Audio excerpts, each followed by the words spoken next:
Hello and welcome to Trial TV Live. I am the Squeegee of Justice, and sorry for the chuckle, but Mallory, oh my gosh, Sarah Boone makes me rage. Yeah, we were trying to figure out appropriate music to present for you guys, and woke, love the intro. We thought that might be an appropriate one. Hey Jenny, good to see you. Thank you for joining us. Bama Green Eyes, thank you. JMS, hasn't she fired her appeals lawyer already? Yeah, I think she's gone through two. Already. And whoa, I agree with you. We're going to get a kick out of Sarah's ridiculous testimony, but let's not forget that George died a terrible death. Who the heck puts a person in a suitcase? Awful. I agree. Totally agree. Allie B, you are ready. Ruth, good morning to you. Jennifer King and Snowcat, good morning. Red Snap, here we go. Exactly. All right. Richard in the kitchen, thank you for joining us as well. Let's see, who was first? I think Barry. Barry, you were first. Barry was first in chat. And Brat for baby's mom. Shirley Roth, Amanda.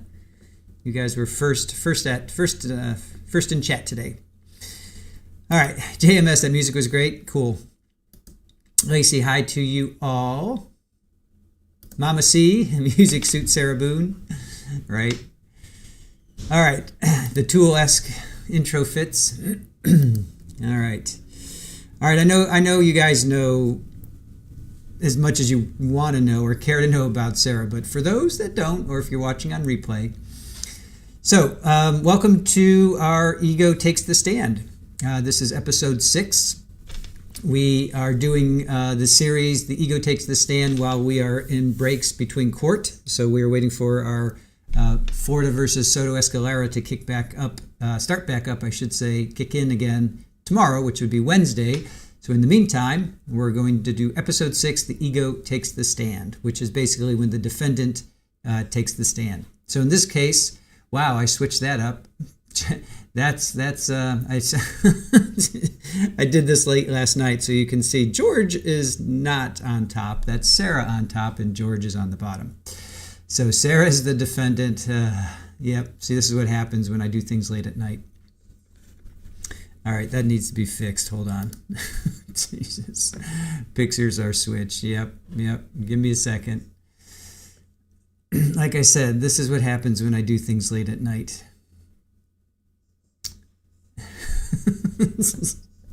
Sarah, she's haunting me. Even in this moment, she's haunting me. All right, give me a second, you guys. Freaking Sarah. All right, give me a moment. Let me do some fast editing here.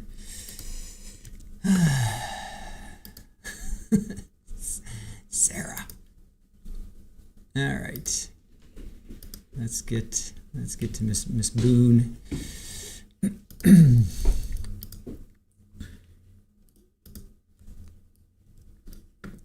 Let's see which one. I'll go with this one.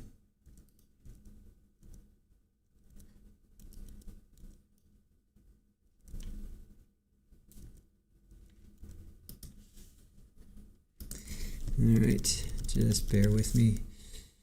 So, let's try this.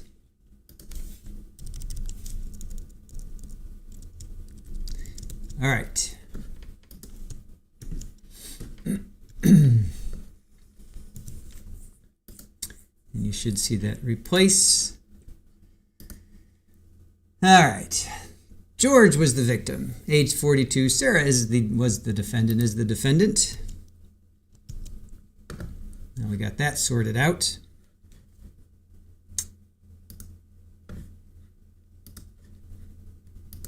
All right, now let's continue on. So this happened February 24th of 2020. Sarah's charges were second degree. Michael Kranick is the judge. We love Judge Kranick. The prosecution was William J. and Dave Cacciatore. The defense, which were her ninth defenders, and they were public after she wrote a plea Mr. Owens, James Owens, responded to her plea. So James Owens is her main defender. Tony Henderson came in a little bit. She had like 5 or 6 as well, but she went through 8 lawyers. So Sarah Boone was accused of locking her boyfriend George, or Jorge, but we were saying Jorge, but then we went with what the family went with, and they said George. So Jorge Torres, 42, inside a suitcase during an alleged drunken game of hide and seek in their Winter Park, Florida home, February 24th. The next morning, she told deputies that she had passed out upstairs after drinking wine and awoke hours later to find her boyfriend unresponsive. Now, she went to trial October 25th of 2024. She was found guilty, and she had 8 attorneys.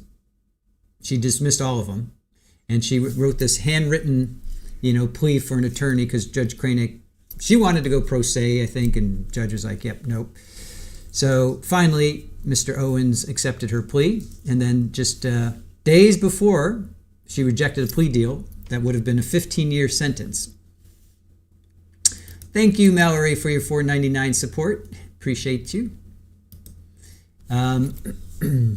So they had offered her 15 years. So she would have had 4 years off of that. So it would have been down to 11 years. And then I think she would have been eligible for parole after like 7 of them or 8 of them. So she could have really, truly just spent like 7 or 8 years for doing this to George. She could have spent like 7 or 8 years in jail. But she decided to take it to trial, and she was found guilty. She was sentenced on December 2nd to life in prison. Oh, that should say without the possibility. God, I'm just terrible. No parole, I'm saying with parole. It's just a disaster right now. Oh my God. All right. We'll get it together yet. Life in prison without the possibility of parole. Can you tell it's a little early here at Trial TV Live? Come on. There we go. All right. Bear with me, chat. Jaron, am I okay? I would like to say yes. Oh, now my computer is going to be acting up. Oh, this is what I get for doing things late at night. All right, so life in prison without the possibility of parole. Without the possibility of parole. All right, let's try that again. Boink. All right, you should see it update. Without the possibility of parole. All right, so life in prison without the possibility of parole. All right, now let's, now that we have our act together here, let's continue on. Brenda, good morning to you. Thank you for joining us. Mallory, Sarah is such an idiot rejecting that plea. I love that for her. Even her family court case is a total dumpster fire. Hey, Northwest, she didn't get better when testifying in family court last month. Yeah. Darren, proofreads to see what else he messed up. All right, see what else I messed up. See if you can find anything. I need my proofreaders out there. JMS, judge even asked her, are you sure you want to turn this plea deal down? But she was so arrogant she thought she would get away with it. Yep. Hey, Nan, thank you for joining us and hitting the like button.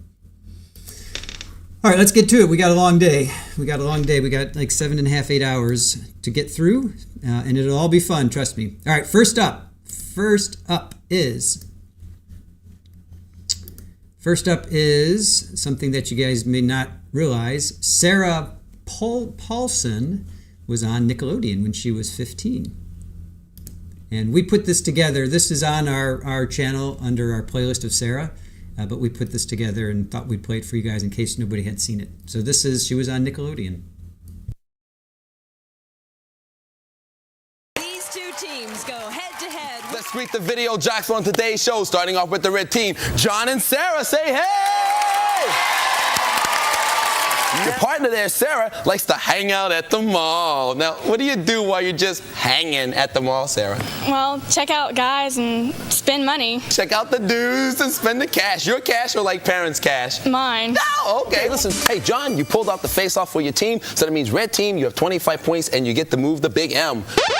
Yes, red team. Navel orange. Navel it is. Yeah, there you are. And you are up to 100 points, and you still have control.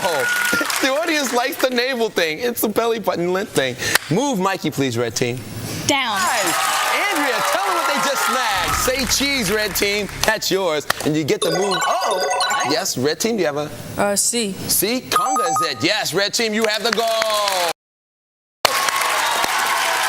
And the 50 points. And Sarah of the red team gonna play the face-off Crater Ranger. And you have to avoid craters and explosions and other pitfalls. In positions, please.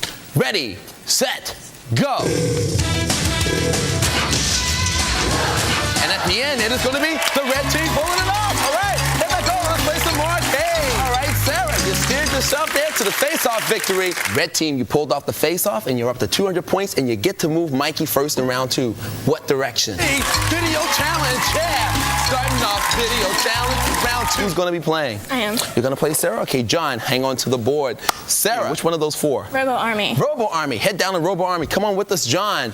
Robo Army. I turn around Sarah. Ready, set, go. Great, that's her Robo Army. Oh, she got knocked down. A couple of more will do it, maybe. Oh, my goodness, not enough time. Listen, you played a great game. Time ticked a little too much. Okay, Sarah, we're going to have to take the 50 points away. You're down to 150. You're still in the lead, but control is now in the hands of the red team. Move, Mikey, please. Down. The Ring of Fire is the ring of active volcanoes encircling what ocean? Yes, red team. The Pacific. That is exactly right. You have the goal. 100 points added to your score. Red team, 250. You are going into the video zone. Yeah. Please come on back, because when you come back and we come back, John and Sarah heading into the zone. They're going to try to battle Scortia. Hey, she's a hot cookie. She's tough, but I think these two can extinguish her flame. Hey, I'm here with Sarah and John, and they're psyched to go through that door into the video zone to battle Scortia. Now, you have 1 minute to get through all 3 levels. After the first 2, with the time left, you will go and battle Scortia in the wizard level. Now, for each level you get past, you will get a great prize. For each item you pick up, you will get $50. Here is your challenge. All right, into the zone there with you and extinguish Scortia's flames. Go through that door. Yeah. All right, Sarah's on her way. You cannot Flying along. That was a great time. Hey, she's up. Bam, there's 1 ring. She's staying low. All right, bam. Oh, she missed the ring at 40 seconds. She's down to 2 units of power. She got all of her power back now. Great. Bam, there's 2 rings at 32 seconds. Oh, at 28 seconds. All right, bam, 3 rings. They're going to go on and try to battle Scortia now. They were at 22 seconds. Down to 2 units of power, there's 1 orb. They're down to 1 unit of power, there's 2. Bam!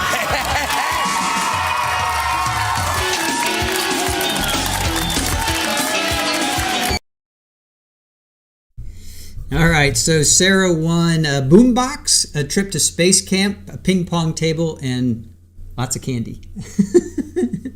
So that was Sarah Boone on Nickelodeon. I just think it's funny what Donna was on. Price is Right, or no. She was on Hollywood Squares, A Wheel of Fortune. Yeah, Donna, Lori, right? Lori was on the game show. Sarah's on the game show. Was Wendy on a game show? Yes. Yeah, Wendy was on a game show. The weakest link. Oh, that's right. She was on The Weakest Link. All right. So Sarah won. Sarah had some game. She won a boombox, trip to space camp, ping pong table, and a bunch of candy. All right. So now we're going to get to the day of. So this is, and again, the backstory is her and George had a very toxic relationship. They drank a lot. She was known as Drunky the Bear in the complex. The cops were called. There's at least 2 or 3 body cams before, and but this is the day of George's passing.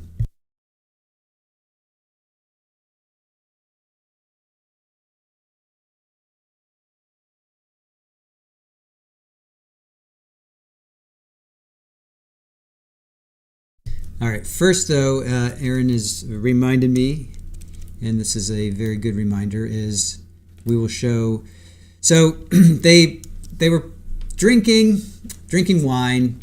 For some reason, according to Sarah, they decided to play hide and seek, and George climbs into the suitcase. Now, he's a slight guy, right? So he is a slight guy, and he gets into a suitcase, and she apparently zips it up, and then because he was so, according to her, so abusive to her, that she just left him zipped up, and then she went upstairs. So she may, and there's talk that she may have possibly gotten away with this, or had maybe just some involuntary or something like that. If she had not recorded, if she had not done what she did.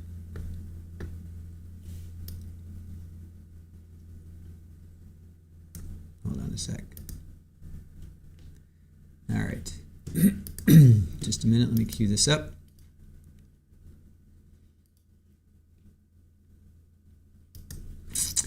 All right. So if she hadn't done this, she possibly could have gotten away with it. George was 130. Yeah, he was a slight individual, about 5'6" or something like that. Yeah, they were both tiny, Rich. I agree. Yep.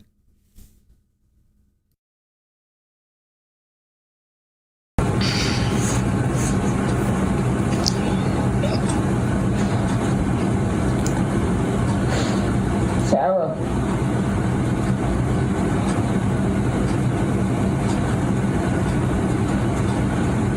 For everything you've done to me. Sarah.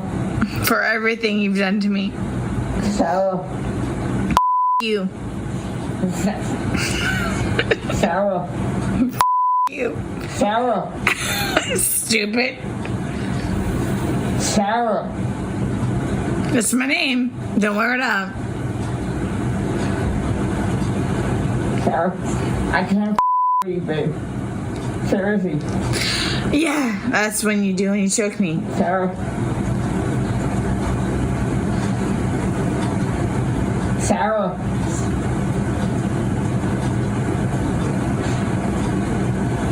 Sarah.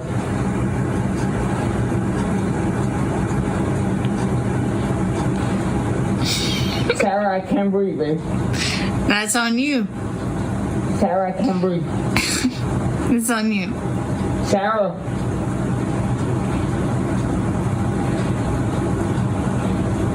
Real or ransom. Might want to get video for it extra. Because I got this. Sarah. Real or ransom. Sarah.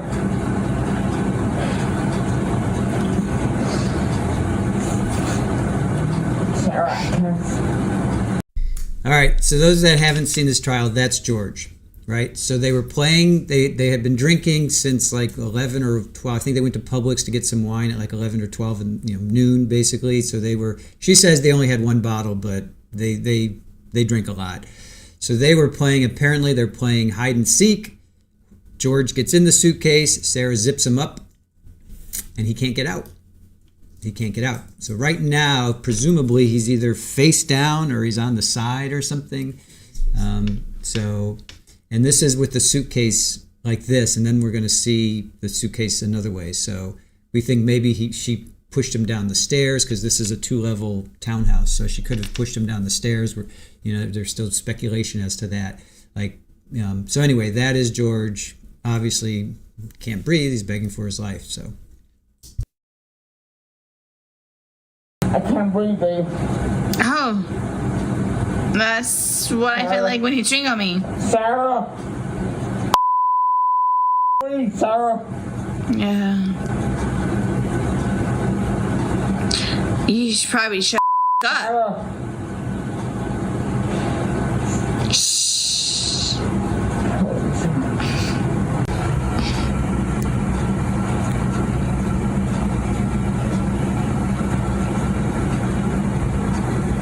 Sarah.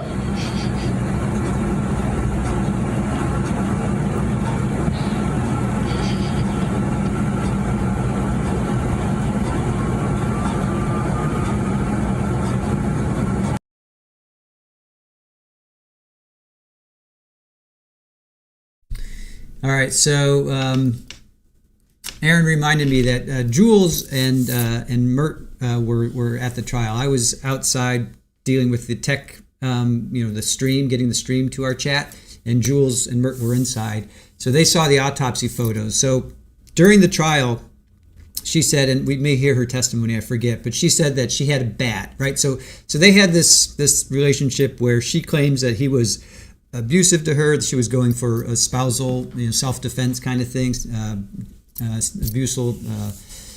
spousal abuse, syndrome, was it SDS, spousal abuse, whatever it was, she was going for that. And so she said she had a bat and she was poking him, but autopsy photos showed his teeth were pretty damaged. So a lot of people were saying, no, she wasn't just poking, she was slamming and smacking him with the bat. So Mama C, how did his shoes get moved by the suitcase? I bet she was throwing them at him. Yeah, well, you see, he was face down at one point, and then he's face up, or the suitcase, I should say, is face down and then face up. And you're right, you see the sandals. The sandals moved. So, was she kicking that around? Did she throw him down the stairs? Did it happen upstairs and she pushed him down the stairs?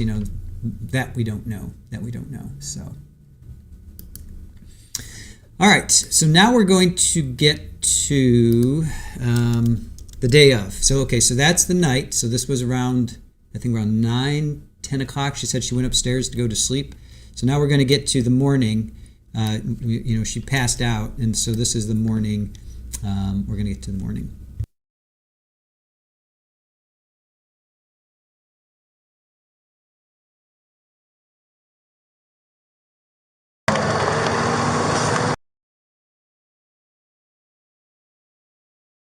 All right, so instead of calling 911, she calls her ex-husband, and they have a child, Brian, and we're going to hear from Brian. We're going to hear a lot from Brian in this, even though it's all about Sarah, there's all these other players, so we're going to bring in Brian as well.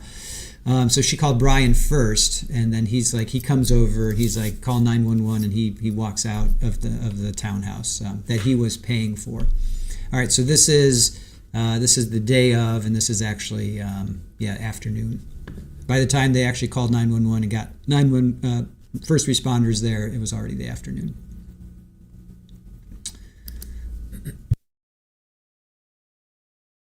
So you could get all your guys out of there. what's that? You could get everyone out of Wrapping there. up getting info. You got a clipboard, I'll give you all your names and stuff. Oh yes, thank you.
last night. We had a. Can you pass this to the around to the FD guys? Stop. They need to sign that for sure. They're with me, so they're not. Oh, they're not leaving. I Okay. think I woke her up.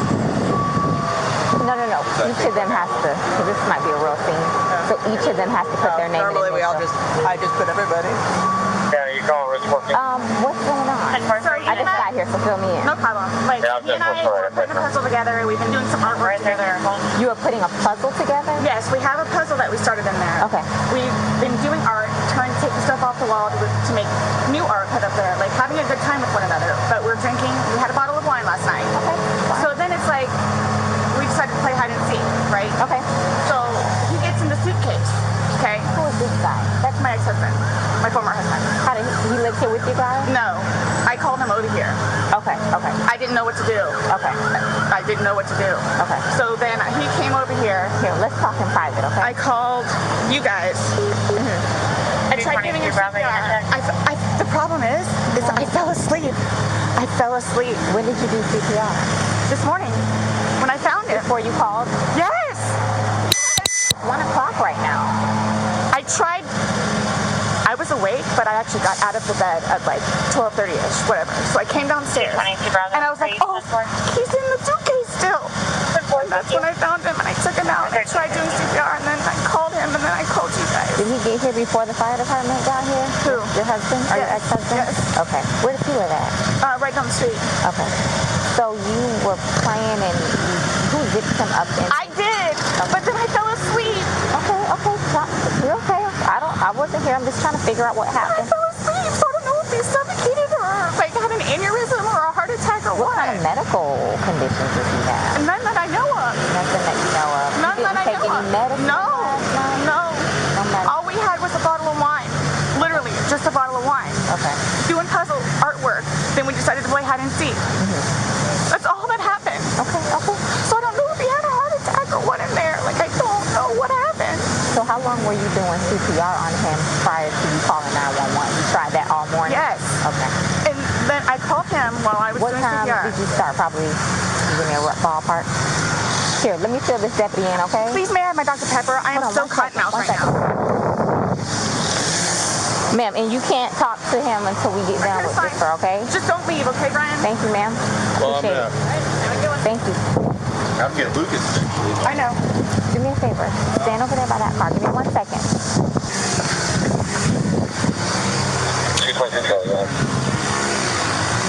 Just give us a second, okay? Somebody else on that call and break and It's on the counter. I can't move anything from out of the house. Bravo, but Thirsty, like, I'm Here, I want you to sit down because I don't want you passing out. This is probably a lot for you to deal I with, need right? water. Sit. Ma'am, I don't. water. Just water. I can get you some water, okay? Just I want you not on your seat because I don't want you passing out on me. generated a call. I need water. Okay, I'll get some for you. 222 Charlie, put you on it.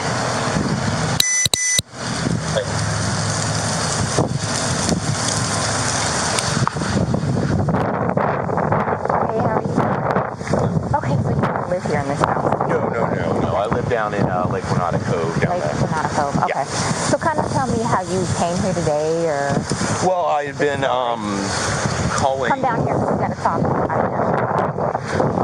I've been calling since. You've been following your ex-wife or current wife? Yes. Okay. No. Ex-wife. We've Okay. been divorced about a year and a half. About 11:30 is when I started calling to find out because this is supposed to be her day. So, her child. Okay. She's generally not very good about always doing it. She tends to drink. They called back and said she was still there, or she came back. So I was calling to find out if she was going to be getting him or not today. From school? Yes. Okay. Yes. So I started calling like 11:30, called every half hour or so, and then She was back inside the lobby. finally got a hold of her I'll call at back. 12:49, which is when she told me what was going on and if I'd come over here. So I came over. She called at 12:45. Yeah. Okay. Or 12:49. 12:49. Got over here, told her she needed to call 911, get somebody over here, and then basically she said she needed to go outside, have a drink and a cigarette. I walked back out the house because I didn't really want to Who be called? there. Did you call or did she call? Well, I called. She called me back when I was on my way to make sure I was coming over. But I need water really bad. I called her Give me 1 initially. second, okay? Customer 13. But I called her initially. Do you have water in your car by any chance? I don't think so.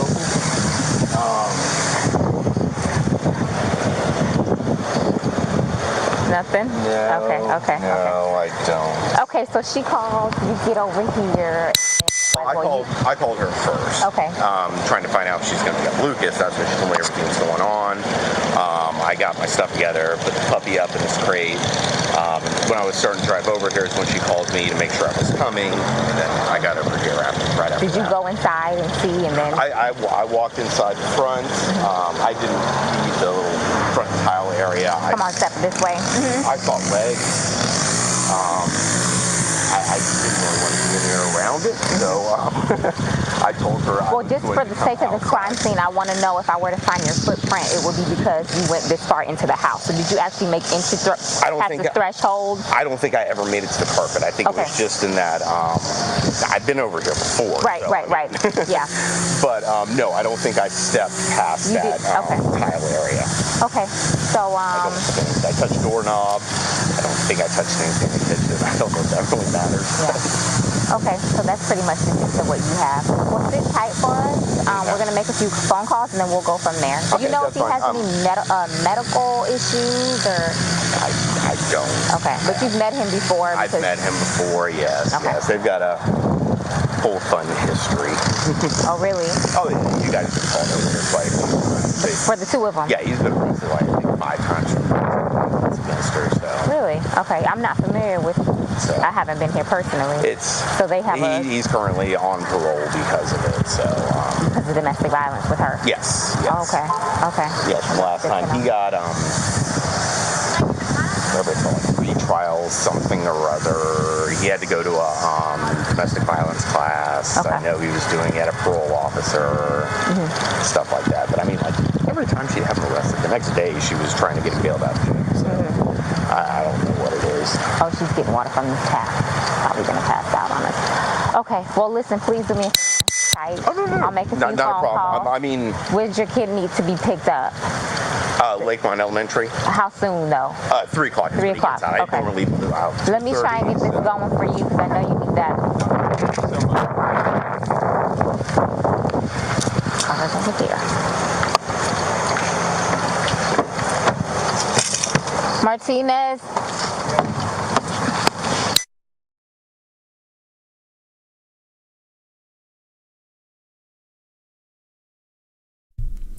All right, so there's a lot to show here, but I want to, let's fast forward a little bit here. R-G-E-R-E-S.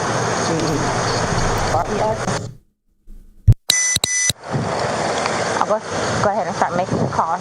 Ma'am, could you go ahead and give me his last name? Torres? Spell it for me. T-O-R-R-E-S. And his first name? George, J-O-R-G-E. J-O-R-G-E. J-O-R-G-E.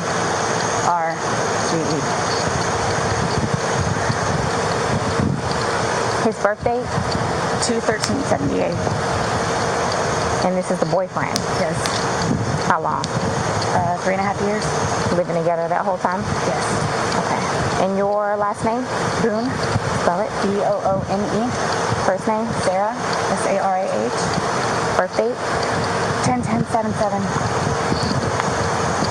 So, you've had a second to kind of collect yourself. Tell it to me again. You guys were playing last night, drinking a bottle of wine. Putting puzzles together, doing artwork. Doing puzzles, artwork. Okay. Had a bottle of wine and then decided to play hide and seek. So he What time was that? Do you remember? I mean, I know that I was in bed probably by like, what, 12:30? Okay. Well, I went upstairs at least, and I fell asleep. Okay. Forgetting that he was So in you the guys suitcase. were playing the hide and go seek. Yes. And at some point you put him in the suitcase? No, he got in the suitcase. So he thought it would be funny to be put in the suitcase. So I was like, okay, well, I'm going to joke with you, and I'll zip you up and make him, squirm a little bit, whatever it is. But then I fell asleep. I fell asleep. Where was the suitcase? Right where got it in is. it? Right down there? Yes. You zipped him in there? Yes. Thought he would be funny, a little joke? It was. We both were laughing about it. Okay. And then I fell asleep. Where did you fall asleep at? Upstairs. In your bedroom? Yes. Okay. Totally forgetting that he was in the suitcase still. Okay. And then you came back downstairs? This morning? Or this afternoon, yes, when I got up. What time? 12:30-ish. I was awake, but I totally forgot that he was in the suitcase. he can tell you there's a lot of things that we have been going jobs. Yeah, he did tell me. Like all that good stuff. So I just totally forgot. So you began to do CPR on him? Yes. Yes. About what time this morning did you start doing that CPR? No, it was the afternoon. It was afternoon because I was awake, but then I finally decided to come downstairs at like 12:30-ish, whatever it is, and I was like, I forgot he was in the suitcase, and he wasn't moving, nothing was happening, so I unzipped it, took him out and started doing CPR on him. He was on his way over here. I called you when he got here. Once he got here, you called us? Yes. Okay. And air was coming out, and he was gurgling, but I could just tell by looking at him. But you knew how to do CPR. You were doing that on your own? Yes. Okay. And then the person that was on the phone with me also, I counted with him doing. And he's got no medical? He doesn't take any medication? I don't know. I don't know medical-wise. I know he doesn't take any medications whatsoever. Okay. The only thing, like I said, I don't know if alcohol had to do with it, but we had a bottle of wine. Okay. All right. Here's. I want you to sit back down because I don't want Can I have one more sip of water, please? Yeah. Go. Denver, Signal 29, residential, audible, 1303 Island Bay Drive. I'll do what I can to get you a cup because I don't want you to have to keep doing that. The maintenance should have the proper cancel the indications in the front door. Right to that first side. The motor unit on the channel. The cups are like right there. 044 motor unit. Sit right here. Don't talk to the ex-husband right now. I won't. Can I have a cigarette, please? Ma'am, I can't take anything out of the house. It's on the back porch. Nope, all of it. It's secure, okay? I'll try my best to get you what you need, okay? Maybe one of these deputies has a pack from someone, sit down and I'll try and get you what you need, okay? Just cut, please. Okay. I don't want you on your feet. You want camera still? Yeah. Where's the place to talk about? Want to talk over here?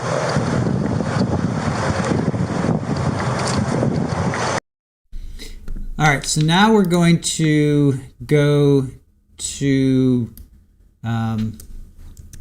Brian talking to the detective. So if you guys are familiar with this, hold on a sec. It's Detective Copsell, remember her, and Lowen. I can't remember how you pronounce his name, but Detective Chelsea Copsell. She was pregnant at the time that this interview with Brian took place. So this is a video that Aaron and I put together from another stream that we did, but we're going to play this because now we're going to get to Brian's side of the story. Here, I can move myself over here. Okay.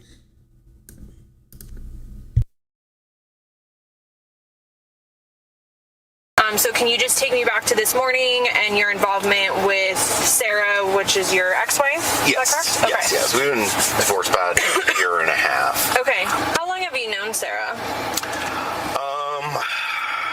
Since, let's see here, I was probably 23 or so when we met. Oh, wow. Something like that. Since you were 23? Yeah, so probably, 20 years. We dated for quite a while, and then got married, whatever it was, 12, 13 years ago, something like that. Well, I guess 12, 13 years ago before the divorce, so I guess like 14, 15 ago, something like that, maybe. Okay.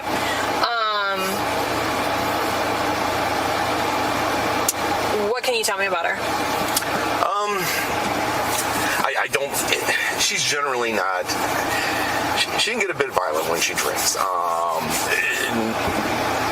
Not to this kind of extent. I don't know what happened exactly. But, right. No, I'm just looking for. That was part of it. The alcohol has gotten worse and worse and worse over the years.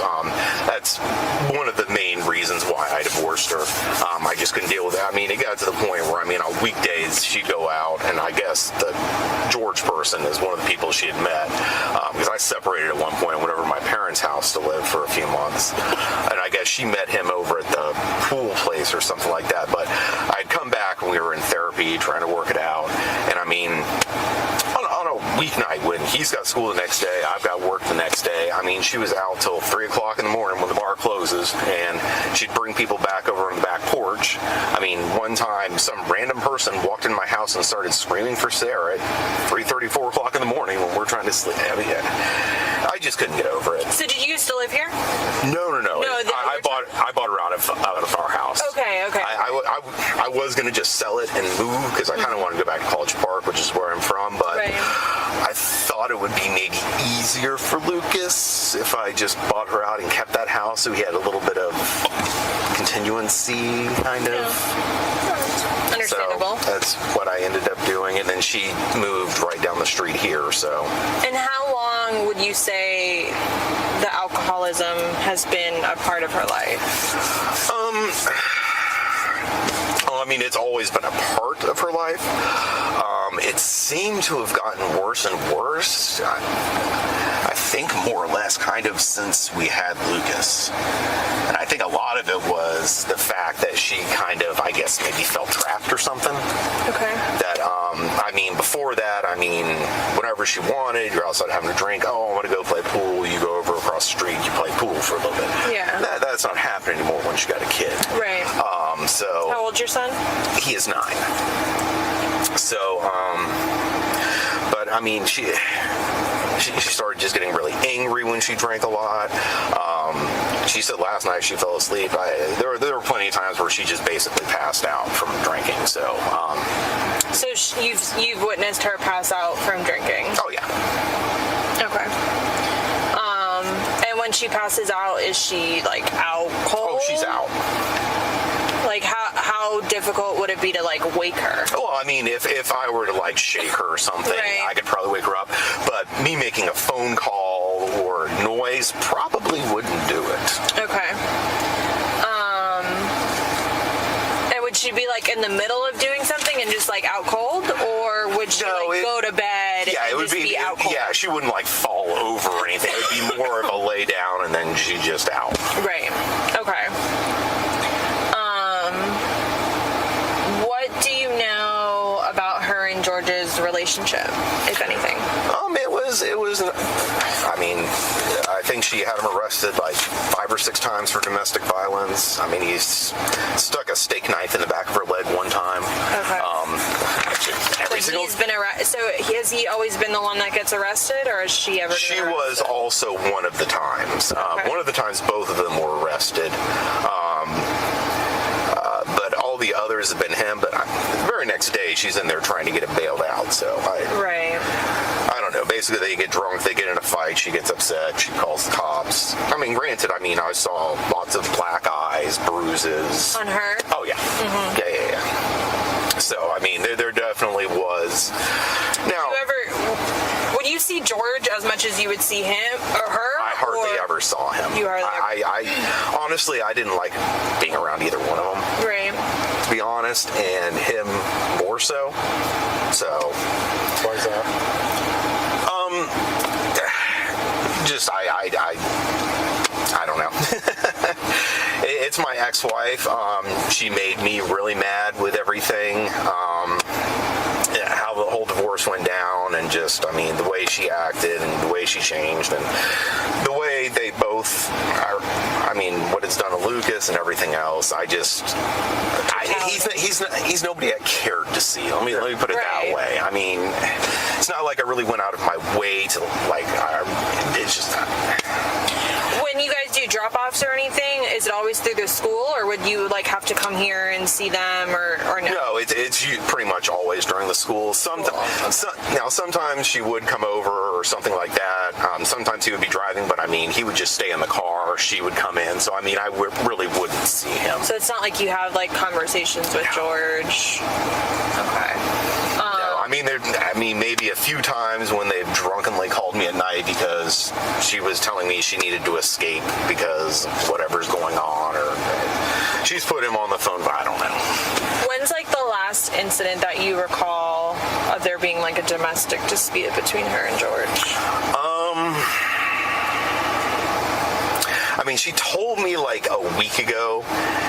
she had to escape from the house and wanted me to come pick her up. I told her I wasn't going to because I'm just tired of it happening. I mean, it was midnight. I mean, child's trying to sleep and just... Honestly, I don't always believe her when she said these things were going on. And she called you? Yeah. Okay. Yeah, and I mean, apparently she went back inside and slept well. Was in a fine mood the next day. I guess didn't really remember calling me, so I don't know if it was just... If it was just she wanted to come over to... I don't know, she keeps on trying to come over to, like, hang out or something like that, or... she'll come over to spend time with Lucas rather than actually just having him over here like she's supposed to, but she wants to come over there and play with him. And so, I'm not sure how real that was. Last time I know there was an actual physical confrontation.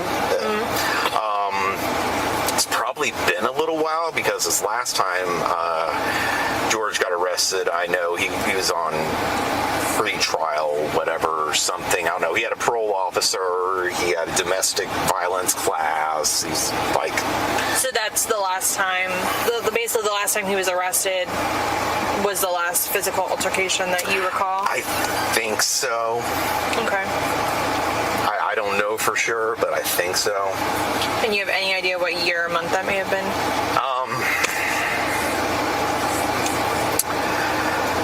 Back a few months, maybe? A few months ago? Yeah, something like that, maybe. I don't think it was incredibly long. Okay. Like around the holidays of last year, before the holidays? I think it was probably before the holidays. I'm trying to remember. Okay. Because oddly enough, there was like a 3-week period where she actually had Lucas all the time she was supposed to because he was in jail for a month or something like that. Okay. Because they wouldn't let him out. Yeah.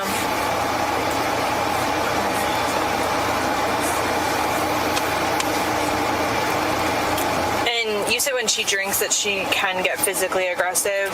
She can. I mean, she did it to me a lot, where she'd hit me and stuff like that. I mean, she's tiny. I mean, what do you mean hit though? Like open hand smack you, or like try and punch you? Yeah, she'd punch me. I mean, more arms. She many times would use her claws. I mean, I had scratches on my neck at times, on my arms. I mean, things like that where she'd dig with her claws. Okay. I never got that drunk, and I had restraint. I never touched her back. I think George didn't have that restraint, and at times he would hurt her back. So, I mean, for all I know, all the times he got arrested, she started it. I don't know. I wasn't there, so. But I know she could get violent at times. Okay. But I mean, I don't know. It wasn't anything too much. I mean, just... Right, yeah. I mean, you don't feel like she was a huge threat, I'm assuming, right? No. Yeah, like you could handle yourself. Yes. Does she drink daily? I think pretty much. Okay. Do you know, like, her drink of choice? That would be vodka. Vodka. Or wine, but vodka is the big one. And does she or George have a job? No. She hasn't worked for over 2 years. Well, I guess you could maybe call what he's got a job. He worked at the Ace Hardware up across the street here. Okay. Which is now going out of business. Okay. He kind of off and on worked there. When he did work, it was 15, 20 hours a week, something like that. I mean, my alimony and stuff basically pays for where they lived. So, I mean, they didn't need a ton, but, I mean, she was always calling to borrow money, and but it's been like 2 years since she got a job. She keeps on telling me she's looking, and she's always finding the good opportunities and everything, but... Right. Okay. Do you want to take it? It's my dad. Just one second. Hey.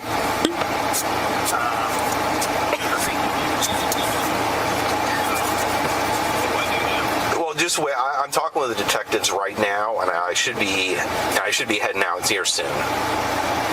So I can come get him, okay? Is John out? Oh, okay. Is he awake? Okay, good. Okay, well, I should be up there very soon. Okay, bye. Sorry. Okay. We were just on the phone with someone. Okay. When you came over here, I know you said that she called you freaking out saying he was dead. Did she give you any more, like, did you ask why or how? She told me that they were playing last night or something, and he got in the suitcase and she fell asleep. Okay. That's all she told me, so I don't know anything beyond that. Okay. And I really didn't talk to her much because I came inside, I told her you need to call the police, and then I came back out, and I think she went on the back porch to smoke a cigarette, so I didn't even really talk with her much. Oh, like she was going outside did you see her take a cigarette? Yeah, she was going outside with I also know when the cops showed up, she kept on telling them she had a cigarette burning out there and she needed to go put it out. Okay. But they were keeping her away from stuff, I guess. Right. Okay. But yeah, she wanted me to come back there with her. I was like, I'm going out here. I don't really want to be in here, so. Right. And that's when she went to call 911? Well, she called 911 while I was in there. I was standing right in the foyer area. Okay. And I mean, it was apparently a pretty quick conversation, and that's when she started to go that way, and I just told her I'm going out front, so. Okay. Okay.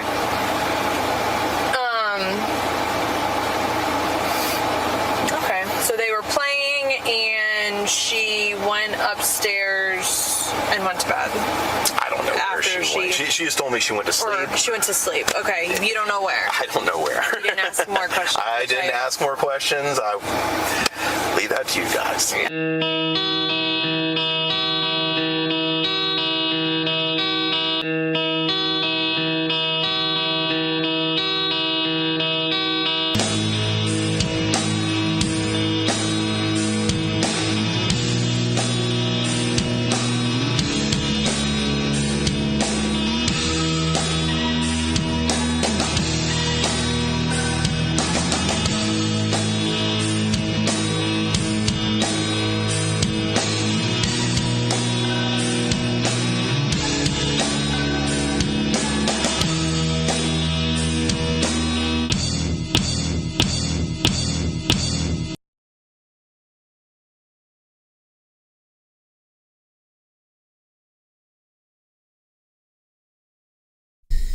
All right, so that was a video that we put together last year, so we thought we'd play that. So I think Woke, you asked, why didn't she just unzip him or call law enforcement? She clearly was okay calling 911, calling law enforcement. Even that one time, she goes running out, yay, and then he informs her, your boyfriend's going to go to jail, and she's like, meh, so she was used to calling 911. She called at least 3 times. At least 3 times that we have body cam of. So the question is, why didn't she wheel him outside, shut the door, lock him out, and call 911? Or just he's in the suitcase, call 911, unzip it a little bit so he can breathe and then go outside or something. I mean, there's many things she could have done to not take George's life, for sure. But she wanted to get back at him. She's like, you heard her in the video where she's like, like all the times you did to me, or that's my name, don't wear it out. There's other video during the testimony we're going to see, or the opening statements. There's other video that's just as bad. He's like a beaten dog. It's really, really sad. She just berates him and berates him and berates him. She claims that he, let's see. She made a steak for him, and he wanted to have sex on the steak, or something really just bizarre, just really, really weird. So anyway, so her birthday, we'll do this real quick. Her birthday was 10/10/77, right? 10/10. So we were there. I went down there with Jules. Jules met me there. So because this was over her birthday, I wanted to give her. This was from our chat, so I know this wasn't going to get to her, but I wanted Jules to give this to Mr. Owens to give to her. So I thought she'd appreciate this. So.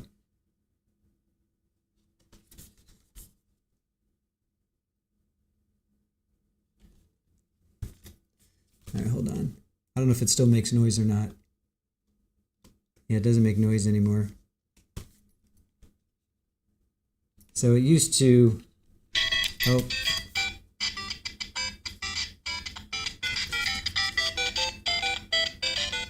I guess it's just this.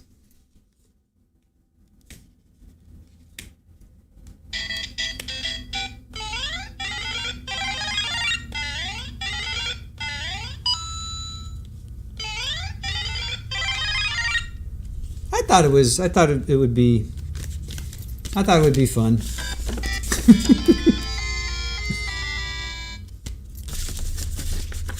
So I know it would never have gotten to Sarah, but I wanted Jules to give it to Mr. J, and at least he could have played it for her. So anyway, that was the birthday card for Sarah. All right. Now let's get to her interrogation. So now her interrogation. This one's almost 2 hours, so this is her interrogation, and then we'll get to opening statements, and we'll get to the trial itself. So here we are, her interrogation, obviously the day of.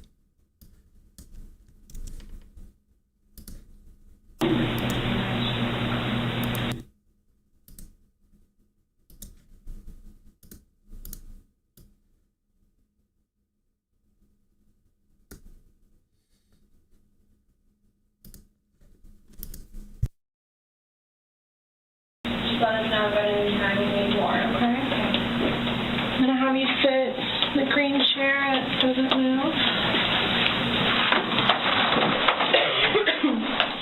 Appreciate you coming in. Yes, ma'am. I want to ask you about these whenever we have a moment. Sure. So obviously, he received his autopsy. So I'm going to read you your rights again because we have to talk about that. And since I'm talking about the incident, we just have to do it, just like we did yesterday. Protocol? Just like we did yesterday. Remember I read you the rights? Your rights? Yeah. So it's the exact same thing, but since I'm asking you follow-up questions, I need to read them to you, okay? Sure.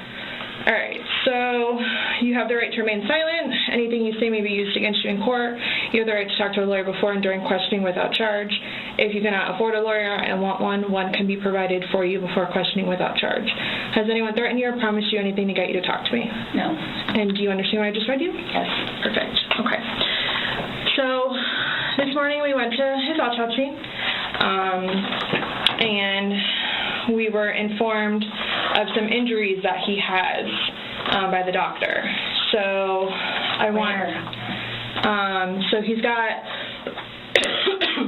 scratch marks to his back. I know what that's from. Okay. And it's called a contusion. Do you know what a contusion is? So like basically you're getting hit and then you get a mark from it. You'll get bruising. Like someone hit you or something like that. It's called a contusion. So he had some injuries to his left shoulder.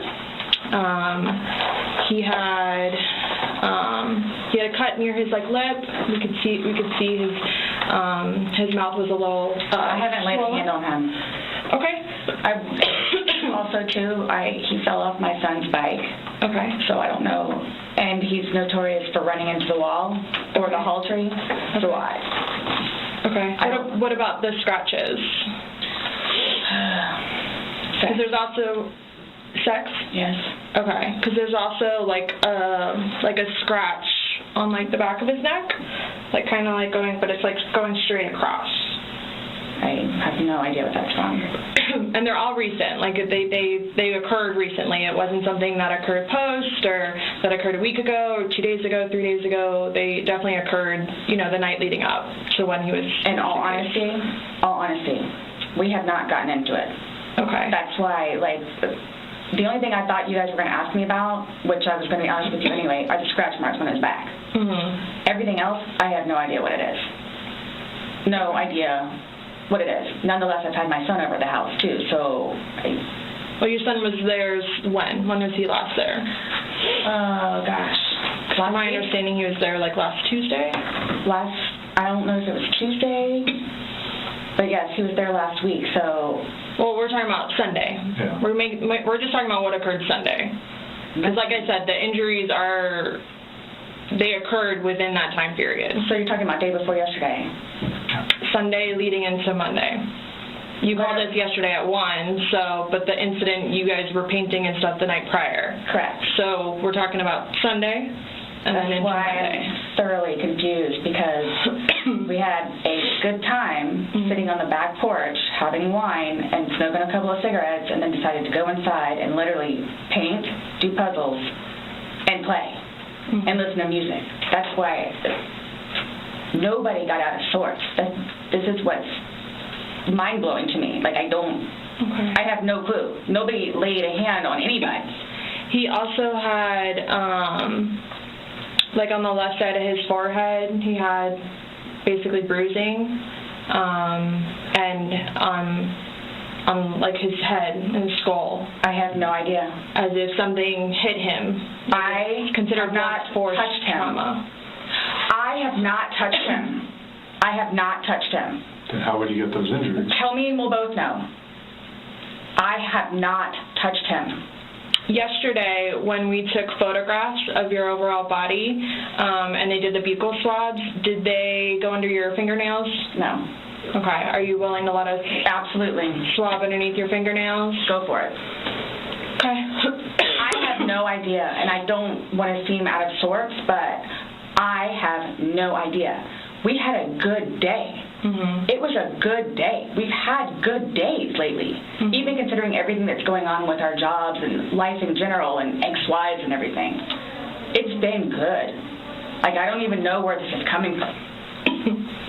Yeah, I don't even know. The last physical was probably, you said, I think, what, a month ago? Where you got the injury, right? You said that was a month ago? A few weeks, give or take, yeah. A few weeks. That was the last, like, physical altercation between the two of you? You said a month ago he hit you with a curtain rod. Yeah, with a curtain rod. That's why I can't believe you guys didn't take that either. Like, we've been good. I don't know if, like, it's since the last time he got out of jail. Like, we've been good, and he's been having his classes and seeing his probation officer, who's amazing. So... What do you mean by good? What's your definition of good? The probation officer? No, you said you guys have been good. What's your definition? I've been good. I don't think you all understand. He comes at me all the time. He comes at me. So it's either I flee or try to go upstairs and go to sleep. That's usually what it is. And I don't know if you talked to Brian about any of that, but most of the time when I flee, I go over there. So... Right, but you're saying that you guys have been good, and when I asked you yesterday, the last incident that you could remember was the curtain rod incident, which you said was a month ago, so... Give or take. Right, so what do you mean by he comes after you? Like, he gets belligerently drunk. Like, I don't know if you all have looked through my phone yet and seen any of the pictures and the videos that I have taken. And at one point, I started documenting everything. Okay. So you all will see in my pictures bloody fingers, split foreheads, he split my nose. I've got this. Right. I don't know if Brian told you about it, where I had to have almost I had one really bad surgery, but then it got really, really, really, really bad, where I had to go like 4 or 5 more times afterwards for them to tend to it, from him poking me in the back of the leg. Right. So it's... Then why are you still with him? Everybody asks me that. When I tell you guys this, I really love him. Like, I do. And I feel like I can help him. Like, I feel like I could help him, which I did, because he came a really long way from where he was in Philadelphia to moving back to here and to dealing with everything else that he's been dealing with. I've really helped him. I've bailed him out of jail, 3 times. I've gone to every single hearing and every single arraignment, everything that I did for him. Gone to see all his public defenders, go to the state. I've gone to the state. I did everything for him because I'm trying to help him, because I had hope in him. And he was trying. He was really trying. And then he starts to think about things, and I think he gets overwhelmed, and then it's like, the next thing I know, he's drinking. So it's like, oh man, I know where this is going to go, so I'm going to go upstairs and read a book, or I'm going to go for a bike ride, or I'm going to do something else, where I don't want to drink. I don't want to drink. The occasional wine, whatever, or if it's a weekend, that's when you have a good time. You don't have to wake up the next day. I have to wake up the next day and do things. I have to tend to Lucas. I have to take him to school. I have all this stuff to do. He doesn't know how to, I guess, maintain himself, where I can do 50 things at once and still know the 50 things more prior that I need to get done. He can't process like that. He didn't process like that. So he would literally, not literally, but have smoke coming out of his ears. So the next thing you know, he doesn't want to deal with it. I'm going to go get something to drink. So the majority of the time, I would hang out outside or do something else because I don't want to drink. And every time, his job broke his heart. And it made me sad because he had so much pride in his job. And the store that he took care of so much totally went downhill. And that broke his heart because he had put so much work and effort into fixing it up. And his manager was awful and basically gave up on all of the employees. So I think that had a huge bearing on why he would drink so much. His ex-wife is bonkers. She was all over him all the time. Send me money, send me money, send me money. How can I send you money when I don't have a job? And he's still trying to take care of me and Lucas by paying a bill here or there, getting some groceries. So he always had something on his mind, which is why, again, I got the puzzles and the paint to try to get him off of it so we don't have a drink, or he doesn't have a drink. So when you all see my phone, you can see all of the damage he has done to me and the videos of him smashing my television because he's belligerently drunk. Where most of the time, I just don't want to be there. And I try to help him. I try to calm him down. Eventually, he just passes out. Well, yesterday it made it sound like you guys were just drinking like a glass or two. Like, yeah, you obviously had the bottle, but you told me on recording like that you were not drunk. He was not drunk. You guys were having a good time. I can't get drunk. Number one, I do not want to get drunk. I don't like being non-compos mentis, having my wits about myself. I don't like feeling out of control. So I'm just saying you're making it sound like he's a raging alcoholic today, and yesterday I was kind of asking you those questions and you're like a little defensive, like, no, we're not alcoholics. I'm not. We are not, you know. But you guys were both sober on Sunday, to your knowledge, because when I said you went and passed out, you were like, no, I didn't pass out, I just fell asleep. So now it's kind of like, what is it? Were you guys drinking and it got out of hand and it got physical? No. Or is it... Sunday was one of the better days that we have had in quite some time. He's dancing with my dog. You can see that too on the pictures, him loving the dog. He loves the dog and dancing around, having a good time, and just being happy kind of thing. He doesn't know. I can get like maybe 2-3 glasses of wine, and I'll be fine. But I have to have my wits about myself because I don't know what to expect. Well, let's talk about Sunday. What was Sunday? How were you? Like, how many glasses of wine did you have? How many glasses of wine did he have? The bottle was gone. I mean, I don't know if you poured any out. Yes. No, that was from previous. You said that there was a half bottle left over. Yeah, about this much. And then that you had went. Well, I don't even know how the wine. How'd you guys get the wine for Sunday? I'm guessing he went to Publix. Does he like leave the house and you stay home, or do you go to Publix? Like, because I know I'll go with him. Okay. Did you go with him Sunday to Publix? So most of the time, what happens is because the convenience store where we get cigarettes is here, and then Publix literally is cattywampus to it. Okay. So what he'll do is he'll go by Publix, and then on the way back catch the convenience store. Okay. So is that what he did Sunday? I'm guessing that's what he did, because the next thing I know, he's walking in with a bottle. Okay. So it's him trying to be nice, so I don't have to go out and do it. Plus, there's stuff that are around the house that I had to take care of. So that's usually what will happen. Or I'm folding laundry and he'll go run out and do whatever. Okay. So where were you guys at on drunkenness, not drunkenness on Sunday?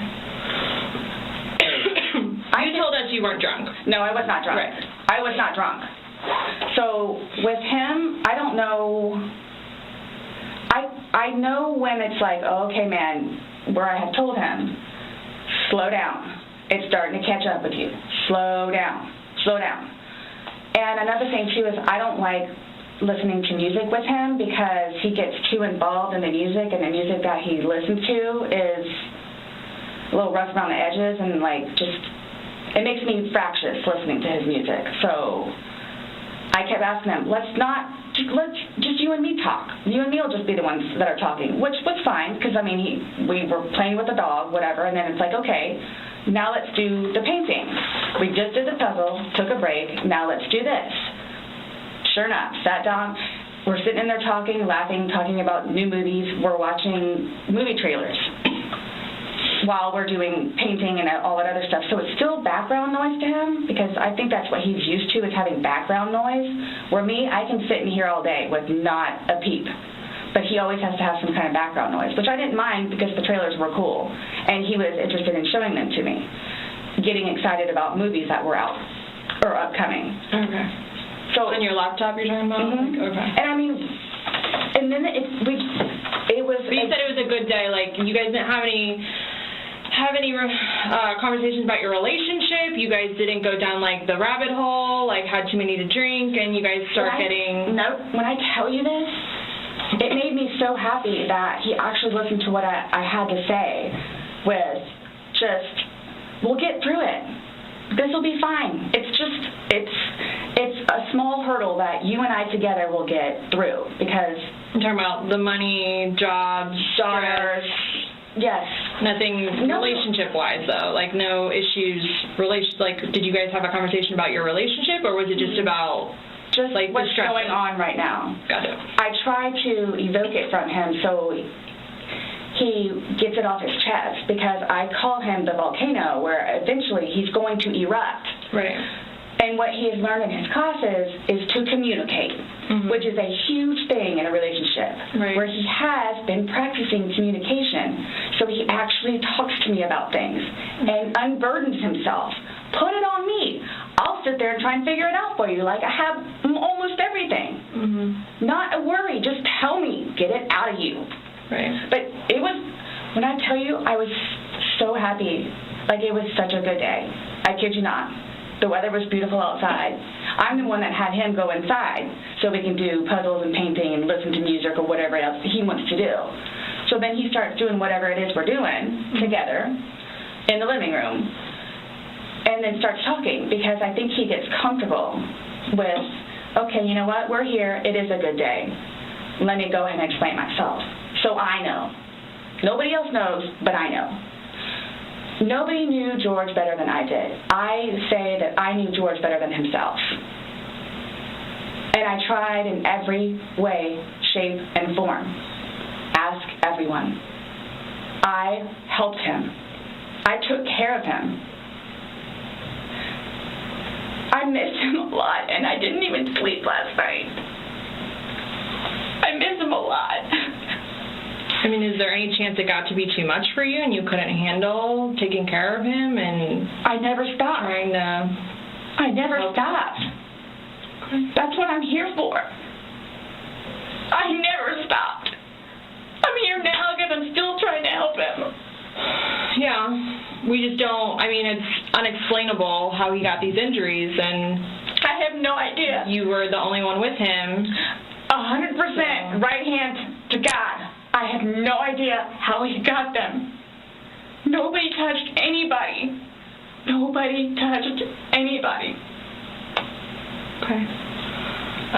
You had mentioned that you would take photos, videos, just kind of like a proof and just in general. Yeah, I started documenting at one point, but that was way before, I think, the last time that he got arrested, where he was flying off the deep end. Okay. But then I had him bailed out. I got him out of jail. Right.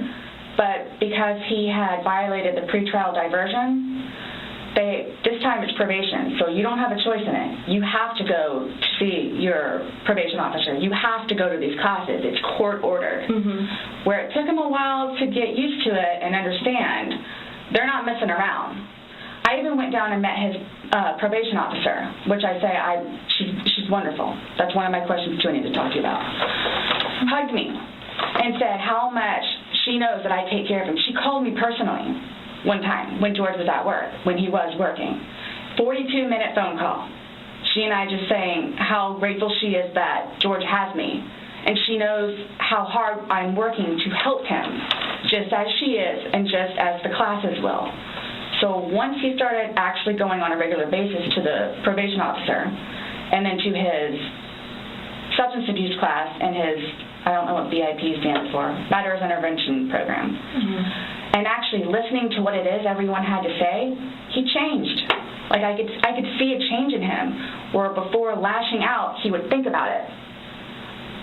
And would always come home and show me his papers, and we would look over his papers together, where it's like, wow, you actually are learning this in class? And some of the stuff that they would show them, like videos, he would come home and be like, Sarah, I'm so sorry for what I've done to you. Because for a video that he watches to make him feel that way, where it's like, oh man, I have done her wrong. But he's changed. He changed. And that's why you're still with him, even though he's done all these things to you. And when I tell you I love him, I love him. Even when you love somebody, you have limits. Everybody tells me that. All my neighbors still tell me that. The office, property manager. At some point, somebody gets enough, then they have to do something to defend themselves. I would just flee, and I don't know if you would like to see on my phone, or I think it's actually on a laptop. I actually, because, and you have to understand too, I have, like, prior to classes in PO, kicked him out. How many times? I had him arrested. How many times? But you also went down and bailed him out. I know. The next day. I know. What's on your laptop? What was I going to tell you? Oh, previously, I actually looked up how to file a restraining order. Okay. Because I would take him out, his parents, because of them constantly having to take him back in, his bags of clothes, all his stuff. The last time, the father came out and irate and just not even, I don't even know if he knew Lucas was in the car.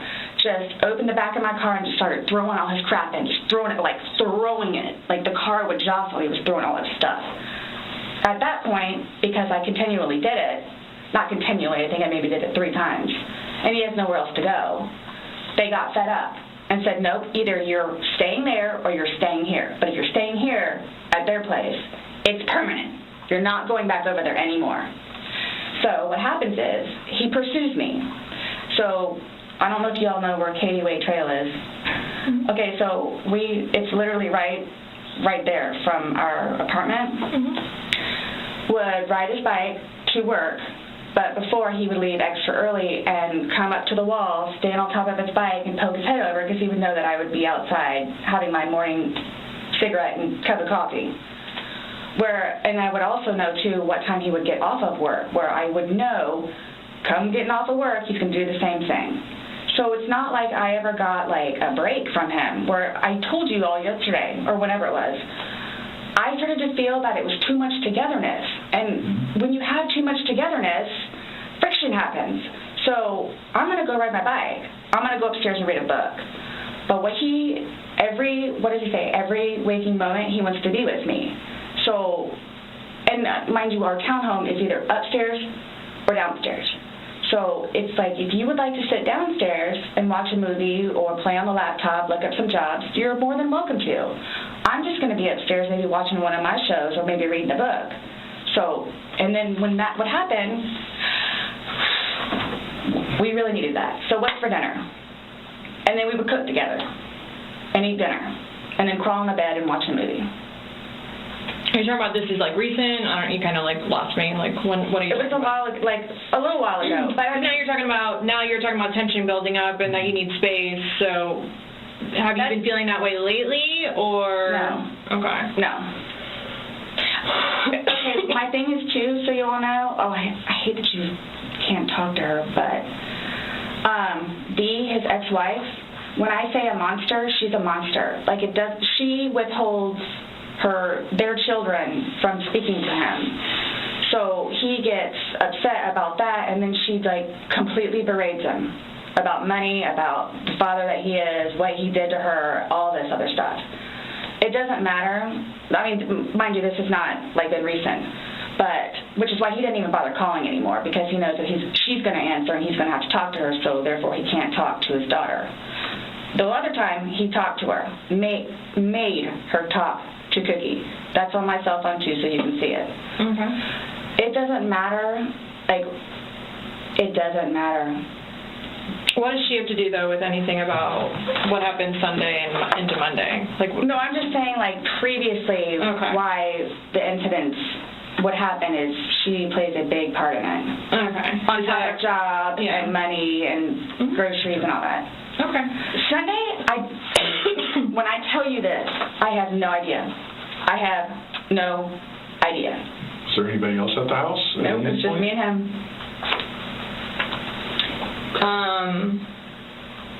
Since talking yesterday, do you remember any like timelines better? Like what time you guys were playing? What time he was zipped up in the luggage? What time you went upstairs? We started because we cleaned the house a little bit, did some laundry. You started the activities around 4, you said? Yes, around 4:30ish, and then... You just said that it was dark when you were playing hide and seek, and I'm just curious if you remember... But when we were outside, that's where we would start and talk about things, and then eventually I was the one that had him come inside so we could About what time? Do you remember what time that was, is what she's asking. And you said you went up to bed around midnight, fell asleep around 12:30ish.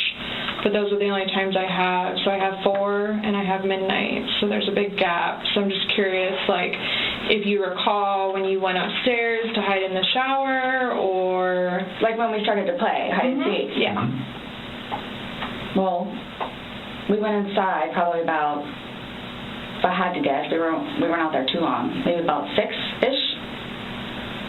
Then you're talking about from hanging out outside and like. Okay. Well, we have 2 beach chairs that are out there. Right. Just enjoy the weather. Gotcha. Plus, it's starting to get dark and gnats and mosquitoes. Yeah. So let's go inside. I don't want to be out here anymore. Okay. All right, let's go. So we're doing whatever. We did it for a while because that puzzle, I don't know if they took it or they saw it.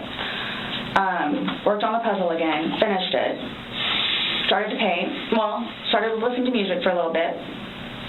Started to paint. Can we turn the music off? No problem. Start at the top, paint, whatever. Maybe,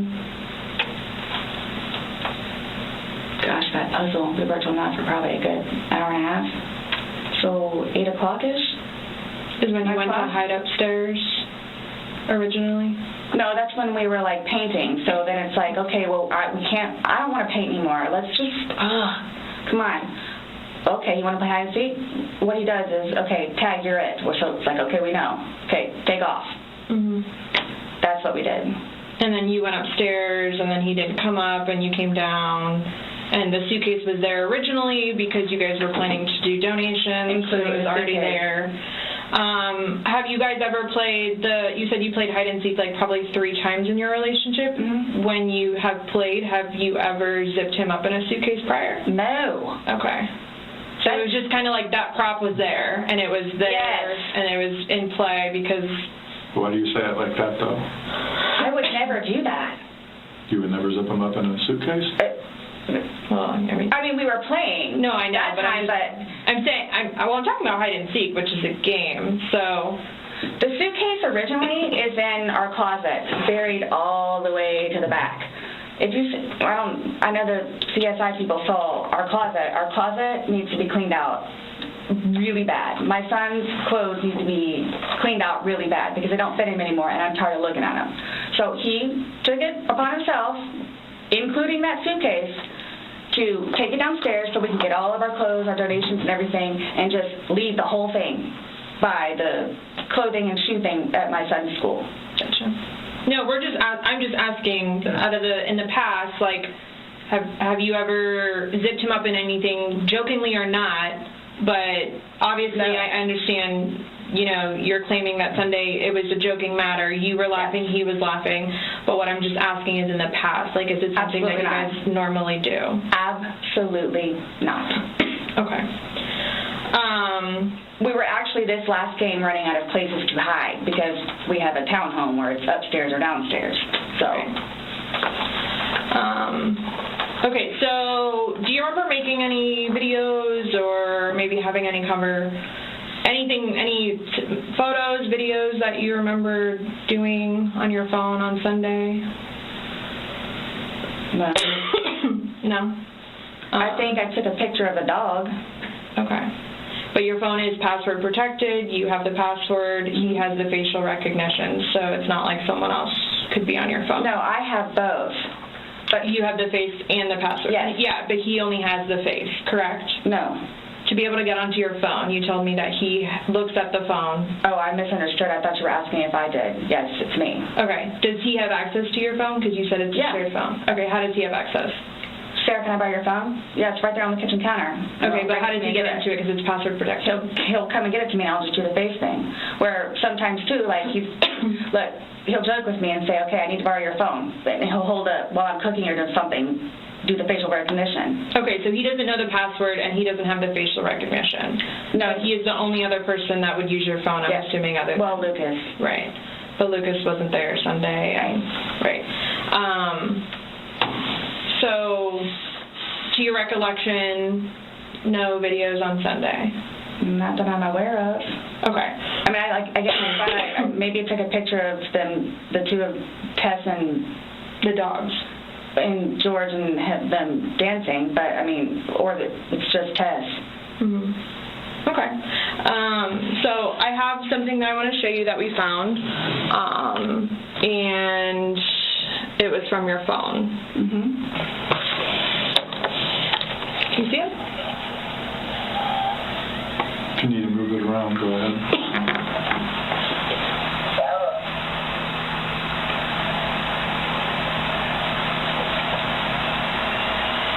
No, I don't remember that. For everything you've done to me. For everything you've done to me. Your battery's about to die. Shut it down. Oh, okay. Let me...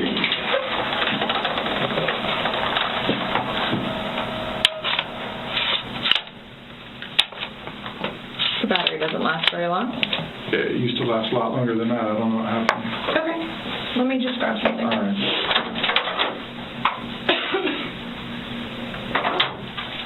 No, I was just simply asking because you had a look on your face when she asked you if you've ever done that before. You looked kind of shocked and... No. Okay, but why did you say it like that? Like... I don't think you all understand who I am. Okay. Well, tell me. I mean, I've always been a straight-A student. I am an outstanding mother to my son. Okay. I excel at everything. I would not do that. You wouldn't lock somebody in a suitcase? Well, I didn't, completely lock it. I mean, I opened it with one finger. I left enough in there for him to get out. Okay. And I wasn't planning on going upstairs and going to sleep. Okay.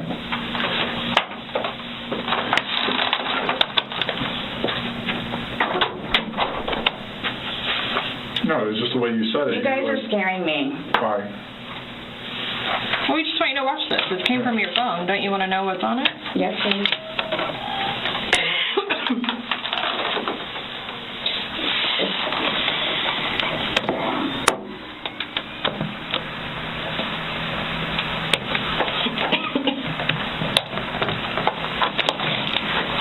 Is it long? Because I don't know how much I can take. No. I don't know how much I can take.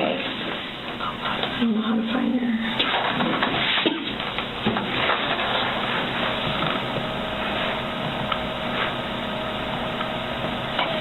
Do I have to watch this? I continuously throw up. I don't sleep. I don't want to see it, if that's okay. Well, it's on your phone, and you can either explain it or we take it for what it is. Yeah. We're just trying to give you the opportunity to tell us what's going on. That's it. It's that long? 2 minutes. For everything you've done to me. For everything you've done to me. Fuck you. And this Fuck is, you. that's you, your voice. Stupid. That's my name. Don't wear it up. I can't fucking breathe, babe. Yeah, that's when you do it. You choke me.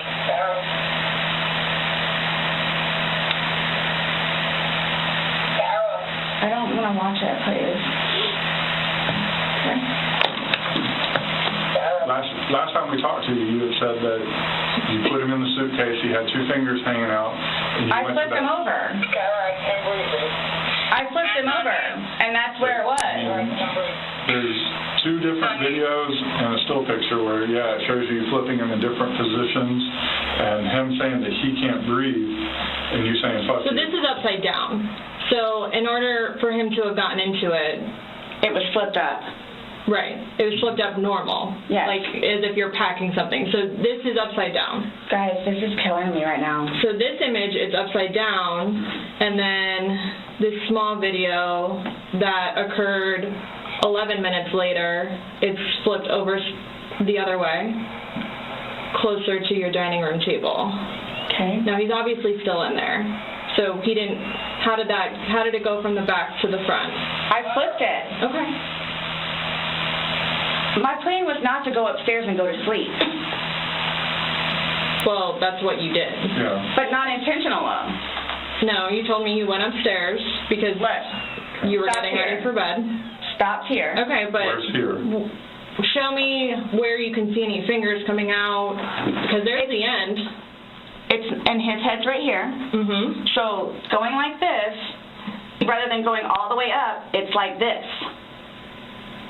But why is he saying I can't breathe, and why is he pushing on it as if he can't get out?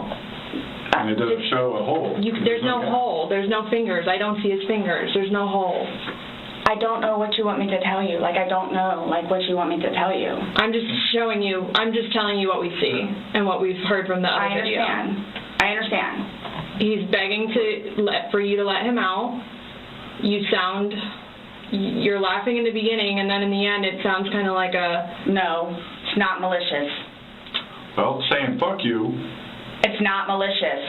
Then what is that? What does fuck you mean to you? Well... Like if I were to tell my partner... he does. I get called everything but a white woman, so... Okay. My intention was not to leave him in there.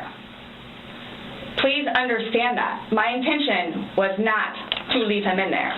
But you went upstairs thinking that he could get himself out, but the video shows That's what I told you. And I see his fingers. He'll be up here any minute. And then 30 minutes later, he didn't show. And he's telling you. And I didn't wake up. Do you think he's joking? You told me he was laughing, and we were before. The video, there's no. When we first got in there, both of us were. So how long was he in there for? This video is at 11:12 when it starts. So was he in there for a long time prior to recording this? No. So it goes from funny to no longer funny. But you're the only one laughing. But I didn't think that he was panicky. So pushing up on a suitcase saying Sarah, Sarah, Sarah. I can't breathe. George has done that in the past before too, where it's just he thinks that he's woe is me kind of thing, where it's he's never been locked in a suitcase. That's where he couldn't get out. So it's I thought it was the voice crying wolf kind of thing. Okay. And again, my plan. But nowhere in there is he laughing. Is he joking? He is begging. And you're the only one laughing. Okay. And you're the only one saying derogatory comments. You're mad. No. Please don't. I don't mean to sound negative, and I don't know if I can say this, but it's you guys are kind of trying to feed me. No, I'm just trying to show you a video that you no longer want to watch because you probably don't want to know the outcome of how and what you said. Well, I know what. You know what's on that video now? No. You remember making that video? No. Why don't you remember making the video? Probably because we had been drinking. But you weren't drunk. No. Just because I went upstairs and... Just because you're drunk doesn't mean that you... times that you were not drunk. You said that you had your wits about you. You said he had his wits about you. Mm-hmm. You said that you don't like not having your wits. In my experience, if somebody cannot remember doing something to the extent of making 2 videos and taking a photo, they are intoxicated. Okay. I understand where you all are coming from. Well, we're just trying to make sense of it. We're trying to figure out what you're saying. We're trying to figure out this video. You explain it to us. We're listening. I just did. Like, we were playing, and then, like, I thought it was... My plan was not to go upstairs and go to sleep. My plan was not to... He'll be up here any minute. But you willingly went upstairs and went to sleep. No one forced you to go upstairs and get My ready plan for wasn't bed. also to leave him in the suitcase. So why didn't you take him out? Because I went upstairs, and then I fell asleep. But why didn't you consciously think, he's asking to come out, he can't I didn't do it breathe. intentionally. What do you think is going to happen if you leave somebody in a confined space like that? Well, I thought by not giving it up all the way, it would be okay. My plan was not to leave him in the suitcase. What was your plan? Waiting for him to come upstairs. And then when he did it? I fell asleep. You said you were up there 30 minutes. After 30 minutes, somebody not coming up. Knowing that the last time you saw him was in the suitcase, 30 minutes later, you're like, maybe I should go check on him? Maybe I shouldn't? No. That didn't cross your mind because it didn't happen. That's like an assumption. Like, that's what you all are thinking. Just... We're asking. It's the whole... You tell us. It's the drinking. That's what it is. It's the drinking. I thought it was like, I thought he was okay. Like, I didn't, He's telling you he's not. He's telling you, Sarah, I can't breathe. He's saying your name and you're like, that's my name, don't wear it out. Guys, that's how we are with each other. Like, nobody understands our relationship. The whole suitcase thing never happened before. Would you leave someone else in a suitcase? Would you leave Lucas in a suitcase jokingly? Because it was a joking matter. You put him in there jokingly. Would you leave Lucas jokingly in there? And you love Lucas, right? And you love I wouldn't do that to him either. I wouldn't do that to him. So I just... Well, it's not like, again, I don't think you all understand. Like, it's... I mean... That was not my intention. Well, y'all don't have any idea what I've done for him. But by your acts, and that's exactly right. You get to the point where you've done so much for somebody and they don't show you any appreciation. He did. Not by your words in the video. I don't get that. He did. Because you bring up the fact that when he's choking you, you can't breathe. That's how you felt when he cheated on you. You couldn't breathe. And you verbally several times told him just fuck you. Well, you said it in the video, but you won't let us play the rest of it because you don't want to... When I say cheating, it's on his phone. Okay. Cheating is cheating. I think so, too. Exactly. It's your definition of cheating, though, so, I mean, that's what the word cheat means. And that's what you told him in the video. That I couldn't breathe when you cheated on me. No. That's how I felt when he said, Sarah, I can't breathe. And you told him, I don't know what you... This is... What would you say if somebody told you that they had done this? Done what? Zip somebody in a suitcase and went up and went to bed. Do you all not think... So you all think that it's like, oh, good, I got him in there, now I'm going to go to sleep? Is that what you guys are trying to assume? Or trying to, like... The video is very portraying of the opposite of what you told us.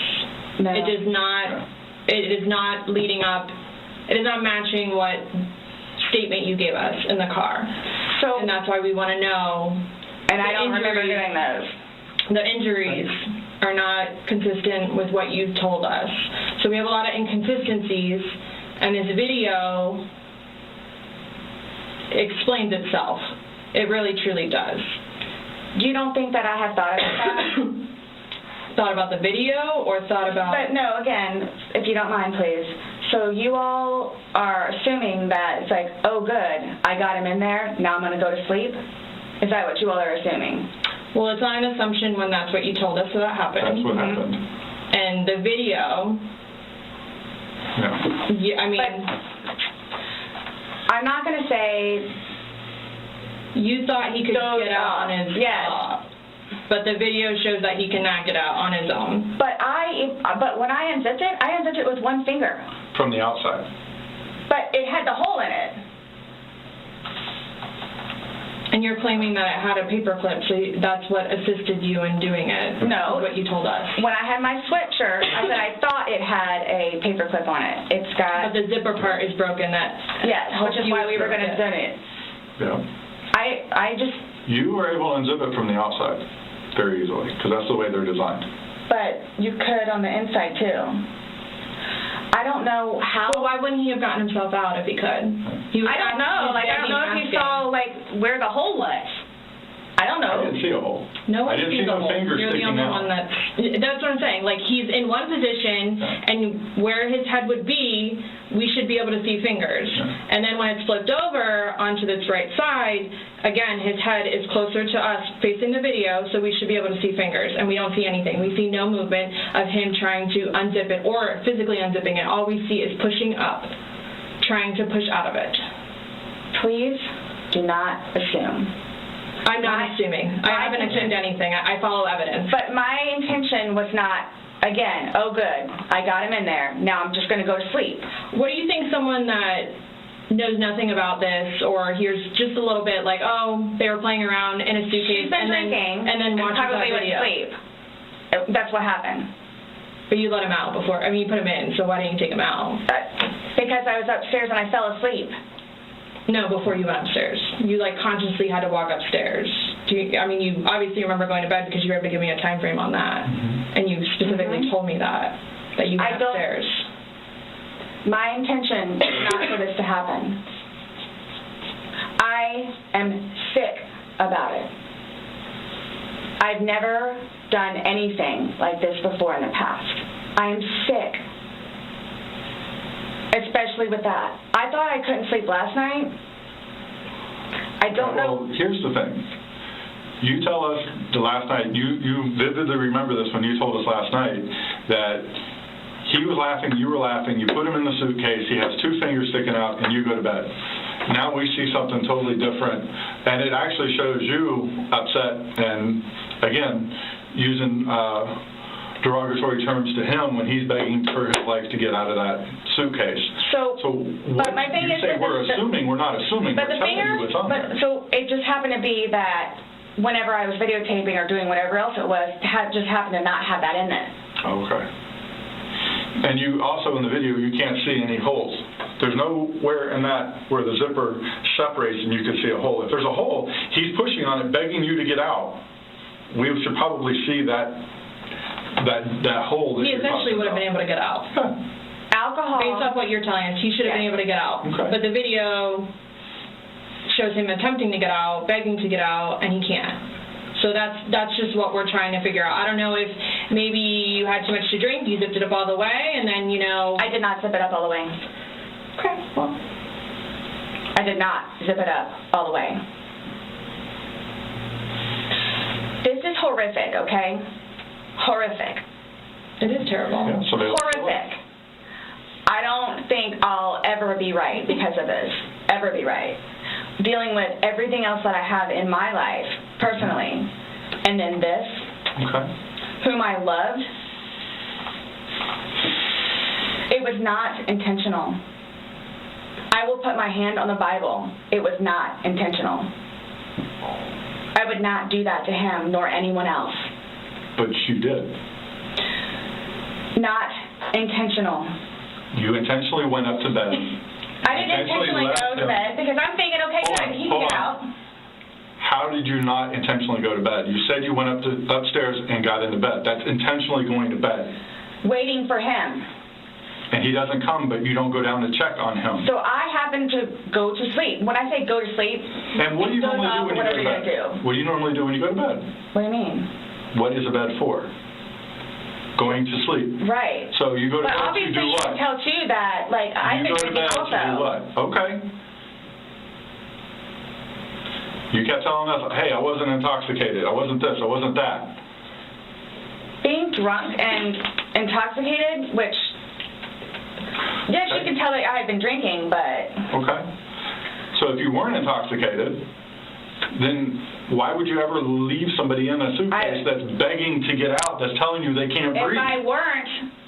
if I hadn't been drinking, you still think it would be the same thing? Where it's like, hop in, I'm going to go to sleep. Is that what you all are trying to do? To portray me We're not trying to do anything. I'm simply asking you to explain to me what happened. Everything was fine and dandy. I don't call it fine and dandy. Was fine and dandy. Explain You all don't, okay, for me to tell you this, again, mind you, I've been without him for a day now. Mm-hmm. I don't know, I mean, I don't know what you all want me to tell you because this was not in any way, shape, or form, hand on the Bible, intentional. Okay. So you just left I him there didn't to kill teach him. You left him there to teach him a lesson? I didn't mean to leave him there. That's what I'm trying to tell you. You got up and walked away. How is that not intentionally leaving him there? Because I'm looking at the hole knowing that it's there. He'll get out no harm. Because you don't. Then he doesn't, but you don't go check on him. You say you're up for 30 minutes and he doesn't come up. You don't go down and check on him? I'm in the bed. You even moved. And off. You admit to moving the suitcase like over. So you roll it over. Like it's not like I didn't want it to be like that. Don't. You didn't want him to be upside down. How do you even get upside down? Right. You guys are killing me right now. I just want you to hear. That's how he talks to me most of the time.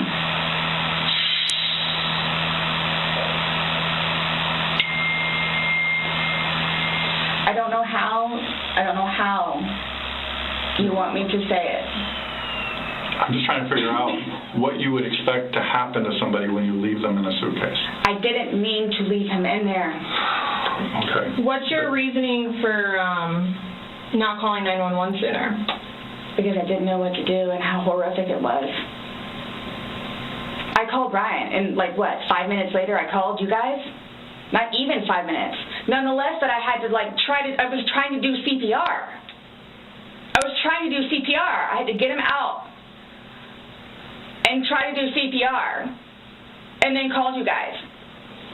And then was continually doing CPR with the dispatch on the phone, where he had me count out loud to help me focus on what I was doing.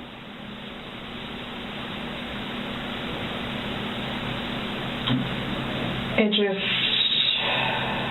I don't know how, I mean, you can sit here all day long and say, I thought he was going to get himself out, but that he didn't, and you went upstairs, and you stayed there for 30 minutes before you fell asleep.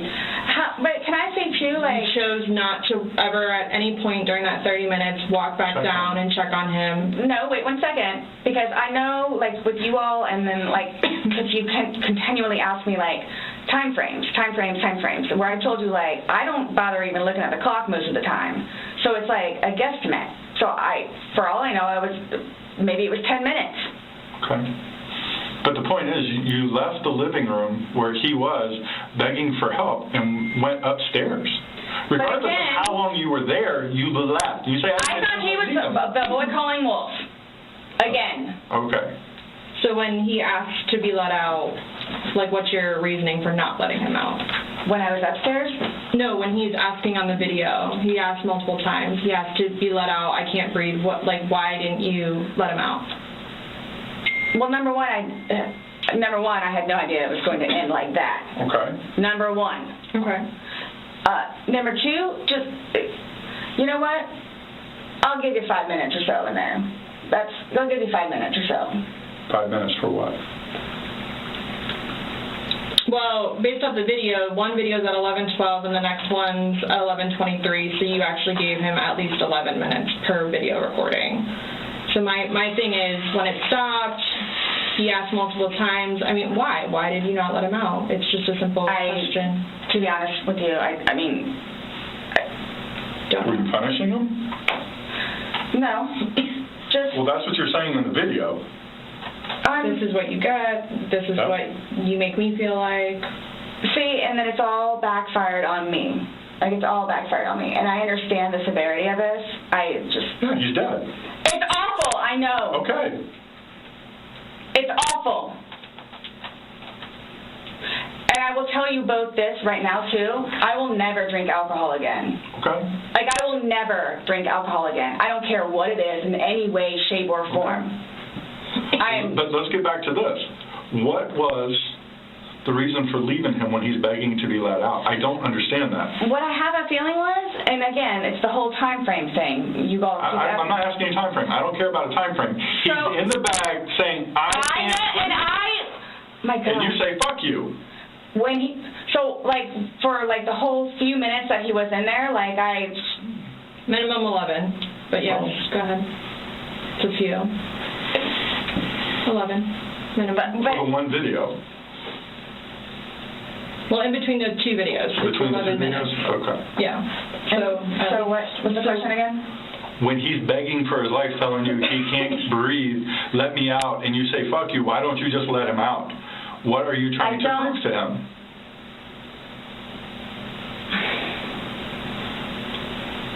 There was obviously something in your head that you were thinking of when he was asking to be let out, and you're like, again, it's the boy calling wolf.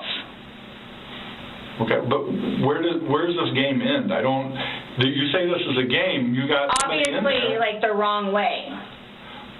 So what was your intention for leaving him in there? And it's not fair. It is not fair. You guys are trying to, again, he's in there. Night, night. That's what happened. No. That's absolutely what happened. Intentionally.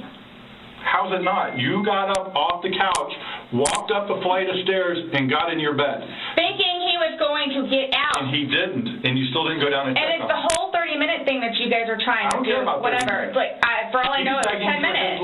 He's begging for his life, telling you he can't breathe. I don't know what you want me to tell you. I don't. I didn't intentionally mean for this to happen. But you can't tell us why you left him in there and went upstairs. That's my only issue. What am I supposed to write? What do I write? So my thing is, it's what I have a feeling is I went upstairs and just hit the bed kind of thing. But, again, I'm thinking he'll be up here in a minute. But then I go out. But my question is, why didn't you just let him out prior to going up? I don't know why. He's begging to be let out. He's not laughing. He's not having fun. You said this was supposed to be fun. You were laughing before. Before you said he was laughing, you were laughing, you went upstairs, he had his fingers out of the bag, and he was playing. Well, obviously that's not the case. So are you guys, so what is it you're trying to, We're just trying to figure out why. Why? What? Why? What was the motivation for leaving him in the bag? Why he was left in the bag? Why the video? I didn't have any motivation. It was he and I having a great day, fooling around and being stupid, and apparently me going upstairs and hitting the bed, not going to sleep, where it's like, I'm tired now, I'm going to go to sleep. That's excluding, it's a good analogy for the day, excluding the fact that he's got a bump on the back of his head, a bump on the front of his head, and his lip is busted, and he has a bump on his eye. I don't know what you all want me to tell you. This is not fair at all. Yes. That you all are assuming that that's from me. Where else did it come from? If you were, say it's opposite, you were in the suitcase, and you're asking to be let out, would you hope that that person would let you out? You're asking to be let out of a suitcase, should they not let you out? Eventually. I'm guessing. I'm blaming it on the wine. Blaming it on the wine? So you guys are assuming that. You keep saying we're assuming, we haven't assumed anything. But you guys are assuming that that's what I did. No, by what the facts of what happened. We got there. You said you pulled him out of a suitcase. You said you went to bed. We're not assuming that. These are the facts that you're telling us. But now what you said is like, oh, I'm tired. Oh, I'm tired. Well, that's what you told me on a sworn recorded statement yesterday. Because when I said, oh, you went upstairs and passed out, you were like, no, I did not pass out. You got attitude with me because you were thought I was assuming that you were drunk. So that's an assumption. That was an assumption when I said you passed out. And guess what? You corrected me. You were very adamant about the fact that both of you had your wits about you. What's your favorite word to use? Compass mentis. You've used it today too, to say that you guys were within your wits. There's two empty bottles of wine. No, but we didn't drink both of them. I think you did. We didn't. There's receipts for the They were both purchased yesterday, so I don't know how you didn't, because they weren't there the day before. The one was. Two Publix receipts from yesterday. Mm-hmm. Only thing purchased on either one was a single bottle of wine, 2 of them. So we have each bottle of wine that was empty in your garbage can that you purchased yesterday, or he purchased, but you two would have consumed together. Okay, well, I mean, there's receipts, so it's not even worth the going back. So this is, so I don't know what you guys are, I don't know. We were just hoping that we could figure out why you... What was the motivation? There was no motivation. Wow. Well, we're watching a video that, after talking to you, everything was laughing and fun. Now we're watching a video where it's not laughing and fun. He's begging for his life, and you are in a very angry voice telling him to fuck off. No. Yes, that's absolutely what it was. It's not an assumption. The video's there. We played it for you. So you guys think that I intentionally... You did. You got up off the couch and walked up the couch, or walked up the stairs and got into bed. That was intentional. There's no way getting around that. You intentionally did that. Nobody drug you up there. You didn't float up damn stairs. Okay, well, it's not fair. It's not fair that you guys keep trying to say that that's what I did. I don't know what to tell you. You told us that. You didn't go upstairs? Again, there was a hole in a suitcase. I unzipped it from the hole with one finger. Well, the damn hole didn't do him no good, did it? But he could push it open. No, he couldn't. The video shows him pushing up. If he could push it open, why wouldn't he have gotten out himself? Why would he beg you to open it? Okay. I tell you he can't breathe. Okay. If someone can do something for themselves, they're going to do it. They don't need assistance unless they need assistance. So, but why would he start doing it? Because he couldn't, because it was all the way zipped. Okay. Didn't see it. It wasn't. I intentionally didn't do it. That I intentionally did not do. What's that? You didn't intentionally do what? Zip it all the way. He nor I. Well, he's dead as a result of your action. On each other. He is dead as a result of your action. I understand that. So that's why this... You two didn't lay hands on each other. No. No. I don't have anything. You're right. He doesn't. Whatever that is, whatever it is. He does. See, this is what happens. It's not fair that you guys, just because he has those, automatically blame it on me. Like, well, what about when you had your injuries and he gets arrested? Is that not fair? Really? Like, it's really? The exact same thing. Really? He has injuries. You have injuries. Like, what does that mean? I don't have any injuries. Correct. Because he and I have not been at it with one another. So every time that you guys fight, you both hit each other? So you should have probably gone to jail all those times that he went to jail for domestic? Oh, the one time I did. But he completely trashed the police report. Because that's nothing what happened. Because the reason why I got taken in was because my story was different than his. So I'm being portrayed as like this abuser. We're not saying that he doesn't abuse you. Absolutely. We're not saying. So I'm the one that's being portrayed as the abuser. Because I have never dealt with anything like this before. I don't know what to do, how to do it, and I always know what to do and how to do it. This, I don't know. So I don't know, like, what's going on or, like... We are simply trying to find out as well. Again, we got one side of the story. You're telling us we're going with what you're saying, but then we find stuff that negates what you're telling us. And I don't even remember doing that. Okay. You're telling us that we're assuming stuff, but what we're simply doing is telling you what we saw in the video and repeating what you told us. I understand. Because I don't remember that. Okay. Doesn't mean it didn't happen just because you don't remember it. So is the texting thing something about me? Like, what's... The what? Texting? Oh, no, I'm texting. No, You guys are scaring me, so, like, I don't know, like, what to expect. I mean, I had questions of things that need to be taken care of. Like, I don't... What are your questions? I have one last question. You realize you're the person that killed him, right? I thought about that. Okay, you left him in the bag when he's begging you, saying, I can't breathe, let me out, and you said, fuck you. And you got up off the couch and went upstairs and left him in that bag. Not intentionally. Again, I would never do that to George. you did. Not intentionally. Know that. I don't. Know that. You got up and you went up to bed. Alcohol is a shitty thing. It's alcohol. So not, again, the reason that you killed him? You all, Please sit down. listen to me. Please sit down. You all, listen. I did not intentionally kill him. So your intention... I don't know what it is I need to do or how to do it or what to say or how to say it. But what was your intention? Everyone knows. Everyone knows. Everything that I've done for George and love him and continuously helped him throughout his life with me and made him a happier, better person. And everybody has their limits. Everyone knows that. Everybody has their limits. So it's like, okay, so while we're in a good place right now, I'm going to snap? Is that what it, while we're in a good place right now? You did. Yes. Absolutely. I got you on video screaming, fuck you.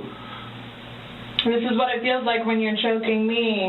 This is what it feels like. Which was however long ago. You said The video was from last night. Clearly, So it wasn't that. inside you. Yeah. There's still feelings towards it. You wouldn't say it if you didn't feel it. But I would never do that. But it happened, and you did. But that's after being playful. But no one's and laughing. having a good day. No one's laughing except you. Everybody's having a good day. Oh, I'm sorry? I would hate to see a bad day. Y'all are making me out to be a person that I'm not. Or will I ever be. Or are you a different person when you're drunk? People have different personalities after they consume alcohol. It depends. Well... Because you're sober now, so sober you... Nice Well, what person. about drunk you?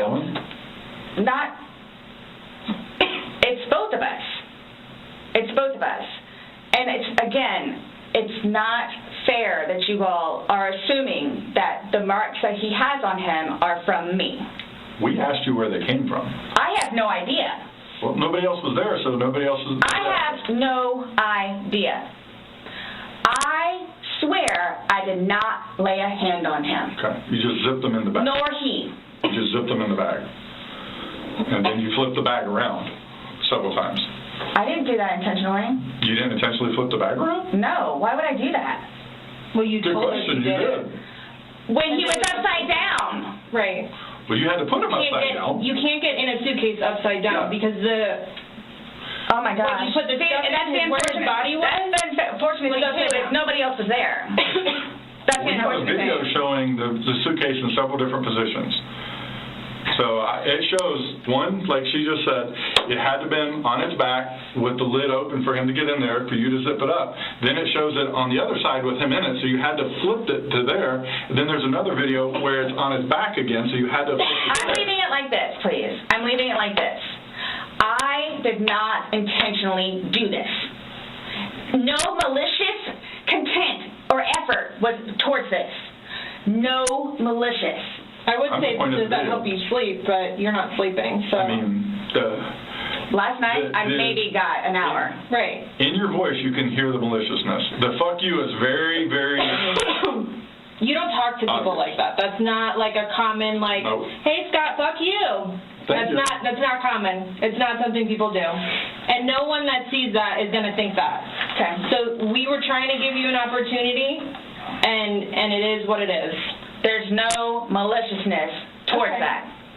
So I would probably be telling myself that too. My intent was not for that to happen. But you went upstairs and went to bed. Or maybe you passed out, I don't know. Waiting for him. And the whole time frame thing, it's like, regardless, that's not really fair. Regardless, waiting for him, it's not like you walked up the stairs. You can't fly up the stairs. No one can take you up the stairs. Okay. You go up the stairs, you lay in the bed, and you wait for him. Who cares if it's 5 minutes? Who cares if it's 30 freaking seconds? He's begging for his life. He's begging to get out.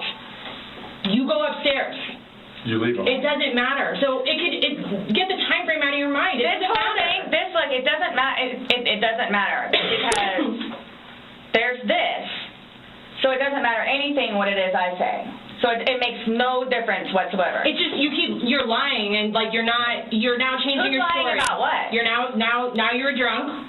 I never said that I was drunk. Exactly, but you did here today. That's okay. You said earlier. Everything recorded. Alcohol. You blamed it on the alcohol. You blamed it on the alcohol. Alcohol does a lot to people. Yes, but I never said I was drunk. Okay. You did. So you did this. You did this sober. You knowingly left him down there sober. I have already told both of you also that we were both drinking. Right. Okay. But you want to admit that you were drunk? I'm telling you all both. This has changed my life. I will take this. I don't know. Yeah. That's a true statement. Absolutely.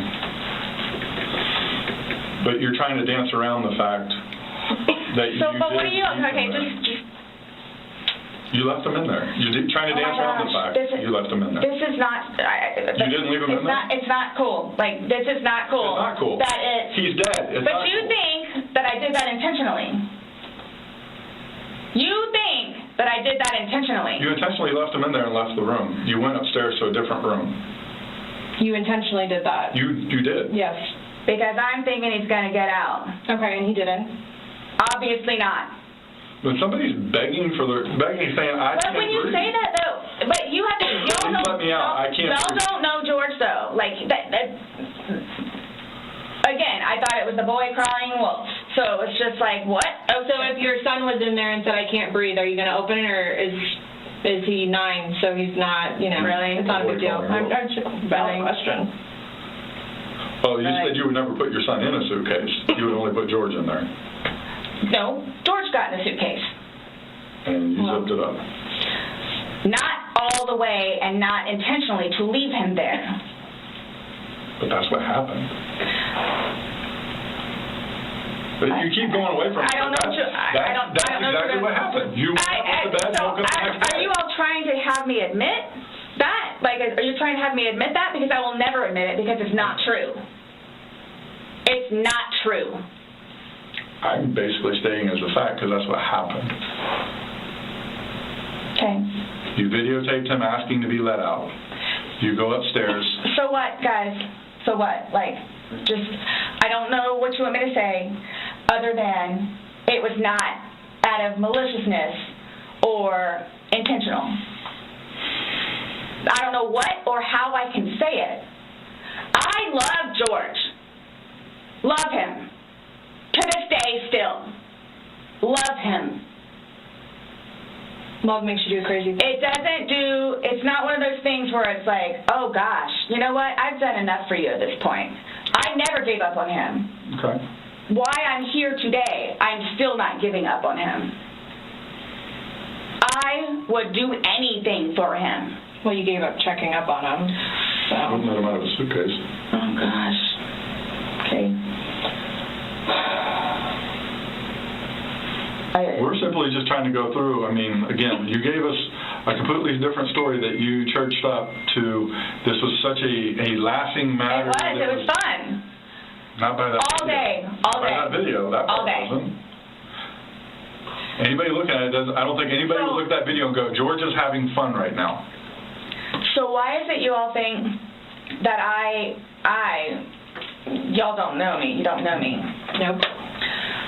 Would do something like that, especially having a 9-year-old son.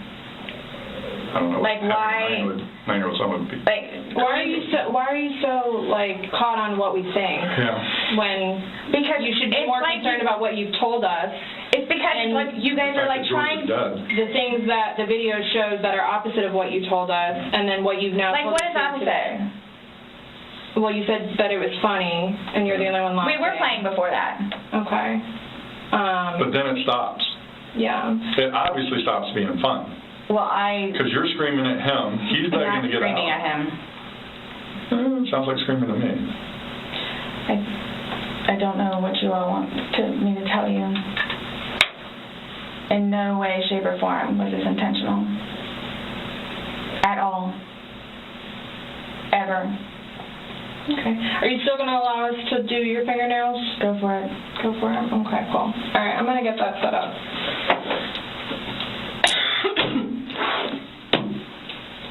Do you need any more water? No, but when you come back, can I ask about this? Yeah. So what? Just don't understand. So it was. I don't understand how your story changes so much to the fact that. How is it changing? Please help me explain. Understand. You went on about how this was such a playful thing and you guys were laughing, and it probably was for a few minutes, but then it obviously changes. The whole demeanor of this whole situation completely changes. It's not the funny, laughing matter. He's not laughing at all. I didn't think he was being serious. You absolutely sound serious. I didn't think so. Like, just.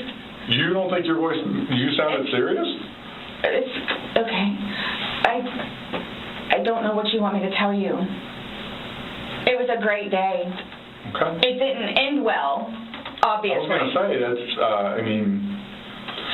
I can't explain to you. I can't explain to you how horrific it was. Okay. To find him. Horrific. Because I don't remember taking those videos. Okay. How horrific. I'm thinking he's in the bathroom. I'm thinking he's downstairs in the laptop. I can't find him. So what's going to happen? Like, here's what gets me though, is you don't remember taking videos, you don't know where he is, you don't remember him being in the suitcase, and you're still telling me that you had your wits about you. How does someone have their wits about them when? See, that's the thing too. But you can clearly tell. You can clearly tell that I had been drinking some. You can clearly tell. I had several people that came up to me in that apartment complex said that you were drunk on a daily basis. Oh my gosh! Right. Regularly. Right.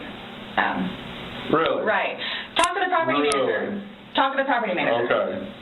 Because it's not. These are your neighbors, the one that live next to you. Your property manager does not live next to you. They see you every day. How many? You had two neighbors you went to and asked to go to the restroom. See, that is just not fair. No, hold on. You had two different neighbors that lived directly next to you. You asked to use the restroom, and they told you no and turned you away. You had to go across the way to somebody else. No, okay. Kim and Kim is not a nice person. Okay. She's just automatically not nice. Even after me and Lucas went over there and introduced ourselves, she's just not a nice person. Then why would you think she would let you use the restroom? Because Eli was in there.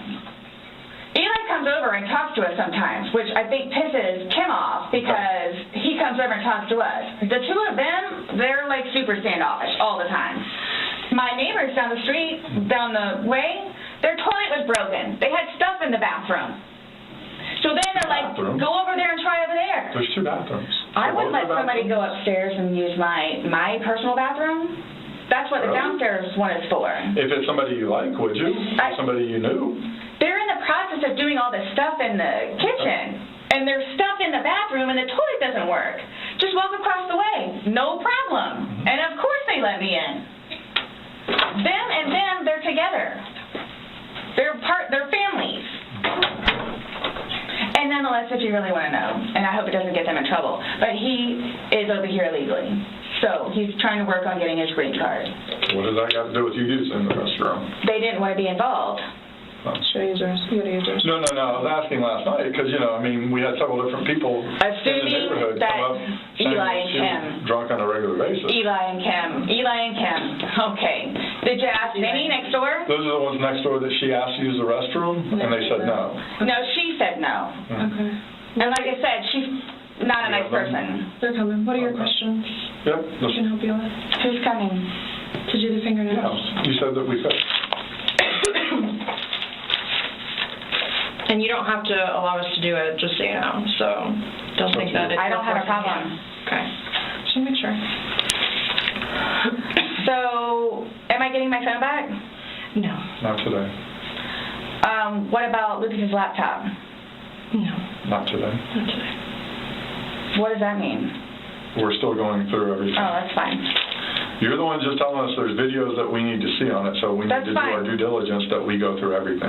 See, and that backfires on me now, too, because now you all think that I had even more, in quotes, intent to do what I did to him, which was not intentional. What's that? Is that correct? She's asking about your tag in your hand. No, but I'm asking if that's correct. No, I'm not going to agree to anything that you're saying. I'm not, that you're... No. So, his probation officer. Mm-hmm. Do you all inform her, or do I need to call her? We don't have to inform her, so if you would like to call her, you can. Are you saying because he's still on probation? No, but because of the nice lady that she is and all that she's done for him, I didn't know how it was. Legally, we just have to tell his parents, and we don't go telling. Everybody else? I didn't even know who his probation officer was, so no, I wouldn't go tell. So the same thing for classes. I need to do that too. Classes? You need to do what? Substance abuse class and his battery intervention. Yeah, something else I was just getting ready to ask. So, other than this, so initially, what was the cause of death? She is still pending because she wants to hold the body for an additional day to see if more of those bruises turn into something bigger. And she's doing some other tests that she's got to do. So she's pending it for now. So, and that couldn't have been of him being in the suitcase? Or y'all are saying that I physically did it? That's what she's determining. So the ones on the head, I asked her, could that have been from the suitcase, and she said she didn't think so. I didn't touch him, nor did he touch me. Okay. I'm leaving it at that. Okay. So I don't know if you all know how to do this, because so that's what I was going to get ready to ask you. So are you all updating his parents today, or when you get final whatevers? What does it matter? Why? What we tell his parents? What do you mean? Because we're gonna talk with them. Yeah. Okay, I have to. But it's going to come down to me. What do you mean? So it's being put on me. Who said that? But I'm not. So what is it you would tell them? We're going to give them an update, just like we gave you an update on their autopsy. Okay, so it's whatever bruise, Here's the thing. Whatever on the head. We had to deliver news to them last night that their son was dead. There's not a whole lot of conversation that goes on after that. It's not a very easy thing. Was it yesterday or Sunday? Sunday. Today's Tuesday, right? Did we not meet you yesterday? We met you yesterday. Yeah. I'm just asking. Right? Did we not meet yesterday? It's a valid question. Really? Yes, on Monday. Okay. Got it. Perfect. So I don't know if I asked you guys or how I find this out other than talking to his parents, which is not going to happen. Yeah, probably a terrible idea. How do you guys suggest me finding out about funeral? That's not even something that's been probably talked about between the family. That's not something we ask. We have no way of... I didn't know, that's why I'm asking. Yeah. So... It'll be up to them to make the arrangements of what they want to do. Like, she just told you this quick, just being told last night, I'll pretty much be willing to wager that they have not even considered what they're going to do. My body can't even be released, so... I've been there with parents, grandparents, and uncles. So, I don't know if I have the right to or not, but, like, I was going to call his former employees, whom he really cared for, and let them know. You can call whoever you want. I just don't want to do something that I'm not supposed to. How do I go about getting his wedding ring, engagement ring? It's at the medical examiner's office. It'll come to us eventually, and then... It'll be released to the next of kin. Yeah, okay. I bought it for him. Okay. That is a civil issue. It was on his finger. It goes to them. They're the ones that are going to release it. We don't have any say in that. So I won't get that back.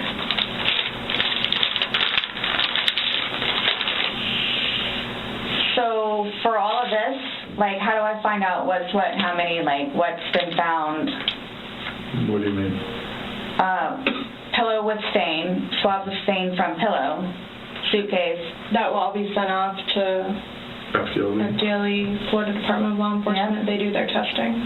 So, and then, like, whatever white can with blood and necktie with blood was from the suitcase. Correct. Why would you guys, you'll see it in there, the baseball bat for Lucas and the receipts. And this is just his phone, my phone, and then the laptop. Yeah, when anything can be released, we will release it, but we are very early in this investigation, and it's not an overnight process, unfortunately. So, what's next? They're going to come and swab your fingers. No, I'm talking about, like, in the long run. Like, what do I need to, like, do I need to be doing something, or, like... I can't tell you, like, what to do. I mean, like, so, like, for... Like, I don't understand, like, I don't know if you guys are just gonna, like... Because it makes it sound like, to me, like, I'm being accused of something that was not intentional. I'm being accused of it. And a handful of other things that I'm being accused of. Okay. So I don't want to be at home with Lucas and you guys show up. Okay. I understand that. So we're still investigating. I don't know what you want me to tell you. So is there going to be concrete whatever it is, and then it's like, okay, this is what it is kind of thing? Or like, because I've done the whole court thing. I've done the whole attorney thing. I've done whatever. So if I'm not admitting anything about being intentional and I killed George. Okay. That's not the situation, but it's trying to be pinned on me. Okay. That was not my intent. But it's trying to be pinned on me. So however or whatever it is I need to do in order for that to be proven, then I need to do so, which is why I'm trying to get my ducks in a row. Okay. So that's why I'm asking what the next step is other than me getting my nails swabbed. I mean, you want me to tell you how to not be accused of a crime? Is that what you're asking? Like, I don't know what you... I'm trying to prepare myself for whatever may need to be done so I can, I guess, stick up for myself. I mean, I think you're doing just fine. You came, you talked. I just don't want you guys to, again, show up and Lucas is in the house. Well, we did tell you yesterday that we don't want to do anything around your son, hence why you came to us. So I don't know why you think that's going to change. That and or me not just show up back home. I'm sorry, what? That or what? Me just not show up back home. That's what, he's so happy that I'm staying over at the house with Brian. Like, so happy. And I'm not going back to the house, to my house, for however long I can stay over here because of whatever to blow over. And again, if you don't mind me asking, so for whatever it is you all are claiming from the videos, which, yeah, is that what you're going to tell them? Like, his parents? It's like, oh, yeah, and by the way, she did. Did what? I mean, what would you tell him? I don't think it really matters what we're going to tell the parents. Oh, yeah, it is. It's fuel to the fire. Well, we can't hide things, and I don't know. I'm not saying we're going to go. I'm not saying that we're going to go and tell them every single thing we have. But again, this is the Orange County Sheriff's Office, that's public record, so eventually, like, this all will come out. So, I'm not, you're making it sound like we're going to tell them something, so then your life is in danger, and I don't like that accusation. So, let's just nip that in the butt right now. Well, that's what's going to happen. I cannot choose. But we can't even, so technically there's no concrete report yet, even. Right. So it's, you want me to, tell you exactly what I'm going to tell them. I don't know what I'm going to tell them. I don't know what I'm going to tell them. Let's just leave it at that. Just like you don't know why you went upstairs. I don't know what I'm going to tell them. So, parents that are dealing with can I call you the way that I did last time? Yeah, my phone is an open line. Missy should be here. I don't watch TV. What's coming out for looking through? I get it. Look, I get it. That looks really bad. So that's what scares me. Like, what do I need to plan on? Like, what do I need to plan on? I promise you, on my son's life, it was not intentional. I promise you, on Lucas's life, it was not intentional. I don't know you. I can't say I know anything about you. I don't know what would be a true statement, what would not. I mean, you're promising on your son's life, that's fine. That's how much it means. Sorry. That's how much that's how much it means. Okay. I hope you take that to heart. Please.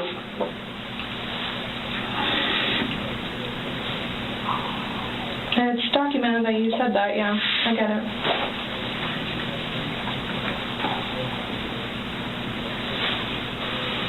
Do you have any idea when I can get my phone back? No telling. What did you say? I just said no telling. I mean, our digital forensics unit is got a lot of cases on their plate. I mean.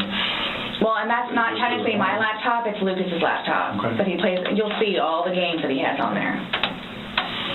As soon as we can get that back to Lucas, we will. As soon as we can release your phone, we will. But we have no way of being able to tell you because we don't have control over their caseload and how they arrange what they do. So I don't know. And at this point, I think, honestly, with everything else that's going on, that should probably be at the bottom of your list of worries. I'm trying to make Lucas happy so he can have his laptop back. Okay. Did Brian not have a laptop for him? He has his laptop that he has to do for work, that he doesn't want him using it or breaking or dropping.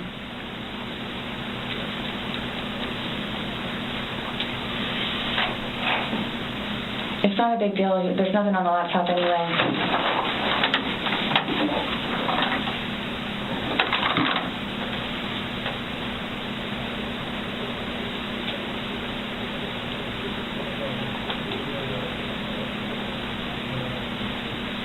So you will keep me posted, like updated.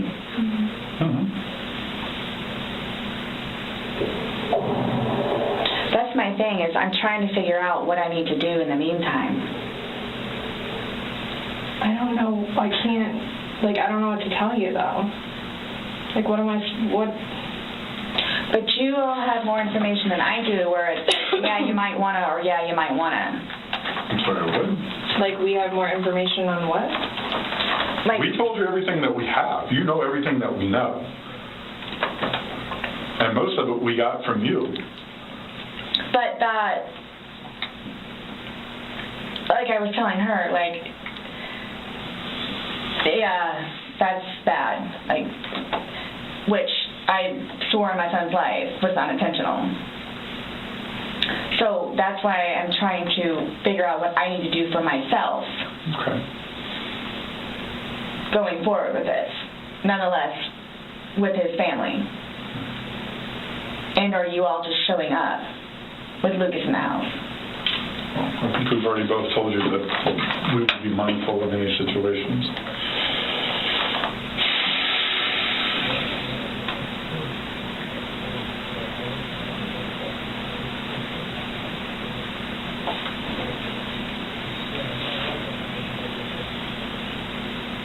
So you guys, I guess you're going to call me tomorrow? Or do we need to come back down here? I'll chat with you next time. I have no idea when I'm going to call you next. Isn't the report coming out tomorrow? No. What report? I'm just saying a report is generated through us, and the sheriff's office is a public entity. So if someone were to come request something, then... No, I'm talking about his autopsy. She's waiting and doing more follow-up, but... She's looking at him again. Yeah. But she won't be finished with him because she's pending further stuff.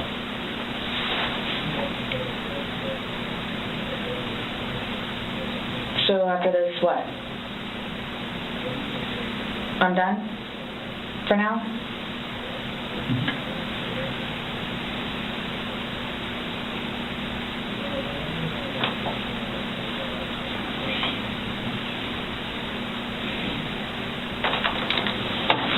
How long does this stuff take to get back? The Most FDA of that results? you won't get back. The swabs and stuff will stay. But I'll know about it?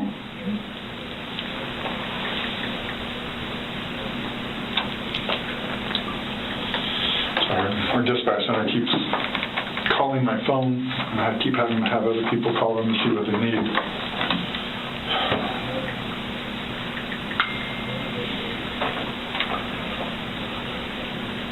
I hope you all can really both truly understand that that was not my intent. I miss him a lot. I mean, No more. but my question has remained the same. What do you expect to happen to somebody when you leave them in a position like that? Yes, but you have to understand too. No, just what would you expect to happen to somebody when you leave them in a position? I have no idea because I've never done it before. Why have you never done it before? Why would I? Exactly. Why would I do it before? Why did you do it now? I clearly have said why. Why? No, you don't know why. You just know that it's not intentional, but you don't know why. But that's okay. Really? I'm not trying to force you to say something that you don't know.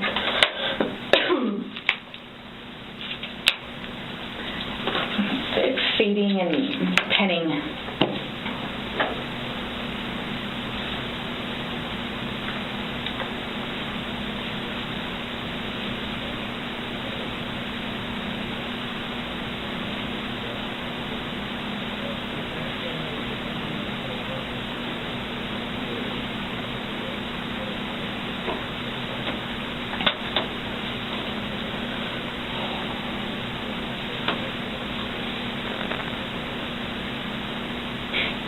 The fact that you guys would assume that I'm that kind of person.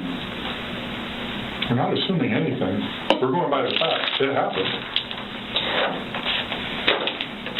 Like you said, you don't know me.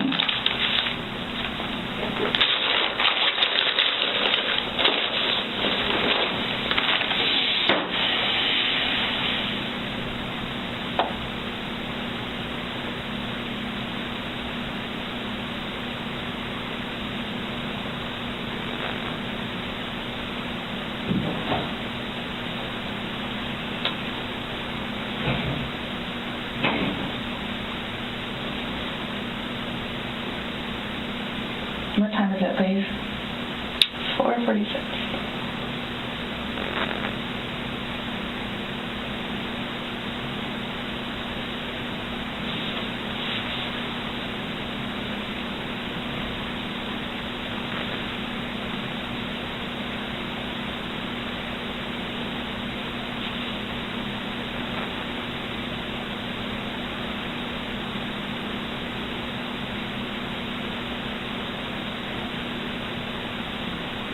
in itself, for me to have to live with getting him out and doing what I did is punishment enough.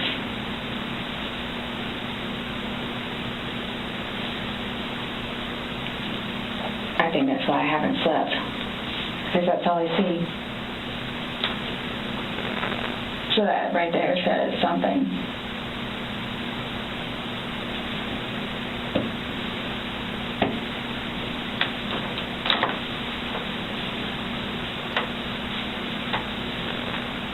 Not my intention.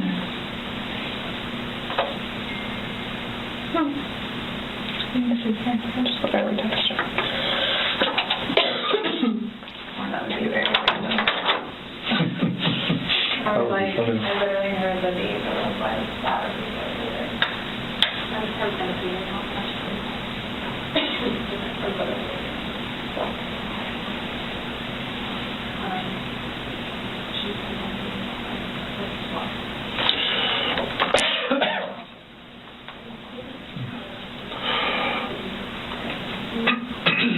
Nonetheless, I have to live without him now. Yeah. Nonetheless. Yeah. Punishment in itself. Yeah.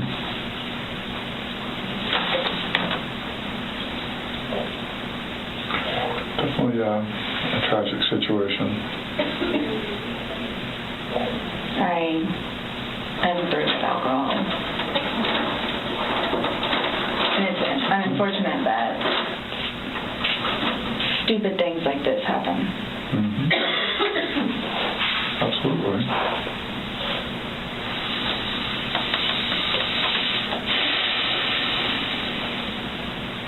Nonetheless, I have to live without him now. Mm-hmm.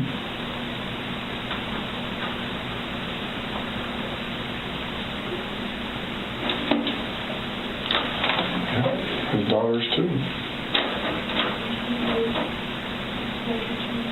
Are you trying to make it worse? Sorry, what? Are you trying to make it worse? Make what worse? How I feel? Making a comment. I mean, CSI, that was there yesterday. I think she took your photos.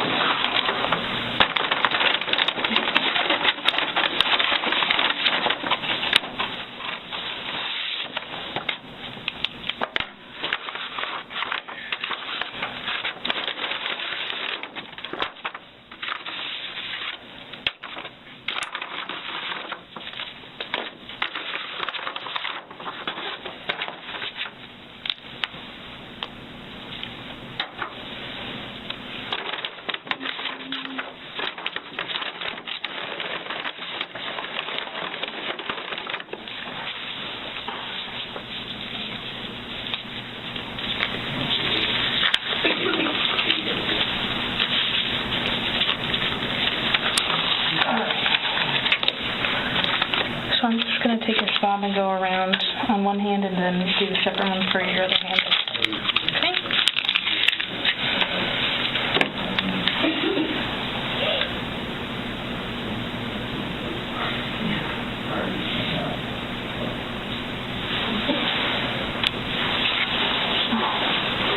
Right hand.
right, I'm going to fast forward a little bit through here while she's swabbing her fingernails, because there's really not that much. It's not that exciting.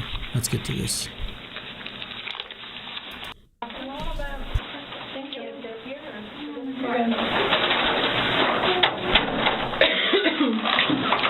Okay, I'm done with all these. Okay, Sarah. So, you're not free to go. Okay. Do you promise everything you told us was the truth? Or no? Everything we've talked about today? Yes. What do you mean?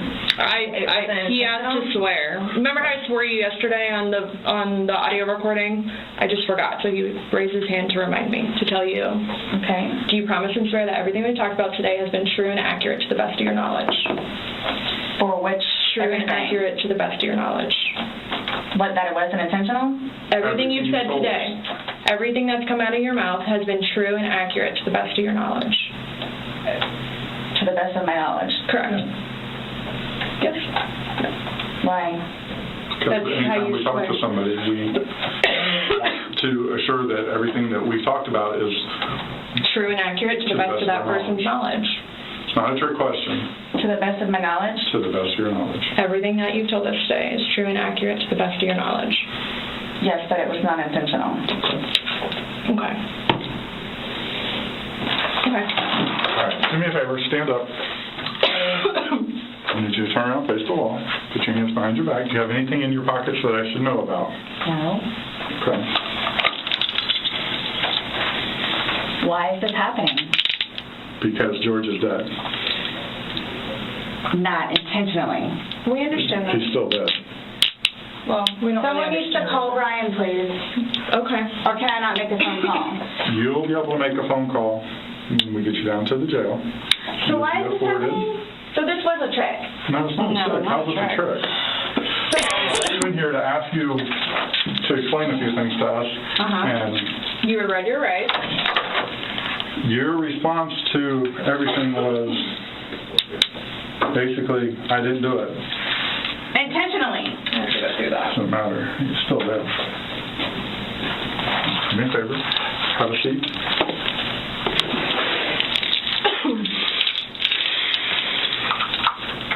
Really, guys? Really? So if I didn't show up? Why is this happening? Because before y'all said I could leave. That I was done after this, after that. We were done, yes. We were done. Absolutely. So now, so that's what it is. We are done. Right. Not intentional. Okay. So what am I supposed to do now? You will... Someone needs to call Brian. Okay. Lucas is waiting for Mom to come home. This was not my intention. I thought I was waiting for you all to come and figure out what's what and how many. That's what we're trying to do. And I was going to be able to go home and see Lucas. Now he's just not going to have me come home. So there's nothing that I can do. All right, no. There's nothing that I can do in order to go home and see Lucas and prepare. Not right now, no. You'll be afforded a time in court. You'll be afforded an attorney. You'll be afforded a chance to talk to a judge, and all that stuff will be worked out. But what's the time frame for that, though? I have no way of being able to tell you. You should make first appearance probably by tomorrow morning, if not tonight, depending how things are busy, how quickly you get down there. I don't work in suspicion this was going to happen. Okay. And I need water, like, really bad, please. Have a seat.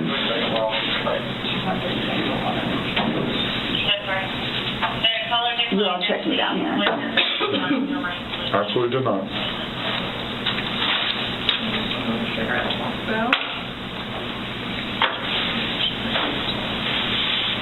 I just got those. Okay. They are not allowed in the jail. So I can't even smoke cigarettes as I go. What? Am I good on that? And what am I supposed to do with my car? So you find where it is. When you get down there, you'll have free phones. You'll be able to call. What, as soon as possible?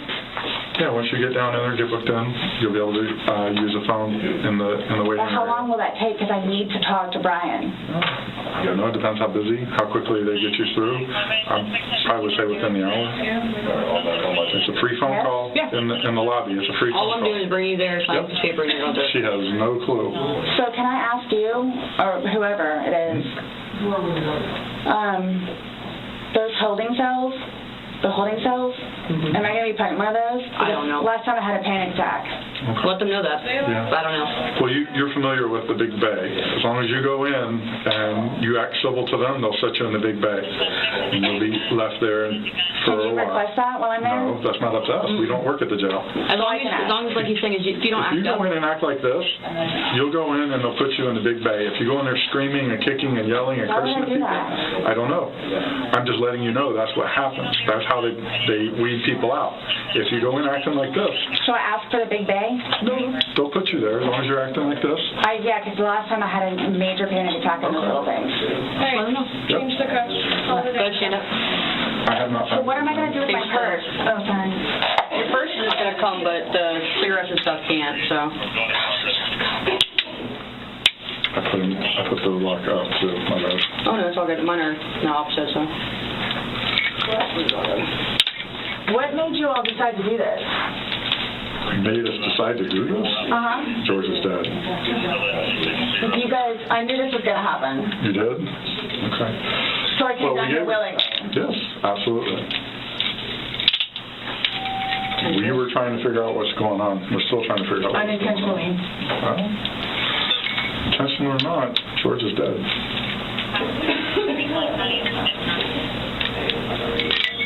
You act like when you say unintentionally, that absolves you from everything. I don't know if it's able to be or not. I apologize. I have things in my car that I need to. Okay. Put your purse like that. What kind of stuff do you have in your car that you're worried about? Well, I have my medication. Okay, they have a pharmacy there, so if there's something that you have to have right away, you'll be seeing a nurse. It's panic attack stuff. Well, again, when you get checked in, you're going to be seeing a nurse, and that they have a pharmacy there, so they'll be able to take care of any kind of that stuff. That protocol is out of my realm. I don't work down there, so I don't know, but I do know they do have a pharmacy, and that you will be afforded to see somebody. Okay? All done? Yes, ma'am. Let's say no. My bad.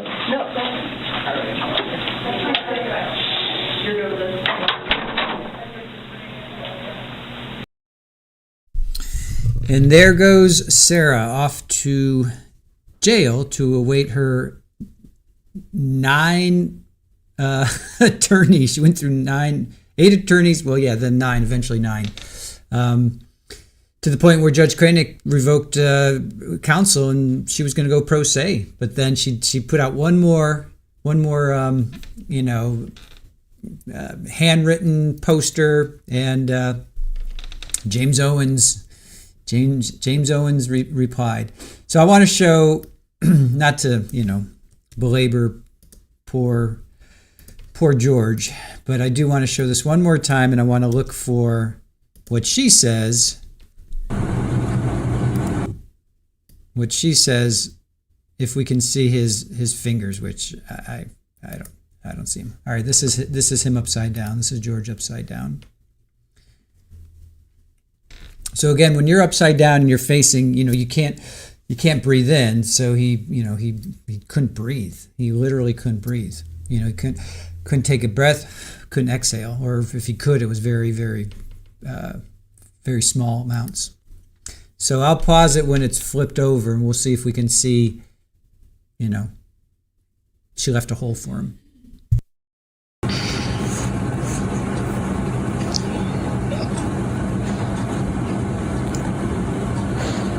Sarah.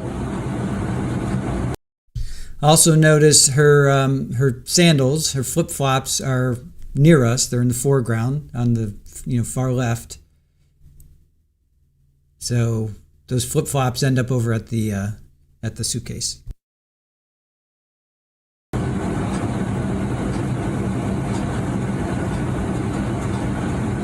For everything you've done to me. Sarah. For everything you've done to me. Sarah. You. Sarah. You. Sarah. Stupid. Sarah.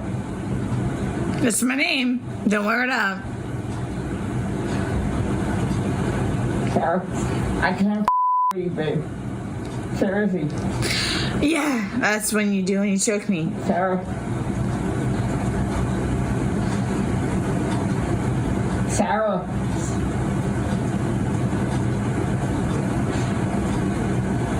Sarah.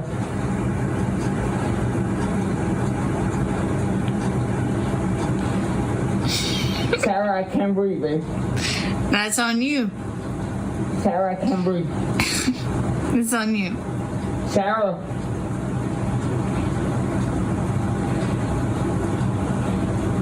Real or ransom. Might want to get video for it extra. Because I got this. Sarah. Real or ransom. Sarah.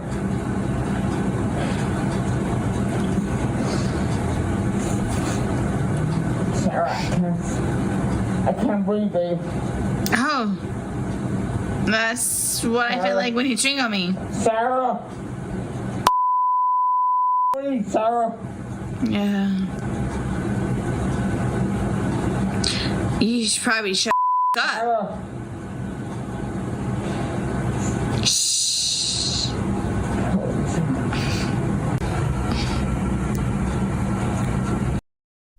All right, so there's the sandals. She said she left it open, but obviously it's hard to tell there. So, and if she claims that she saw his fingers coming through, you know.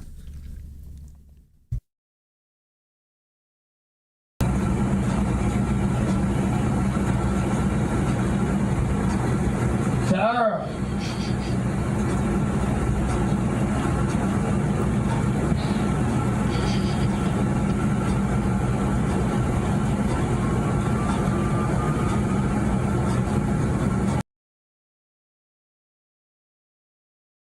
So certainly didn't see any fingers coming through. All right, let's get to opening statements. So we're going to set the stage. We're actually going to get to trial now. We're going to do opening statements first. We'll do both. We're going to do state, and then we're going to go defense, and they're both about 30 minutes. So they were certainly no Beth Silverman. Statements this morning, both. Right, hold on. And we get to hear and watch Judge Kranick. Yay! One of my favorite judges. All right, opening statements. State and the defense will have the opportunity to present them. I ask that you listen closely to those statements that they're going to provide. But remember, these are not evidence. This is just the party's belief as to what the facts and the evidence will show in this case. After the conclusion of the opening statements, we'll begin with the state's case in chief through witnesses. With that, Mr. J, you may proceed, sir. Thank you.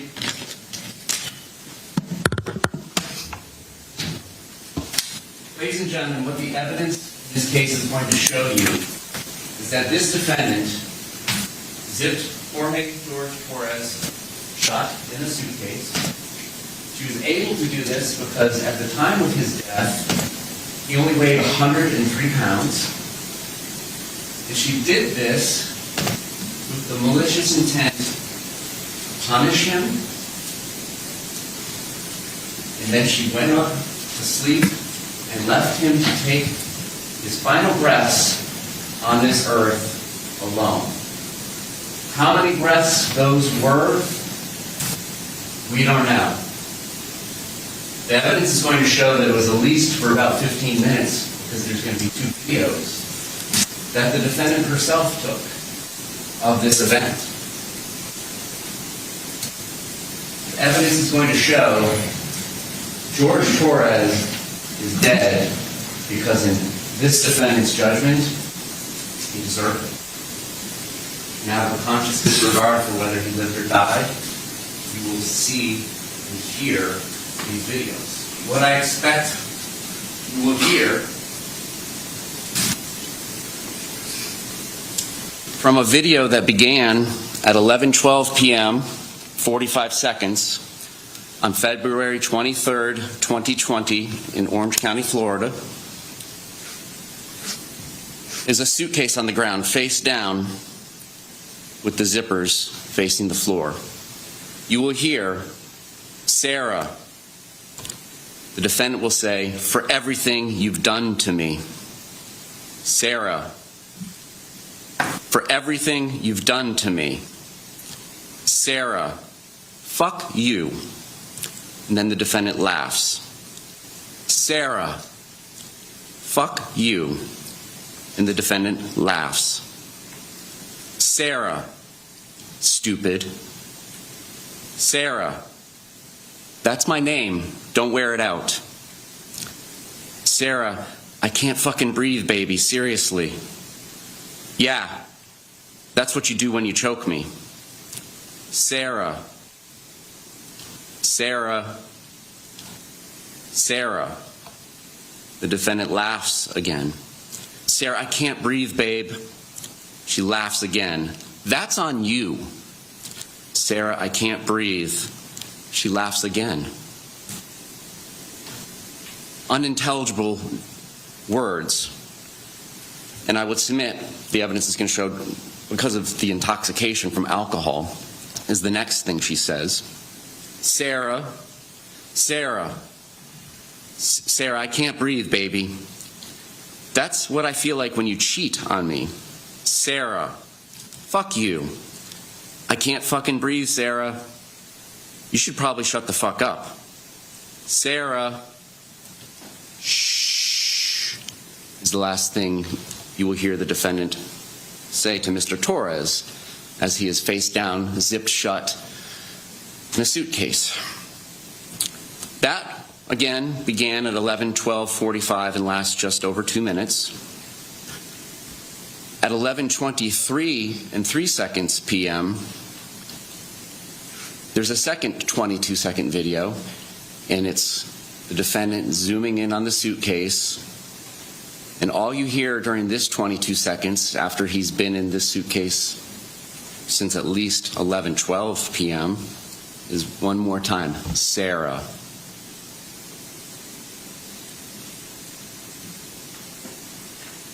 How did we get to this point where 103-pound Jorge Torres gets put into this suitcase, left to die?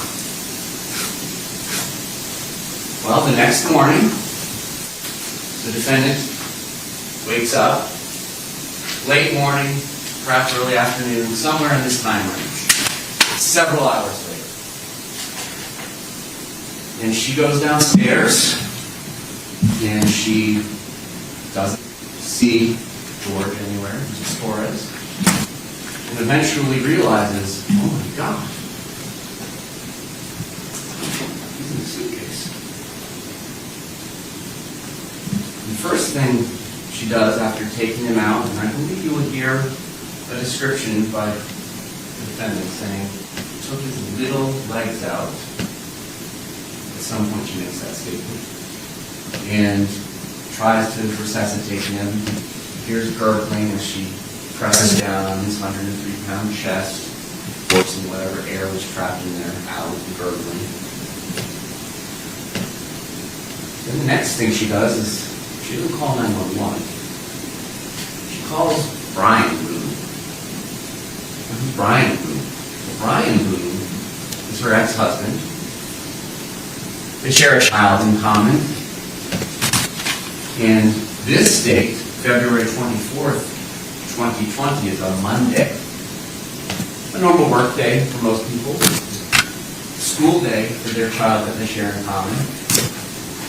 But after they got divorced, the arrangement was every other weekend, they'll co-parent. And that weekend included Friday, Saturday, Sunday. so it's that 3 schedule. And then Mondays and Tuesdays, their child would be her responsibility. And Wednesdays and Thursdays, their child would be Mr. Brian Boone's responsibility. So February 23rd, 2020 was a Sunday, and now we've led into Monday, February 24th, 2020. Mr. Boone had been trying actually to contact the defendant several times that morning because he just wanted to confirm she was going to get their child after school that day. And there had been a history of reliability issues on that issue on her part. So you will see in the phone record, he calls her and calls her and calls her. And then she finally calls him back instead of calling 911. And being the nice co-parent that he is, he comes over. It's a short drive, 10 minutes. And as she's explaining to him what the heck is going on, he peeks in through the front door of her townhouse, which allows you a view all the way to the back sliding glass door. You're going to see that her kitchen is off to the right, but there's a doorway that you can see all the way through. Then on the back side of the kitchen in the breakfast room area, there's tables and stuff. There's also some blue legs sticking out in view. Brian Boone says, "Check, please. You need to call 911. He doesn't set foot into that townhouse. He does wait outside, though, being the good co-parent that he has been. So now, after having first called her ex-husband, after having first waited for Brian Boone to come over, the defendant makes the 911 call.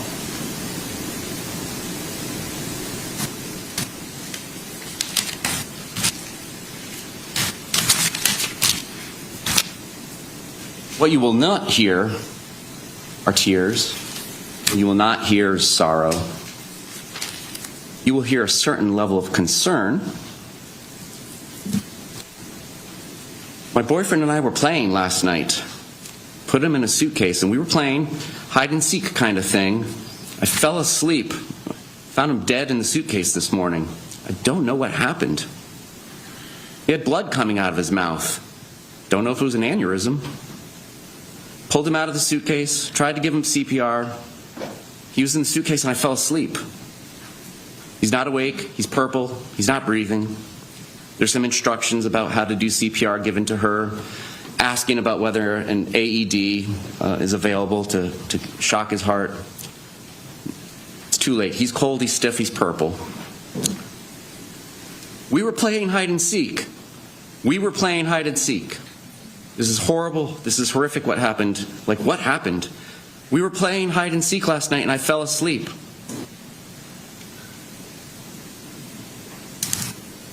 So she mentions that there was blood coming out of his mouth.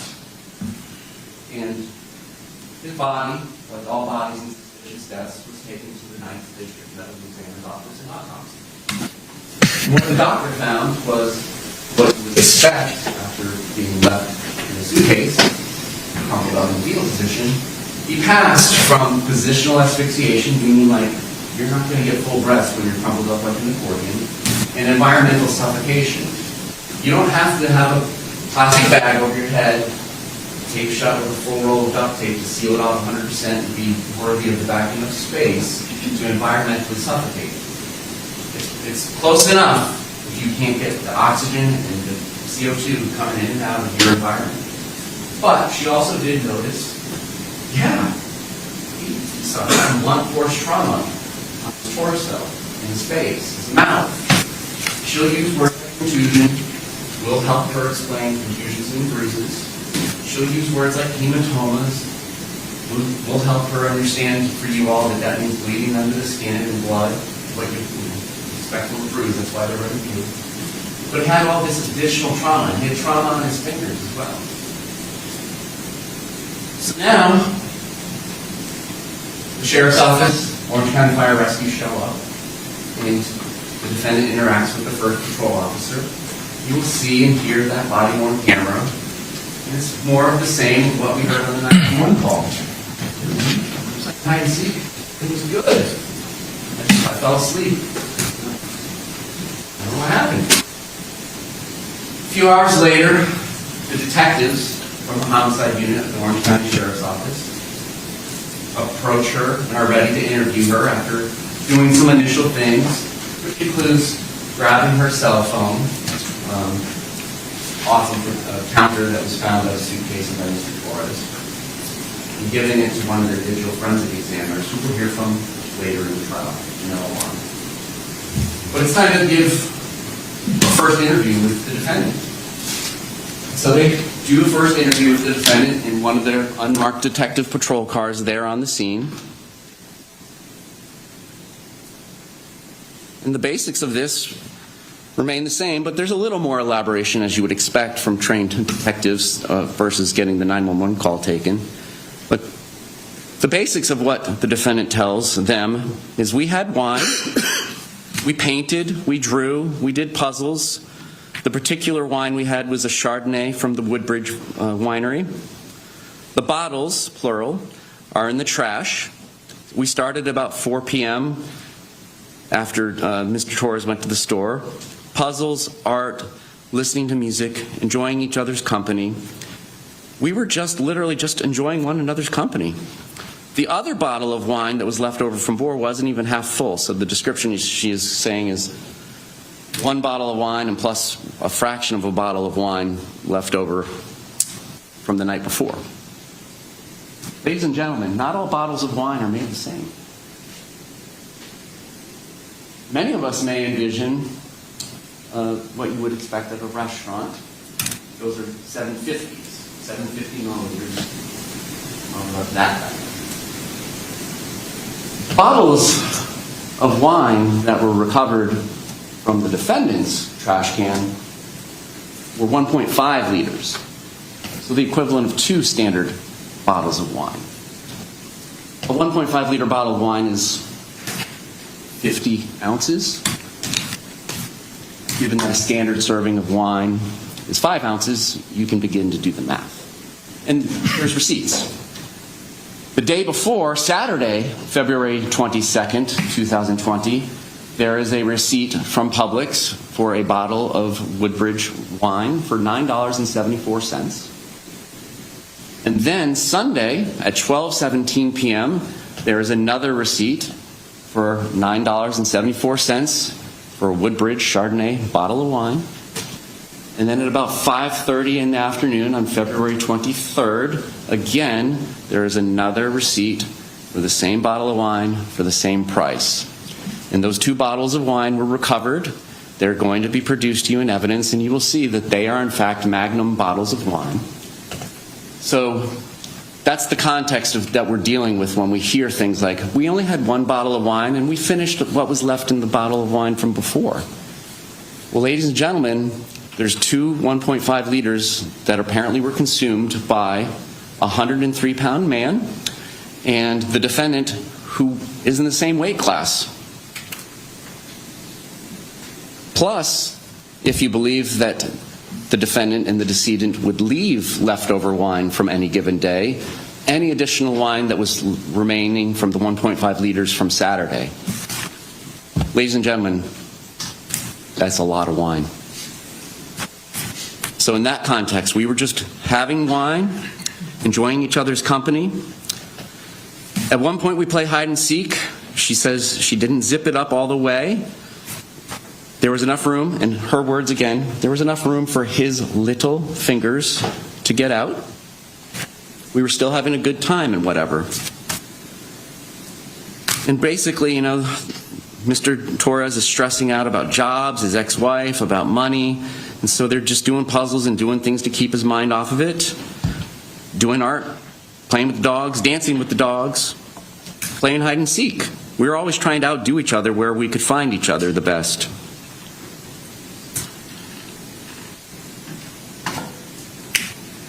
When they started playing hide and seek, she went up to the shower and then got tired of hanging out in the shower and came down, and that's when she found him playing around in the suitcase. We both thought it was funny. I'm going to zip you up. 2 little fingers could stick out. And she went upstairs thinking He'll get out, we're going to have sex and go to sleep and call it a day. It was a good day. She insists that they had wine but were not drunk. You will be able to assess that for yourselves when you hear the recording she made. No ill will between us last night. Last argument, maybe last week. Don't really argue. We came home, drink, smoke, did art, listen to music, play with the dogs. We drink what we can afford. We used to be able to afford liquor, but now we can only afford wine.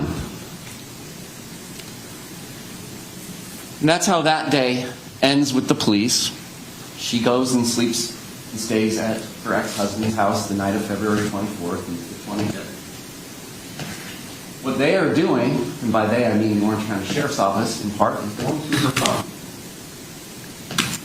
That's when they discovered the 2 videos that I just described for you. And there's other things in the phone, which I will discuss with you in a little bit. But she's summoned in for another interview, and she sits down and gives another interview on February 25th, now Tuesday. She does describe past instances of violence. You're going to hear about that. She's going to say, Mr. Torres had hit her with a curtain rod about a month ago. Since then, though, we've been good. I've been good. She describes that he comes at her all the time. He comes at me, so it's either I flee or I try to go upstairs and go to sleep. That's usually what it is. I don't know if you talk to Brian, her husband, about any of that, but most of the time I flee and I go over there. There's a discussion about why she stays with him, and you'll hear that for yourself. She will say that she doesn't really want to drink. She just takes an occasional drink. She drinks to placate him, Mr. Torres. She says that you're going to see phone videos of Mr. Torres smashing her TV in the past, like a month earlier. You may see that too. But she doesn't get drunk. When she drinks, she likes being non-compos mentis, her words, not mine, having her wits about herself.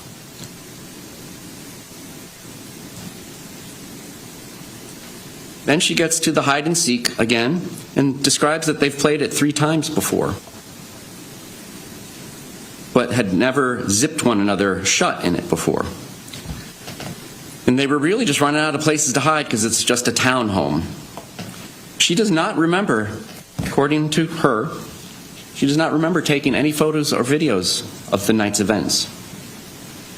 At this point, they ask her, well, would you like to see it? And she says, I can't watch this. I flipped him over, and that's where it was. Guys, this is killing me right now. That's why I flipped it over between the 2 videos. I didn't do anything intentional. Discussion over whether he had enough room to get any of his fingers out from the zipper. My intention was not to leave him there. We both got in there. Both of us were in there.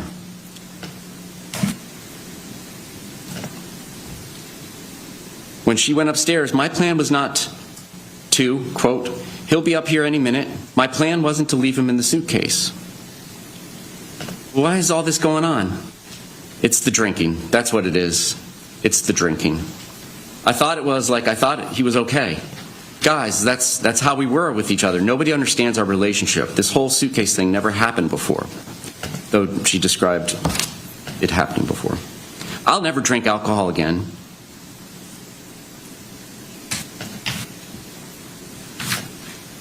She insists that she has no injuries on her, and you don't have to take her word for it because they took photographs of her and there were no injuries on her. She insists over and over that there was no violence that day.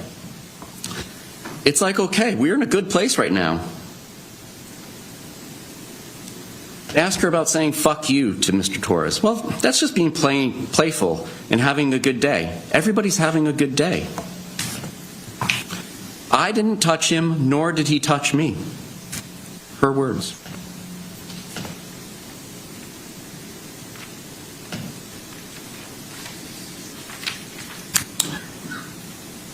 What else is found on her phone? There's a conversation between Mr. Torres' brother, and again, nobody knows who's using these phones at the time text messages are sent in these records that you're going to see. But it's indicated that there's a communication between one of the decedent's brothers and the owner of the phone that was taken that belongs to Ms. Boone. The text from the brother is, "Yo, my daughter told me what you did, Sarah. I don't want you around any of my daughters or nieces and nephews." And that's Christmas 2019, just under 2 months before this event. She replies, or the person using her device at this time, "Ugh, your quote-unquote dad hit me in the face." The next text is, "Hide and seek, I shall."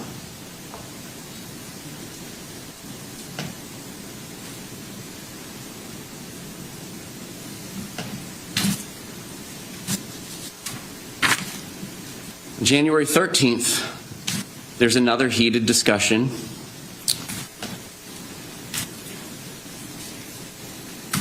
She describes it on January 13th in a text to Mo, the brother again. "It's a Torres thing. Boo." Sends a picture. "Keep the fugly creep out too. It's still fugly. Lose." The brother responds, "Please do something with yourself, Sarah. God bless you." The defendant's response, "And bless you and all of you too. I'll get," in all capitals, "rid of him. Then it'll be," in all capitals, "better. Ugh, Torres," referring to Mr. Torres, getting rid of.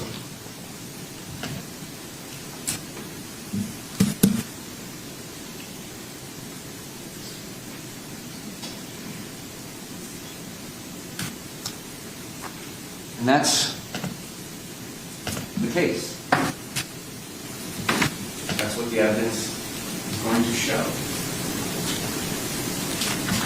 But we, the state of Florida, and the members of the jury in our journey through this case, we're all going to come up to a door that says, "Danger, keep out, stay away, by court order." And that door says, "The defendant's history with the victim. It is a door we shall not enter without permission and invitation." Halloween in like 13 days. Part of the vampire lore is vampires can't come get you in your own house. Well, I anticipate during this trial, we're going to be invited in to the defendant's past relationship for the previous couple of years with Mr. Torres. And as we come inside this room, at her beckoning, we are going to have things pointed out that she would like us to focus on. And you're going to hear the first night the defendant met the decedent, Mr. Torres, he smashes her phone, punches her. It's the first time in her life she'd ever been punched, I expect the testimony will be. And he made her curl up in a fetal position on her own porch for 4 hours, and she was only able to escape this situation when he fell asleep. I expect that you're going to hear that Mr. Torres is an alcoholic. I expect you may hear his high score on his blood alcohol level was a 342 once when he got treated at the hospital. This is a man who had serious alcohol problems, and I expect you're going to hear about that. Despite that first date, and this is going to tie into some other things that I expect could possibly come in. Despite that first date, despite at that point in time of this first date not having a relationship, emotional ties, and the things that come along with a relationship that make it harder to break off a relationship, it's one thing to have a bad first date, it's another thing to end a 25-year marriage. Despite that first date, there's a second and a third. Now, these days are at bars, and there's nothing wrong with that. But And it just typically ends up, she's going to tell you, I suspect, or you're going to hear that she said, one way or another. It's one thing or the other. Like, I ask a dude for a cigarette, Mr. Torres flips out, and I'm going to pay the price. Just things like that. And you're going to hear and potentially see, yes, there were injuries that the defendant is going to attribute to the victim causing her. Black eyes.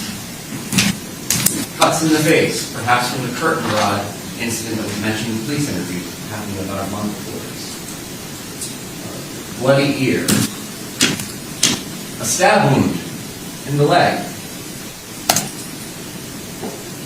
which is perhaps described as sword fighting, playing around in medical evidence. But nonetheless, I suspect you're going to hear and see a lot about their past history. And at the end, if this occurs, if this comes in, the state is going to have the opportunity to take lead of the tour in this room, labeled the defendant and the victim's past history. And I'm not going to go into that now. If this all comes to fruit, the blooms on the tree during the trial, we'll discuss it at the end where it's more appropriate. But I'm asking you to not rush to judgment until you hear all of the evidence in the case. And then apply whether or not these past instances have anything to do with what happened on February 23rd. Now, like a home inspector, there are experts to come in and kind of help walk everybody through this room, labeled the defendant and the victim's past relationship. I suspect there's a chance you may hear from some experts, psychologists and psychiatrists, about battered spouse syndrome. The state is not challenging in any way that battered spouse syndrome exists. It's well recognized. The experts will tell you all about it. Not disputing that at all. But there's some things that we would hope that you pay attention to during all the testimony, if there is any, about this subject matter. One is that it's not actually a recognized diagnosis in the Bible that they use in mental health called the DSM-5-DR.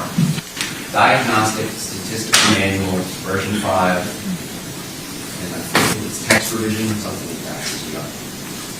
What it is, and what they describe it as, is kind of a component of post-traumatic stress disorder, PTSD.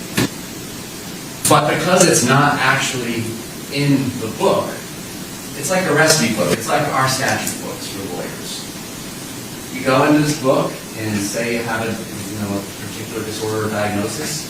It'll say, well, all of us agree that it needs these three elements, like elements of crime. Some of these elements have to be prevalent for a certain amount of time, so on and so forth. You imagine it's a cookbook. It gives you the recipe for a diagnosis.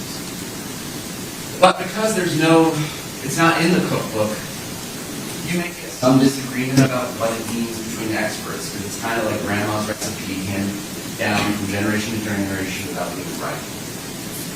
But what I expect you'll hear is, it's important for people who don't have experience in certain abusive relationships that are violent to understand the control that can be exerted over on an intimate partner by the other one, isolation, psychological violence, emotional violence, physical violence, sexual violence, which I suspect will be described for you as well by the defendant, perpetrated on her by the decedent. You will hear about all this. And what it ties into at the end of the day, after we talked about this during jury selection, is if there is a self-defense instruction read to you, this is to help you understand what an objective and reasonable person in the circumstances would do. Because years ago, we've gotten better as a society, but years ago when this was first being researched, the question would be, well, why don't you leave? And battered spouse syndrome and the testimony from these experts help explain those things to people. Well, it's not that easy. You got to look at what's going on in the relationship, the isolation, control, so on and so forth. And that explains why you wouldn't leave. Well, now, but turning to the facts of our case, what you're going to decide the facts are is ordinary, objective, reasonable person in those circumstances taking those actions if you get a self-defense instruction as part of that. That's what it's used for. It's not used for explaining the subjective beliefs that one holds. What you will also hear about these things is, just like any other doctor or any expert, like a home inspector. If a home inspector's report was based solely on the person who's trying to sell the house, what they say about the house, great shape. I rewired the entire thing. Brand new JDC pipes. This sucker's good to go.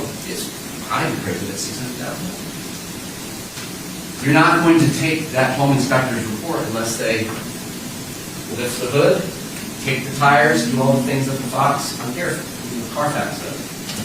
You want an expert to get reliable information. And the expert's opinion is only as good as the information that he or she relies on.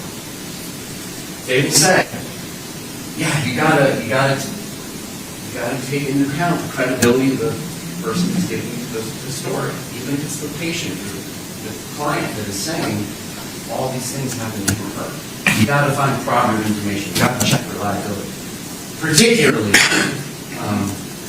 circumstances that we discussed. So another thing that they're going to tell you is just because there's a bunch of violent nonsense going on between two intimate partners doesn't mean that spouse syndrome applies. Some people can go home and fight like cats and dogs. And that's just their day, and they get over it. They live their life and fight another day. Their cycle just spins like that. So just because you hear about those things, what the experts will tell you, it doesn't mean that it necessarily applies. If this testimony comes in, I expect that Dr. Harper will say that it applies to Ms. Boone. But we'll talk to her about what she relied upon to make that conclusion. We'll talk to her about some other things and take that journey together. But at the end of the day, after you hear all of the evidence in this case, particularly straight from the horse's mouth to the video, where you don't have to rely upon the credibility of anything other than your own two eyes and your own two ears, the state submits that you're going to return a guilty verdict for second-degree murder. What the evidence is going to show is that the defendant killed Mr. Torres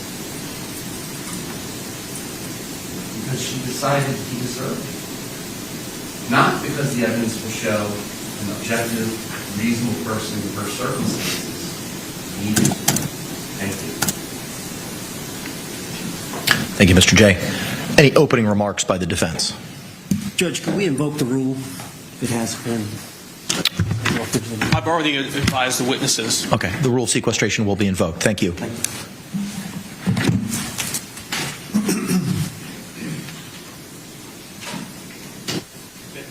You may proceed, sir.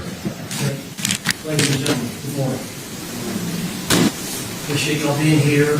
I was introduced before. My name is James Owens, and I represent Sarah Boone, along with Tony Henderson and Kevin Gray. Now, this is going to be a several-day trial. Obviously, today, maybe Tuesday, Wednesday, we're not sure. But we're trying to make arrangements for witnesses to fly in, expert witnesses and whatnot, and we'll know more probably within the day or within Monday, so you can plan.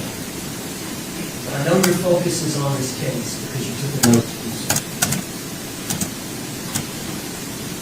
Ladies and gentlemen, there is no higher call than to write a will. No higher call than to write a will. And we're going to ask you again in the case to write the story.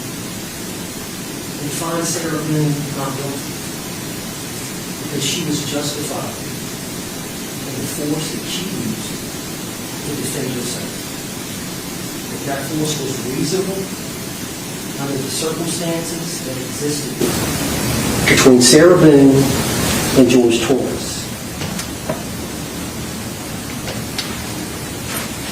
Sarah Boone and Jorge Torres were down and out, as you can be. Their life centered around alcohol.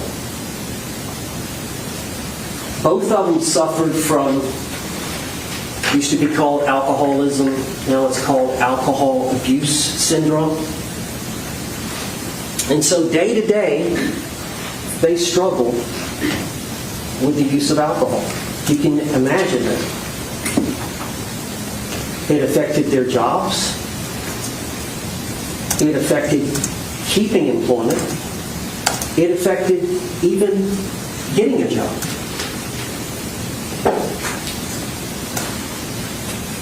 As codependent as you can be towards each other. And you're going to learn with all that was domestic violence. And that Jorge Torres physically abused Sarah Boone. And she suffered from the effects, the psychological effects that one suffers from repeat violence from an intimate partner. They were together over 3 years, and there were several prior incidences of violence. We've got the photographs. There were incidences where police were called who took photographs. So you're going to be able to see the evidence. And we believe the court will instruct you at the end when you're considering self-defense, which we call justifiable use of non-deadly force or justifiable use of deadly force, that you can consider the prior acts, the history of violence, the prior difficulties that the parties had, and considering her set of circumstances that she was faced with in making the decision to use reasonable force under the circumstances. And the most important thing I can tell you here today is keep an open mind. There's two sides to every story. You're going to hear the state's side, them attempting to paint her a certain way, as they've done here today in opening statement. And then you're going to hear another side. And you're going to have to weigh that. All the evidence, the credibility of the witnesses, the photographs, the videotapes, and come to a conclusion.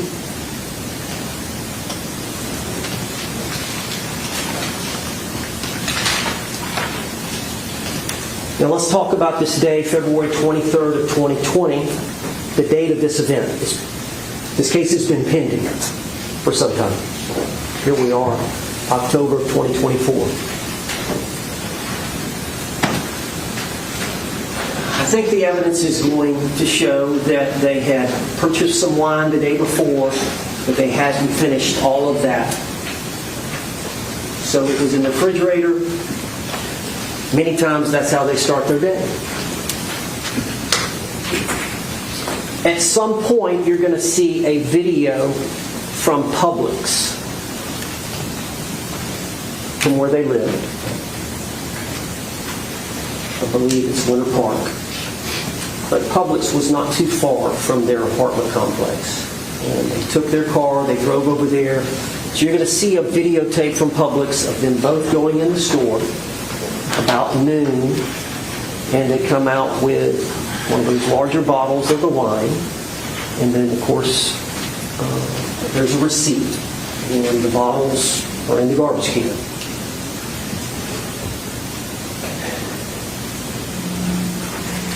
Of course, there obviously is an attraction between the two, and as everybody knows, couples can have great times where things click, everybody gets along, and then we can have episodes of disagreement.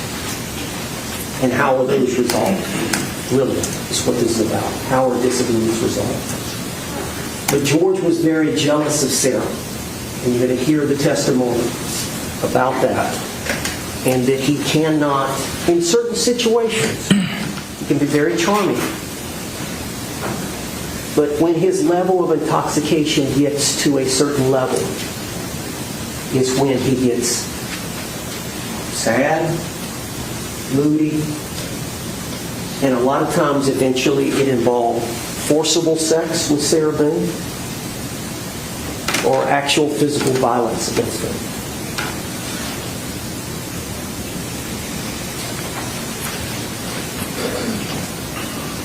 They bought the wine. It's a simple life. They don't have much money. But they both like art. They did that for a while. They both like puzzles. They did that for a while. Well, about 5 or so, the wine bottle was gone. And George had said, I want to go get some cigarettes. So there's a convenience store right close by their apartment complex. And Sarah thought he was just going to walk over there and get cigarettes and come back. But no, what he did was he got her keys, he got her debit card, and he went over to the Publix and he got another bottle. And I think that was about 5:30, something like that. And again, there'll be the Publix video showing him going in, going out, and there'll be a receipt for the purchase of that bottle, and then there'll be that bottle will be in the garbage can along with the other bottle.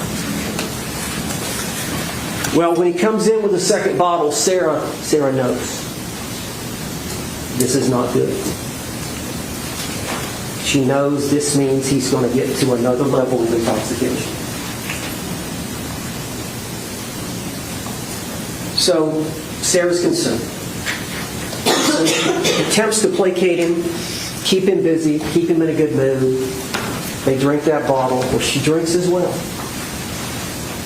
And at some point, they're intoxicated at a high level.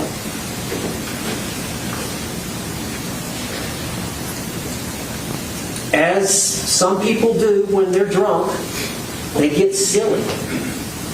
And they decide to play a game of hide and seek. She goes upstairs, their bedroom's upstairs, to the shower and waits for a period of time. And he doesn't come to her. At some point she gets cold, she gets tired. She wants to go see, well, maybe we got it mixed up.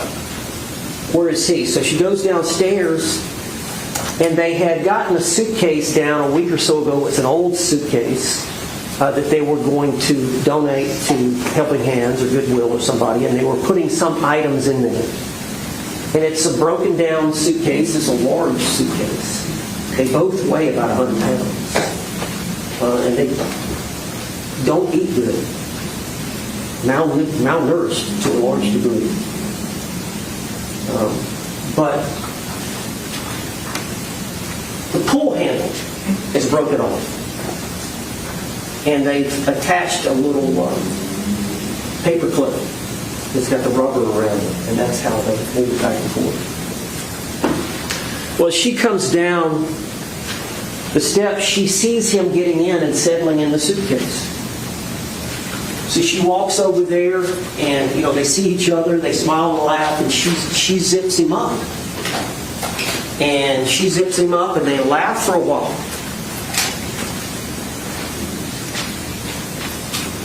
And they carry on. She sits on the couch. And at some point he says, I can't breathe. Now, his face is facing the zipper, and she's got 2 or 3 inches that she's opened it. And she doesn't know. They're intoxicated. She doesn't know whether he's just saying that to try to get her to get him out or what. But he's a captive audience. Physically, they're the same size, but he's much stronger than her. If they got in a fist fight, he would win 100 times out of 100. But she's got him now. He claims he can't get up. He has to sit and listen. It's a unique form of physical restraint. And so she lets him have it. Says things she shouldn't say. You'll see the video. It's about 2 minutes long. She videotapes it. She sits on the couch and turns her phone on and videotapes it for about 2 minutes.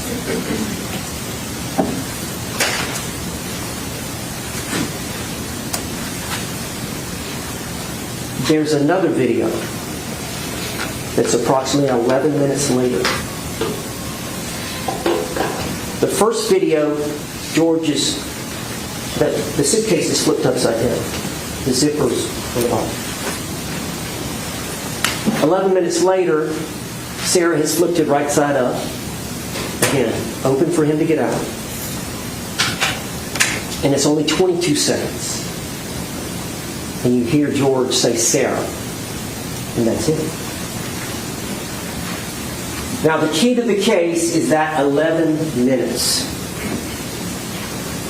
And what happened during that 11 minutes. Okay? That is the key to this case. Sarah Boone will take the stand. She will explain what happened. She will explain why it happened.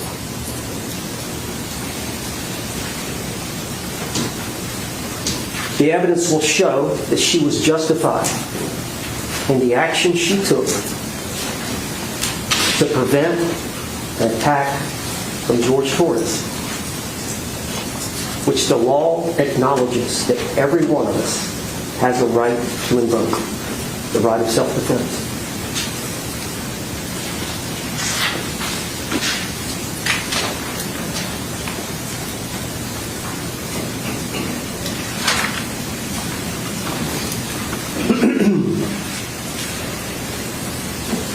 You can hear from the medical examiner.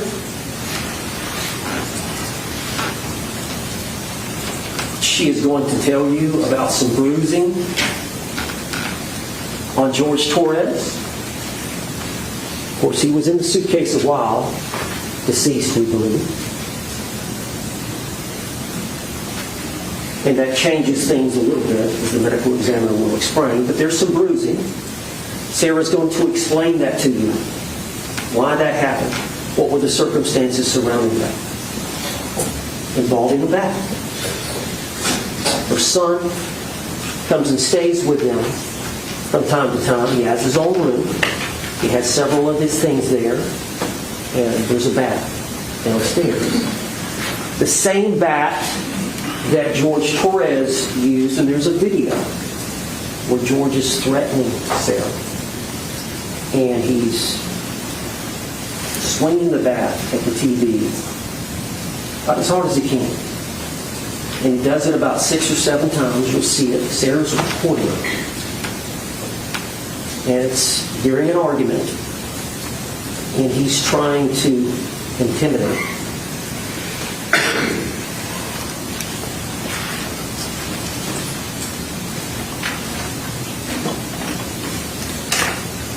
Sarah loved you. You know, you're going to hear why women don't leave. Why women don't leave. And you're going to hear about Sarah Boone and her struggles, her mental health struggles.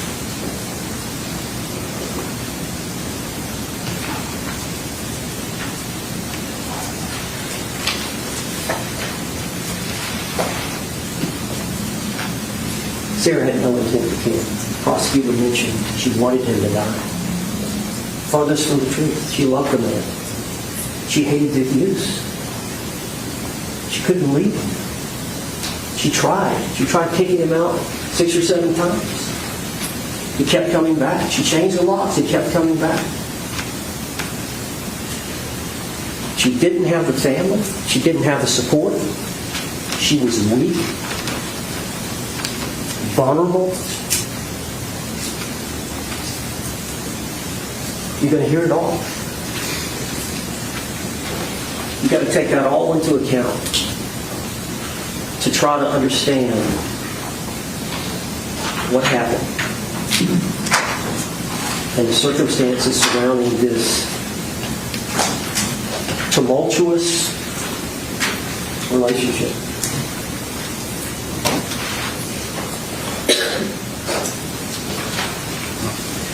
Now, you're going to find that Sarah's not perfect. And, you know, she goes, as many of us do when we drink too much, you know, you sleep in. She slept in. 11, 12, 1, somewhere around there.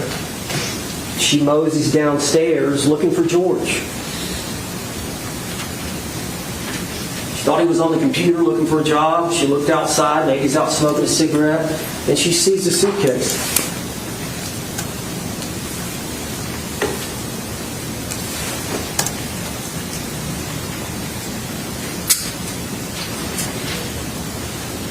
She unzips it.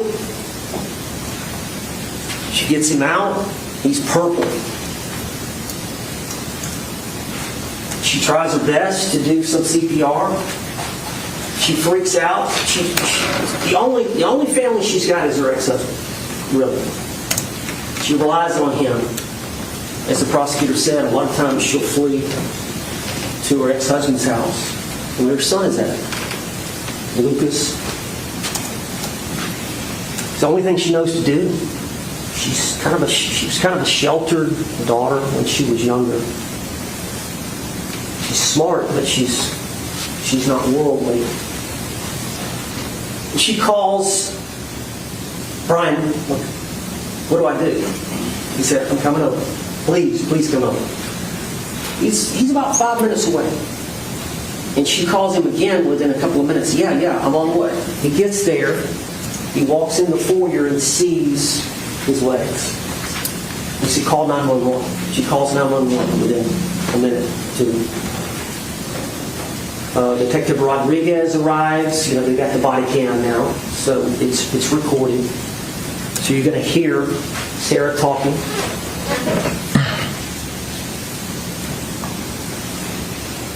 But Sarah's freaking out. Sarah's thinking, and I'm somehow responsible.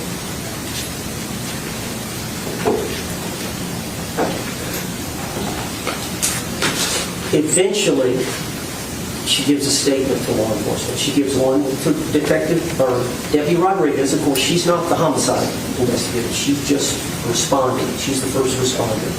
And they know what to do. They try to assess the situation. They start putting the tape out, and then they call for the homicide investigators to come, which takes a little time. So she gets a statement from Sarah. Eventually, the homicide detectives get a statement from Sarah and one of the unmarked squad cars, and it's recorded. You may hear that. And then the next day, they take Sarah's phone. Sarah gives them the phone, signs the consent to take the phone, take it to. They have a phone extraction people at the sheriff's department where they can take it and take out all the data, all your phone calls, text messages, photographs, videos, all that. And they find these 2 videos. Sarah's not aware. She doesn't remember making the video. You can imagine. She gives them the phone. Of course, she makes no attempts to do anything other than, here's the phone. So they tell her, you're going to get your phone back tomorrow. We'll bring it back to you tomorrow. Well, they end up having a conversation with the female detective, homicide detective, Hobson is her name, Chelsea Hobson. And they end up, Deputy Hobson was pregnant, or Detective Hobson was pregnant. They end up, hey, we're not going to bring your phone. I'm not feeling good. Pregnant. Can you come to the sheriff's department? Which Sarah Boone was telling you that was what I was going. That's what they told me I was going to the sheriff's department for. Well, instead, it was an interrogation. And they were going to arrest her. They made their mind up already. And they were going to confront her and try to get her to confess based on the 2 videos. And so there's approximately a 2-hour interrogation that was on the 25th in the afternoon. When she got there to get her phone, they said, well, we got to come up here. We need to talk to you. And they got her in the room. It's a small room, but it's being videotaped and audio taped. And it goes on for about 2 hours of them trying to get a confession to murder. And it doesn't happen. But Sarah lies. She's scared. She can tell they're trying to pin her on this, that this was some kind of intentional act, and it was not. So she lies. She's not a lawyer. She doesn't know about self-defense. She doesn't understand she has a lawful right to defend herself. She doesn't understand that she's justified in using the force that she used. She doesn't. I wasn't there to advise her. No lawyer was there. So she lied. And you're going to hear that. So you're going to have to balance that versus her taking the stand and testifying before you. And we simply ask that you look for the evidence of cooperation of her testimony. It's going to be later, probably next week. The judges will tell you in reading instruction on evaluating a witness's credibility. And they'll talk about corroborative evidence, other evidence that's consistent with the testimony that Sarah Boone will give you. So you're going to have to weigh that in her testimony.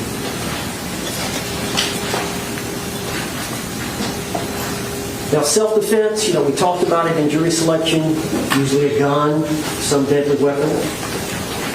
The suitcase in this case was a physical restraint or a blocking of an attack, but it was unconventional. Self-defense nonetheless.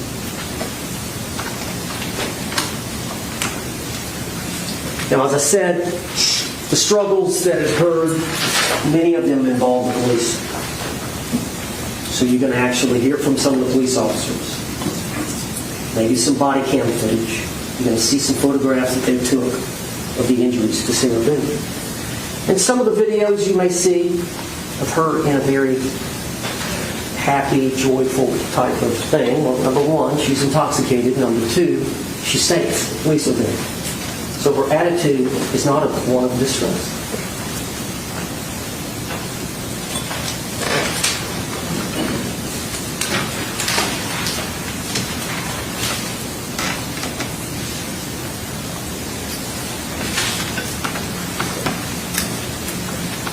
We're here today, full packed courtroom. Judge Craven's here, but you're the most important people. Because you've got to decide this case honestly, fairly, and according to the law. And we talked about the two biggest principles from the Constitution that apply. In this case, and in every case in which a citizen like Sarah Boone is brought into a courtroom and accused of a crime. The first is, you as a juror must presume or believe that Sarah is innocent. And that belief stays with you throughout the entire trial. Because of that, she doesn't have to prove anything. That's why the state went first in jury selection. That's why the state went first today. That's why the state will go first putting on their case. They have the burden of proof, and it's the highest burden we recognize in any type of litigation in this country. Proof beyond and to the exclusion of every reasonable doubt. You are going to have doubts about this case. But the most important thing is not to rush to judgment, to keep an open mind, and understand there's two sides to this case. There's their side and there's our side. So you can't form any fixed opinions early on. That's hard to do, as Mr. Henderson said in jury selection. That's extremely hard to do. Now you're going to hear some testimony. There's been mention of experts. Battered women's experiences affect her perception of imminent danger. Battered women's experiences affect her perception of imminent danger. Victims of repeat violence may fear death in a situation others would not.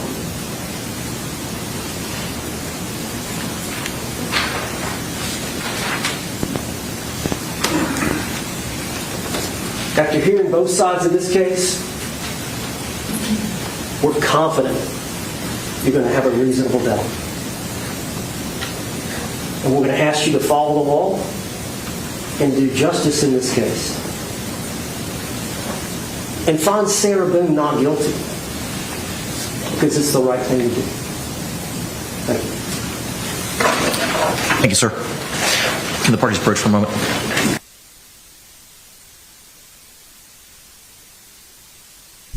All right, so we just heard opening statements by both sides, and we're going to, I'm going to throw in a bonus, because Aaron and I kind of went back and forth whether to do this or not. So Aaron has wisely said, play this, and I was saying, nah, but now it makes sense to play it. So here's Brian on the stand.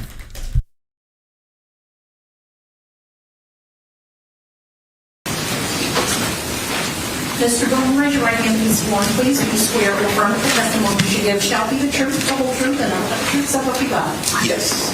Sir, good afternoon. You could be seated. After seated, if you could please state and spell your name for the record for us. Brian Boone, B-R-I-A-N, B-O-O-N-E. Thank you, sir. You may inquire. Good afternoon, sir. Good afternoon. Can you tell us how it is that you know the defendant? I dated her for quite a while, and then we eventually got married. When you say you dated her for quite a while, how long are we talking?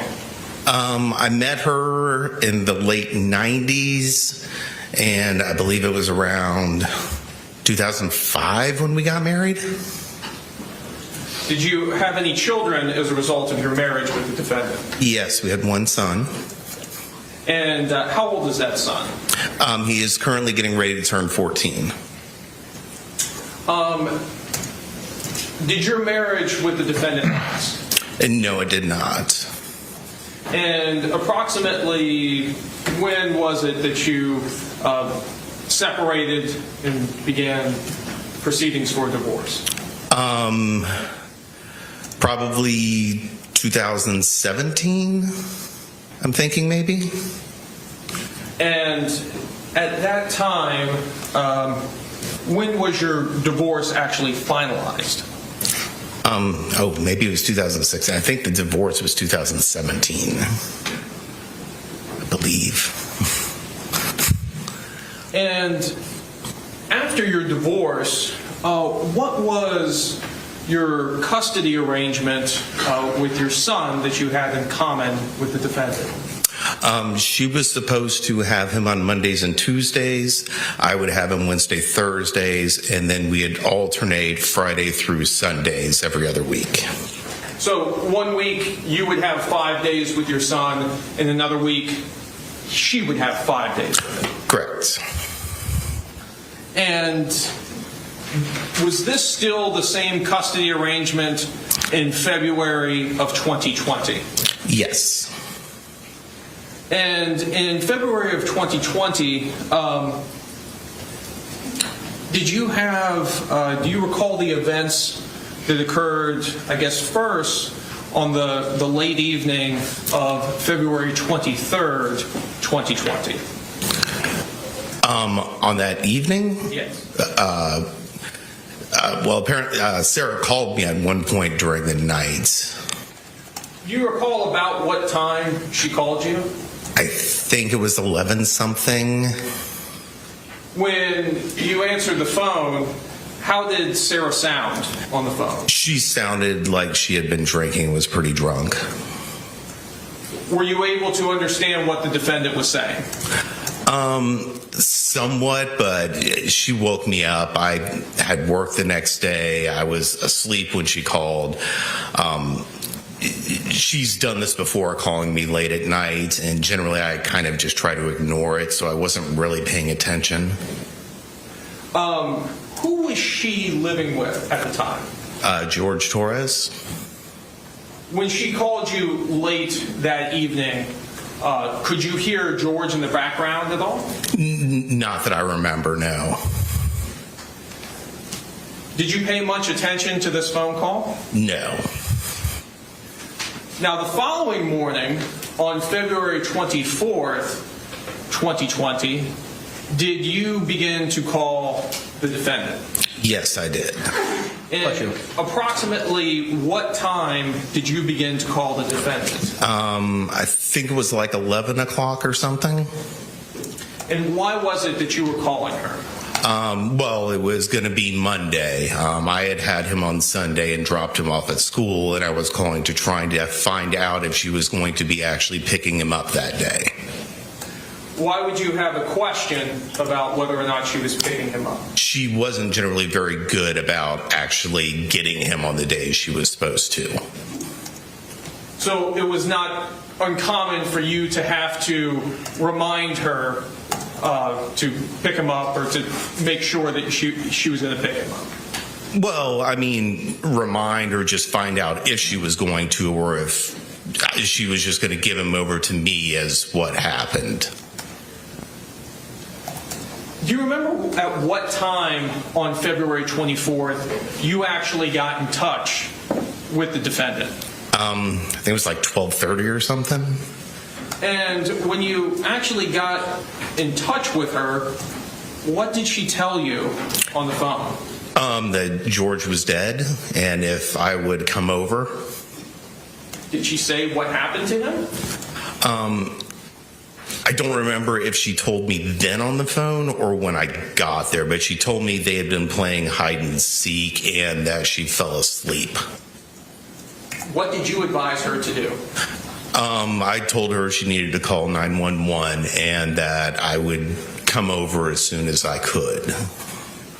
And this is on your first phone call here at approximately 12:30. Yes. On 2/24/20. Yes.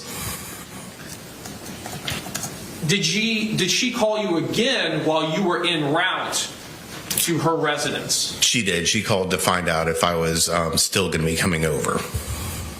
And when you spoke with her while you were en route, what, if anything, did you advise her? I told her she needed to call 911 and told her I was on my way, but she needed to get somebody over there. How long did it take you to arrive at her residence? From the first phone call, or? Yes, from the first phone. Well, I mean, I live a minute or two drive away, but I had to get my puppy. We had just gotten a puppy recently. I had to get him in his crate and stuff like that and put something on because I was working from home. And total time, maybe 10 minutes. When you arrived at her apartment, tell us what she told you when you arrived.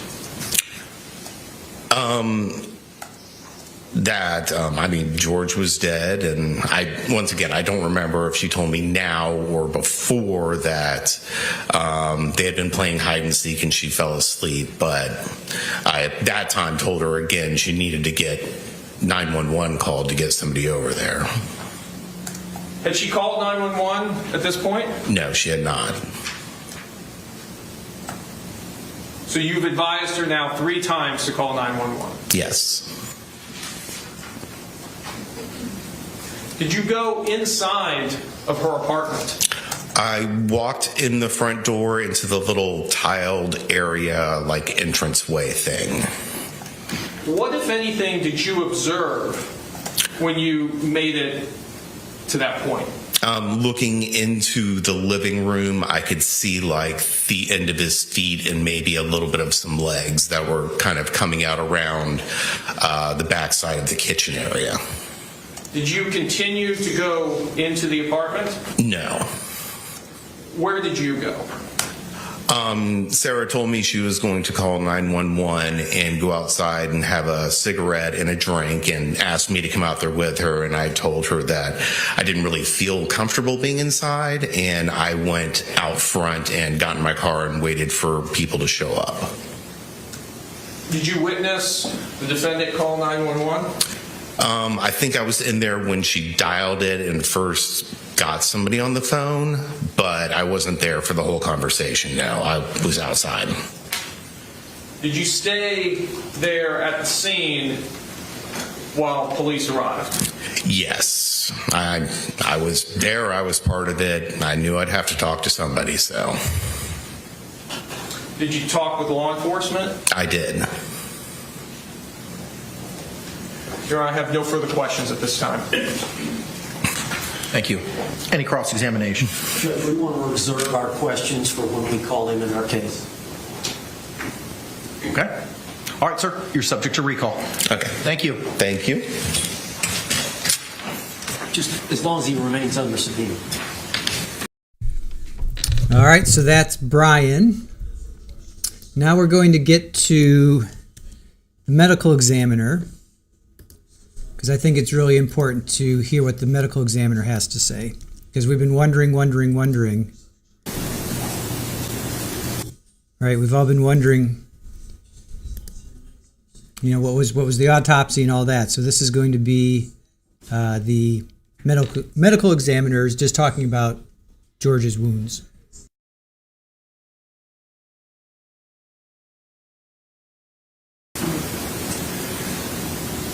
So, ma'am, on this body chart, can you describe for us and point out what was the first blunt impact injury that you identified? So there were some blunt impact injuries to his head. I don't think it's on this one, but there were some blunt impact injuries to his head right up here around the eye and on the mouth area. And then, did you notate any injuries to his hand?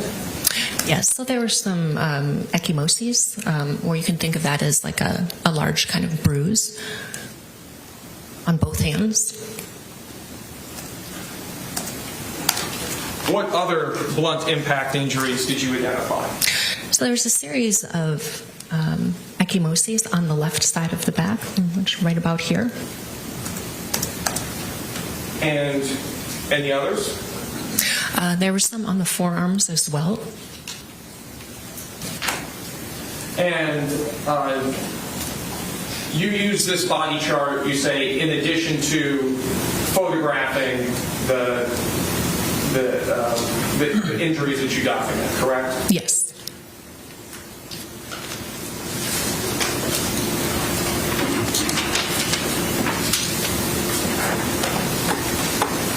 As part of your examination, and I believe it's on the body chart itself, do you document the height and weight of the person as well? Yes.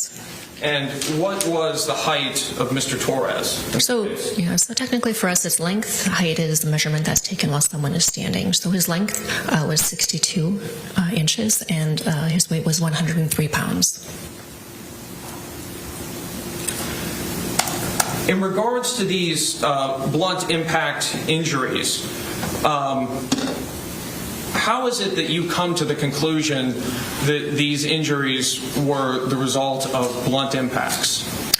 So these are typical wounding patterns for blunt force trauma. And when I say blunt force trauma, that can mean something striking a part of the body, or on the other hand, it can be the body striking an object. And that causes injury to the skin and to the soft tissue and sometimes the deeper tissues, depending on how severe or how strong that blunt force trauma is.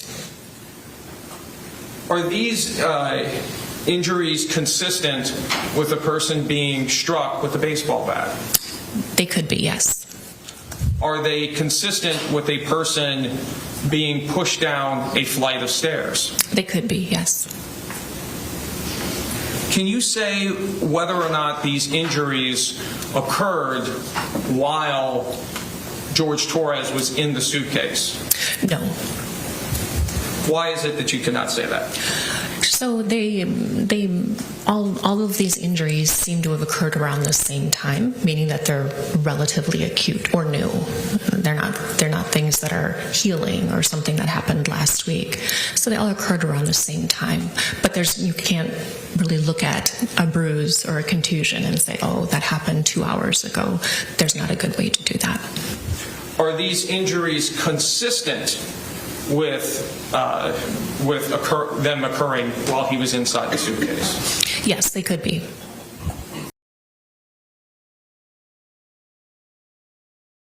All right, so that was real quick. I didn't want to show her entire testimony. I just wanted to get some of that in there. All right, next we're going to do, they played some videos of George, and then we're going to get to the main event, which is Sarah on the stand. So these are some videos that they played. Let me see here. Metadata shows date modified 12/29, 12:36 p.m. of 2019. Yeah. So you remember this.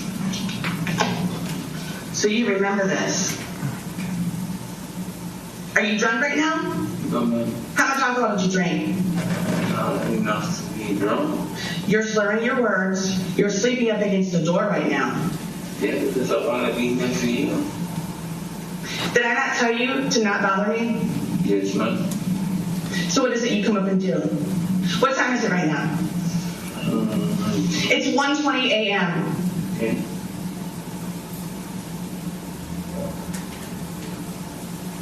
I haven't bothered you since then.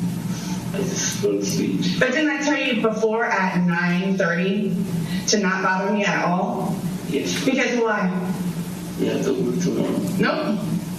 Because I've been up since 4 a.m. since yesterday when you fucked with me. Yes, ma'am.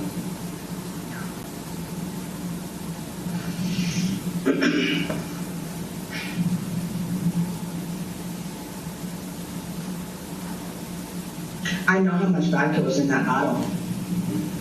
And what's the bottle now? Kind of to throw it out. What does that mean? One more drink. The bottle's empty.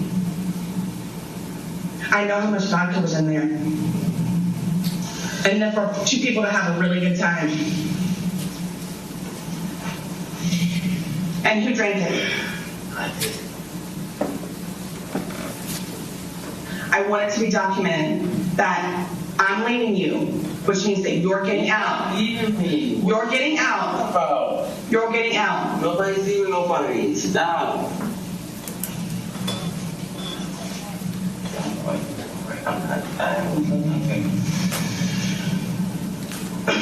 And the reason why you were even downstairs and weak enough to get drunk was because you don't give a shit about me. You don't listen to what I say. Special things that I keep on my front page of my phone so I remember to tell you about it because of how special and fun it is. I always bother you. I always bore you. You don't listen to me. Yesterday was my first day of work, remember? And I ended up 90% hearing about your day and 10% about mine. You don't bother me or anything without talking. Sometimes you just You overwhelm me. That's the problem. You overwhelm me.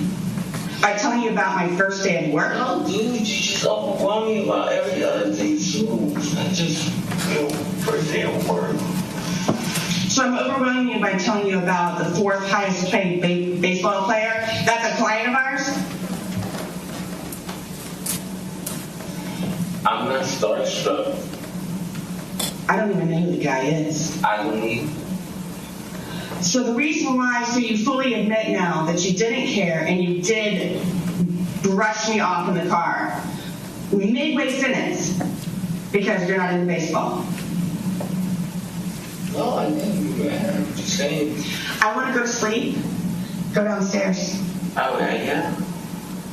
I know. I'm leaving you, and I'm going to try and cancel plane tickets. No. Because I don't do special things for people like you that are doing this, like, to me, after I asked you at 1:21 in the morning. I'm not doing it. I wanted to be asleep. I wanted to stay asleep, which is why I got into bed at 8:30. I know, I'm not doing it.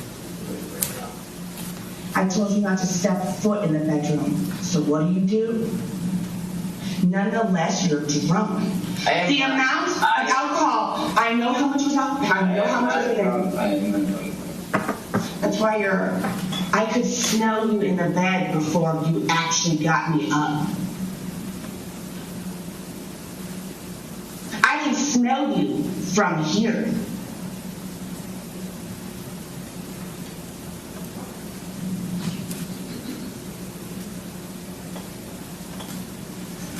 You're despicable. I'm not despicable. I'm not even doing anything. Leave me alone. Okay. You're not gonna remember shit. Okay. Yeah, okay. Well, I'm not doing nothing right now. Get away from me. Get away from me. I'm not doing nothing to you. You do everything to me all the time. All the time. Heartache and pain is what you cause me. Heartache and pain. How is that? Keep going.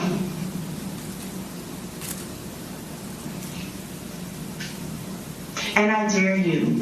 I dare you. I dare you. You get on your fucking little bike and go to fuck you work tomorrow. Don't look at me. Don't come close to me. Don't touch me. Do you understand? What do you mean? As of this moment, and until I can get you out, Get the fuck out of here. I dare you. Yep, look at it.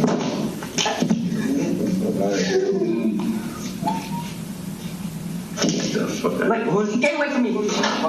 Get away from me. Get away from me. I'm gonna scream bloody murder. I'm gonna scream bloody murder. I will scream bloody murder. Get away from me. Dude, nobody's doing anything. I'm gonna fucking hurt you. Nobody's doing anything. And you're filming it. Let me go. Nobody's doing anything. I'm asking you, George, to get away from me. Please get away from me. Get away from me. Yeah, I am. That was your function, dude. Malfunction. No, your malfunction is you, dude. Okay, whatever you say. Whatever you say.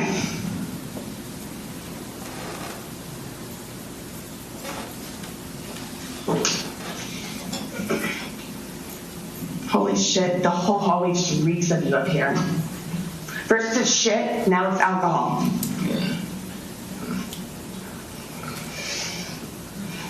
Don't step foot in this bedroom. I can't even breathe. Like, it's disgusting. Like, it's disgusting.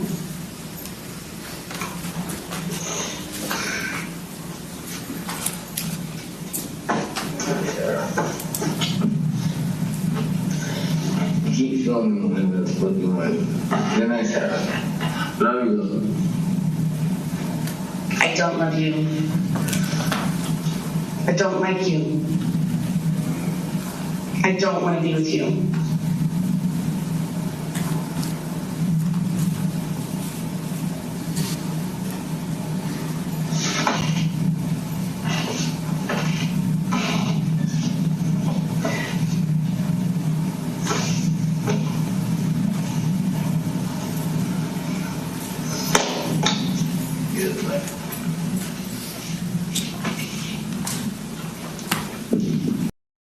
So a few things. A, she thought that was going to help her. She thought documenting that was going to help her. That's why she documented it, because she thought that was going to help her. And I remember watching that live, and I was like, "Wow, he looks just terrible, like a I hate to say it, but like a beat dog. You know, he just seems like he's so like just shriveled up, and she's just berating him. So, it shows me that she was not. I mean, he comes at her, and if he comes at her after 10 minutes of her, berating him.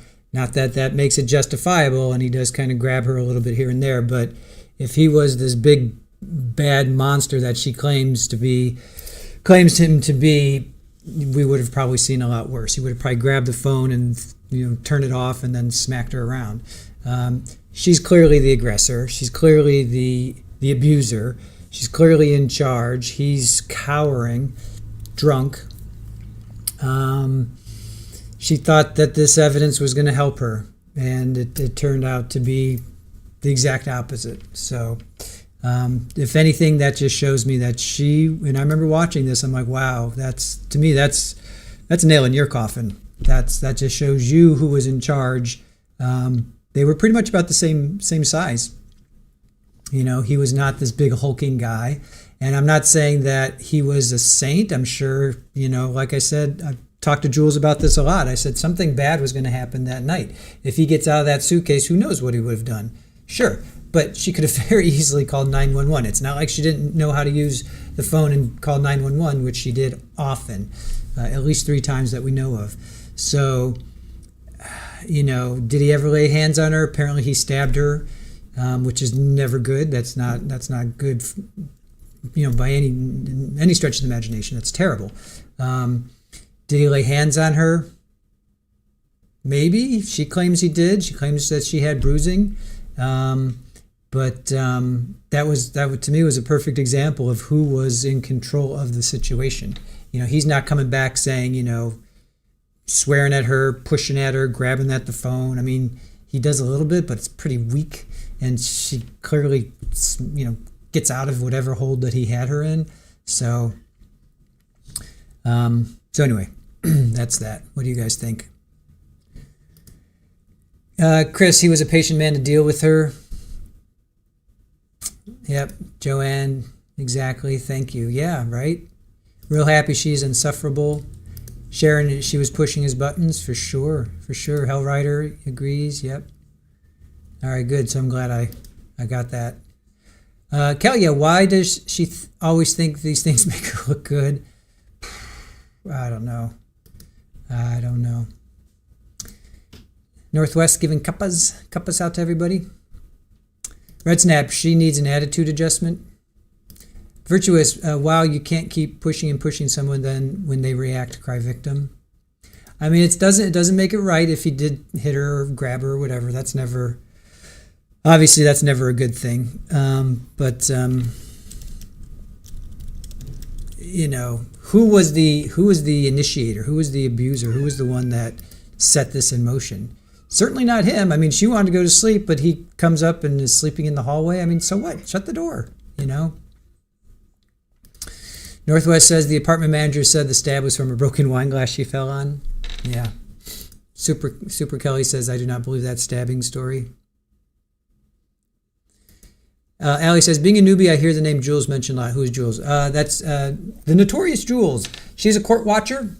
She has been in many courts, many trials, and she was at this. We hooked up with her, met her, just online. I think actually maybe through RA. We were watching the Maya Kowalski trial, and I think we just kind of connected that way. And she met because she's down in the Tampa, Fort Myers area, so she came over to Orlando, and we met, and she went into the court. So she was like our boots on the ground in the court, our courtroom inside her, and then I was outside with the equipment, piping the feed out to YouTube. So Jules is a friend of our channel. She's been on. We've had Jules Investigates. We've had a couple episodes with that series. We did a whole recap. If you ever want to go back and watch any of our recaps, every day Jules and I would do a recap of what she saw in the courtroom and what I saw outside of the courtroom. So that is Jules. So the kitties are demanding. Well, just one of them, Rafa. Oh, the great snake incident. I think I was saying that earlier. Paulie's still traumatized. She still barely wants to go out. Come on.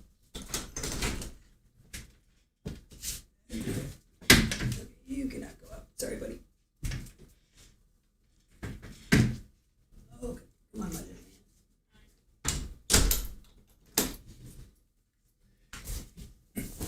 Yeah, she's okay now. She did not want to go back outside yesterday. This morning, she did not want to go outside.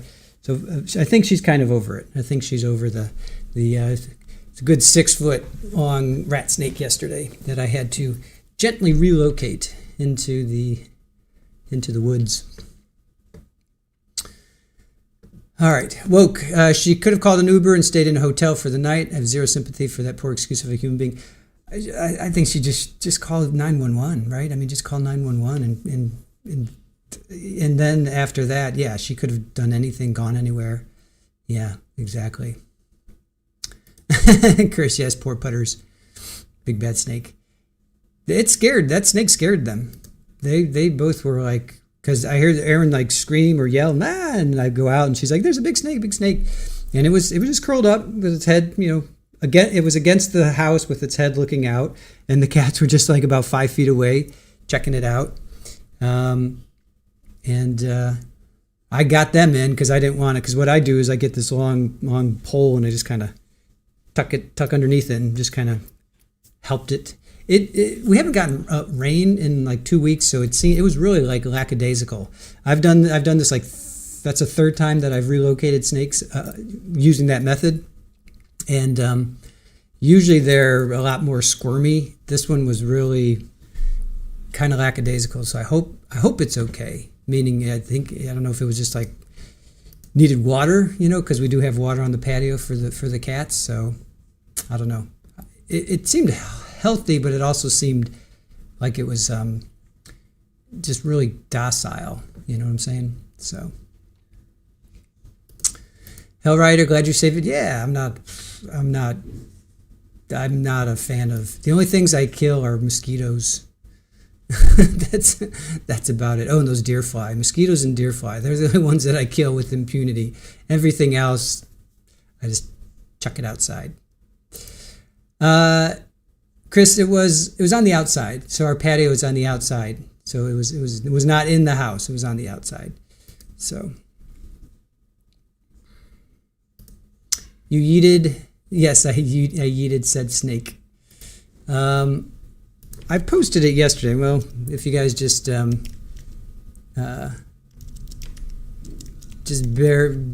humor me for a minute.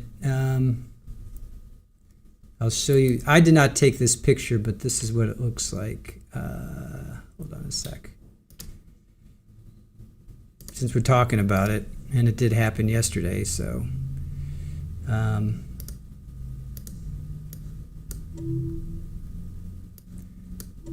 All right, since we are talking about it, I'm sorry this is totally off topic, but yeah, since we are talking about it.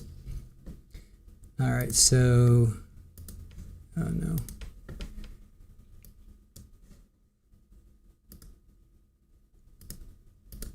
All right, so this is, again, I did not take this picture, but this is what it looks like, and it was a good 6 feet.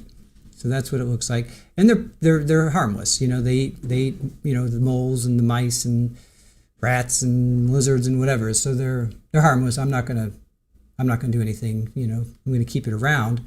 I remember seeing it last year, and then haven't seen it since last August. I would say haven't seen it since about last August.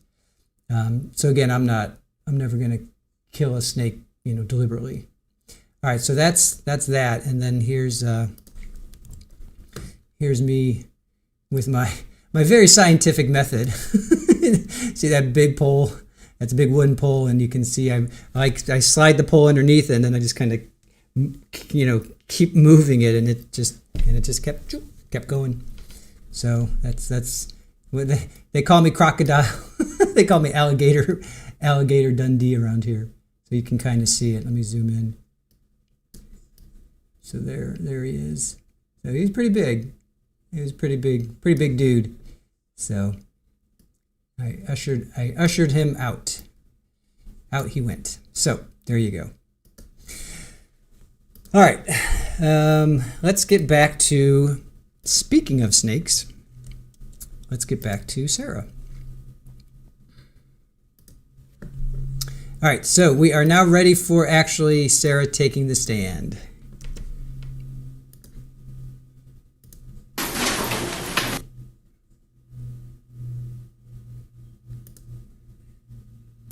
All right. Here's what we've all been waiting for. The ego takes the stand.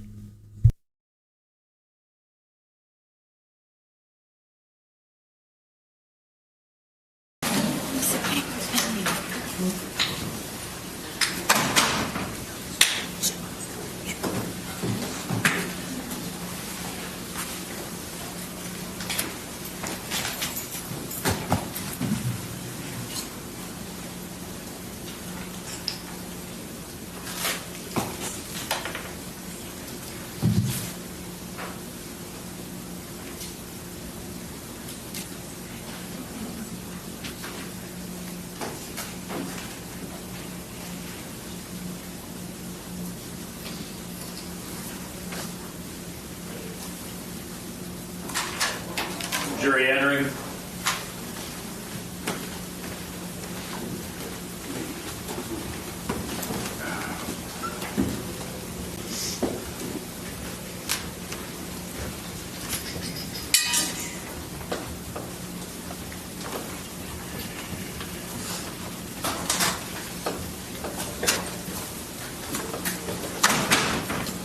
State, do you recognize our jury?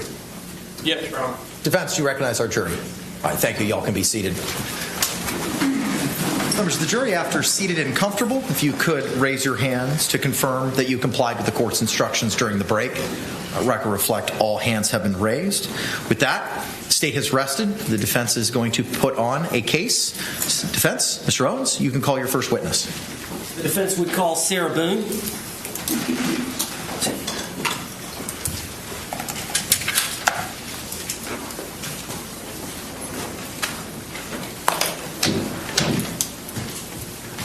Raise your right hand, please. Sworn, please. Do you swear or affirm that the testimony you should give shall be the truth, the whole truth, and nothing but the truth, so help you God? I do. All right, ma'am, you could take a seat. And if you could, state and spell your name for the record for us. Sarah Boone, 101077. And could you spell your name? SARAHBOONE. All right, thank you very much. Sir, you may inquire. Ms. Boone, would you please tell the jury where you were born and raised? Atlanta, Georgia. You were born in Atlanta? I was born in Atlanta. And how long did you stay in Atlanta before you moved here to Florida? I was 3 years old, 3 or 4. Okay. And from that time, y'all moved, you and your family, your mother and father, moved to Orlando? And my grandparents. Okay. Y'all all moved down from Atlanta down to Orlando? Yes, and my 2 brothers. Okay. And were you raised here essentially from that time on? Yes. And you've resided here in Orange County, Florida that entire time? Yes. Okay. And where did you go to high school here locally? I did. Where did you go to high school? Edgewater. Okay. And tell the jury, how old were you when you graduated? I was 18 years old. Now, I know you lost your mother and father. Overruled. I know you lost your mother and father in your teens and in your 20s. Is that true? I lost my grandfather when I was a sophomore in high school, and I lost my father when I was a senior. And then my mother passed away a few years after that, and then my grandmother passed away after my mother died. All right, so you were in your 20s when all that was going on? Yes. Okay. And then at some point in your 20s, you met Brian Boone? I did, yes. All right. And how long did y'all date before you married?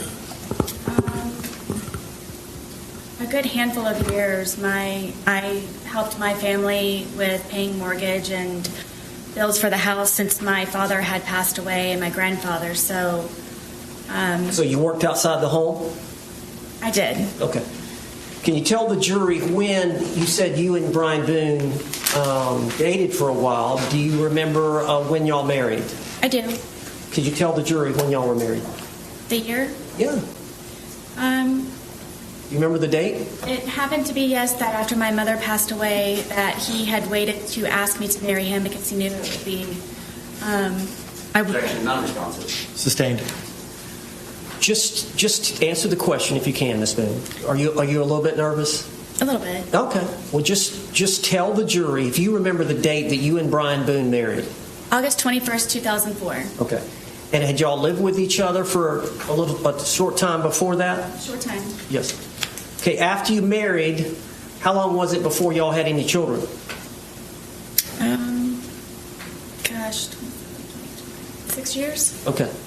And y'all have one son. Yes. What's his name? Lucas. And how old is Lucas now? Lucas will be 14 years old on the 28th. 28th of this month? Yes. Okay. So you and Brian were married, and y'all lived in Orange County. How long were y'all married? For 13 years. Right. And y'all divorced? Yes. And as part of the divorce, were y'all to share custody of your son? Yes. And so y'all would split days? Would that be fair to say? Yes. Okay. At some time after you and Brian split up, did you meet Jorge Torres? Yes. All right. Could you tell the jury how you met Jorge Torres? I met George when I decided to buck up, I guess, and was tired of trying to patch things up with my ex-husband. And I decided to go one day for a walk across the street and go have a beer by myself and sit and people watch just to get out of my house and a change of scenery. All right, now is this your apartment? No, this is the marital home. Okay. Where is that marital home? Winter Park? You're no longer living in that marital home? No. Who lives in the marital home? No one. It has been sold. Okay. So you met Jorge Torres before you got the apartment? Yes. Okay. And you met him at a bar across the street from the marital home? Yes, we had a mutual friend there.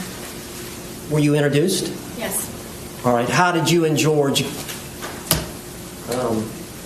get along when y'all first met? Very well. It was strange how quickly we hit things off and had so much in common, and I never thought that he would be interested in someone like me, and I just couldn't believe that he was actually interested in me and said a lot of nice things, and 1 hour ended up being 4 hours from when we had first met, and then we would always have something to talk about. Why couldn't you believe that he would be interested in you? He was very handsome. He was very funny. He was smart, and I would show up in workout clothes and disheveled hair, and I guess I kind of felt broken from being in the process of the divorce that he knew about. But then one of the things that we could relate also was the fact that he was here in Florida because he had just been divorced from his second wife. So that was another topic that he and I could compare notes on. Okay. So eventually the divorce was settled. Did you get your own place? Yes. Right. Is it fair to say that after at first you lived in your parents' home, correct? Yes, until I was married. And then you moved directly in with Brian? Yes. And then y'all lived in the marital home, correct? Yes. And then you got this apartment? Yes. So that was the first time in your life that you actually had your own place? Yes. And what was the address? 4748 France Court, apartment number 3. And what city is that in? It's in Winter Park. How far is that from here? 20 minutes. Okay. So you got that apartment, and initially were you by yourself? No. All right, tell the jury. In the almost year, about 10 months of separation from Brian, my ex-husband, that is the time when I met George. And my ex-husband was trying to buy me out or force me out of our marital home, and I needed to find somewhere to live. And so did you and George agree to rent the apartment? yes, I needed extra income. We could not afford it just on my own. You were receiving some income from the marriage settlement, were you not? Yes. So you did have consistent monthly income coming in from the marriage settlement? For the most part, yes. But you needed more to live. Yes, to pay the bills and for rent. So did you and George have some agreement? We did. All right, what was the agreement? The agreement was that if I decided for he and I to live with one another, because it would be under my name, that he would help with the monthly bills and on a regular basis where it wouldn't be something that I would have to argue with him about. It would just be an automatic. Make sure that everything's paid first, and then from there, hopefully have some fun with it. Okay. So I understand from that point on, would it be fair to say that y'all saw each other on and off for about the next 3.5 years? No. I would consider us a couple. Okay. At some point, he asked me to marry him. Okay. But y'all did have times where he left and went to live with his parents. Yes. Is that fair? Yes. And there were times where there was an understanding that y'all were going to break up. Multiple times. Okay. All right. So, again, on again, off again. Yes. This was actually before we had our apartment. That was, I guess, our dating phase. Okay. So y'all were together for 3.5 years. Is that fair? Mm-hmm. Yes. And y'all had actually agreed to marry? He had asked me, yes, a couple of times to marry him, and one time I agreed to yes. Okay. Now, I want to get directly to the date of this event so that the jury can hear your testimony. All right? So tell us, I believe the date is February the 23rd of 2020. Explain to the jury that whole day, from the time y'all got up, the whole thing. Approach.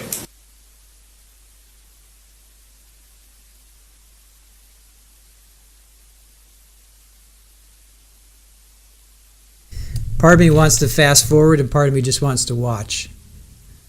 Even at these sidebars. Sidebar. Like she's looking out, look at her. She's just smiling and like part of me wants to zoom and part of me wants to just watch this. It's like what do you guys want to do? Do you want me to fast forward through these or do you want to watch them? Do you want to watch her? You tell me what you guys want to do. Oh, thank you, bailiff. Oh, I remember seeing the bailiff coming in the mornings. I forget her name right now. Do you guys want me to stay here or fast forward? We have to watch? All right. Objection's overruled for now. Now, Ms. Boone, let's just, instead of one long speech, let me break you up over the course of the day. So, do you remember the date of February 23rd, 2020? Yes. Do you remember getting up? Yes. All right, just tell the jury about that morning. What y'all did that morning. What you and George spent the night together at the apartment. Yes, at that point he was living there. Yes. So y'all slept in the bed together upstairs. February. So y'all would have gotten up that morning, February 23rd of 2020. Yes. All right. Tell the jury what happened when y'all got up. He was already downstairs, and I went downstairs, and he wanted to start the day off by drinking because it was a day off from his job. And I talked him into cleaning and tidying up the house for a sense of accomplishment. So that is what we did for however long that it took. So we did tidy up the house and got everything in order, and it was kind of a reward, I guess, to be able to sit and enjoy ourselves and sit on the back porch. All right, what do you mean by cleaning up the house? What did y'all do? We swept and mopped. We folded some of the laundry. I know that we did the dishes, emptied the dishwasher, just general run-of-the-mill tidying up. And did you have your son coming the next day? Yes, that was one of the reasons why we were able to do that. What was the arrangement you had in terms of the next day would have been your day to pick up your son from school? Yes. What time would you pick Lucas up from school the next day? I believe his school ended at 3 o'clock. Okay. So you would have been responsible to pick him up, and he would be spending the night with you that night? Yes. So you wanted to have the house nice and clean? Yes. How many bedrooms are in the home? 2. And you and George had one bedroom? Yes. And who had the other? Lucas. All right. Is that exclusively his bedroom? Yes. All right. So how long would it have taken y'all that morning to clean? I don't really remember what time we woke up, but maybe a good 2, maybe 3 hours. Okay. And would it be fair to say that you and George both smoked cigarettes? Yes. And would it be fair to say that you and George both drink alcohol? Yes. All right. So at some point, y'all finished your chores, yes, right? And then y'all were going to enjoy the day. Yes. All right. What was the plan? It was just kind of, we've got the day to ourselves. Let's just kind of relax and go with the flow. All right. Did y'all make a decision that y'all were going to start drinking? Yes. We had a half of a bottle that was already in the refrigerator, and I did not want to go out afterwards. I, again, had Lucas coming the next day, so we went over to Publix to purchase another bottle of wine so we could not have to go out later on that evening. Now, you were here in court when the state played the video of you two and the Publix purchasing the bottle of wine? Yes. Is that what you're referring to here with the jury right now? Yes. Okay. And that was around noonish?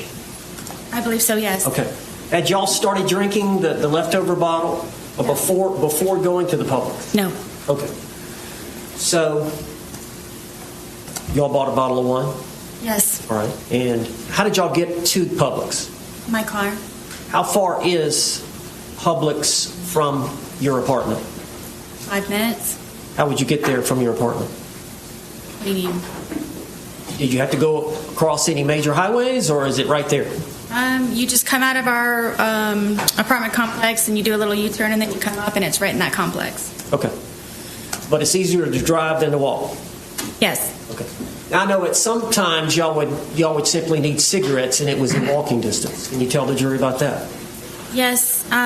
There was a Lotto Zone convenience store with in the same, I guess, parking lot of our townhome, our complex, and it was just a straight shot from our apartment to a back gate, and you could get right into the convenience store from right there. Okay. But y'all went over to get that bottle of wine around noonish, and how did y'all you took your car? Yes. Did George have a vehicle? He did not. Okay. And how did you pay for the wine? With my debit card. And then y'all came back and started drinking? Yes. Okay. Tell us what you did when you got back from the Publix.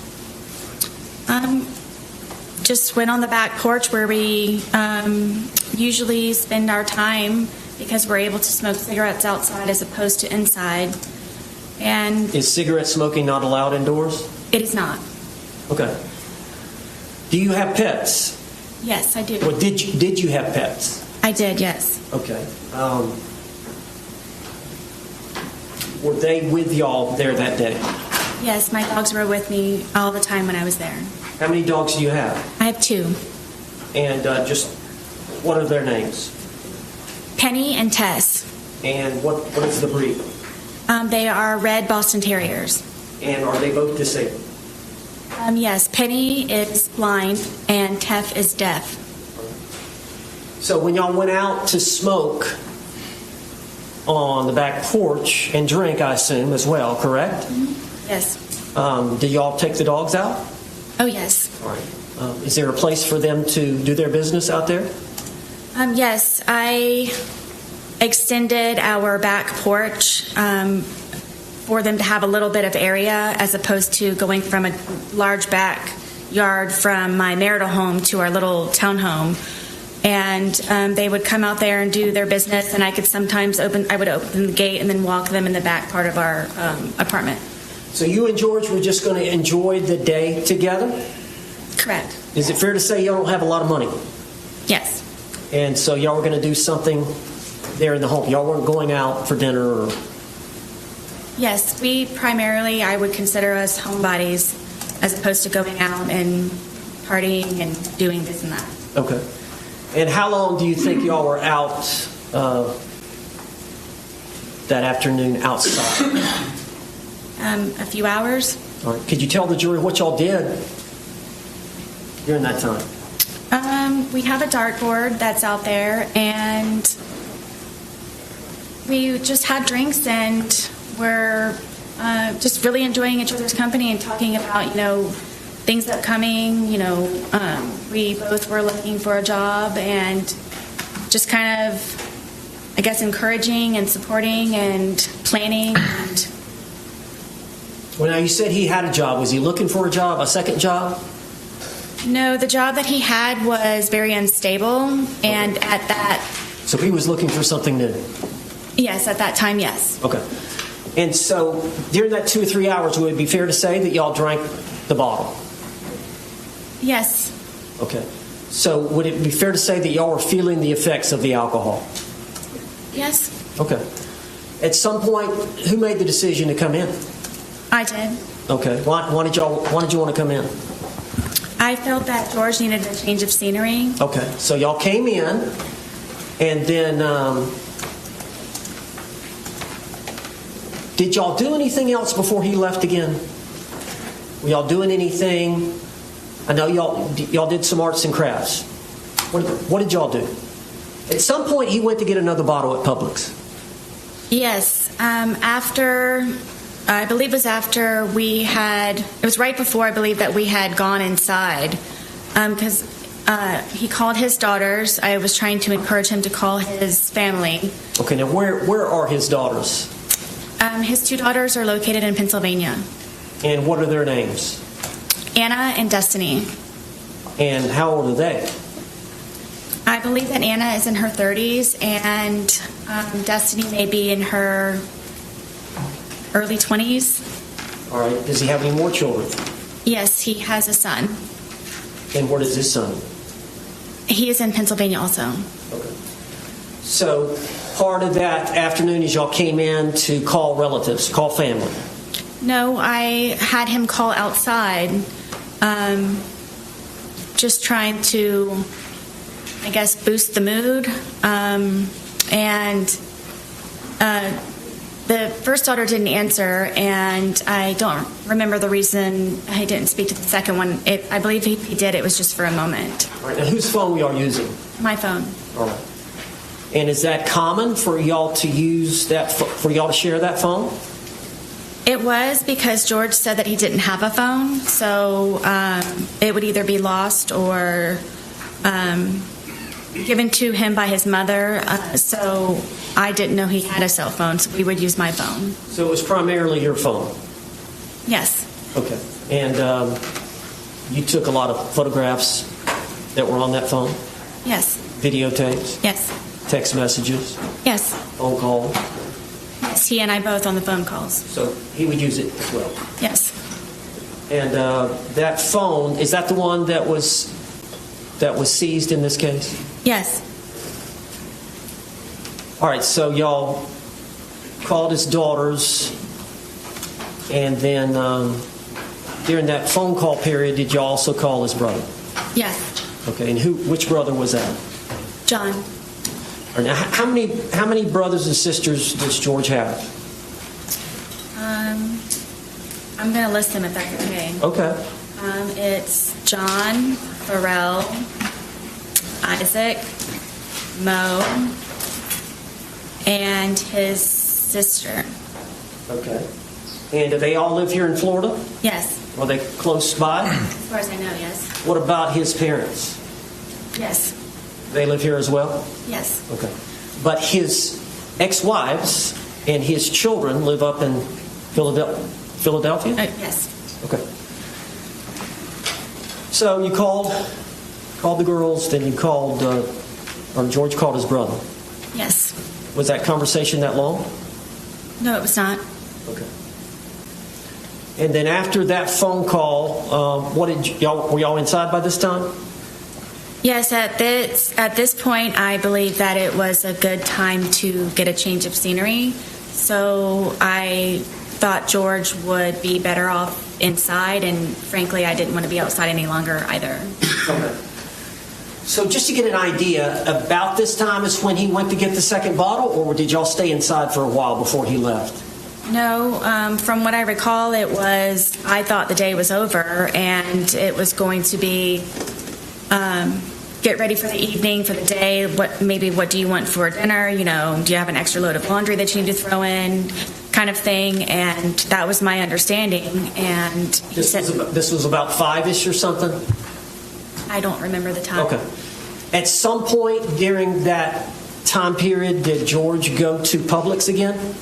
Yes, I thought he was going to be walking to the convenience store, but apparently when he returned, he had gone across the street with my car and my debit card to buy another bottle of wine. What was your understanding of where he was going?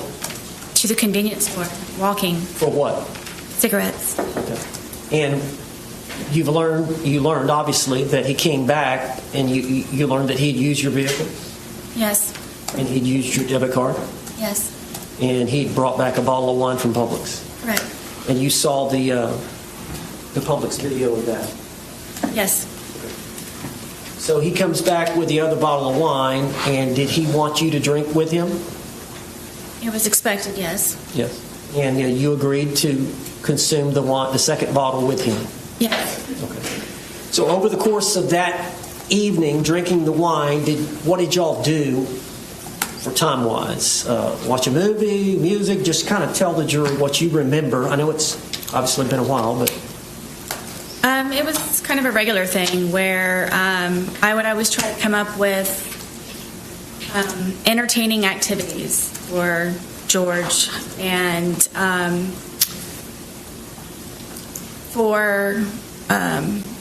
bought a puzzle.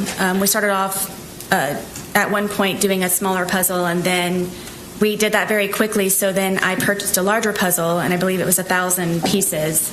So I thought to get his mind off of things and to focus on something, it would be smart for us to do the puzzle. So for however long that took, we finished the puzzle. So that was one. Did you every piece was finished, or was it?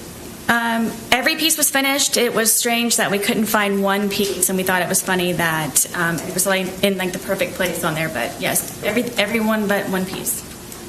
All right. After the puzzle, what did y'all do?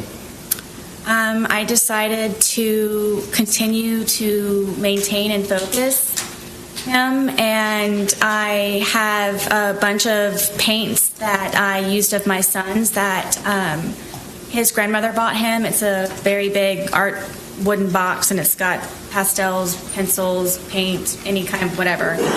And he and I were very much into art, and with this resource, it got him very interested in being more creative. How long have you been into art? Ever since I can remember. As a child. You like to draw? I like to do anything artistic. And I know, we saw some of the pictures of your apartment, but it looks like there was pictures and artwork up. Is that all your work and George's work? The majority of it, yes, are belongings from my home, and then also some of George's, yes, on the wall. Was he pretty good at art as well? Yes. All right, so you both enjoyed doing that? Very much. So y'all got out Lucas's art set. What did y'all do with that? We were just, I guess, doodling, whatever. I would always tell him that everything that you make is a masterpiece. So just let loose and just let it go. And we would just paint and And drink? Paint and drink, yes, and listening to music sometimes, and yes. Okay. Now, with the dogs, did y'all get the dogs involved? Oh, yes, my dogs follow me everywhere, yes. Is there some dancing going on with the dogs? Yes, after we had completed the puzzle and I guess we're painted out, I thought that it might be a good point for us to maybe listen to some music. And the music that George listens to is it's very fractious to me, and it was definitely not going to lighten the mood. So we ended up finding some channel on the radio, and he was feeling it. And then we ended up, my one dog gets very active and was dancing with us, and we were just having a good time listening to music. Okay. And I guess it's getting pretty late in the evening. Yes. Anything else I've missed? I don't believe so. All right. So tell us where y'all ended up before you started the game of hide and seek. We were there. I couldn't think of anything else possibly that I had to continue entertainment. But I remember sitting at the end of the couch and him sitting in one of my son's chairs that was in the living room, and just kind of doing this. Like, what are we going to do now? Like, I very much would like to go to sleep. Had y'all finished off that bottle that he had bought? I don't remember, to be honest with you. Bless you. Would it be fair to say that as the day wore on, the more y'all consumed? Yes. All right. And would it be fair to say that as the day wore on, the more you consumed, the more effects you felt from the alcohol? Of course, yes. Both of you? Yes. Okay. So you would agree, would you not, that at the time y'all were trying to figure out something to do and you put your head down on the couch, that would it be fair to say that y'all were intoxicated? Yes. Tell the jury what happened. At one point, I guess he knew that I couldn't come up with anything else, tapped me on my knee and said, "You're it." So from there, I ran up the stairs and hid into our shower, just waiting for him to find me so we could hopefully go to sleep soon at some point. And your shower, is it a tub or just a walk-in? It's a tub, but it's in the master bedroom, and you have to go all the way upstairs, you have to go in the bedroom, and then you have to go into the bathroom part, and then there's the shower part. So did you lay down in the tub? At one point, yes, I was. Okay. So you were hiding? I was trying. Okay. And did you believe that he was going to come try to find you? Yes. Did you wait? Yes, for quite some time. All right. Then what did you decide to do? That I decided that I need to go to sleep. I'm picking my son up the next day, and we need to start wrapping up the evening. And I went downstairs to find where he was. And what? I think the jury has seen pictures of your. Would you call it an apartment or? It's considered a townhome. A townhome. So you walk down the stairs, right? Mm-hmm. And at the bottom of the stairs is a bookshelf here? Yes, at the very end of it, yes. Okay. So you walk down the stairs and you turn and look in the living room. What did you see? I don't even think I made it all the way down the stairwell because I was just looking for him as soon as I could to hopefully go upstairs as soon as we could. And I looked over and I saw him settling himself in the suitcase. All right. Tell us about the suitcase. How long? Is it an older suitcase? Yes. Whose suitcase was it? This is George's suitcase. All right. And did he use it for traveling back and forth to Philly? Yes. I had recently taken him on a trip to go see his children in Pennsylvania, who he hasn't seen in years. And we took that with us. And because of how dilapidated it was, how broken it was, in the end, after that trip, we decided that we would donate it. All right. And I understand y'all kept the suitcase upstairs.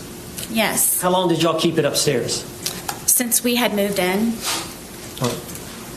Is there a closet up there you kept it in? Yes, it was in the master closet, the master bedroom closet, all the way in the back because of the size of it, and there was nowhere to put it, so it's all the way in the back. So when did y'all decide to move it down from upstairs to downstairs? Was it that day or sometime earlier? No, it was maybe a week or so prior. Okay. And so what, y'all were going to donate that to Goodwill, or? Yes, we were going to do, I guess, a spring cleaning. Anyone who has children understands that they grow quickly, and there was a lot of clothes that I needed to go through of my sons, and then also from George and I moving in and just kind of putting everything in there, at one point where we just needed to actually go through it and organize it and get things more in order. So is that the reason it was downstairs? You were going to donate it and a bunch of things that you were going to put inside of it? Correct, yes. Okay. So it had been down there a week, so it was already down there? Yes, George brought it down. Okay. So you said that you got down there, you're looking for him, you see him settling into the suitcase. Yes. What did you do? In my head, I said, oh man, we're obviously not going to be going to sleep anytime soon. And I walked over, and he was trying to get himself flat, so I couldn't tell that he was in there. And then now let me stop you there. The suitcase, is it the suitcase over here in the yes, in the box? You've seen it, you saw it. Yes. It's a pretty big suitcase. Yes. How big is George? George was my height. And how tall are you? I'm 5'3". Okay. And how much did George weigh? I thought it was 100 pounds. Okay. And how much did you weigh? I was 98 pounds. All right. Do you agree you put on some weight? Since I've been incarcerated, yes. Well, at the time, though, y'all were pretty skinny. Yes. So, from the pictures, it looks like y'all were both pretty thin. Yes. All right. So, because of his thinness, is that how? And he's a small man. Yes. Okay. So he was able to get in the suitcase on his own. Yes. Did he willingly get in the suitcase? He was already in there. Okay. When you got to him, did he see you? Yes. All right. Tell us what happened. I mean, I zipped him up. We thought it was funny, and we're joking about how he was, I guess, small enough to fit inside of the suitcase. All right. So what happened then? From there, it was just we were laughing about it, and it was just strange that he was small enough to fit in there. And then I kind of moved it around a little bit with him in the suitcase still. It was still funny that he was still in the suitcase. Just, I think he and I were just kind of couldn't believe that he could fit in the suitcase. Did you eventually close the top? Yes, the top was already closed. As he was settling himself in there, that's how I knew he was in there, was because the top was kind of flopping a little bit. Okay. So he had got in there to hide, and he pulled the top. Yes. On top of it, but you could tell he was in there. Yes. You saw him right away. Yes. All right. So at some point, did you zip him up? Yes. Did you? And what was he saying or doing when you were zipping him up? We just thought it was funny. Were you both laughing? Mm-hmm. Yes. And so you zipped him up. Were y'all still laughing once you zipped him up? Yes. Okay. Tell the jury what happened then.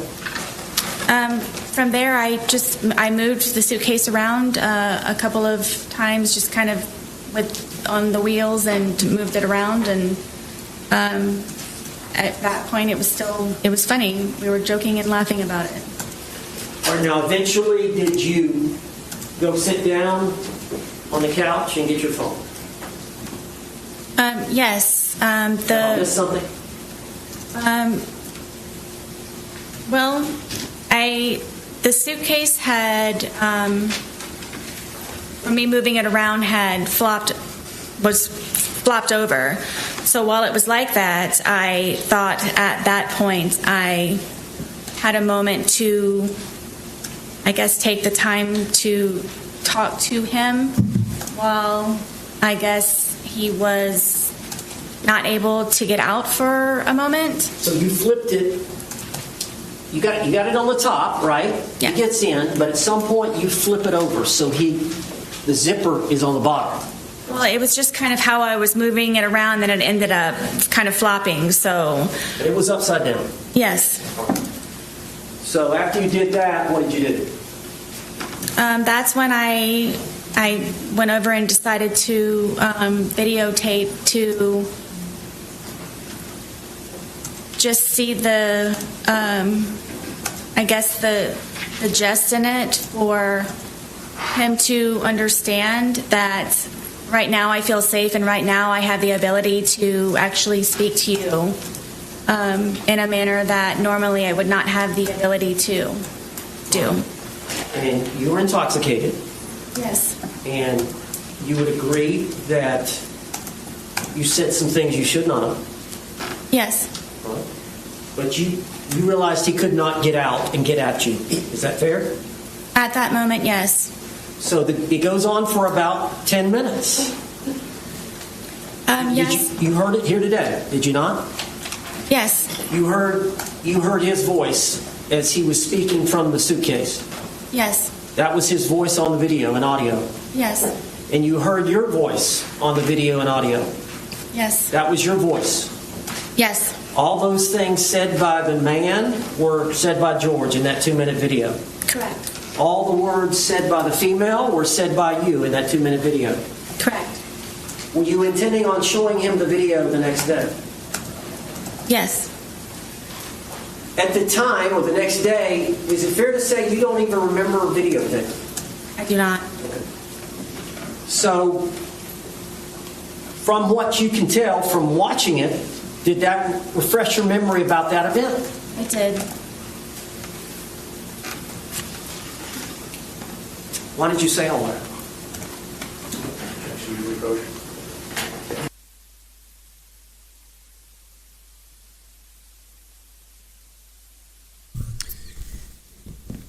All right, we're going to stay here and watch her. She can't not look out into the gallery and smile. So there was at least, I think, 2 or 3 female lawyers or paralegals or somebody on her side. She had Henderson and Owens. And I think she had 2, if not 3 females. So I don't know. Like, she's looking out into the gallery. The jury is to our right, her left. So when she's looking kind of towards us, that's her team. So she's looking at her team. George's family obviously sat on the state side. So right now she's kind of looking over at George and the state. She's not smiling, but whenever she looks over kind of towards us, she gives that whatever grin you want to call it. I don't know what that is. So I know she was denied snacks. I can't remember if she was denied makeup. Yeah, there she is again. Whenever she looks at her team, she like smiles. You think Christine was there? Who's Christine? Who's Christine? Refresh my memory. Who is Christine?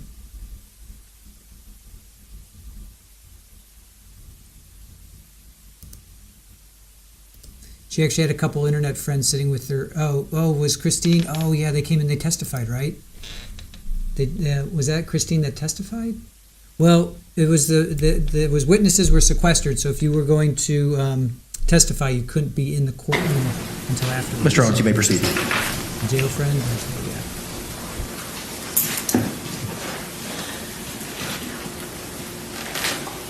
All right, I'm talking about just the 2-minute video part that was recorded.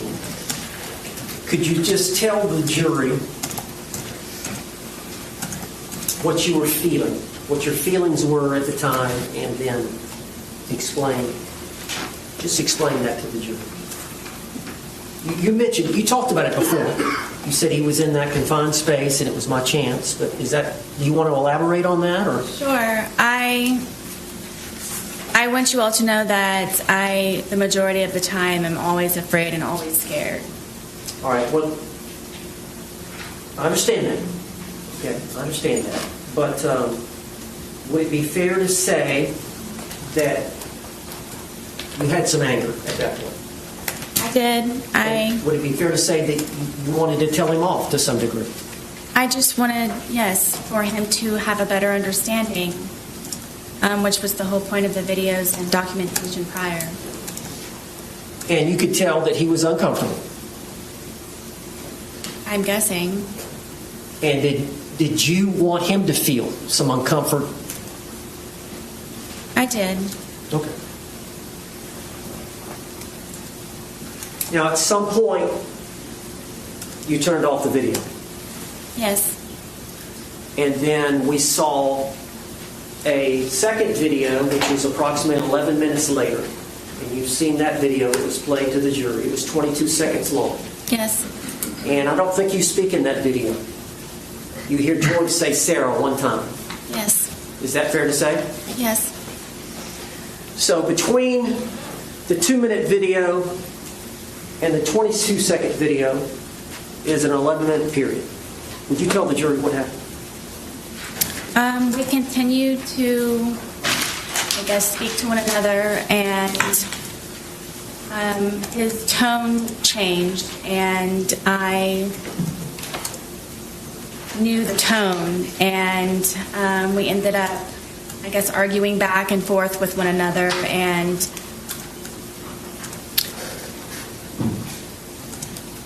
it was the things that he was saying very much frightened me, and cursing at me and threatening me. And did he want you to let him out of the suitcase? I'm sure so. Okay, go ahead. Tell me your. And it just got very heated very quickly, and he continued to push on the suitcase. And my fear was that he was going to break out of the suitcase, knowing that it was a broken suitcase. And his hand started to come through. His hand started to come through this way. And so I shook the suitcase, trying to get his hand to go back in, shaking it, and telling him that, please stop doing this. Please stop doing this to me. Please stop doing this to me. So his hand actually got out of the suitcase? Yes. And you went to the suitcase? Yes. And shook it? Yes. Did that force his hand to go back in? No. So you're shaking it. Were you shaking it to try to get the suitcase, his hand back in? Yes. How long did you shake it? I don't know. But his hand was still out? Yes. Was he trying to get out? Forcefully, yes. Was he angry at you? Yes.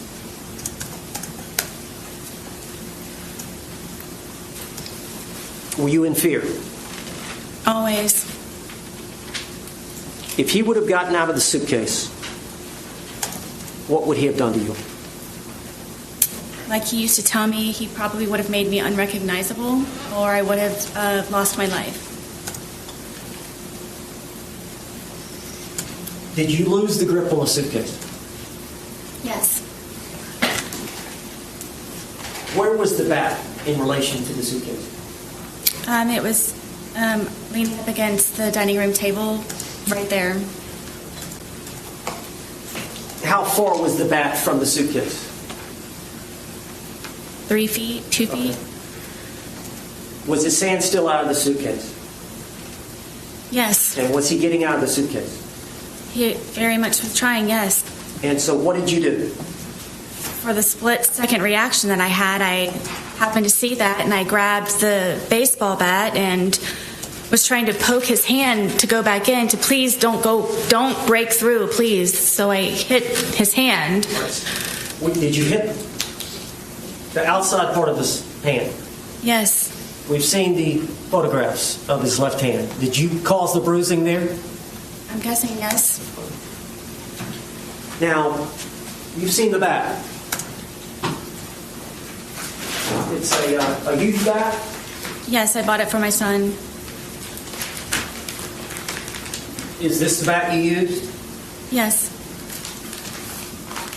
And you said you poked him with it? Yes, I kind of pushed, like I held it with the skinny part here, and then So the grip here. prodded at it. Yes. You grabbed it with both hands here. Yes. And then the barrel of the bat, the big part of the bat is here. Correct. And you thrusted it into the different areas of the suitcase? I started with his hand, and his hand, he was still trying to get out. He was still trying to do that. So I started to push on the suitcase around it, hoping to have his hand retract and go back inside.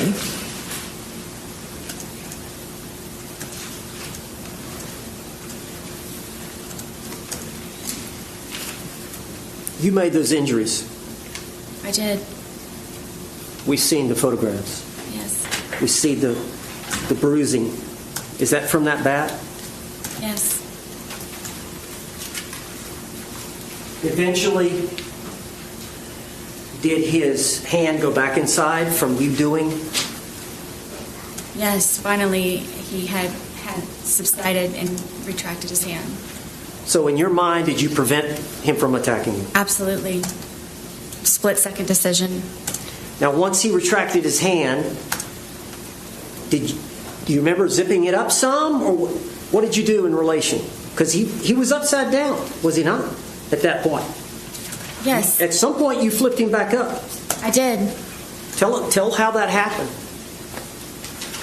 He wasn't cursing. He wasn't threatening. His hand was inside foremost. There was no more of him trying to break through the suitcase. So I felt safe enough to turn it back over. It wasn't happening anymore. You went back to the video and the couch?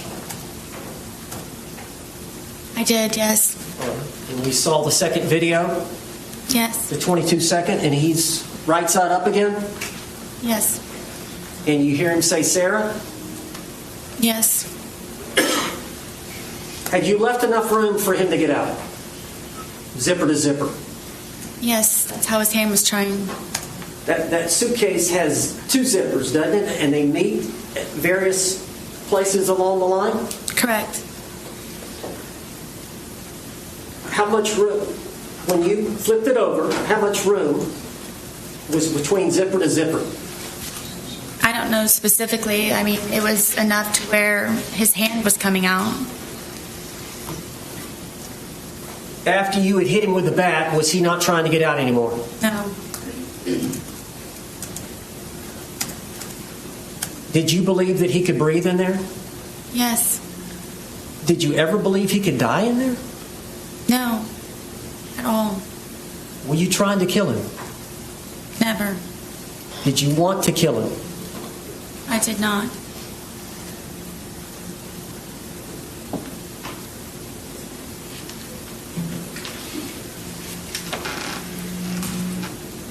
Did you walk upstairs? I did, yes. Why didn't you let him out before you walked upstairs? Were you afraid? Terrified is more of the word. As long as he was in the suitcase, he couldn't harm you. Correct.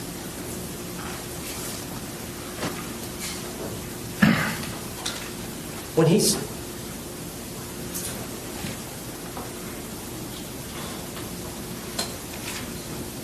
Did you want him to calm down? Yes, I wanted him to stop being angry because I know what it is for him to be angry. You went upstairs. Where were the dogs? The dogs ran upstairs with me. And where did they go? On the bed.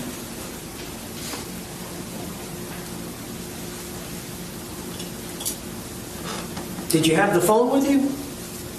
Yes, I know at some point you called your husband, Brian, did you not? I did. Do you recall how long that conversation was? Not very long. Can you recall what was said? I don't remember exactly. No, I don't.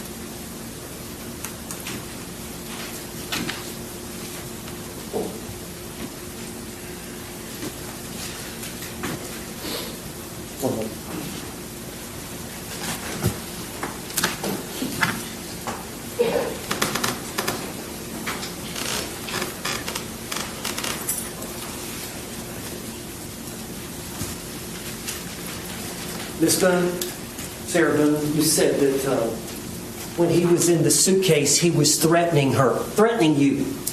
Can you tell the jury what he was saying? I don't know. Am I allowed to curse? Yes. But he was going to fucking end me. And that's what made me ask him please to stop doing what he's doing to me. That he was going to, I'm guessing, try his best that night to probably take my life. But what the threat you heard was he's going to say the word. End me. Excuse me? Fucking end me. End you? Yes. One more. Yes, sir.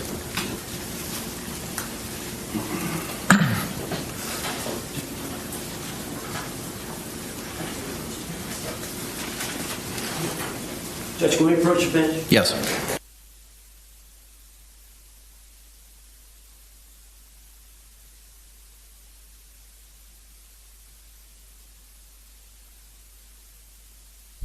So according to Sarah, she thought that if George got out, he was going to end it. He was going to end her, or he was going to make her look.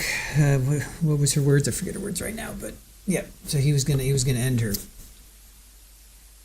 So why didn't she call 911? You know, if she's so afraid of him, why go upstairs? He could have very easily come up and, you know, smothered you or done whatever, taken the bat to you. He could have taken you out. If you were so afraid of him, why'd you go upstairs to go to sleep, to pass out or whatever? Why didn't you call 911? Why didn't you take an Uber to another hotel like some of, you know, Woke suggested? I mean,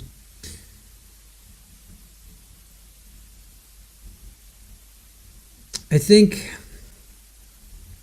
think if she was sober, she might... All right, members of the jury, it is 2:14. I have a matter that I have to discuss with counsel at this point in time outside of your presence. So I'm going to ask you to retire to the deliberation room. We'll bring you back in as promptly as possible. Again, similar instruction that I've given you. Please do not conduct any independent investigation or research as the person, places, things, or charge involved, and do not have any discussions amongst yourselves or anyone else about those things. We'll bring you back in as promptly as possible. Thank you. Jury, I'm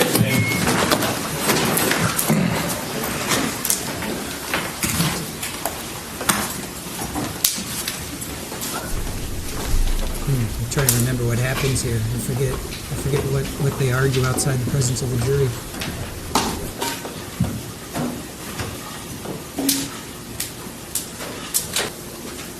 State, you can proceed with any argument at this point in time.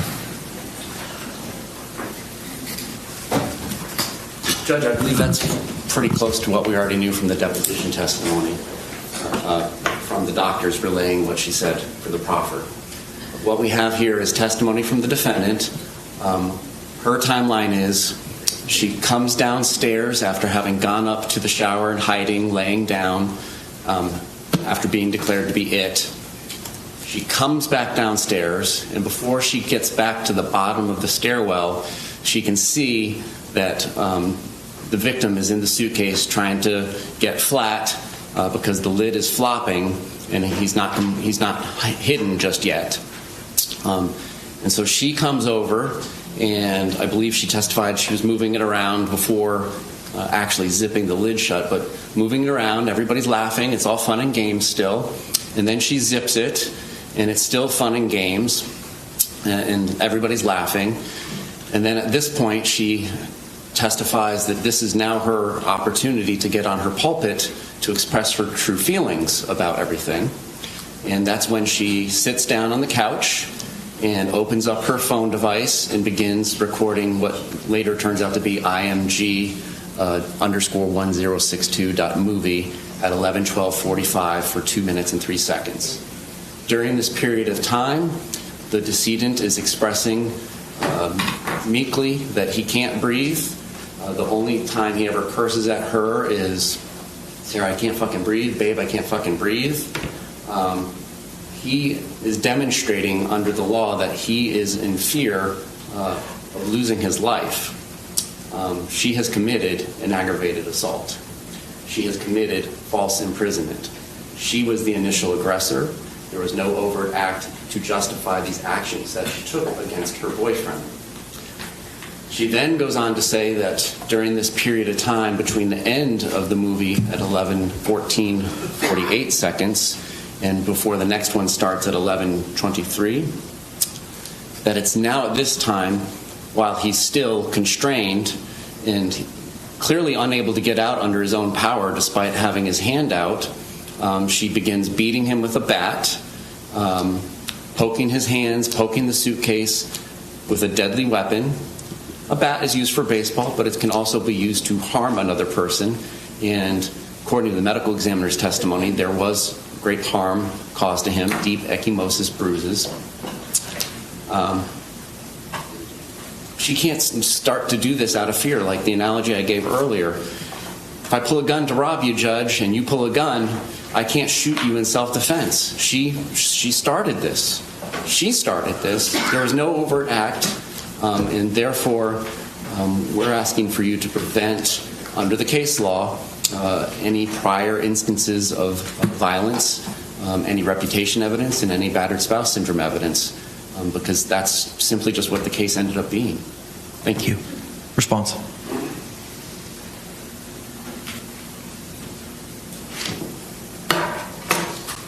Judge, this was a game by two intoxicated people. When people are drunk and intoxicated, they do silly and stupid things.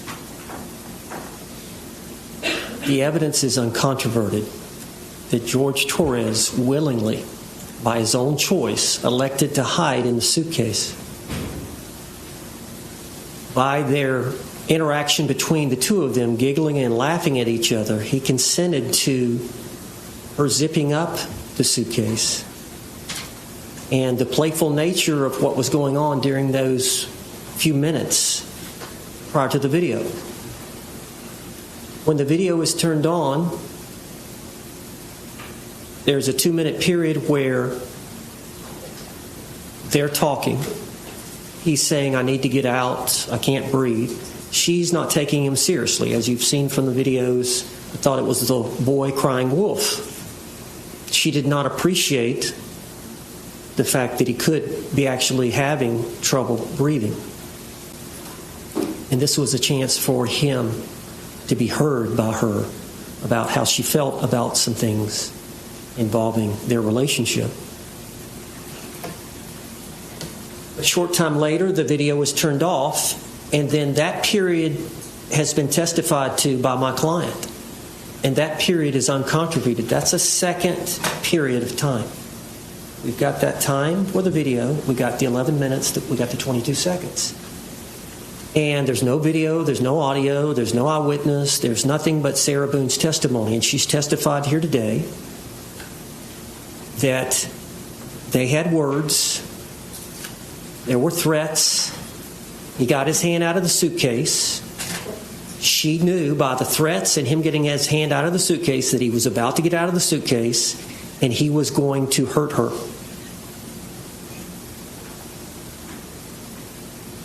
A reasonable person under that scenario would believe she was about to be harmed. She was an imminent threat of harm.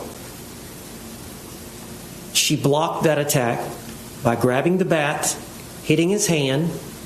When that didn't work, she started poking him with the bat in the suitcase.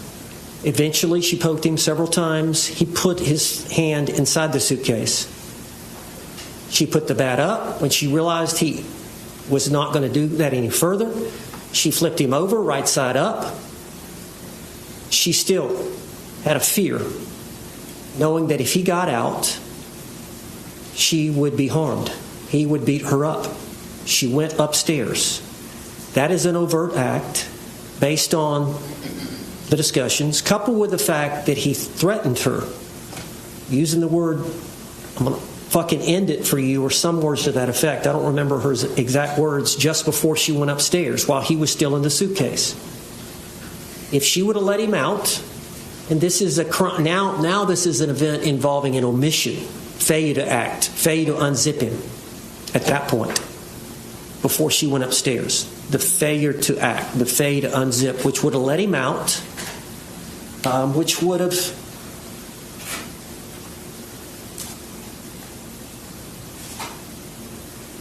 created a situation that she believed was imminent bodily harm to herself.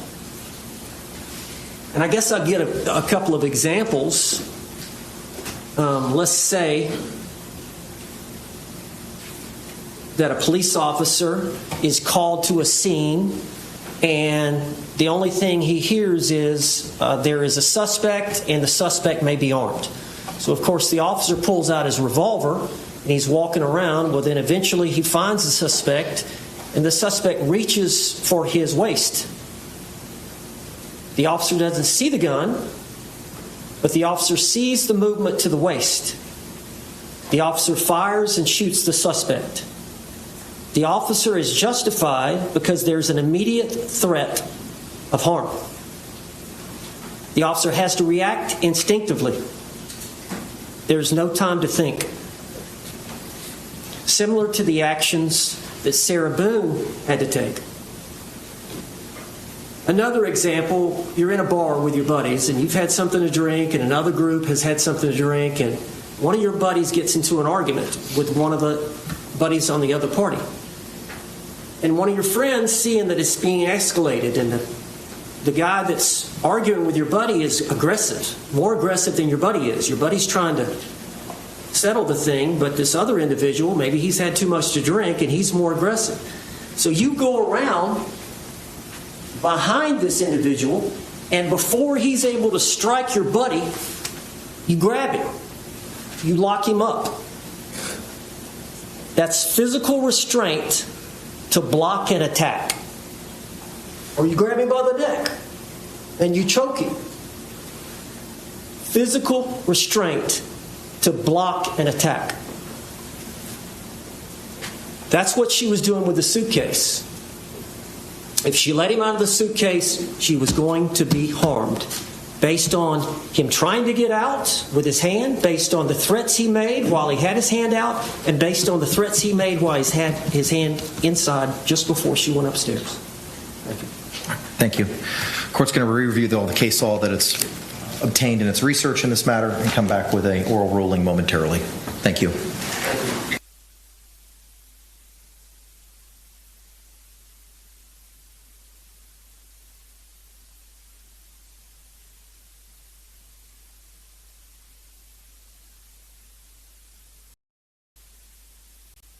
Case number 2020 CF 2603. Appearances for the state. Chief Judge Shore on behalf of the state. William K. the state. Defense. James Owens from Miss Boone. Connie Henderson from Sarah Boone. Kevin Beck on behalf of Sarah Boone. Ms. Boone is currently seated at counsel's table, wearing the same clothing from this morning. The court has had the opportunity to review the case law, review the arguments provided by both the state and the defense. The court finds that a overt act has been established. The case law is clear that a scintilla of the providing of an overt act is sufficient to provide the self-defense jury instruction. An overt act is not something that's specifically defined in Florida case law. It's something that's from the totality of the circumstances, seemingly under the authorities that the court has reviewed. As such, the court is going to find that under Holland, a overt act has been established and will allow the defense to proceed with evidence of reputation and specific instances of conduct and battered spouse evidence, so long as the necessary predicates are established for those items. Any questions or clarifications with regard to the court's order state? Yes. Defense. I think it would help if we went through my exhibits involving the blow-up photographs and these other photographs, because I think some of it was contingent on the court's ruling. So I don't know if you want to try to deal with all of them one at a time in front of the jury, or whether we want to just talk about them ahead of time so that we know. Are there any objections to those items? It depends on the items. I was shown a lot of different things, including like a rap sheet between the victim and the defendant. So I've taken that. I'm happy to take care of some of this stuff in advance. I'd rather do it now. Yes. So that it's not up, down, in and out with the jury. So, all right. Go ahead, Mr. Owens. What do we got? Well, I had the clerk go ahead and mark everything. Some of it is a composite. Is this it here?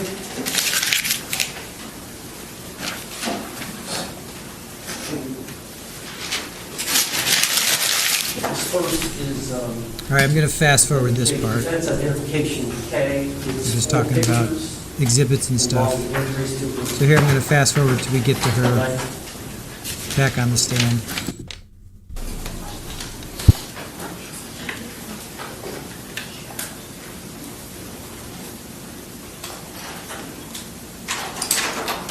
Jury entering.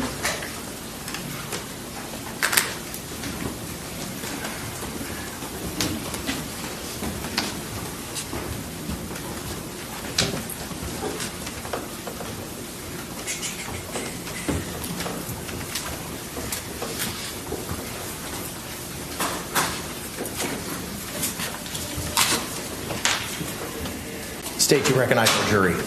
Yes, sir. Defense, you recognize our jury? Yes. All right, thank you. All can be seated.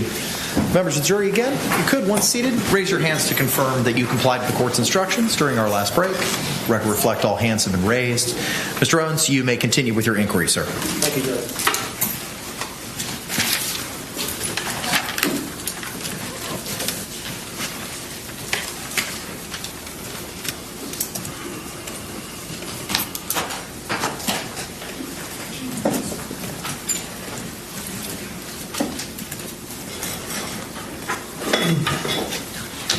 Ms. Boone, so I think we left off. You had called your ex-husband? Yes. All right. After you called your ex-husband, what happened after that? I ended up falling asleep. Okay. Do you remember waking up the next morning? Yes. Did you sleep in? Not intentionally. Okay. But you didn't get up at 8 o'clock, did you? No. Did you wake up closer to noon? I believe so, yes. Did you check the time? No. Now, did you hear your phone ringing?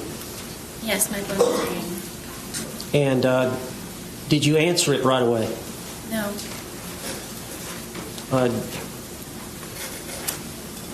Do you know approximately how many times it rang before you answered it? I believe the call was about 3 times. Did you know who was calling? I figured it was my ex-husband. And why would he be calling? To make sure that I was still on schedule to pick up our son. At 3 that afternoon? Correct. And he goes to school there close by? Yes.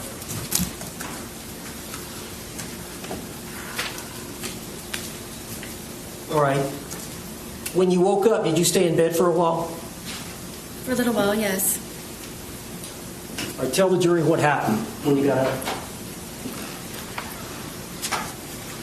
I knew it was my ex-husband calling repeatedly. I didn't answer right away because one of our problems is that he doesn't understand that I'm doing things around the apartment and looking for jobs and so on and so forth. So I inevitably just let it ring, and I laid in the bed, and I figured that George was downstairs either drinking or looking for jobs, or may have just left. And so eventually I decided to get out of the bed and start moving to go downstairs. I was motivated enough to go downstairs. And when I went downstairs, it was very quiet. So I had the understanding, I believed that he had left. And did you check to see if he was, where would he be looking for a job at? Usually on the couch. He would have my son's laptop, and he and I, which we would share. Y'all only have the son's laptop? Correct. And the TV was not working at this time? The TV was not there. Okay. So you thought he would be in the living room on the laptop? Yes. He was not there? No. Where else did you look for him? I looked on the back porch. I went through the front door to see if my car was there, thinking maybe he had taken my car. I checked the bathroom, and when I was checking the bathroom, I saw the suitcase, and I remembered about the night prior, and I unzipped the suitcase. And let me stop you there.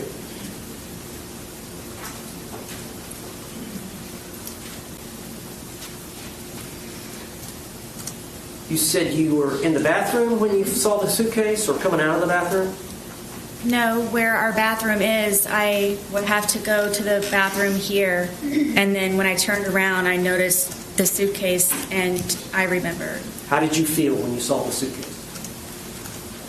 I don't think I've ever experienced anything like that before. Describe it to the jury. I guess it was, I was aghast, and I just can't describe the feeling. It was terror to a certain degree. I'm sorry, say that again now. It was terror to a certain degree. I just can't describe it in words, the feeling of remembering. And then he was still in there. So what did you do? I immediately unzipped the suitcase, and I was screaming, "George, George, George," and I was shaking him, and I pulled him out, and I stretched him out flat, and then I began instantly trying to do CPR, and then was trying to look for a pulse or a breath or just anything, and was just screaming his name over and over and over again, and come on, George, and I continued CPR, and I continued CPR, and he was gurgling. And what color was he? What color was he? Yes. He was purple. At some point, did you call your ex-husband? Yes, when he started to gurgle, and I knew that my ex-husband is notorious for bringing my son over in very inopportune times when George is possibly drunk or doing things not appropriate for my son to see. And I just didn't know what to do. It was just a quick knee-jerk reaction. Ryan was kind of my go-to person because of my family being deceased, and I don't have anyone else that I can call. And I just wanted to ensure that he would not bring my son over in the process of all of this at some point. So you called him? I called him. Did you ask him what to do? Or did you just tell him to come over? I just told him to come over. Did you tell him that you felt like George was dead? Yes, I did. And how far? You said it's 5 minutes from house to house? Yes. Did you call him back? Yes, because he was taking so long. It felt seconds were hours. Yes. I'm still doing CPR at the same time in the process of it. I'm doing CPR I don't know how many times. Did he get there? Yes. Did he walk in? Yes. Did he walk out? Yes. What did he tell you to do? Call 911. What did you do? I called 911. Is that the recording we've heard here in this trial? Yes.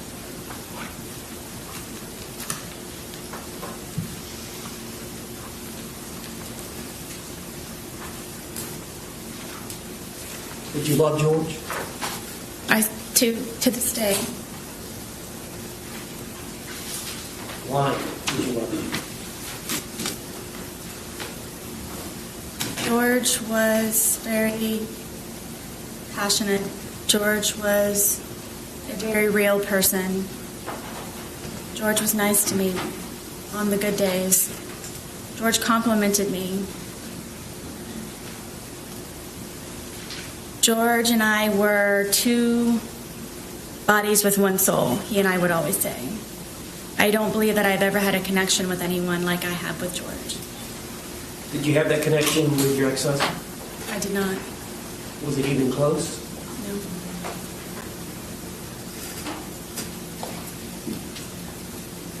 George has some good traits, doesn't he? Very much. Did George have some bad traits? He did. Did you drink too much? I did. Did George drink too much? Yes. Tell the jury about George's drinking.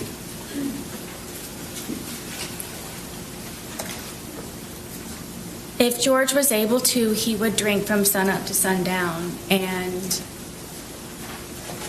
me having my son and trying to work and maintain the home and just have a life, a normal life as best as I could, somehow that upset George. And because I had a certain dollar amount from my divorce settlement, at one point it was from wine we could afford vodka, so a lot of the times he would take my card, my debit card, and go buy the large, we call them handles, of vodka, which is the big bottle. And sometimes he would finish that all off on his own throughout an entire period of a day into an evening. That's honestly where I thought that he was going to be that morning when I came downstairs, because he's notorious for just automatically already being outside from drinking all the time. All right. And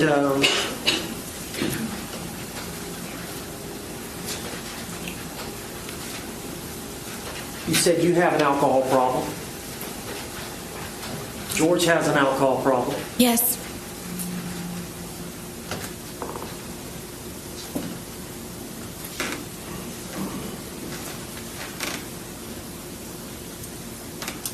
How did George's drinking adversely affect you?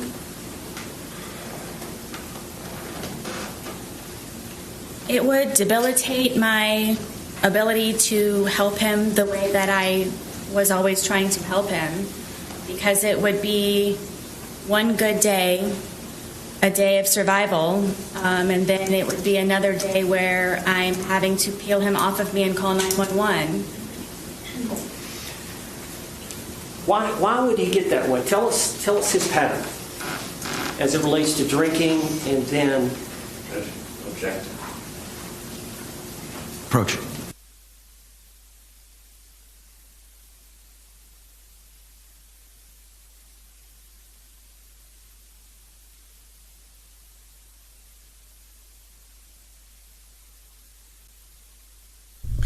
So she's not smiling as much now. So she's been on the stand like an hour, I think. I'm looking back. When did this start? Over an hour. She's been on the stand about an hour and 20 minutes, even though there was that break. She's looking a little worn down. Richard, I don't think so. No, we heard her on the 911 call, and they're like, do CPR. And she's like, I am. Do CPR. You're doing CPR? She's like, yes, I am. You never once hear her going, 1, 2, 3, 1, or whatever. You never hear her. So she didn't do CPR. She was never out of breath. He didn't have, his rib cage wasn't bruised, or sometimes it gets crushed, I guess. Is that the right word? Like when you do CPR, sometimes you can crack. I guess you can crack a rib. So no, Richard, I don't think there was any evidence that she did CPR.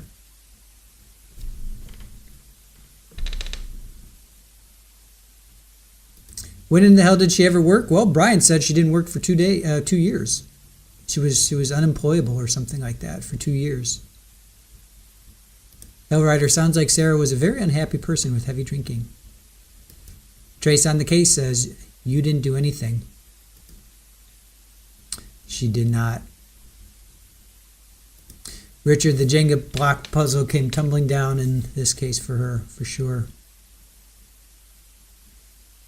Jenny, she definitely didn't do CPR. Yeah, there was no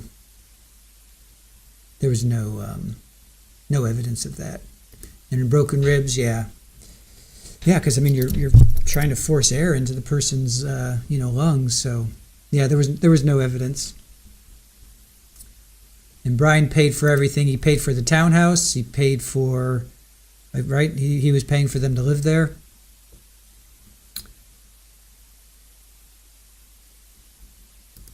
Oh, Danker's sentencing tomorrow. Karina Cooper, Danker, I should say, Houston Danker.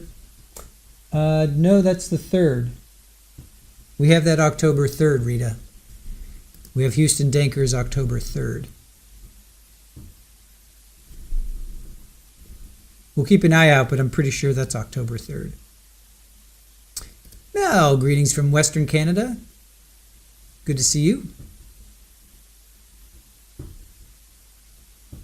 Woke says, I worked as an ER tech once when an old woman passed away. One of the attending physicians... Objections overruled for now. Practicing confessions.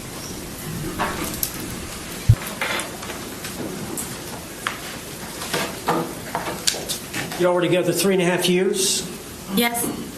Is there times when he would get to a state of intoxication where he would get violent against you? Quite often. Judge, can I approach the witness? Yes, as long as you show it to the state first, please.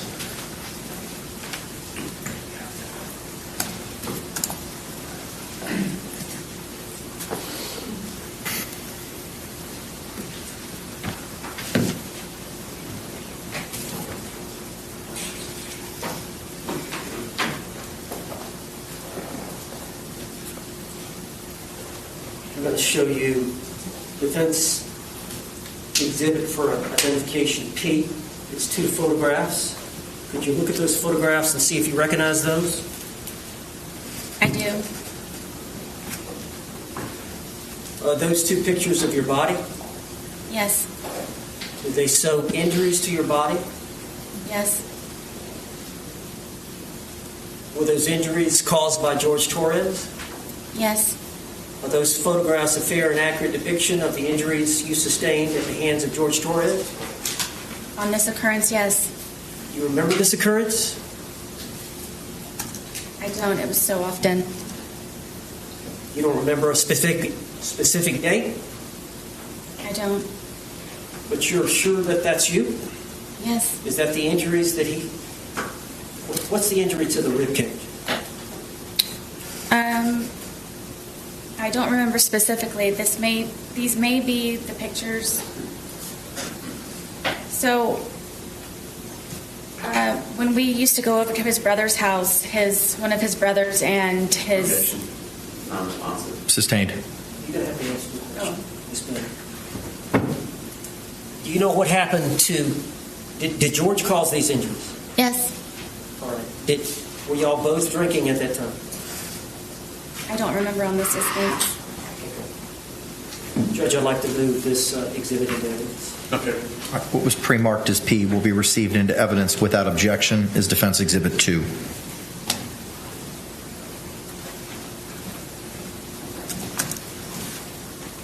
I'm not sure I know what I'll do this. Mr. Owens, may I get into time just a number, please? Thank you. Mr. J, would you be so kind? Thank you.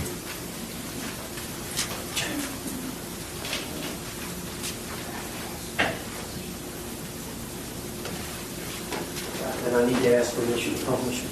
Yes, sir. You may do so. This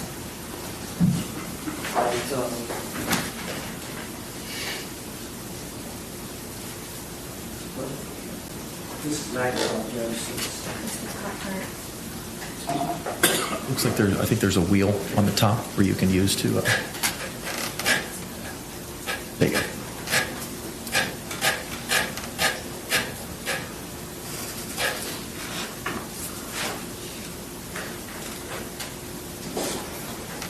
Boone, is that you? Yes. Are those injuries to your arm? Yes. Were they caused by Jorge Torres? Yes. And during the same incident, is this you? Yes. Is that an injury or bruise to your ribcage area Yes. and your arm? Yes.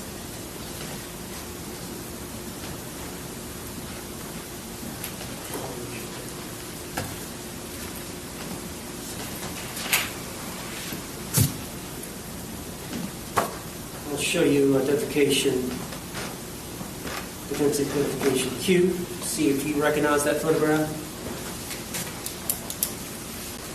Yes. Is that your thigh? Yes. Okay. Do you remember this incident? Yes. Can you tell the jury what happened? I wanted to take my dogs for a walk and get off of the back porch. Were y'all drinking? Yes. And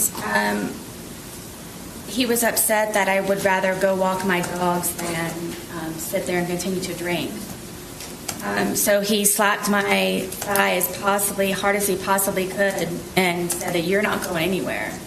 And it was a good smack on my thigh. Is that a fair and accurate depiction of the wound that you suffered as a result of Jorge Torres slapping you on the thigh? Yes. Judge, I'd like to offer Q in evidence. No objection. What was pre-marked as Q will be received into evidence without objection as defense 3.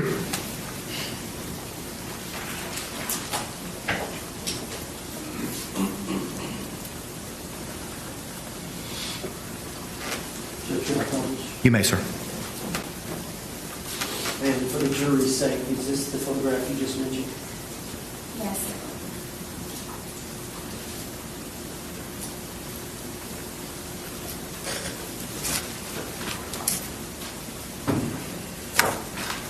Let's show you identification, defense identification S. See if you recognize that photograph. I do. Is that your hand?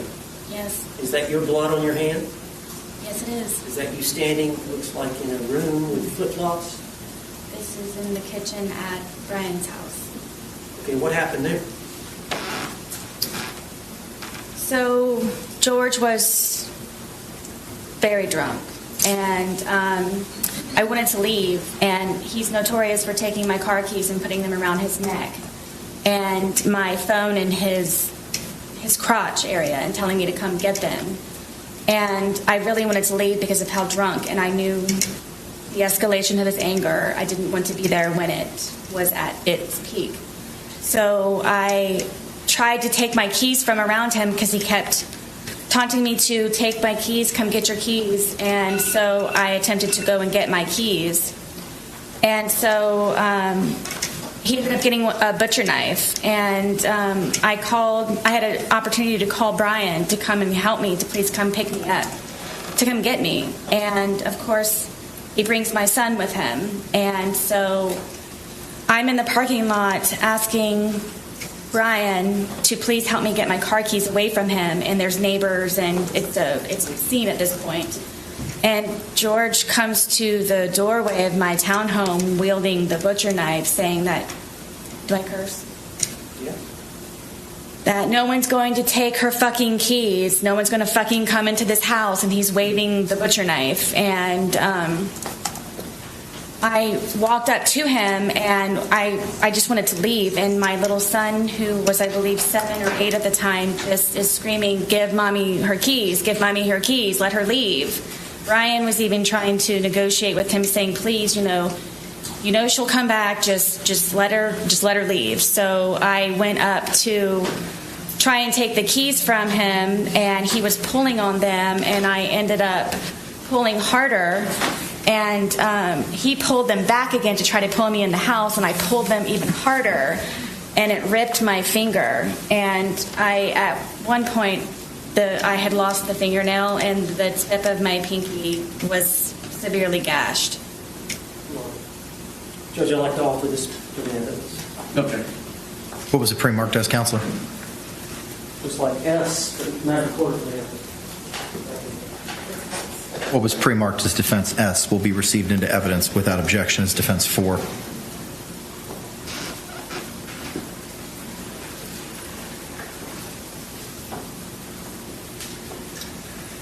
Ms. Boone, for the jury's sake, is this the picture you were referring to? Is that the nail? Was it on? Still on? I believe so, yes.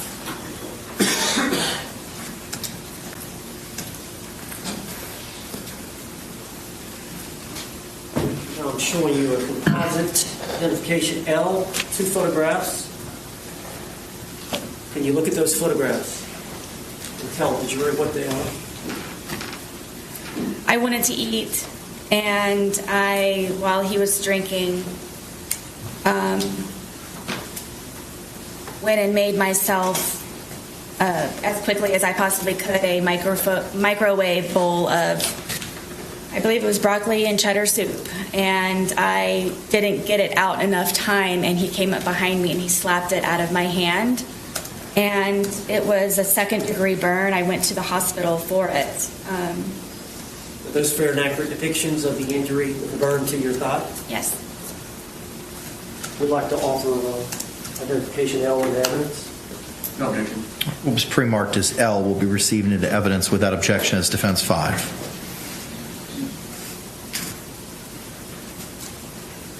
Permission. Yes, sir. You had to go to the hospital as a result of these injuries to your thigh? Yes. It was extremely painful. Is that a depiction of the burn? Yes. Is that your thigh? It's my thigh, yes. And your knee? Yes.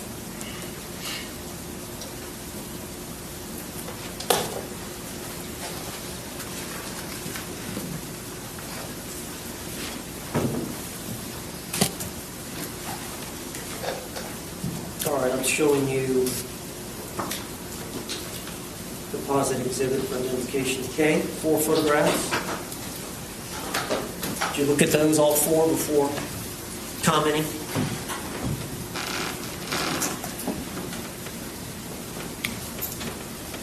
This is a longer story, isn't it? Go ahead and tell it.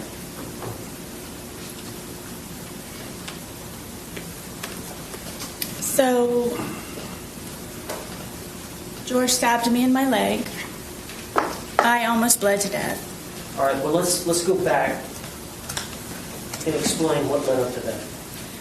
I thought it would be nice to cook a nice steak dinner. We don't have 2 nickels to rub together, so I thought it would be special to make a steak dinner and baked potato and go above the normal whatever's left over in the refrigerator. And so I spent a lot of time doing that, and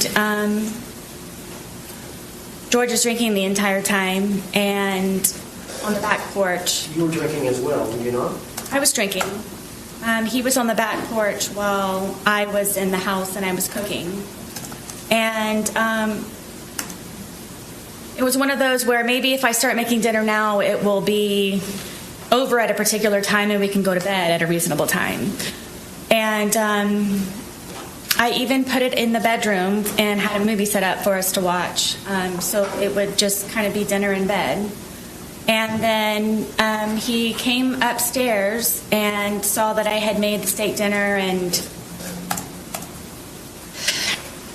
I don't know how to describe how drunk he was, but it definitely was not George. And had him come lay on the bed, sit on the bed, and put the I got the dogs out, and I presented him with the steak dinner and sat down and was getting ready to start playing the movie, and he starts being very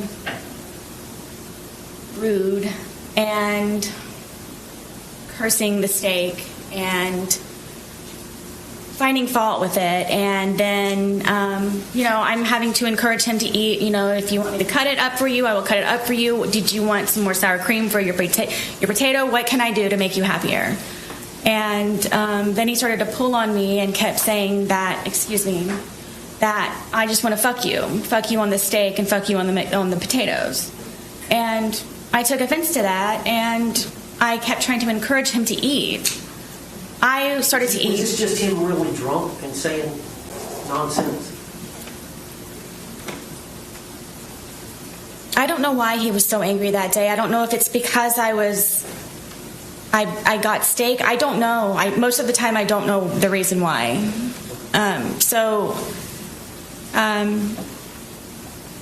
I couldn't take it anymore. Obviously, I was not going to be able to eat, so I started to crawl off of the bed to leave, just the bedroom.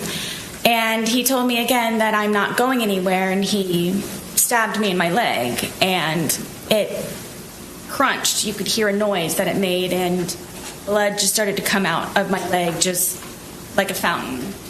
So I got off of the bed. He's starting to freak out and grabbed me a towel. I got a wet towel, and I'm sitting here holding the towel, and it's increasingly becoming even more and more saturated by the minute. It's just minutes. So I'm going through towels and towels, and I said, George, I think I need to go to the hospital. This is not stopping to bleed. This is serious. And he got on his knees and begged me, please don't call the police. Please don't call the police. Please don't call the police. And inevitably, he went and got my car keys and put them around his neck again, and my cell phone. So I was not able to call anyone, and I wasn't able to leave in my car. So I figured I would just go downstairs, and I'm just going to go downstairs. And I had propped my foot up on the glass table that we had, and blood is just everywhere. Blood is everywhere. I can't keep up with the amount of blood, and I'm starting to feel very weak and really weird. And he comes downstairs, and he's still begging me, please don't call 911, please don't call 911. I kept telling him, there's something, this is serious, this is something. Because he knew that he would probably get arrested or something bad would happen to him. So I couldn't take him anymore. He was just all over me, and just, I'm bleeding. I'm bleeding very badly, and he's having me try to console him. And I kept telling him, please, I need to call 911, please. And I said, okay, just give me a moment. And I crawled upstairs to my son's bathroom, which is the furthest bathroom away from everything. And I remember holding onto the sink, and I looked into the mirror, and my lips were blue. And I knew I needed help. I needed help. And he came upstairs looking frantic for me, calling my name, and then I turned to him and I said, please, I'm going to die. I've lost a lot of blood. There's something wrong. My lips are blue. Please, we don't have to call an ambulance. If you could just take me, I'll drive whatever I can do, please, to go to the hospital for this. And he said that before anything happens, I had to concoct a story in order for him to not be arrested or be in trouble when we did inevitably get to the hospital. So I'm sitting there with this blood-soaked towel with blue lips, trying to come up with a story of what I can tell them when I go down there so he's not in trouble, and telling him that it's okay. And I came up with the story of that we were sword fighting silly after drinking with our steak knives, and he accidentally punctured my leg. And from there... How did you get to the hospital? Originally, he told me to drive, and because of the amount of alcohol that he drank, and I couldn't. So he got into the driver's seat and drove me, and the entire time he's barking at me to make sure that I get the story straight. We're sword fighting, okay? We were drunk, Did you go being to the silly. room? Yes. All right, and did you get treated there? Yes. I was bloody, and... All right, let me show you the photograph. Can I show you these? Yes. All right, is this a fair and accurate depiction of the injury to your leg? Yes. I had to go to 2 different hospitals for it. And you lied to medical personnel about how this happened? Yes, they brought in sheriffs and everything. Was it consistent with... They brought in sheriffs? Did you have to answer to the law enforcement officers? Yes. Did you stick with the story that you and George had agreed? I did. Judge, I'd like to offer this composite exhibit. No objection. What was pre-marked as K will be received into evidence without objection as Defendant 6.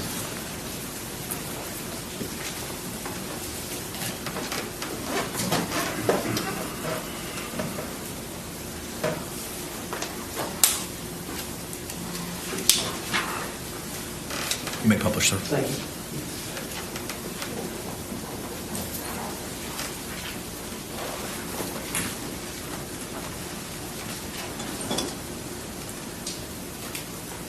And is this you at the hospital?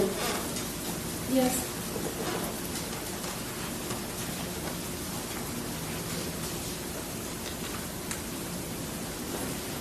Is this the stab wound to your leg? Yes. My foot. Is this a close-up of the stab wound? Yes. And was that, did you hurt your foot? No, due to the injury, I had other problems with the surgery. Okay. But you eventually recovered? Eventually, yes. Do you have a scar to that effect? I do. Judge, can you step down and show me the Mr. J? Okay. You may. There's a lock, sir. Out. All right, I don't know how best to do this, Judge, because we've got this ball. They can probably see it from there. Is this the injury here? Looks like there's an indentation.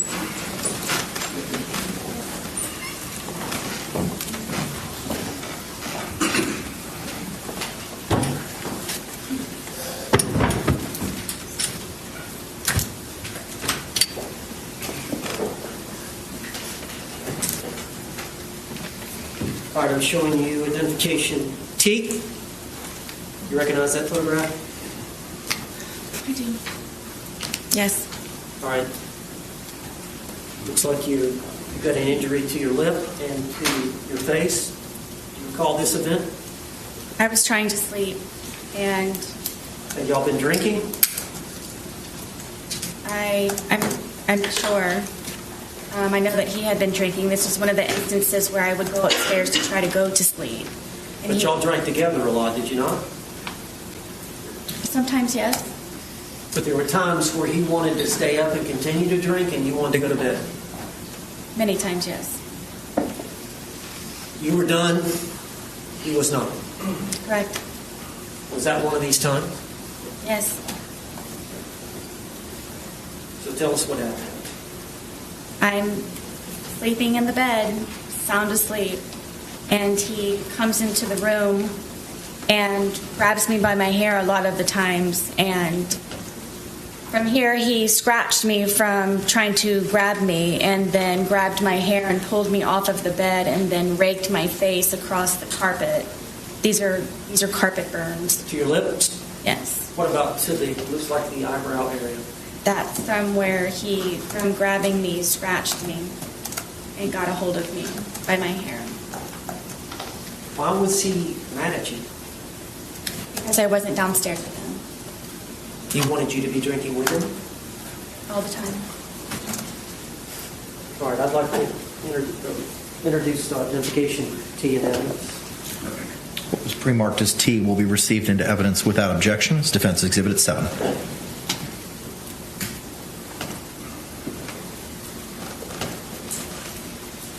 Oh, permission, Paul. You may, sir.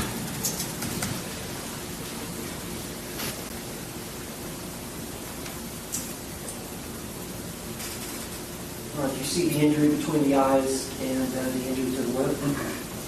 Yes. As you described? Yes, and then the blood going down my eye, yes.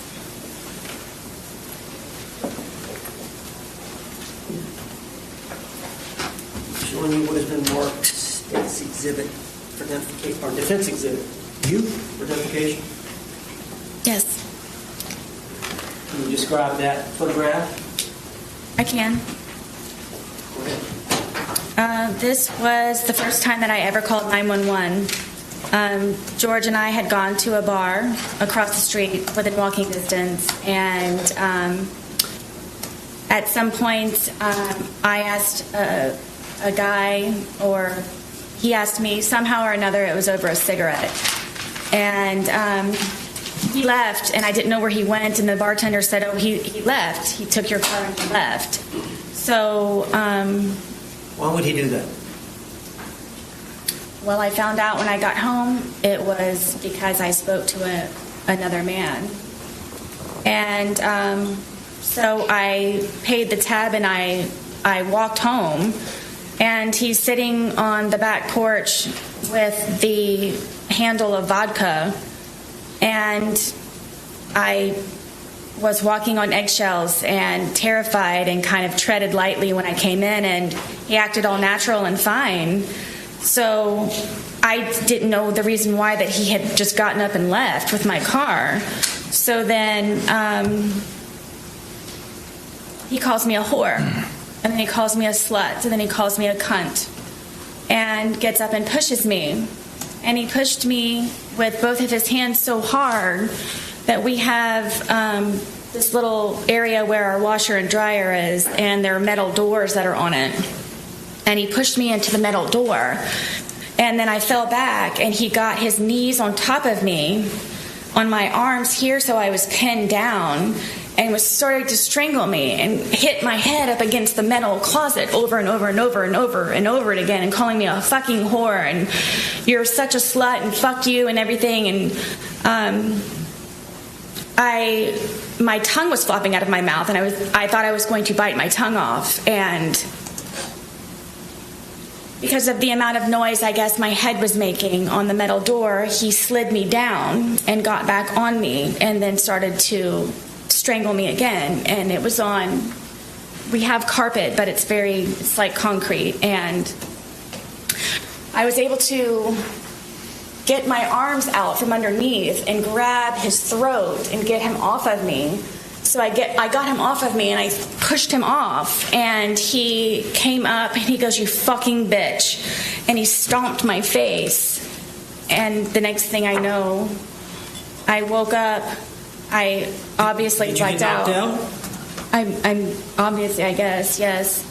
And he was passed out on the floor, and I woke up frantic, looking for my phone, and I immediately called 911. Okay. The police arrived on that incident? Yes, they did. Is this a fair and accurate depiction of the injury you sustained as a result of him kicking you? Stomping, yes. It was a stomp? Stomp. With his All I heel? saw was his heel. We ask that this be identification of you be admitted today. Okay. What was pre-marked as you will be received without objection is defense 8.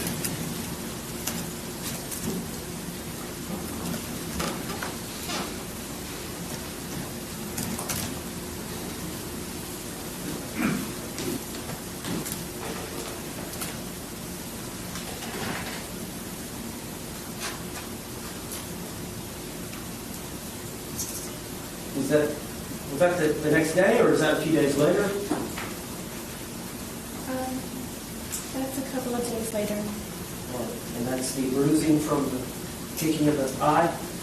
Yes. Now, the police were called, and we'll talk about that in a minute. Let me go through these numbers.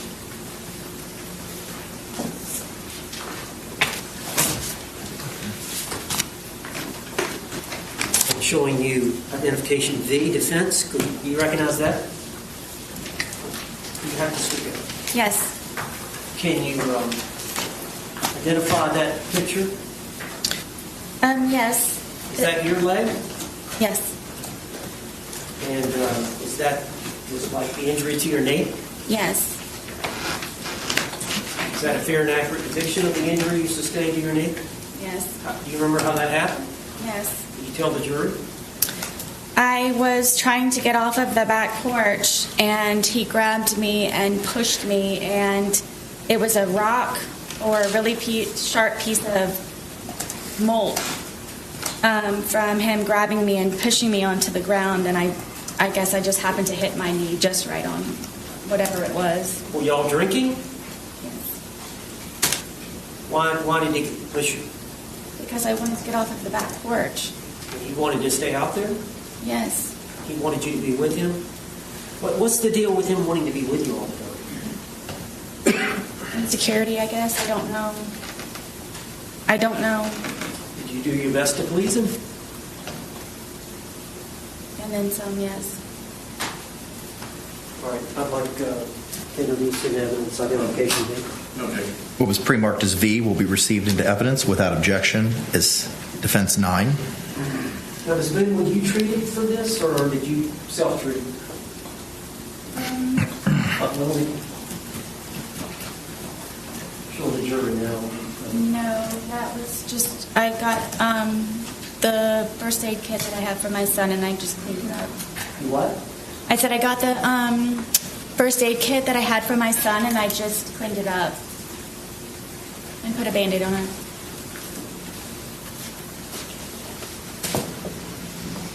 All right, I'm showing you identification W. Defense identification. You recognize that photograph? Yes. What is that a photograph of? This is a photograph of my arm. And is that a fair and accurate depiction of the arm with some type of injury? Yes. Do you remember this event? Multiple times, yes. Well, I'm talking about this isolated event where this photograph was taken, the injury you sustained. Yep. Who injured your arm? Jorge Torres. You remember this event? Yes. Can you tell the jury about it? This was one of the instances where I would try to pull away from him, and I don't know how my arm started to do this, but from him pulling from this way, how hard he would pull, with me trying to struggle to get away from him, it would leave these bloody under the skin splotches. So he wouldn't hit you sometimes, he would just grab you and pull you. Yes, from me trying to pull away from him, that's the point of it, doing this, from me pulling away from him. Now, this is one of the many times y'all were both intoxicated? I mean, I can't say for sure that, yes, but whenever it would happen, yes, we would be drinking. Identification W in evidence. Okay. What was pre-marked as W will be received into evidence without objection as defense exhibit 10.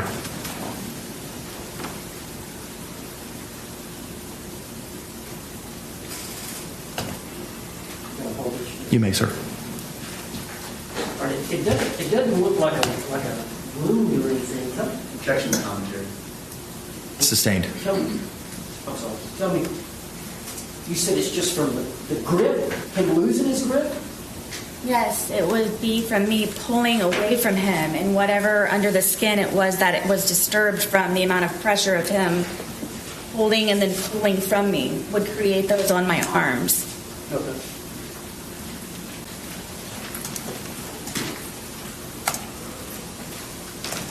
I'm going to show you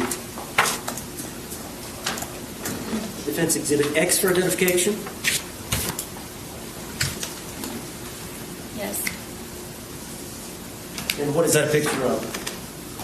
This is a picture of my ear, the side of my head. Is that a fair and accurate depiction Yes. of the injury you sustained by Jorge Torres? Yes. Do you remember this event? Yes. Were you drinking? I at the time was not drinking. On this event, you had not consumed any alcohol. I mean, I may have earlier. This was another. I was in the bed trying to sleep. Where was George?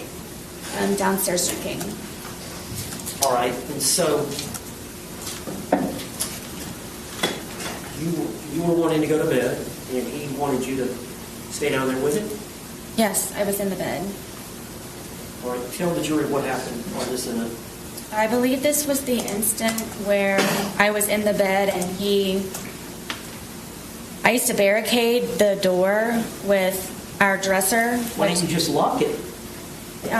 All of the locks were broken in my home.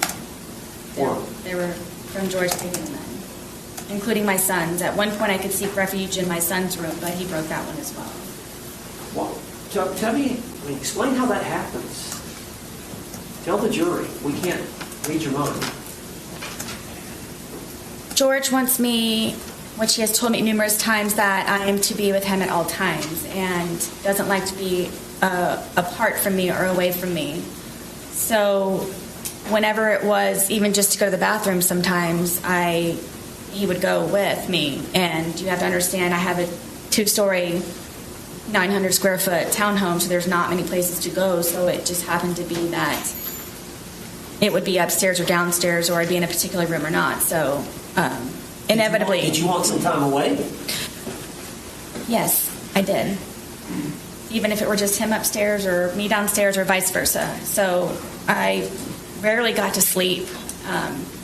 This was one of the instances because I had barricaded the door with our, 200-pound dresser that we had. And then I had my nightstand barricaded up against the bed, to where it was even more difficult from the prior times of him breaking in.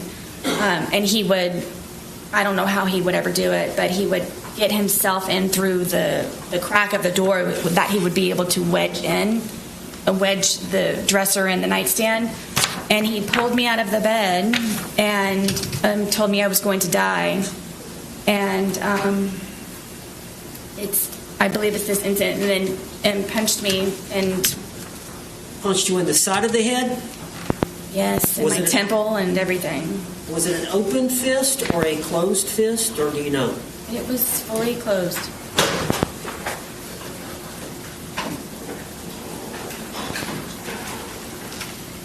Like identification X introduced in evidence. What was pre-marked as X will be received without objection as Defense Exhibit 11.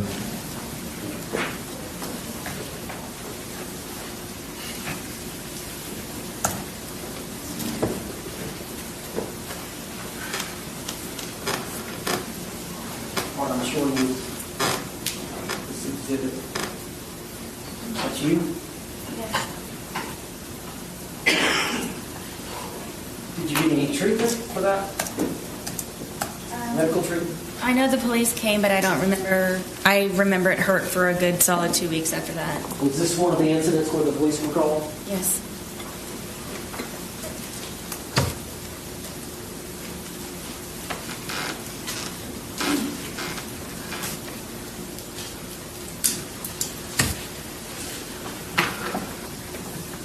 Now, do you recognize this photograph, which is identification Y? Yes. Was that the date of the incident? The date of this event? No, it happened prior. But this picture that was taken of the... This picture would have been taken February 24th of 2020? Yes. And do you recognize that as your close-up facial? Yes. Is that a fair and accurate depiction of how your face looked on February 23rd of 2020? Yes. What's the significance of this picture? Again, because I was sleeping, George was upset with me and came in with a metal curtain rod and bent it and snapped it in half and then crunched me in the forehead with it. And it started to beat the furniture that was in the bedroom. This is probably a good month before or after it had happened, before I really do believe that I should have gotten stitches, but I was not allowed to go to the hospital. Judge, I'd like identification Y introduced into evidence. It was a gash. Okay. What was pre-marked as Y will be received into evidence without objection as Defense 12. Is that the same curtain rod that you mentioned in the 2-hour interrogation video? Which they didn't take, yes.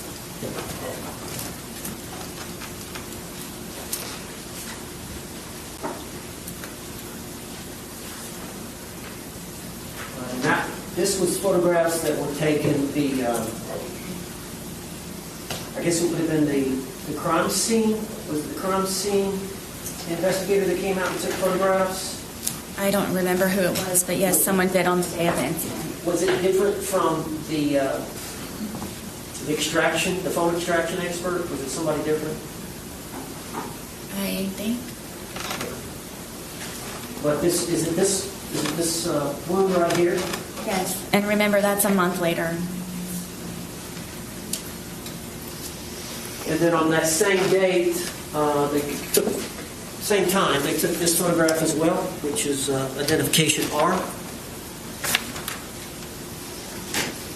Yes. All right, and what does that depict? I believe it's from holding the baseball bat, and Is that an injury to your hand? it's a bruise. Was that taken February 23rd, 2020, when the investigators came out? February 24th, I believe. February 24th?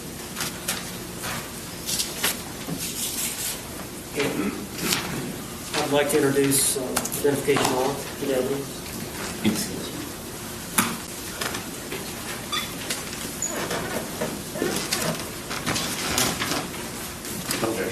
What was pre-marked as defense R will be received into evidence without objection as defense 13.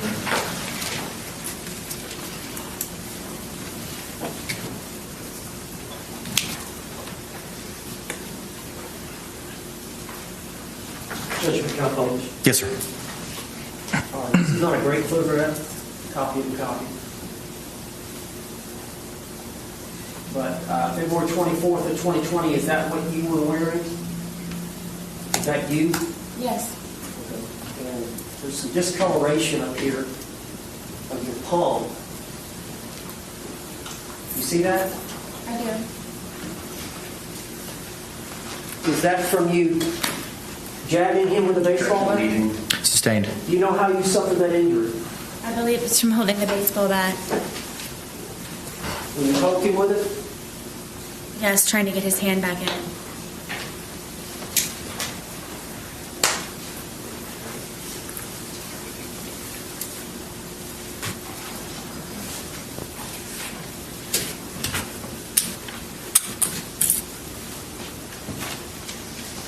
I'm showing you defense identification N.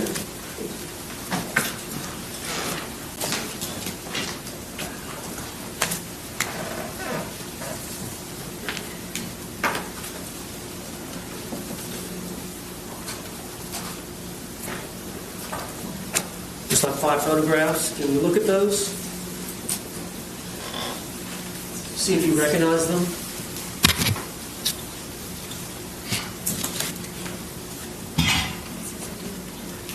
All right, well, let's continue now. Yes. And are those fair and accurate depictions? Yes. As a composite of the events that occurred in relation to Jorge Torres and your TV? Yes.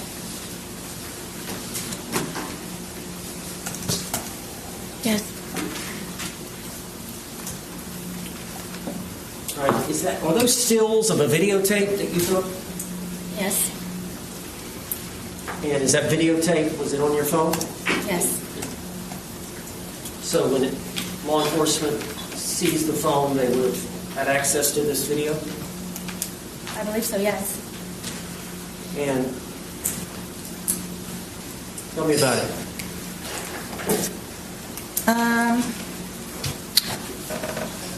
Lucas liked to watch cartoons and play video games on the big screen, this is the big screen, and I would have to call Brian to come over sometimes to help me figure out the Fire Stick and whatever platform or whatever it was that Lucas was trying to view his shows and video games on. And I don't remember how George found out that Brian had come over. I believe because it was actually fixed and he knew that I didn't know how to do it. Found out that Brian had come over to fix it, and... Was he jealous of Brian? I don't know if he was jealous of Brian. I think that he had a fear that I somehow would go back to Brian. So I think by Brian helping me with things for Lucas, he just didn't want him to be interacting with me at all. So Lucas wasn't over here this day, was he? No. Brian wasn't over here this day.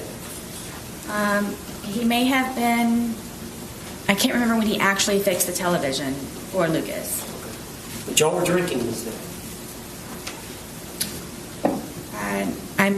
I know he was for a fact, yes. Chances are you were. Probably so, yes. Okay. I would agree. So how did it end up badly? He accused me of sucking Brian's dick and told me that he was going to break my face with the bat, and that he was going to make me unrecognizable to my son with the bat, and then told me that he's going to destroy my fucking television, and then I was going to remove it from the apartment. And if I didn't, I was going to be, again, unrecognizable to my son. So did he grab the bat? Absolutely. He already had that in his hand, and he told me that I had to videotape it. Did you videotape it voluntarily? No. All right, but there is a video, but I'm going to go ahead and ask Judge if I could introduce this identification of these 5 photographs into evidence. No objection. Was it O or N? I have O being a composite of 5 photos, and not having a single photo. We're moving in O. Okay. All right. What was pre-marked as O will be received into evidence without objection as defense 14.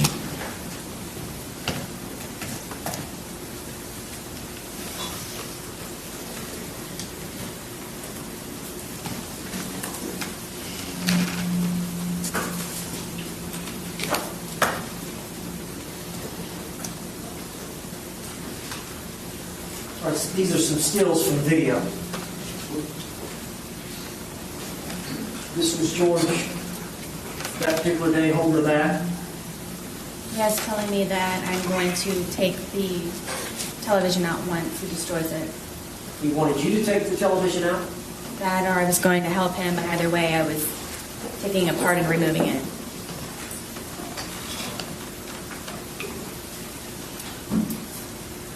And what is this picture of? The process of him destroying my television. While you're videotaping?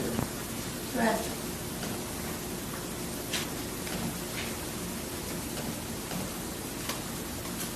Is that the result? No.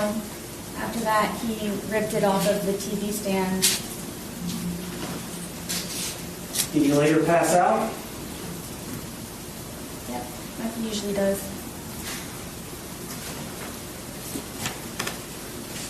What's he drinking in? I don't know.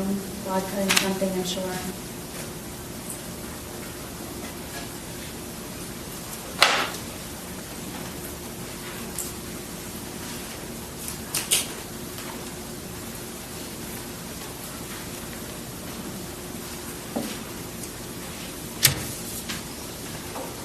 I'm showing you identification N. See if you recognize that. It's my living room in the stairwell. Or were those, was that a photograph taken by a crime scene? Correct. Is that a fair and accurate depiction of your living room and stairwell? Yes. And I'm going to try to introduce this as identification 9 as an exhibit.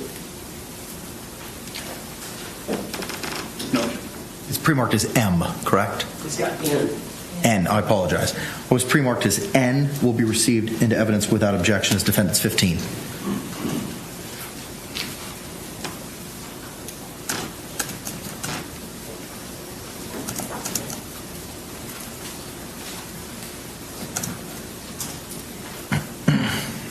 Can you tell us a little bit about this room? This is my living room. This wall that we have over here with the hearts, that's where we would display all of our artwork. We were in the process of taking it down to add more, so he could continue to be entertained. The bookshelf over here is my son's bookshelf with all of his toys and little guns and musical instruments. He's got his little karaoke machine down here, his guitar. The stand right here with the red bucket on it, that was the television stand.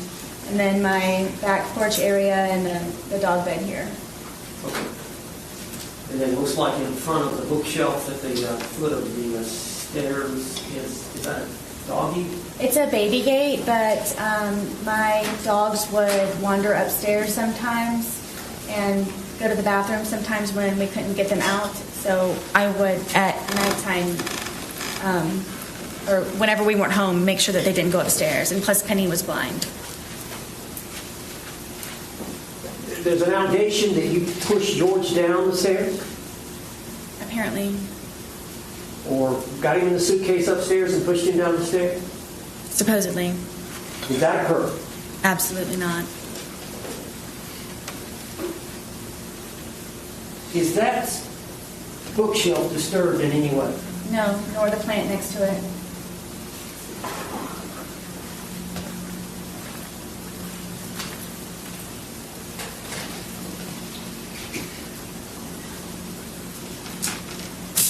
I'm showing you composite, 2 photographs, identification M.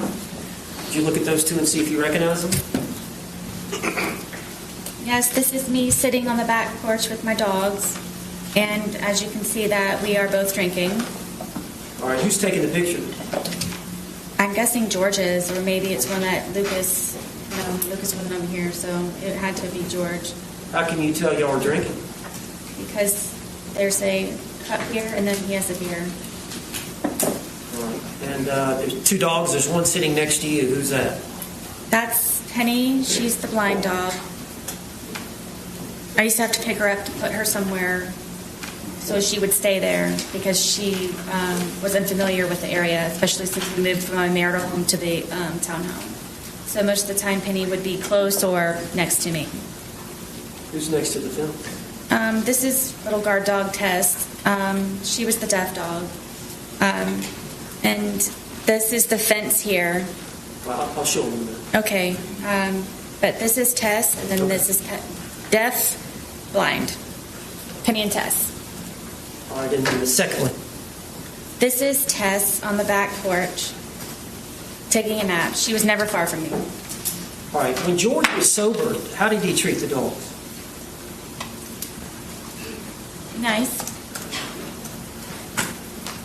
I don't know if he was a pet person, but I mean he was nice. If I needed him to feed them, he would feed them. Were there times when George was drinking where he would threaten to harm the dogs? All the time. All right, you're going to have to tell the jury. One of the worst threats was Penny being blind. He would actually leave the gate open in the back. He wouldn't threaten me to do it. He would actually do it on nights that I had to go up to sleep or I fled the night before or something. And would tell me that he hoped that I would come back and find her bloated body dead in the pond across the way from our townhome. And Tess was notorious if I wasn't there to go look for me, and would say that he would hope that I would have to scrape up her dead body from the street that was out in front of our apartment complex. Why was George upset with you? Why would he threaten to harm the dog? Anything that he could get to try to have some type of hold over me. Control? And he knew I loved my dogs very much, especially that they were handicapped. Were they afraid of him? Yes. Penny would hear his voice and instantly go underneath the dining room table that we had. Tess was always fractious and very, very quick with his movements, but she was never far away. They never showed their teeth. They never growled. Tess would occasionally bark, but it was very rare. And he used to kick them and just... For what reason would he kick them? Penny would try to find me because she's blind. Speculating in the mind of a dog. Sustained. I'd like to move identification M into evidence. Any objection? Was pre-marked as M will be received into evidence without objection as defense 16.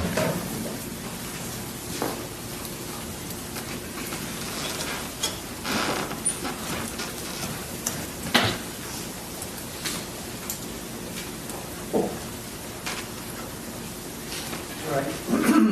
Can you describe this for the jury? This is again into the back porch, and this is the fence that I made for the dogs to have a little bit extra space. Penny is next to me. She's the blind dog, and then Tess is down here guarding the gate. Are these fake rabbits? Is that it? Yes. I used to call my son when he was a baby. He was my bunny rabbit. Overruled. He was my bunny rabbit, so I used to collect bunny rabbits, and so I have rabbits here and there throughout my house and in my little garden area. All right, this is the alcohol you are consuming? Yes. And this is a close-up of which one? This is Tess, she's the deaf dog. How old were these dogs at that time, 2020? Gosh, maybe 9, maybe 10.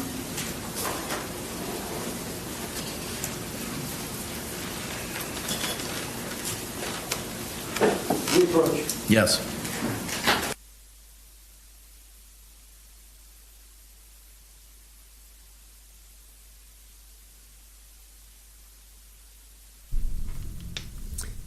Yeah, I'm not 100% sure that I fully believe that George did, said those things about the dogs, and I'm pretty sure he played with them, and I don't know. I just think that, and Lucas, I think he played with Lucas. Sorry, I think he helped Lucas ride his bike or something. I think Brian said that, or maybe one of the neighbors said it. So anyway, we're just getting one side. Of course, we're just getting one side of the story. We're not hearing the other side.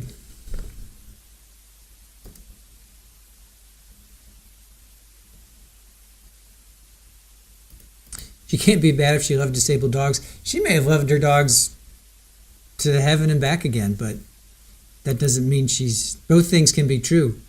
She can love dogs and animals, but she can hate George to the point where she put him in a suitcase and left him there to die. Both things can be true.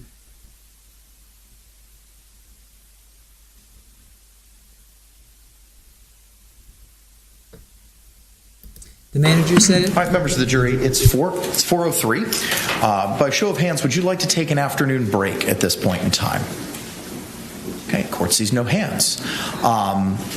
We may have to work also a little bit past 5 o'clock, maybe going between 5:45 and 6 this evening.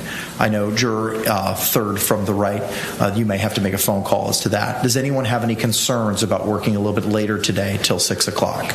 If you have those concerns, please raise your hand at this time. All right, court sees no hands. Ma'am, are you in a position to step out to see if you can get assistance with childcare, or is that not an option for today? I'm actually all set. All right, I'm gonna fast forward through this. We'll get back to this. James Owens from the school. County Henderson from Sarah Boone. Sarah back over at Sarah Boone. All right. Ms. Boone, let's go ahead and bring you back up to the witness stand, please. Judge, we're going to try to go with 6 today. Yes, sir, that's the plan.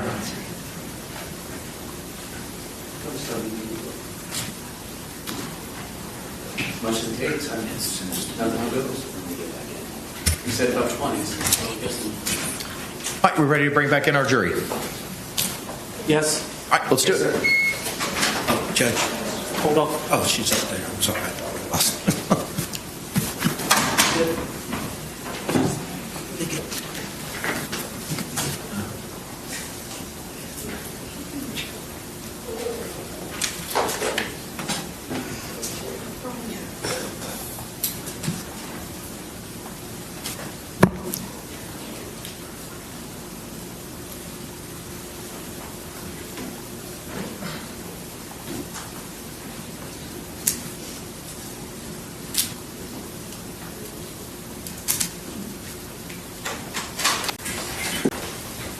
Thank you.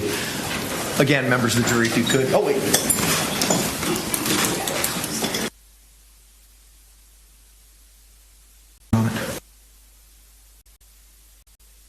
You complied with the court's instructions during the last break. Record reflect all hands have been raised. All right, with that, Mr. Owens, you may continue your inquiry, sir. Just based on the court statements, identification A, I'd like to. This is one of the photographs that we introduced. Is this injury to your ear? Yes.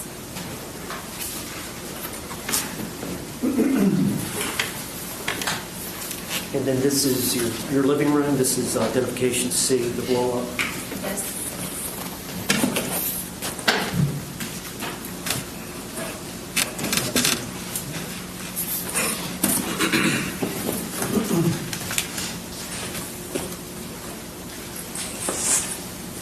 Identification D.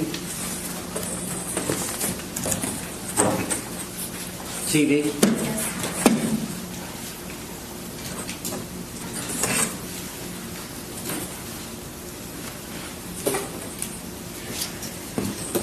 Identification E. Is that your arm? Yes.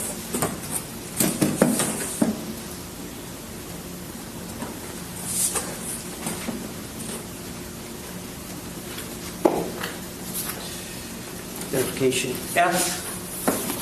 Is that your knife wound?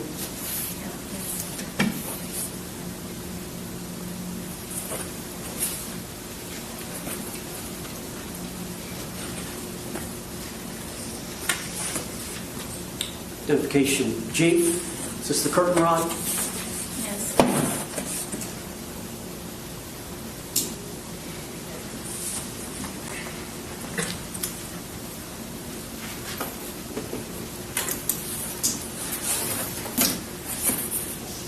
Identification H. This is the eye.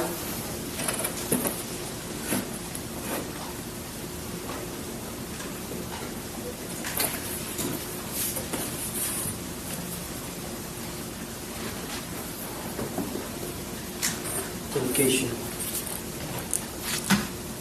I.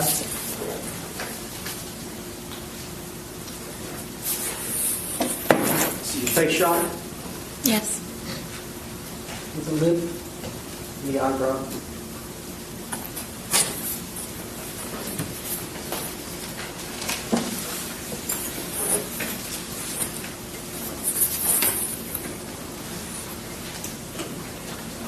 Identification B. And this is the back patio of the dog. Yes.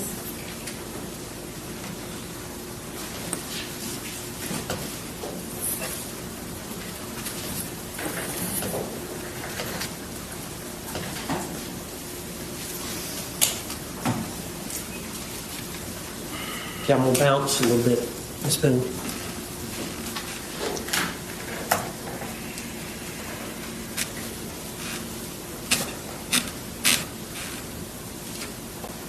Let me go back to the night earlier in the evening when I think y'all may have been out on the back patio, and you had suggested to George to call the children, but then I think, did he call his brother, or his brother called George? Do you remember? George called his brother. Okay. And you made a statement about tell him something. Explain that to the jury. I told him to tell his brother about you choking me the other day. This is a separate choking incident. We had been drinking, and I wanted George to tell him, but he didn't tell him, so I said it in the background, so he would be aware. What did you tell him? Tell him why you choked me, or that you choked me. Okay. Now,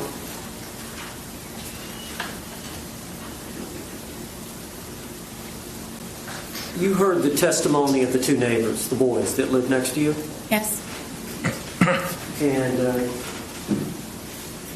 you heard that they were actually questioned. I think the audio, they were audio interviewed. You heard from Detective Copsell. I think it was a couple of days later on the 25th of February, or 27th of February. Yes. And you heard their testimony earlier this week. Yes. Where they hear a kind of a thumping sound starting at the top of the steps, ending at the bottom. Yes. Have they got the night wrong? Yes. Explain to the jury that. So it was the night before. Again, I was sleeping, and in the middle of the night with the door barricaded, he came in and ripped me out of the bed. And first got me with one hand, and then got both hands and pulled me completely off of the bed. And then, like a caveman, had my hair like this and was going down the stairwell, taking me with him to come downstairs so I could sit and drink with him. Do you believe that's the noise that the two neighbor boys heard? I absolutely do. And it was just the night before? Correct.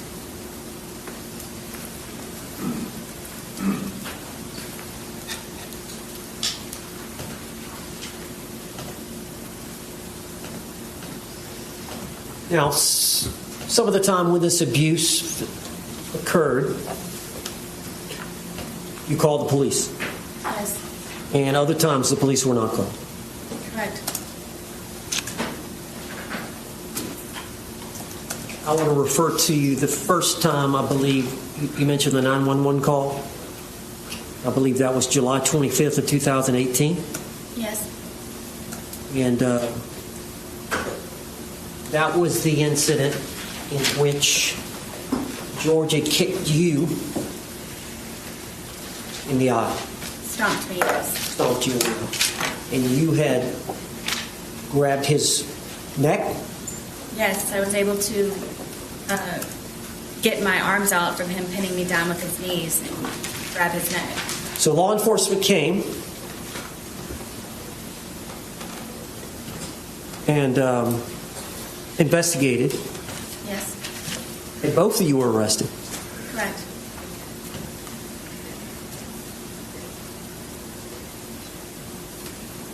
Do you recall asking the officer when you were arrested,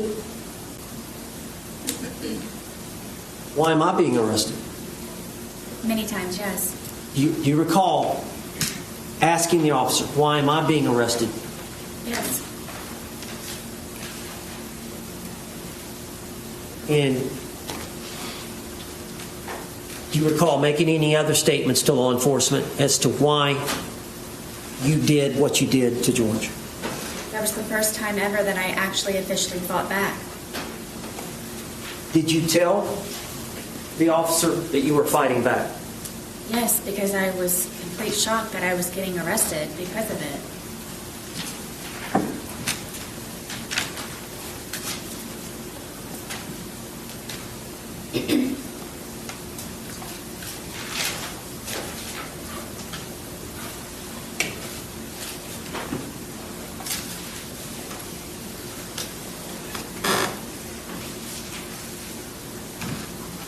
Now, on the 2-minute video, the Suitcase video, you mentioned to him, I think you said something, I can't breathe. He said, I can't breathe, and you said, that's how I feel when you're choking me. Were you referring to an isolated incident of the night before, 2 nights before, or whatever, or were you referring to in general? In general, the more than 2 or 3, 4 times that he had done it. Okay. And then the part about cheating, he didn't physically cheat on you. No, he did not. Okay. And just, I don't want to go into a lot of detail, but what are you referring to there? George was, I believe, addicted to pornography, and a lot of that would be found on my phone from him supposedly wanting to call up job interviews. And as a solution, I sat him down and I explained to him, to me, that's you visualizing yourself with someone else, or at least having a pleasurable moment with someone else or watching other people. And to me, I told him that I considered that cheating on me. Okay. And so he would download that on your phone? Yes.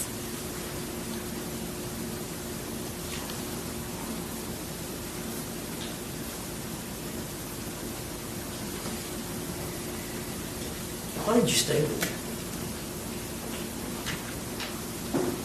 You got to tell the jury. As anyone who has ever been in love, or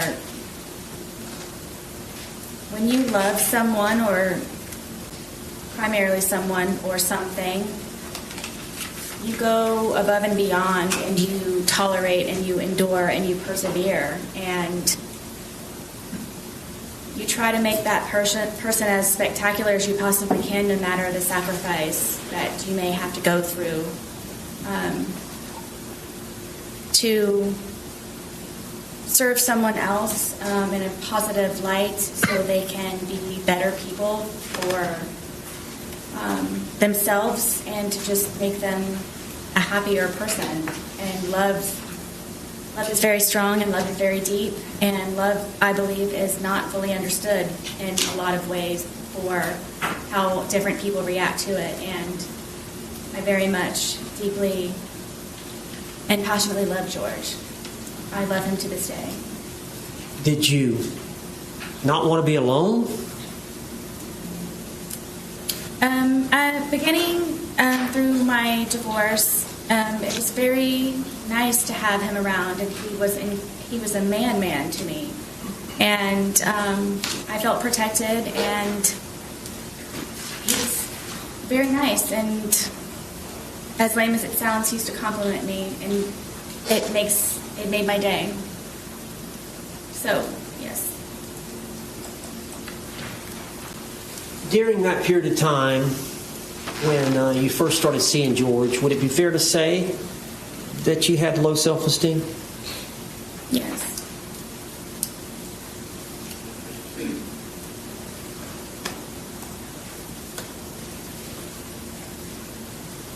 Now, we talked about this previous arrest where you told the officer you were fighting back and you got arrested.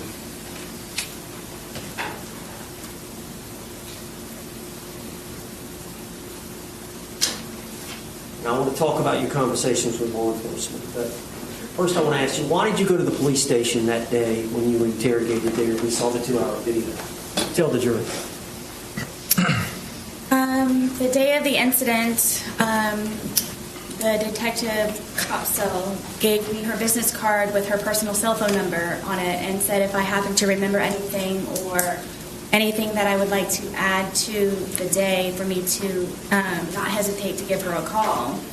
So throughout the rest of the evening, something was off. I didn't feel comfortable with what she told me and how she told it to me. How long were you at the scene? Gosh, all day, from the moment that they were there to the moment that the coroner's van drove off. All right, when it ended, did you stay in your home? No, I raced inside and collected some pajamas and a toothbrush, and I went over to where my son was at my ex-husband's house. Did you take the dogs? I didn't even feed them. It was so fast. All right, and then once you got over to your ex-husband's, what happened? Is it released to Detective Copsell? Something just wasn't sitting right with me, and I had a suspicion that she just wasn't being honest with me, so I took it upon myself. Sustained. So you called her. Tell us about that. I called her, and I told her that I felt that she was being dishonest with me. She originally had told me that due to her being pregnant, it would just be a lot easier for her to have me come down to the station to pick up my phone. The original plan was for she and Detective Lowen to return the phone to my apartment. But she said that it would be a lot easier for me to just come down and pick it up, because I remember when I was pregnant. That's what she said. You remember when you were pregnant. So I said, I feel that you're tricking me, and I feel that you're being very sneaky about something, and I don't believe that you're being honest with me. And I said, regardless, I'm still going to come. Sustained. So you agreed to come, but you understood it was to get your phone? Correct. All right, you came that afternoon to the station? I did. And the original agreement was they were to come to you? Correct. All right. When you got to the station, what happened? I thought I was just going to be picking up my phone. I had I mean, my car was there. I had everything in my car. It was just a regular, I'm just going to go in, maybe sign something and pick up my phone. And there's people that are over here at the windows, and I thought that I was supposed to go over there to get my phone. And Detective Lowen came down and said that my phone was upstairs. So if I would just follow him upstairs, that's where my phone was. And then I was taken into I guess it was an interrogation room, and they told me to sit down, and that then I guess the interview or interrogation began, and I just simply was getting my phone. Sarah, tell the jury why. Yes.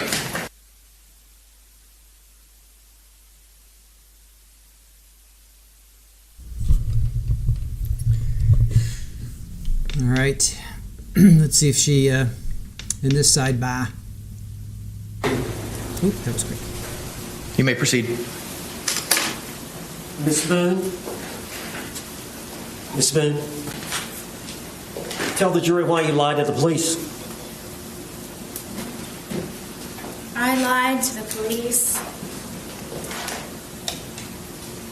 basically everyone, because I was extremely fearful of being arrested. I made the first attempt of me calling 911 by telling them what happened, and I thought they were going to help me, but instead I was arrested for calling 911. So you made the decision to lie. I did. Did you stay with that lie? I did. Are you telling the truth today? I am. Now let me take you back to the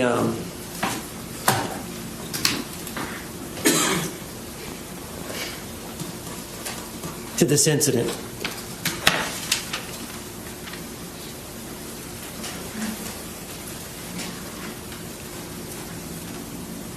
Is it fair to say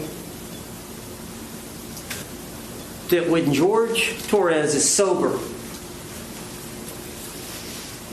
he commits no violence against you? No. Is that fair to say? Yes. Is it fair to say that every time that he's intoxicated, or every time that you're hit by him or harmed by him, it's when he's intoxicated? Yes. As a result, when he's drinking, does it change your outlook? Yes. Could you explain that to the jury? I'm always fearful, paranoia. Why? Because I try to protect and defend myself for fear something happens at the last ultimate second. But you're always that way, fearful. Is it because of these prior incidences? Absolutely. Do you try to placate him? All the time. What do you mean? With the puzzles and the painting and feeding the ducks across the way at the pond, listening to music, trying to go for a walk on the trail, anything that I possibly can. I told you I was running out of things to entertain him with. Why do you think George, what bothers him? False speculation. Sustained. Does he tell you? Calls for hearsay. Sustained.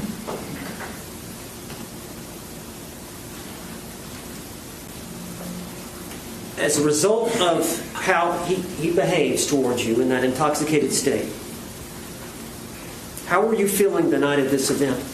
Objection has been answered. Overruled.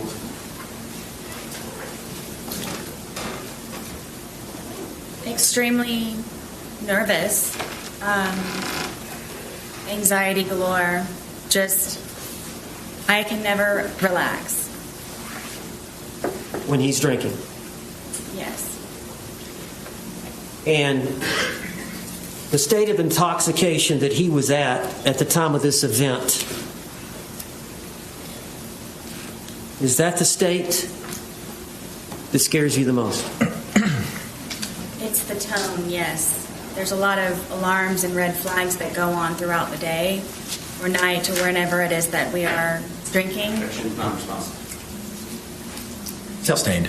Tell us about that. How that does that heighten your sense of safety? At all times. But especially when he's drinking? Oh, yes, all the time. And then his mood? Yes, it depends on what mood he's in that day. Well, do you have like a sixth sense of how he's doing? Yes, I knew George very well. Non-responsive. Yes or no? Sustained. Can you tell us what you mean by that? Sixth sense, or knew him very well? I guess you could say that I was trained by fear with him. Just, it wasn't fun anymore when we would drink and we would hang out on the back porch. It wasn't fun anymore because I knew inevitably that something was going to happen to me, one way or another.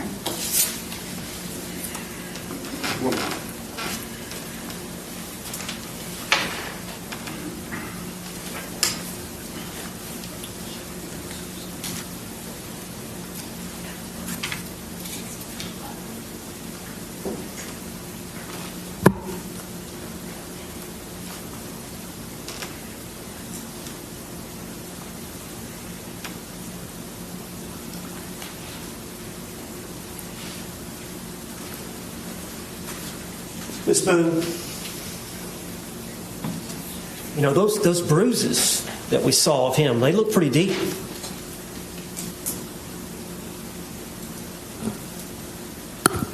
Tell the jury what you were thinking. From the bat, you're Yes. saying? I didn't want to die that night. I can't describe it to you. It's terrifying love to a certain degree, where my plan was to show him the next day, and just I wanted him to be better and treat me nicer and be the person that he was when I originally met him, and I knew that was in him still. I knew that it could be found, and I just couldn't figure out what it was that I was doing wrong in order for it to not be back to where that was. And I was tired of living in fear and just sick all the time of figuring out how I can entertain him so I don't die, and continue a relationship with my son and try to live a normal life. That wasn't a normal life for me. And just, bottom line is I didn't want to die. I would have died, or I would have been disfigured or maimed, or if it weren't me with the bat, it would have been him if he were to have gotten out.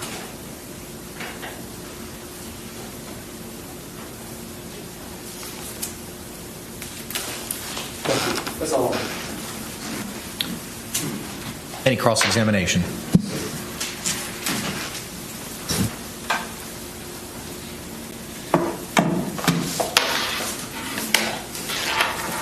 Did George know somebody named Crystal? Did you ever mention Crystal in your text messages about being one of his bitches? I don't know. I don't remember. How about Christine? Did George know a Christine? I don't know. How about a Pamela Erickson? These may have been people that he was communicating with on whatever the platform was. On your phone? I believe so, yes. And did you find these communications? I believe I found one or two of them from some of them. And did you send a long letter to his family to relay to him about George and his girls that he was cheating on you with? I believe so. Okay, so you do know those names, right? I don't remember them. It's been however long. Okay. Now, on February 24th, 2020, you called 911 at about 1 p.m., correct? Yes. And at that point, you were still feeling a little intoxicated, were you not? It was more shock, but yes. So you agree that you previously stated I was still, I believe, intoxicated to a degree? To a degree, yes. So 1 p.m., it's about 14 hours after 11 p.m. the night before, correct? I'm guessing so. Well, 12 hours prior would be 1 a.m., and then 12 a.m. is 13 hours, 11 p.m. is 14 hours, correct? Okay. And you were present here for the medical examiner, Dr. Zadovich, to testify, correct? Yes. And you heard her talk about all the effects of ethanol that has on the human body, correct? Yes. And she also mentioned something that it, on average, dissipates at about 0.015 an hour. Do you recall that? I believe so. Okay. So,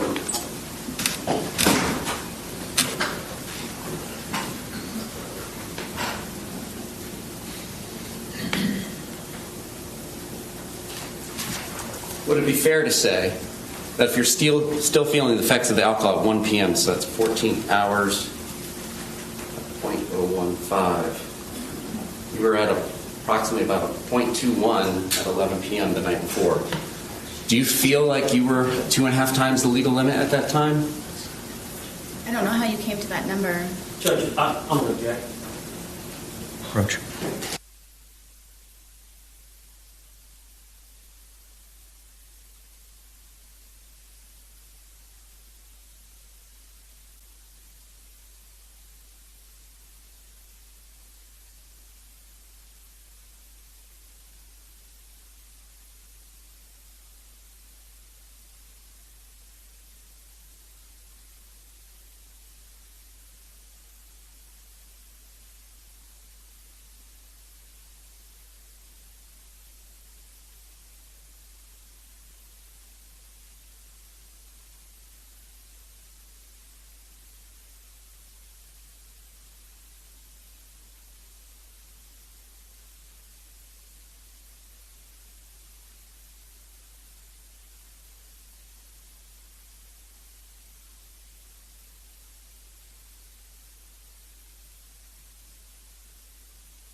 You may proceed. So you testified earlier that you all had about half of one of these bottles left from the night before, correct? Yes.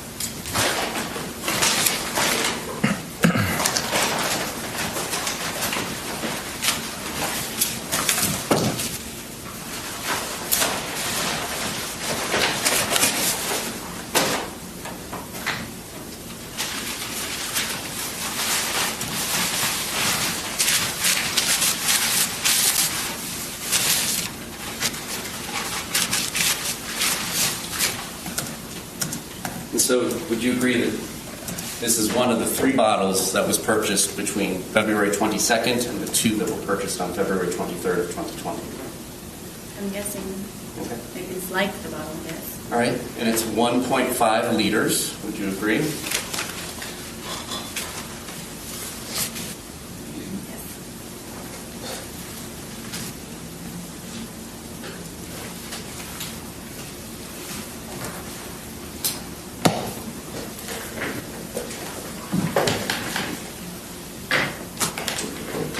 And when you say half, are we talking about to the top of the label was left from the day before? Oh, goodness, no. All right, a little less, halfway through the label? It's too right about. Okay, about halfway through the label. So in addition to halfway through the label, which you began consuming after going to Publix at about 12:15, correct?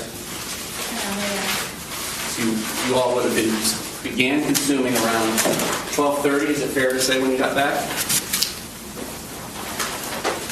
I can't tell exactly. Okay. And after finishing what you all had left over from Saturday, the 2 of you consumed 2 1.5-liter bottles, correct? I'm not sure about the second bottle that he purchased, if it was empty or not at the time. Well, you did mention that the police would find 2 empty bottles in the top of your trash, correct? Yes. And we did all see that in the photographs, correct? See that they 2. were empty in the garbage, yes.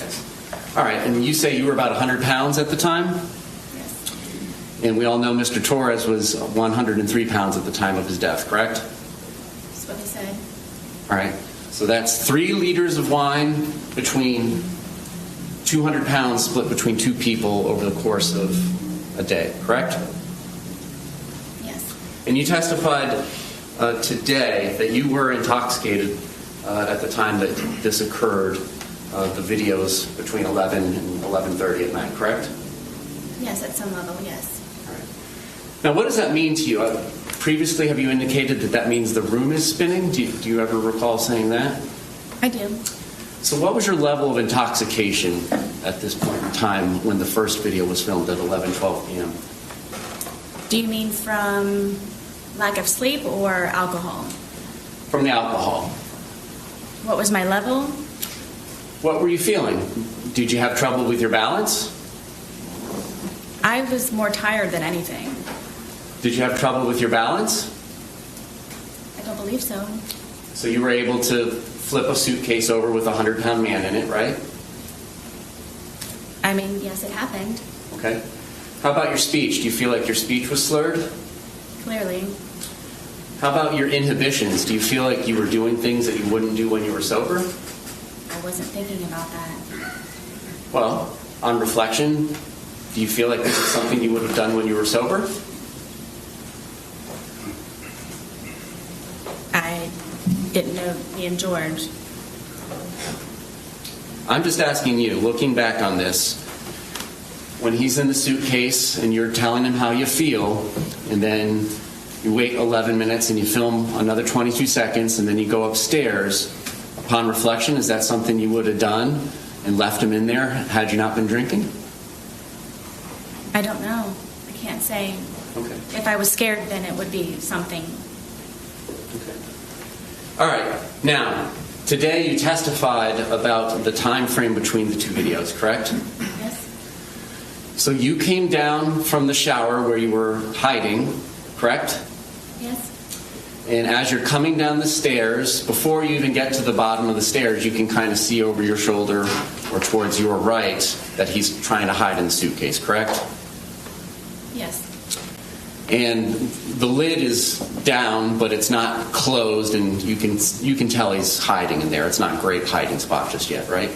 Correct. And so you come over to him, and you're laughing, right? Yes. And you move the suitcase around some before zipping it shut, right? No. No? You immediately zip it shut? Yes. Okay. And you're both still laughing about it, correct? Correct. All right. And then it's during this course of time, how quickly is it after you zip it shut that you begin filming the first video? I don't know without watching it. I don't know. Okay. I mean, the video's not going to catch you zipping him up because you're like 10 feet away, right? How quickly after you zip him up is it before the video starts, is my question. I don't know. Okay. And then during that 9 minutes and 14 seconds is when he begins to get angry, correct? What 9 minutes? Between the 2 videos, there's 9 minutes and 14 seconds between the end of 1061 and the beginning of 1062 and 1063. So you got the 2-minute, 3-second video that starts at 11:12:45, correct? I guess. Permission to use State 17? You may.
All right, so we're looking at entry 31107. That indicates, according to the phone extraction, 2/23/2020, 11:12:45 p.m. Image underscore 1062 movie begins being captured. And we have seen that that is about 2 minutes and 3 seconds. Entry 31113 indicates that image underscore 1063.move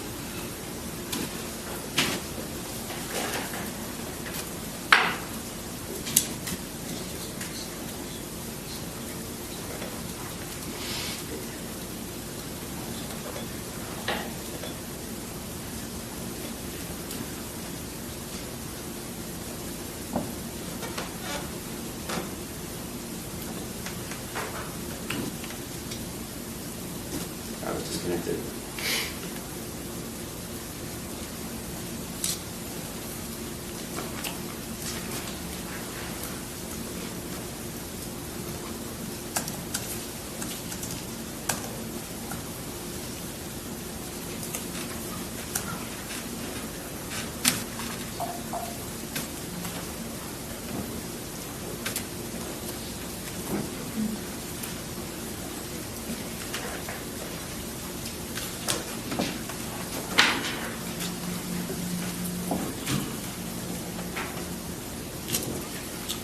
Okay.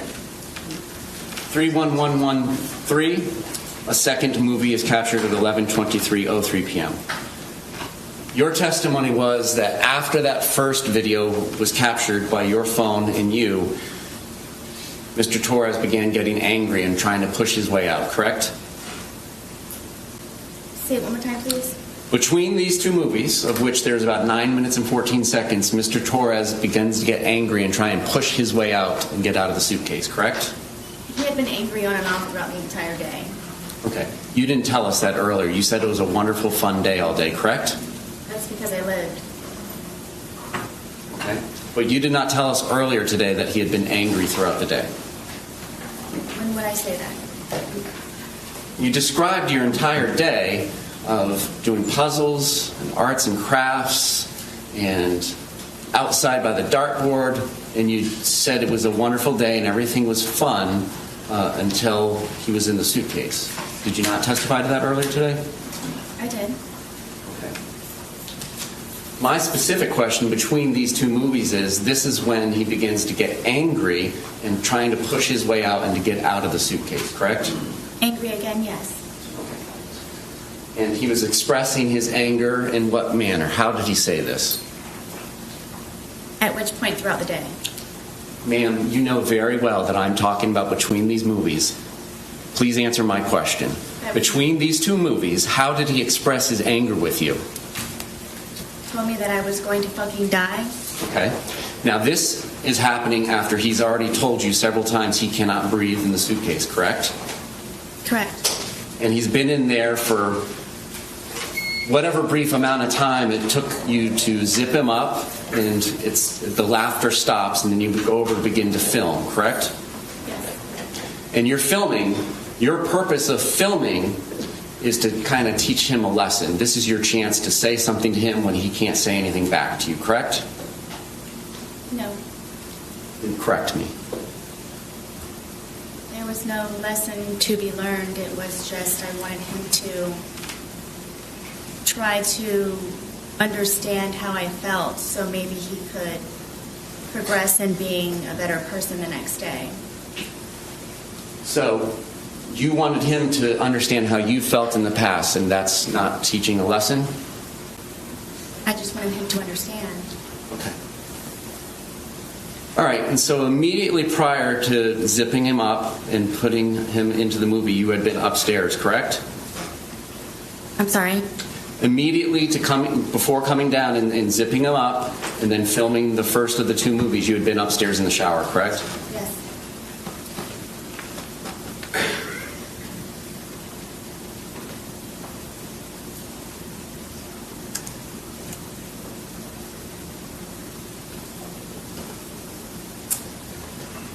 I'm going to publish what has been labeled as image underscore 1061, which according to the timeline was captured at 11:03 p.m., 31 seconds with her device.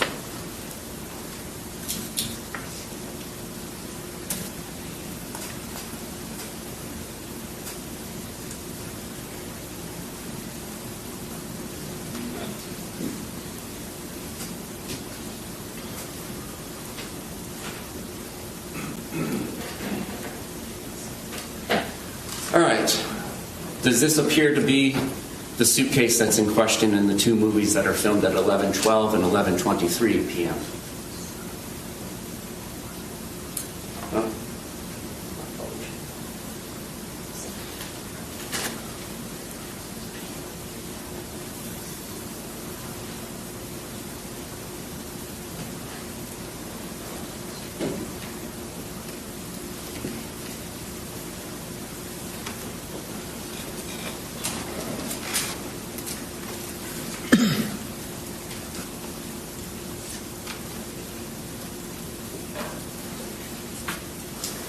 This is image 1061 taken at 11:03 p.m. 31 seconds. Does this appear to be the blue suitcase that's in the two videos that were captured at 11:12 and 11:23 p.m.?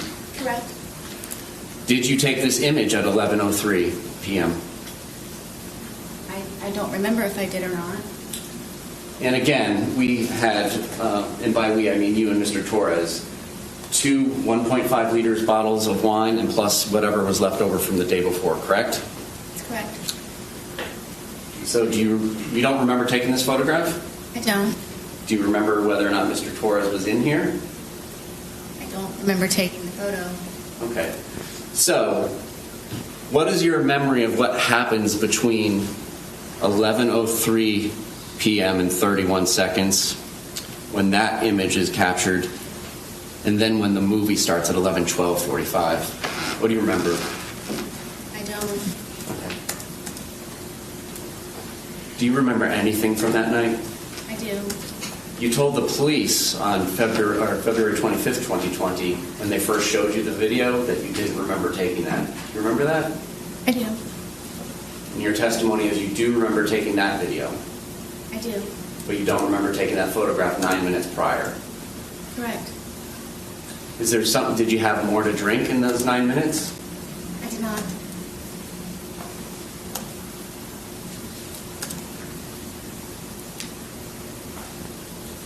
Was Mr. Torres in that suitcase the entire time between 11:03 when that image was taken and then when the second video was taken at 11:23 p.m.? I believe so, yes. So for 20 minutes? Yes? However long the time frame is. Did he begin telling you that he couldn't breathe before the video, or do you not remember? I don't remember.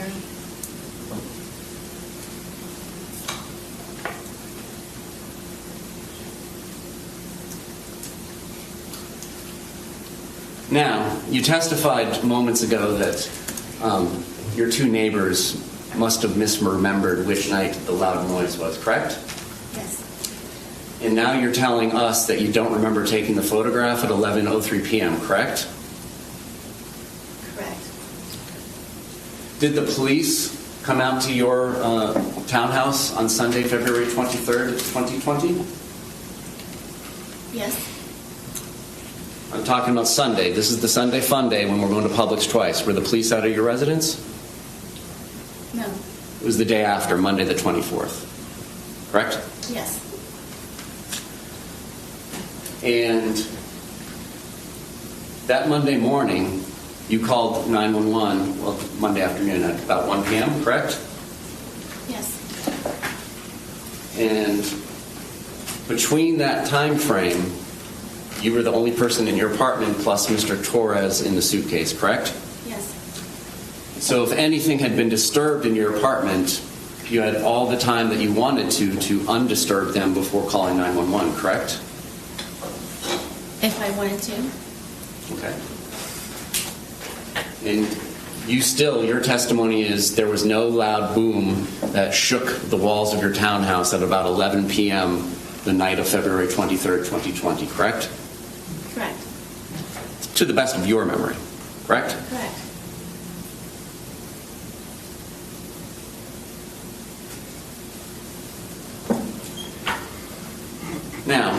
That second video is 22 seconds where you just hear him say Sarah and you don't say anything. You're familiar with that video, correct?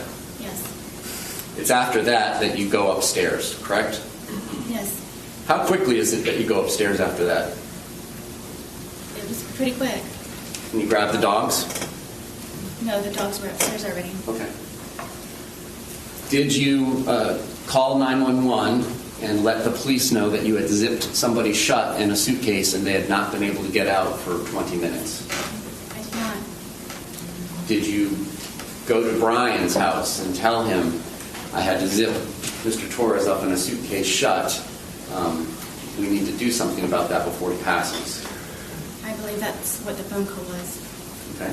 Well, what do you remember now about the phone call with Brian? I know that I called him. I don't know specifically what it was about. Now, your testimony, it seems like you spend day after day finding things to entertain Mr. Torres to do, correct? Yes. Almost like having a child. You have your own child, correct? I do. What you described sounded like having a small child. Would you agree? That's your interpretation. Okay. Well, you take him from doing arts and crafts to doing puzzles, so on and so forth, correct? When he's been drinking, yes.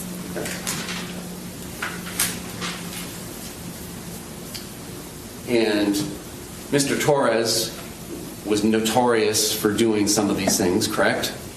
What do you mean? Well, you described Mr. Torres as being notoriously known for doing things. You described your ex-husband, Brian Boone, notorious for doing things like nagging and calling all the time. You remember your testimony calling people notorious for doing things? Yes. What would you say people would say you're notorious for? I don't know.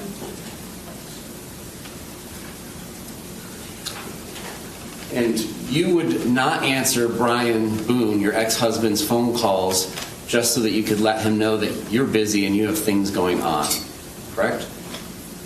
I knew that at whatever time it was that he was calling me, that he could wait for the few moments of me getting up to where Lucas gets out of school at 3 o'clock.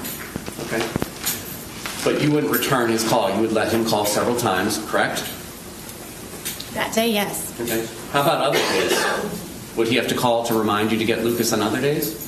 He wasn't reminding me. He was just making sure that Lucas was covered for a pickup or drop-off. All right. You didn't mention to the sheriff's office on either February 24th or February 25th about going to Publix with Mr. Torres at noon or 12:17, did you? I don't recall. So the best evidence of that would be the recording of those interviews? Correct.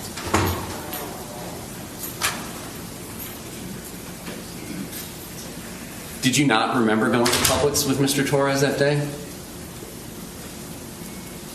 At what point? At any point. No, I didn't. You had indicated to the police that it was about 4 p.m. that you all had started drinking after doing chores. You recall that? I do. And your testimony today was that it was really more after you guys went to Publix at about 12:17 p.m., correct? Yes. And you did not tell the truth to the police, correct? I'm sorry, I didn't hear the question. You did not tell the truth to the police about that, correct? I did not. And when they were asking you about Mr. Torres's injuries, you told them that you had nothing to do with it, correct? Yes. And that was not the truth. Correct.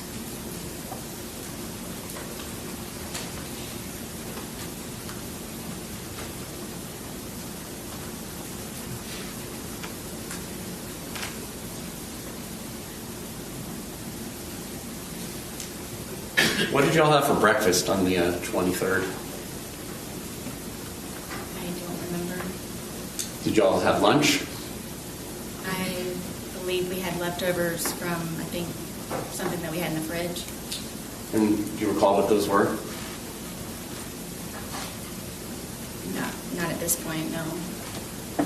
And then I believe you mentioned having a sandwich of some sort for dinner? No, I believe it was for, I'm guessing he and I ate at the same time.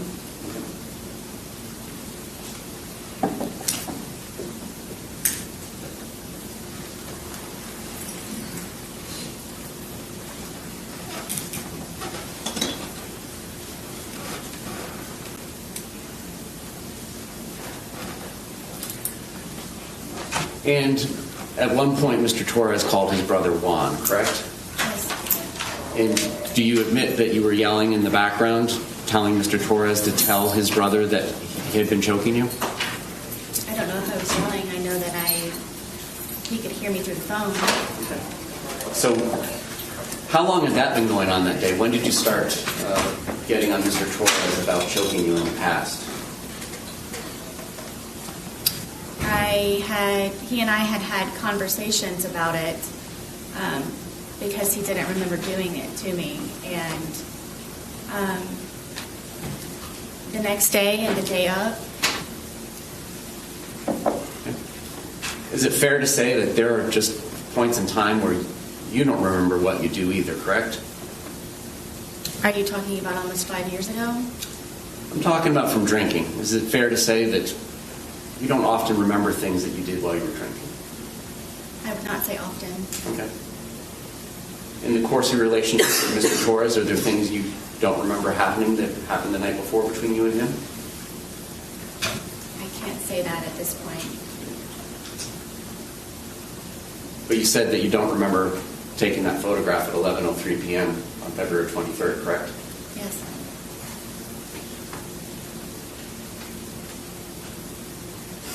Was there anything else that you were telling Mr. Torres that he needed to tell his brother? Not that I can recall. Was there anything you were telling him that he needed to tell his daughters? Not that I can recall.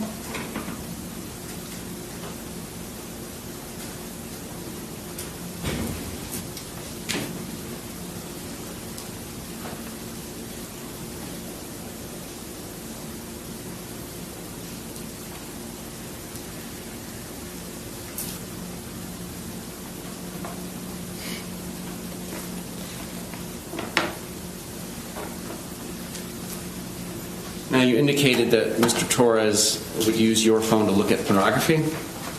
Correct. Were there ever any points in times when it was you that was you looking at pornography? If I was, it was to go back and look to see.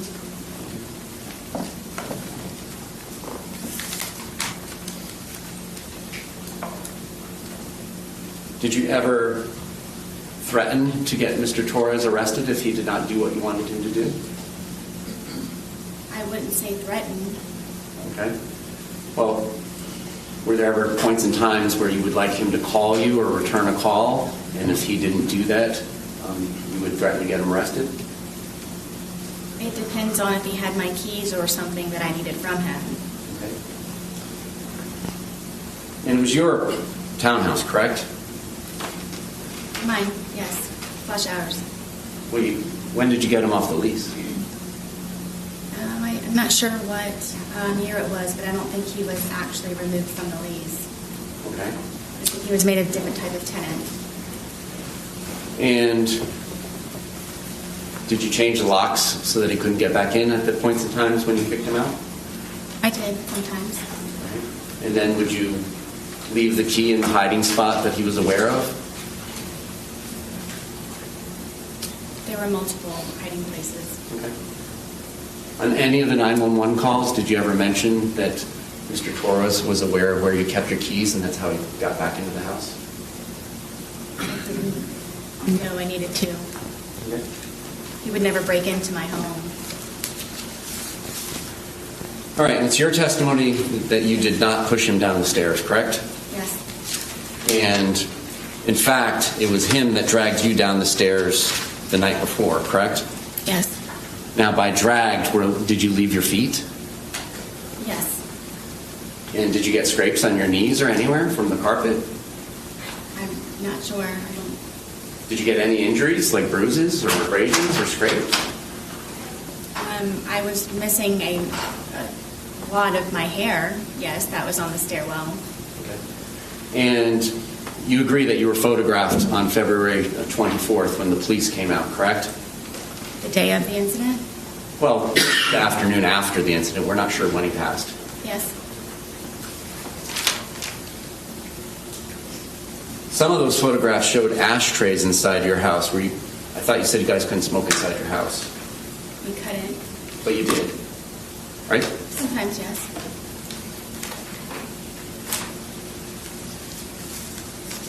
And you agree you would go to the hospital and tell them things that were not true, correct? Yes. There were times where you would go to the hospital and leave without getting treatment, correct? Yes.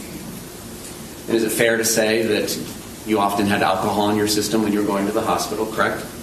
Sometimes.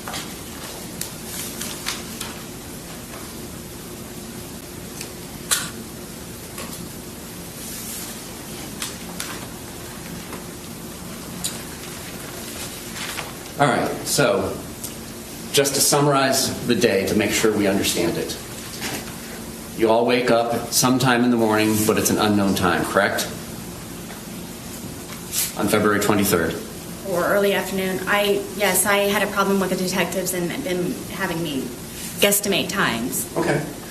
Are you the kind of person, like most of us, that uses your phone when you wake up? No. So the first activity on your phone may have nothing to do with when you woke up. Is that fair for you? Yes, other than looking at the time, possibly. Okay. So, at some point you wake up, it doesn't sound like you have breakfast, correct? Correct. You do some chores, correct? Yes. So that is true. That part of it is true. You did do chores before going to Publix at 12:17? Yes. All right. After chores, you go to Publix and you get that 1.5 liter Magnum bottle of Woodbridge Chardonnay, correct? I'm not sure what Magnum is. 1.5 liters. Instead of the 750s, it's the double size. It's like 2 bottles of wine. Okay, yes. So you got a 1.5 liter, right? Yes, it is the larger bottle. And you got home, and you at 100 pounds and Mr. Torres at 103 pounds began drinking this wine, correct? I'm guessing so. I'm not going to guess times. Well, don't guess. I mean, you got home from Publix. When was your first drink? I'm not sure. I mean, we could have continued to do whatever was left over from what we didn't do before we went to Publix. Okay. So you may have started drinking even later, correct? Then 12:30 when you get back from Publix? I don't know. Okay. Was it 1:30 or 2:30 when you began drinking? I don't know. All right. Was it before any of the phone calls to the brothers and his daughters? Yes. And so you drink what's left in the bottle of wine from the day before that's halfway labeled, correct? At some point. And then you drink 1.5 liters of wine, and he goes out and gets another one on his own without your permission or suggestion about 5:30, correct? Correct. And then you all consume that one as well, and it ends up in the trash can at the end of the night, correct? Apparently. Okay. At what point in the night does your memory tape stop? Because you described that it wasn't on at 11:03 p.m. when that photograph was taken. What's the last thing you actually do remember prior to these videos being made? I don't recall it at this point. I don't remember. Okay.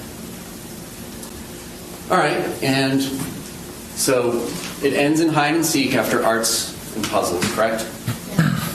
He says, tag, you're it, but you run and go upstairs and hide, right? Yes. So does that mean he's it and he's supposed to come find you? No. Okay. So you both hide? No. Okay. How does this work? I don't know how to tell you. Okay. I was it, and I went and hid. I mean, my understanding of the rules of hide and seek is one person will be it, cover his or her eyes, and count to like 20, and then go find the person that's hiding. Is that your familiarity with the rules too, or do you guys have house rules? I understand how the game of hide and seek works. So, explain to me, what was your expectation? You go up to the shower. Were you expecting him to come find you? I was. Okay. And after a while, he did not come find you? Yes. And that's when you returned downstairs? Correct. And because of the way your townhouse is set up, you can kind of see over where the suitcase is, and that he's trying to hide in there, but it's not successfully hidden just yet. I mean, yes, you have to come down a good ways in order to be able to do Right. that. Right. But you testified that was before you got to the bottom. Yes. All right. And then you come over there, and thinking that it's funny, you zip him shut, correct? Yes, we both thought it was funny. Okay. May the defendant stand down? Entered into the well? Yes. Yes. Go down. Deputy, could we release her into the well, please? Do you need my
All right.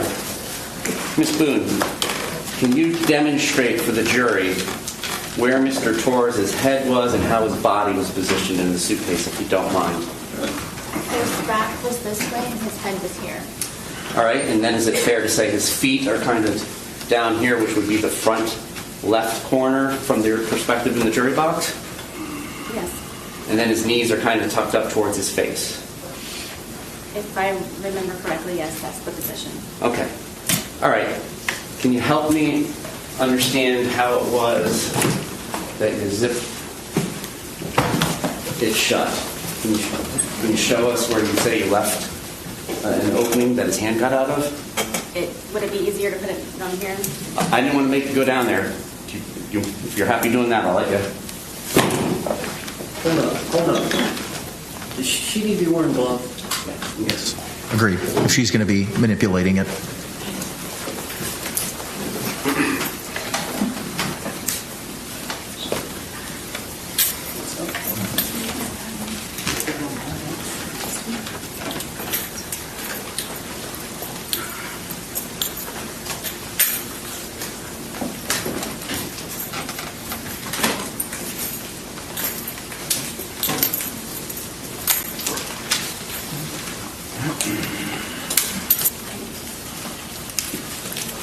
What do you want her to do? Just demonstrate how she zipped it shut. Okay, well, where's the paperclip? And do you remember which one it was in?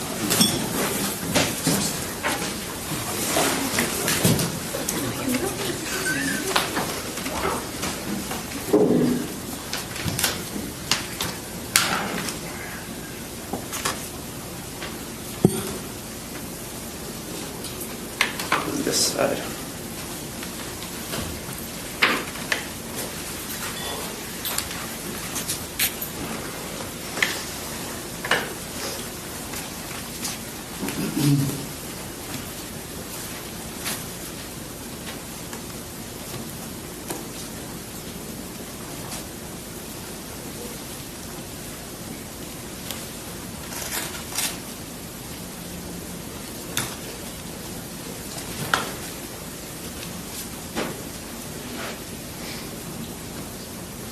Judge, the paperclip was on when this event occurred.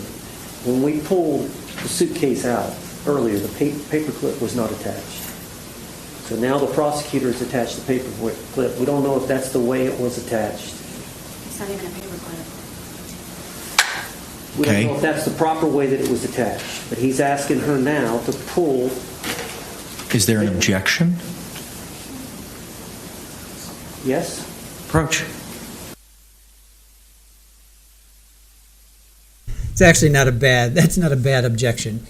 You know, the paperclip wasn't on. State puts the paperclip on. We have no idea if that was, the paperclip that was on, how it was on. So I'll give that one to Owens. That I would object to. I'd be like, how do we know the paperclip was on this way? You just put it on. So I'll give that one to Owens. Yes, Gravy Fish, Mr. Owens has a very shady past. I didn't find out about it until after this trial. So him and Mr. Henderson, not good. George was a very small man, 5'2". Joe Schmo got us the, thank you, shout out to Joe Schmo. He got us the ME report. So while they're doing this, George had a BAC of 0.138. Ethanol was 0.138. So the legal is 0.08. So not double would be 0.16. So 0.08 is the legal. So he was at 0.13. Sarah said 14 hours later she was still drunk. So so for George to have a 0.138, 20 hours later, they were trashed. They were pretty. They were pretty drunk. All right. So Joe Schmo sent us the autopsy report. So again, shout out to Joe, who has a great channel. If you guys don't know about Joe, go check out his channel, Joe Schmo 88. All right.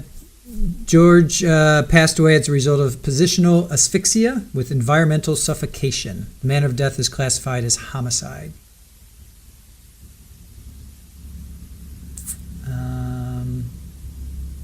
Body is that of a well-developed and nourished adult male, compatible with the above stated age. Body is 62 inches, which is 5'2", right? 5 foot would be 60, so 5'2", and weighs 103 pounds. Mass body index is 19. The body is ambient. Rigor mortis has receded. Livor mortis is fixed posterior and rises to the level of posterior axillary lines. Fixed lividia. Objections overruled. All right. If you feel most comfortable, sir. Madam Court Reporter, you ready? Can we see how it was that the two zipper parts were positioned when you say that Mr. Torres was able to get his hand out? If you want me to do it, I'm fine to take your direction. From what I remember, this is how the suitcase was.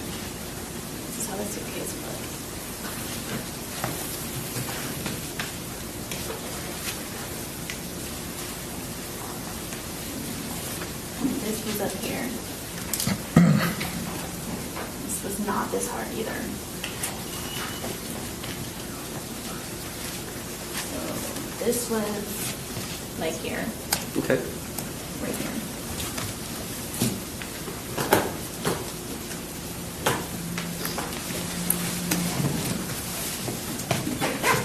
About right there, ma'am? Sure. Okay. I assume this one was much closer? It's not over there? Where did you leave? You asked me where I zipped it. When you say that it was zipped shut, show us. Are you talking about how I zipped it, or?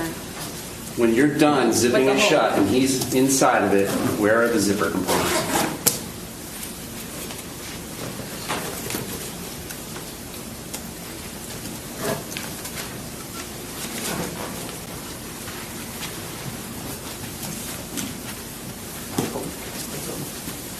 Just tell me where it's at. I mean, it was the corner. I mean, the corner was right cut here? open. I mean, In here? it's not.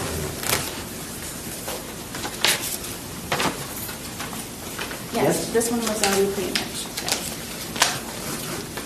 From what I can remember, that's how he was coming with his hand out. It was like this from the corner part. Okay. Thank you. You can return to your seat.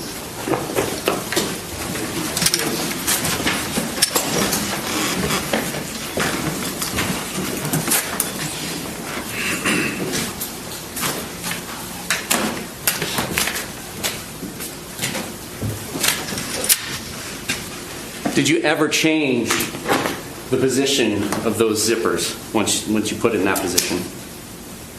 I did not.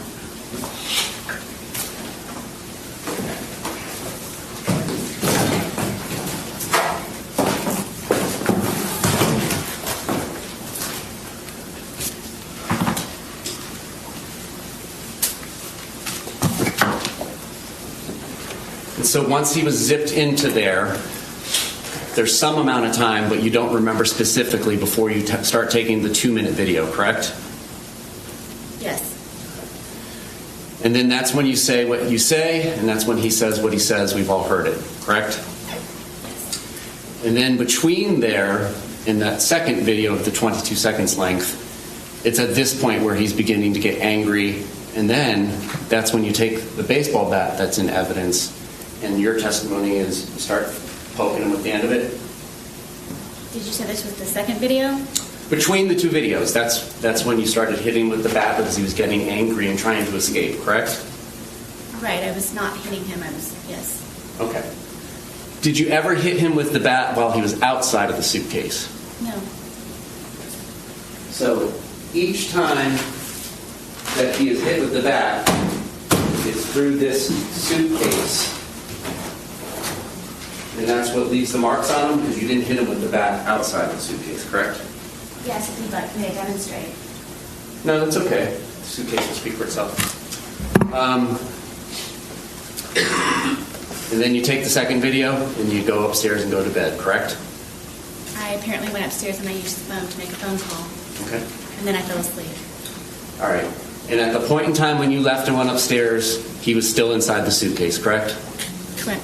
Was he still asking for you and calling your name? Not that I can recall. Did you say shh to him again? I don't remember. Did you tell him that this was his problem and it's on you again? I don't remember. Did you do anything to help him escape from the predicament that you zipped him up in? No. No other questions? Any redirect examination?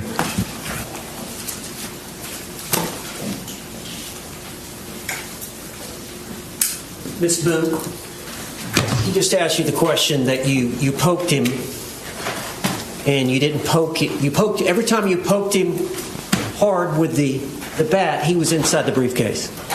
The suitcase, yes. The suitcase. But you remember when he put his hand out, did you not hit him in the hand outside the suitcase? Yes. Okay. So that was the only time the bat touched Mr. Torres's body outside the suitcase. Yes. Was when you hit him with a hand.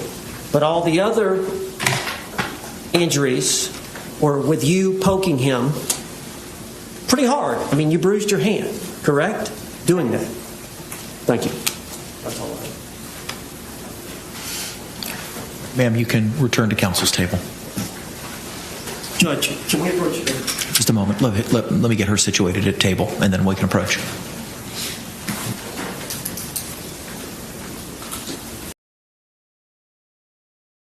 All right, so that concludes her on the stand. Now, all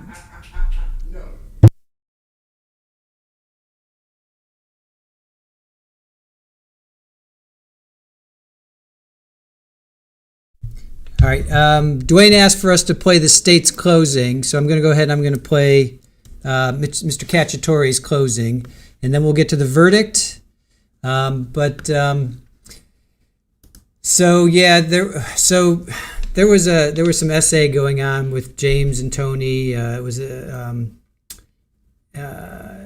they sued also a news station that was reporting on this back in 2014, I think, and that lawsuit got thrown out or dismissed. So it happened back in 1998 that they basically, according to this document, even though it says unofficial document, it does have a case number. So if you guys want to search any more, just look up James Owens, essay, Tony Henderson. Yeah, they basically, according to this, they assaulted a person, a female. So, All right. So, Dwayne, if you're still with us, hanging out, this one's for you. This is Mr. Cacciatore's. Oh, you know what?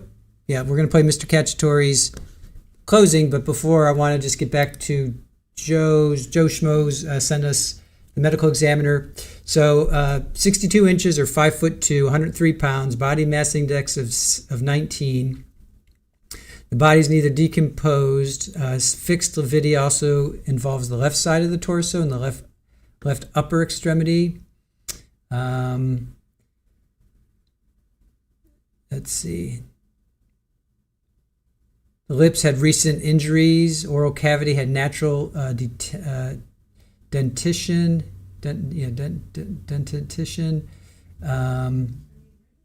Neck is symmetrical. No palpable masses. I thought they showed his.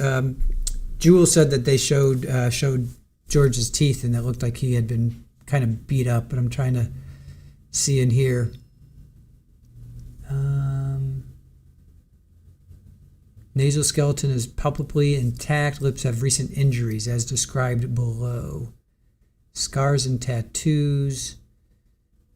Okay, the left upper eyelid was dark, associated with a small amount of subcutaneous edema. Left region of the scalp, hemorrhage. Right side of the face, crescent-shaped red-purple abrasion.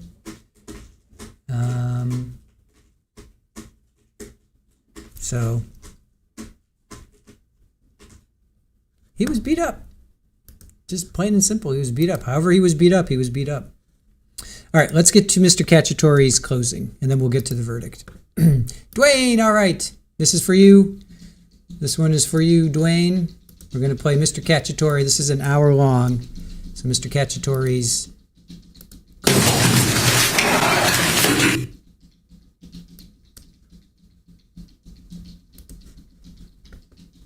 What are you doing? Dude, he wants to go outside.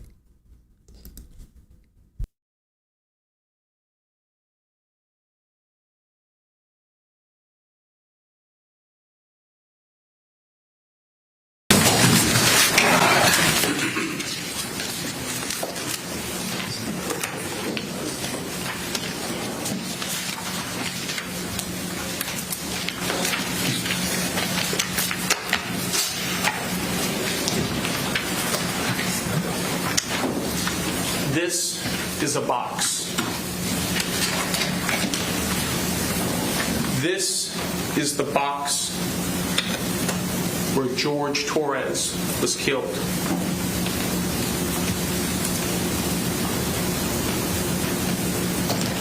It's a small box, 28 by 20 by 8 7/8 inches. Jorge Torres was zipped up in this box. Jorge Torres took his last panicked breaths in this box. The medical examiner explained to us that with each breath Jorge Torres took in, there was less oxygen in this box.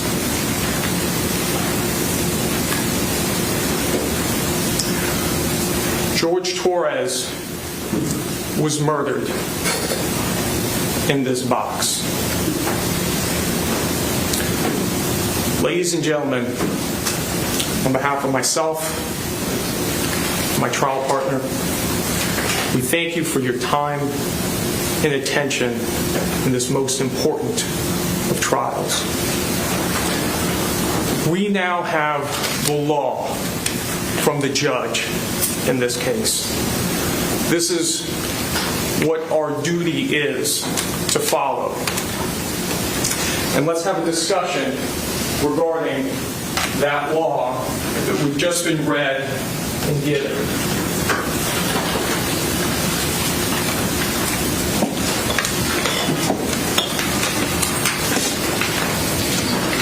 The first section of note we're going to come to is called Introduction to Homicide.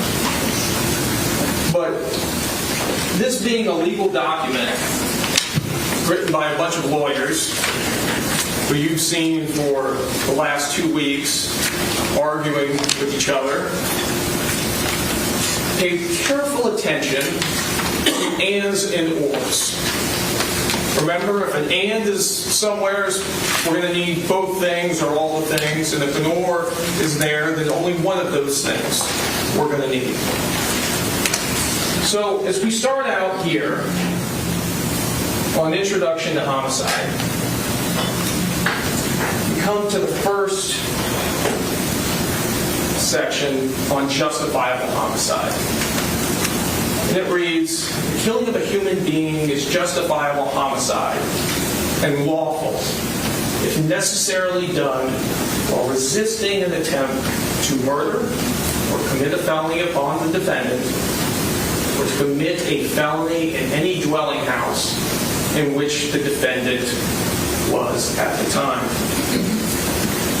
Ladies and gentlemen,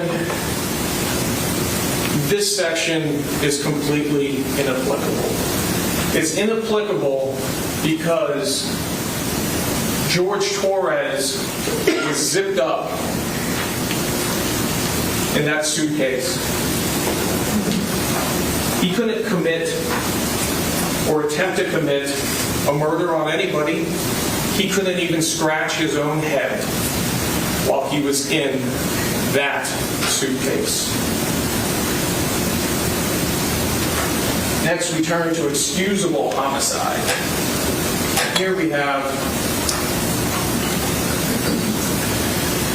several paragraphs, and it reads, the killing of a human being is excusable and therefore lawful under any one of the following three circumstances. When the killing is committed by accident, and the misfortune in doing any lawful act by lawful means, usual, ordinary caution, and without any unlawful intent. Well, the problem in this circumstance for the defendant is that she took the law into her own hands. Her testimony was that when Jorge Torres was in here, he was laughing and giggling and they were joking. And then he started to complain that he couldn't breathe. And that's when she said that she wanted him to stay in there so he could feel uncomfortable. So he could feel her grievances. Ladies and gentlemen, that is not lawful. That is not the use of ordinary caution. And that is not applicable in this circumstance. Second, when the killing occurs by accident or misfortune in the heat of passion upon any sudden and sufficient provocation. Jorge Torres couldn't provoke anything from his circumstance. Jorge Torres was confined to this box.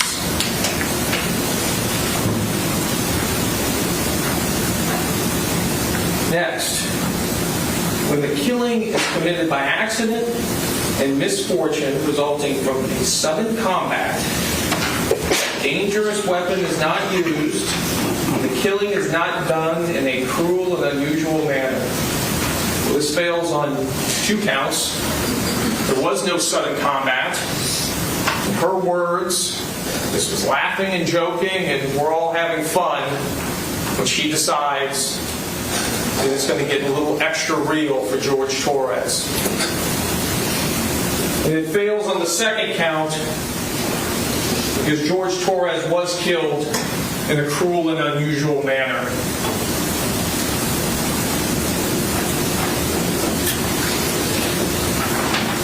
Next, we turn to our main charge of second degree murder. And the law informs us that to prove the crime of second-degree murder, the state must prove the following three elements beyond a reasonable doubt. I think it's important to stop right here. This sentence right here is telling us what has to be proven in order for the crime of second-degree murder to be for the defendant to be found guilty in this case. We've been hearing all kinds of facts for almost 2 weeks now of trial. But these are the three facts that had to have been met by the reasonable doubt standard in order to be found guilty.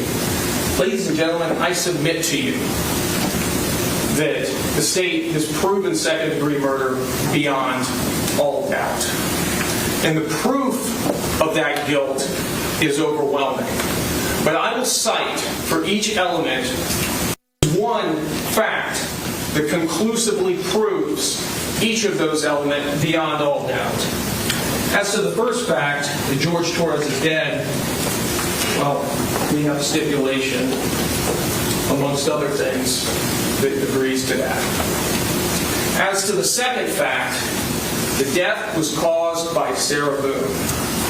Sarah Boone, in her own words, from the time that this case began on February 23rd, 2020, to when she took the witness stand a few days ago, was consistent about one statement.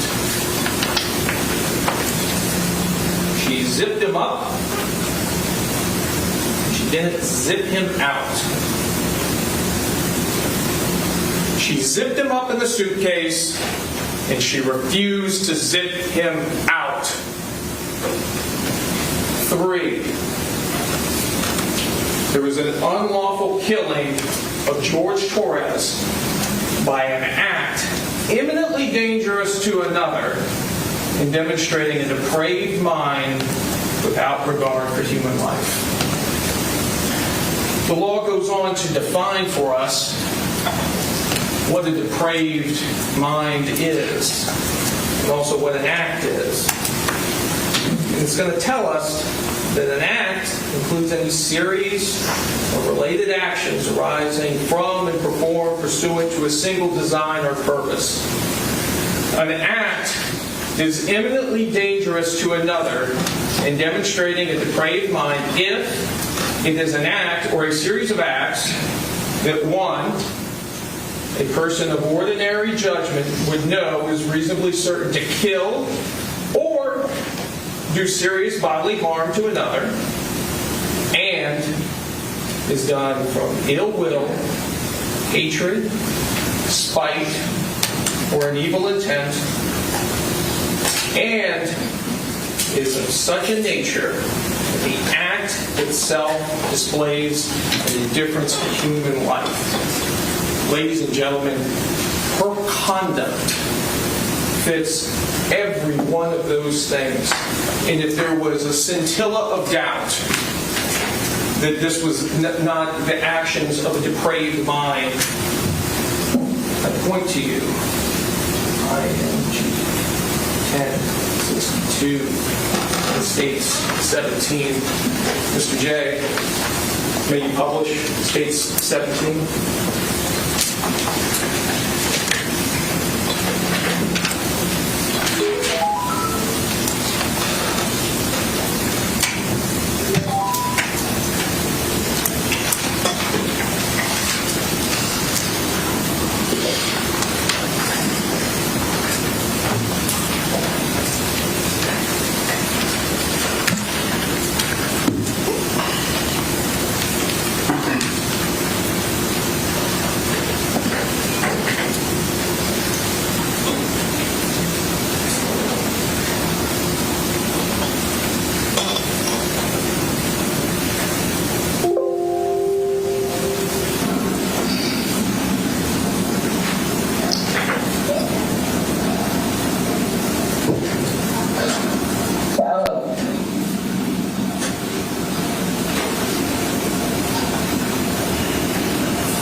everything you've done to me. Sarah. For everything you've done to me. Sarah. Fuck you. Sarah. Fuck you. Sarah. Stupid. Sarah. That's my name. Don't wear it out. Sarah. I can't fucking breathe, babe. Seriously. Yeah, that's when you do me, choke me. Sarah. Yes, did you do well?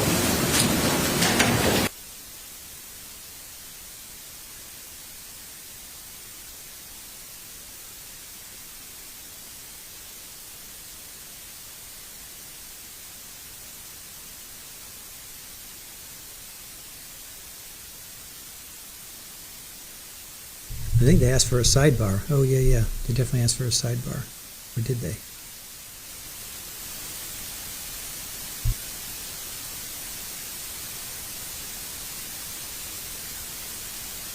Oh, I remember that. Upset members there of George Torres' family walking out after the prosecution shows that Suitcase video that was recorded on Sarah Boone's cell phone. And Mr. J took offense to that, I remember. He brought that up. He took offense to that. He thought that was prejudicial, that George's family got up.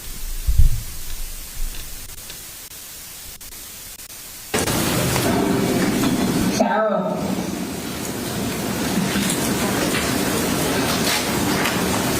Sarah.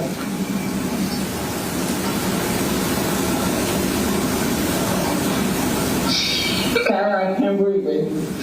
That's on you. Sarah, I can't breathe. It's on you. Sarah.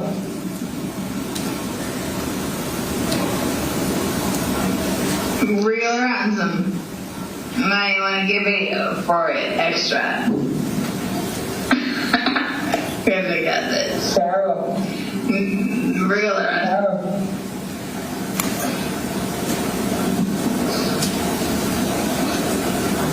Sarah, I can't breathe, babe. Oh. That's what I meant like when you jingle me. Sarah. Fuck you. Breathe, Sarah. Yeah. You should probably shut the fuck up.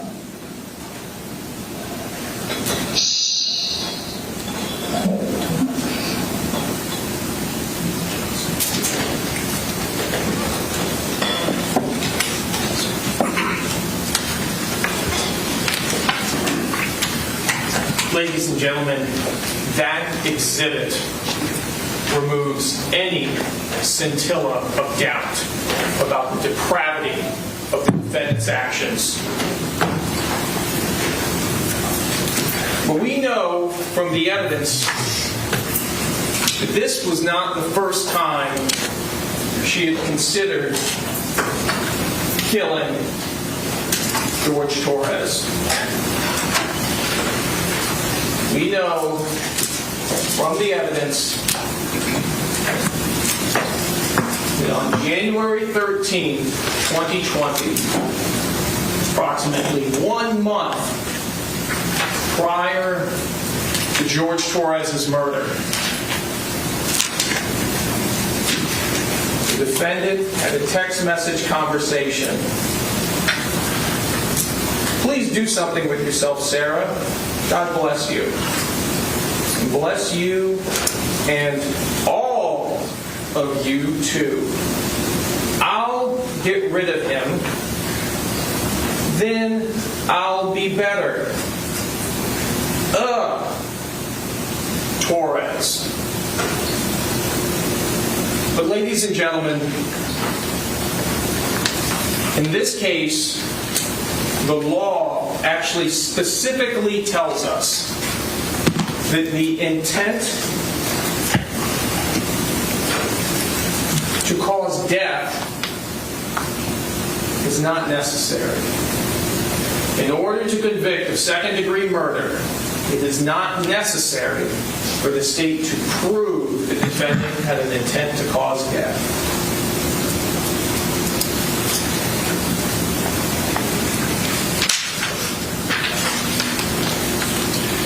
Next,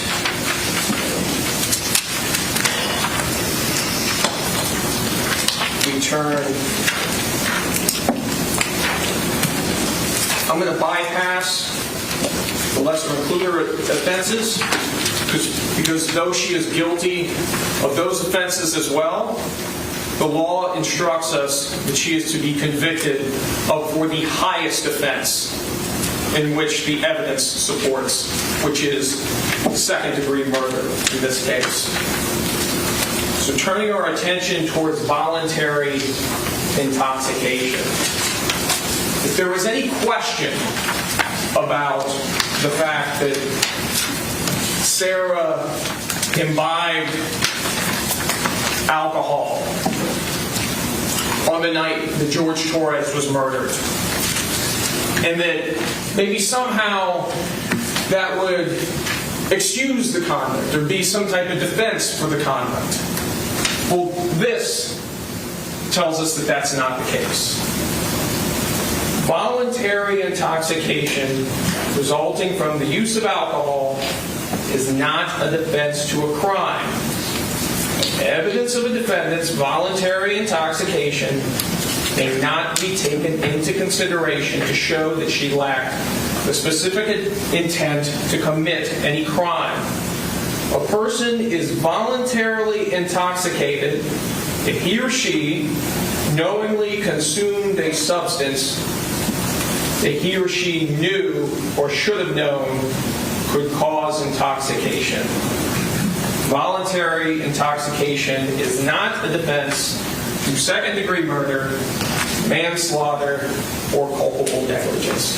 Ladies and gentlemen, there's ample evidence of the defendant's intoxication from watching her on the public surveillance, buying the bottles of wine with George Torres, to her admissions to drinking, to her voice that we heard on the video while she was torturing George Torres. Next, we come to defenses.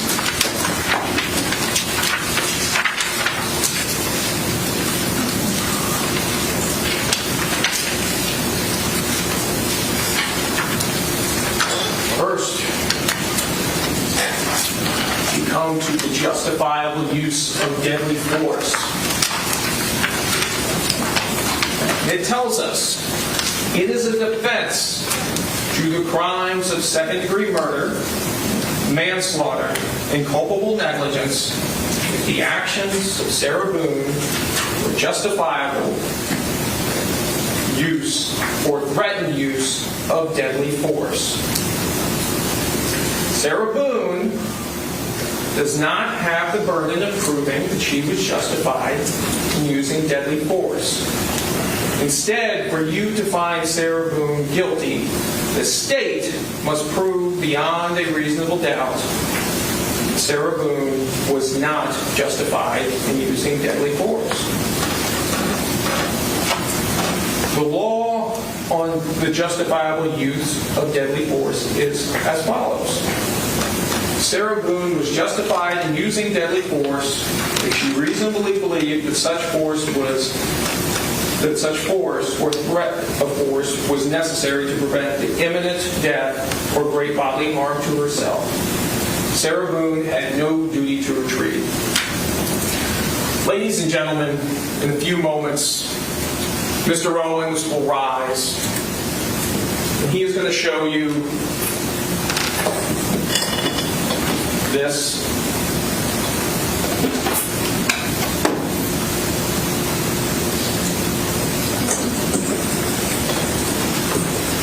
And this.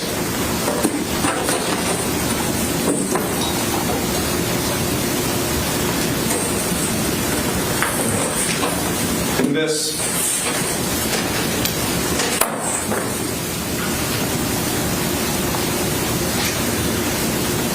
And he's going to talk in this as well about the list of grievances that Sarah Boone had for George Torres. He's going to talk to you about curtain rods.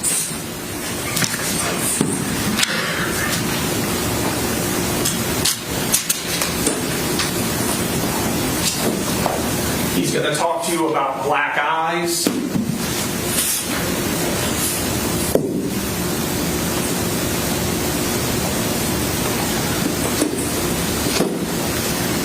He's going to talk to you about what an awful, awful boyfriend Jorge Torres was.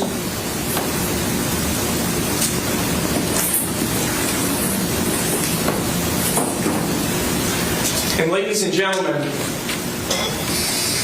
at the end of all of that, it still will not change the fact that the defendant is not entitled to the justifiable use of deadly force.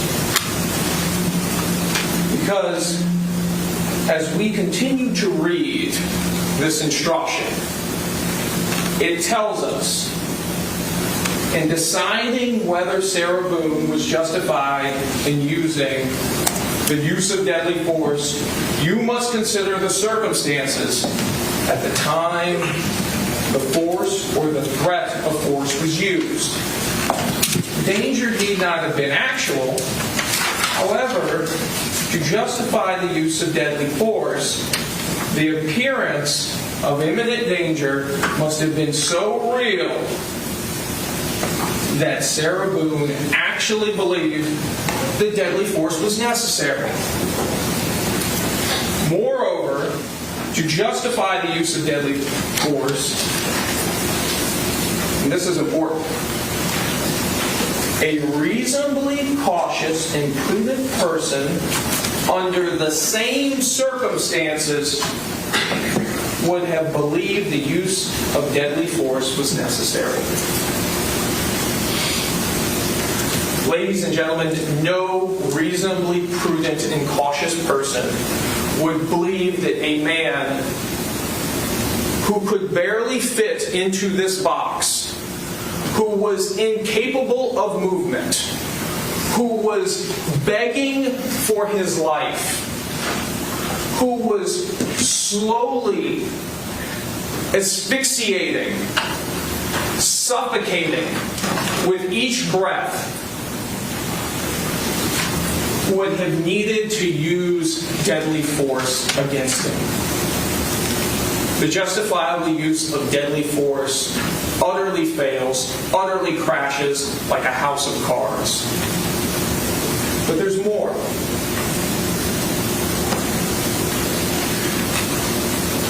However, the use of deadly force is not justified if you find that Sarah Boone used force to initially provoke threatened use of force against herself. Let's stop there before we consider the next two paragraphs. Some of the most critical testimony in this trial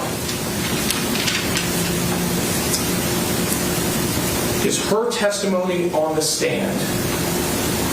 It was a great day. We were doing puzzles and artwork, dancing with the dogs, listening to music.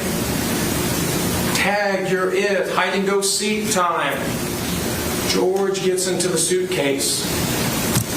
She comes and zips him up. They were still laughing about it. We're still laughing after he's zipped up in the suitcase. And then that's when George had the temerity to ask, Jorge Torres had the temerity to ask to be unzipped from the suitcase. And that's when Sarah Boone decided he needed to suffer. She was the initial aggressor, ladies and gentlemen. She provoked the use of force in this case. In her own words, we were laughing and playing right before he wanted to be let out because he couldn't breathe.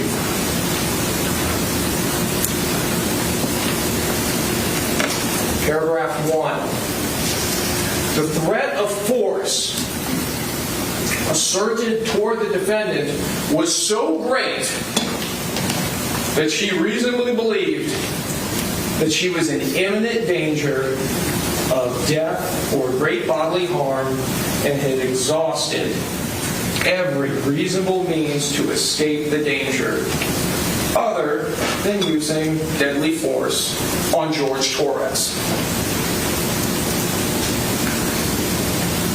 He couldn't exert anything, ladies and gentlemen. George Torres couldn't even exert his arm out of the suitcase. How on earth could he have exerted a force so great to justify his... Judge, I object. Approach. All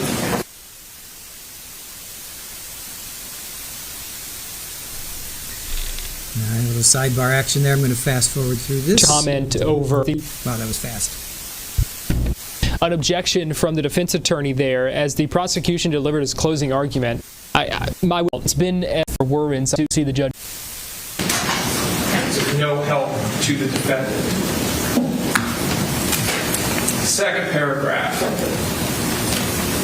In good faith, Sarah Boone withdrew from physical contact with George Torres and clearly indicated to George Torres that she wanted to withdraw and stop the use of deadly force. But George Torres continued or resumed threatened use of deadly force. Ladies and gentlemen, George Torres never got a chance to do anything. George Torres never was able to mount any aggression towards the defendant. Therefore, this paragraph is inapplicable. And the law tells us as well that physical contact in this case includes any restraint on George Torres's movements. The law also tells us again, you find that Sarah Boone, because of prior threats or difficulties with George Torres, had reasonable grounds to believe that she was in danger of great bodily harm, of death or great bodily harm at the hands of George Torres. You may consider this fact in determining whether the actions of Sarah Boone were reasonable. Now, we're going to get to battered spouse syndrome in a moment.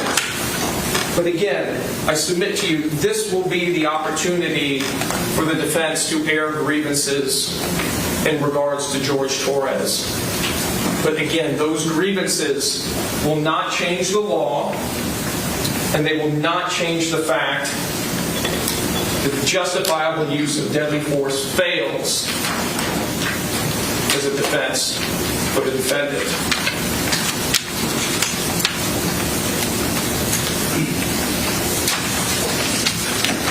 If you find that at the time of the alleged second-degree murder, manslaughter, culpable negligence, Sarah Boone knew that George Torres had committed an act or acts of violence, you may consider that fact in determining whether Sarah Boone reasonably believed it was necessary for her to use deadly force. Considering the issue of deadly force, you may take into account the relative physical abilities and capacities of Sarah Boone and George Torres. Now we come to the special instruction on battered spouse.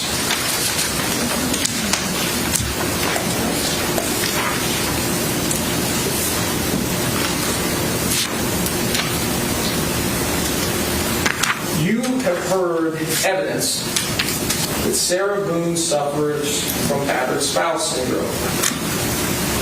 If you find Sarah Boone suffered from battered spouse syndrome credible, you may consider this evidence to assist you in determining whether, in Sarah Boone's circumstances, would reasonably believe that such force was necessary to defend herself against the imminent use of unlawful force by Jorge Torres. Like other witnesses, you may believe or disbelieve all or any part of the testimony in regards to battered spouse.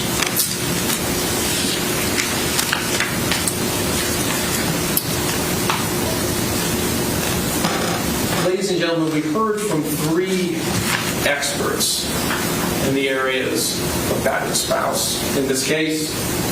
And I think at the outset, it's important to note what battered spouse is and isn't and what the law instructs us here. Battered spouse is not some carte blanche. Battered spouse is not a license to kill. The fact that Jorge Torres at points mistreated Sarah Boone,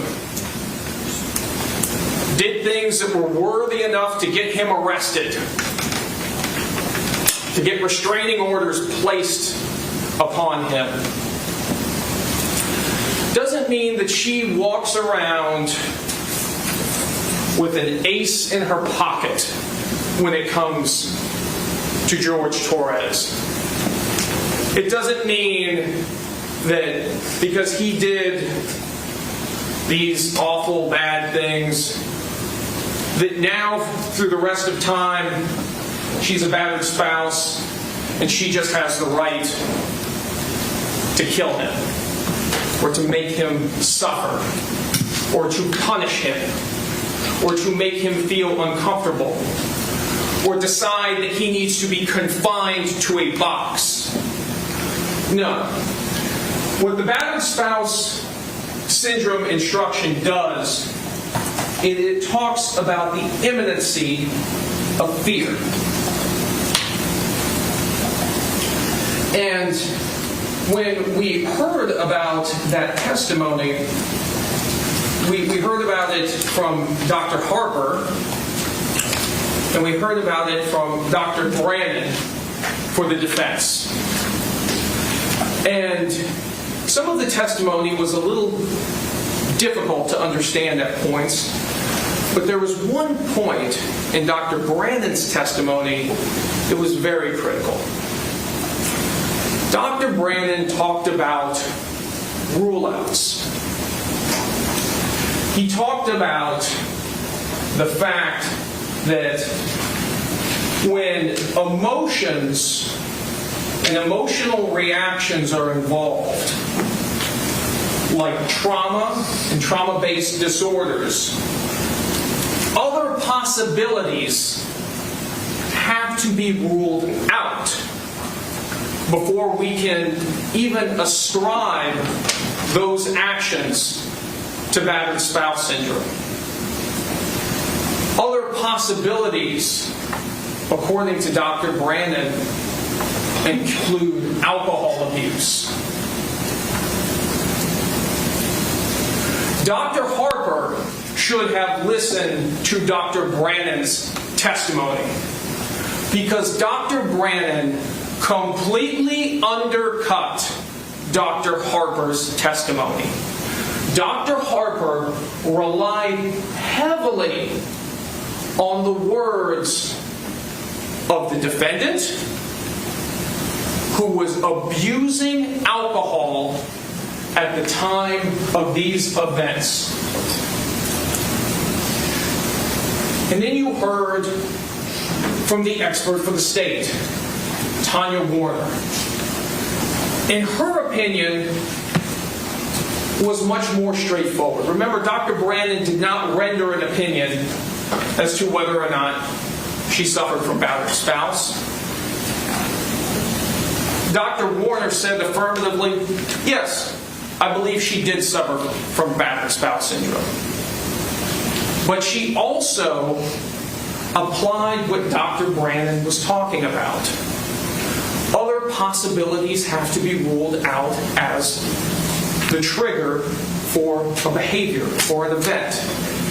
So, in Dr. Warner's estimation, the fact that at the time of this incident, they were laughing and joking and carrying on meant that the trigger was not domestic violence or some threat. In the defendant's own words, the trigger was him wanting to get out and her being reminded of the bad things that he had done to her. That's not imminence of fear. That's a reminder of bad things a person has done. And again, even if you were to believe that she was battered spouse triggered at the time of this event, it still does not save the day. Because all the battered spouse trigger law tells us is that it goes to that imminency requirement. It doesn't say there's no imminency requirement. It doesn't say that, look, if you're suffering from battered spouse and you're triggered by battered spouse, then, hey, there's no more imminency requirement, do as you wish. It just gives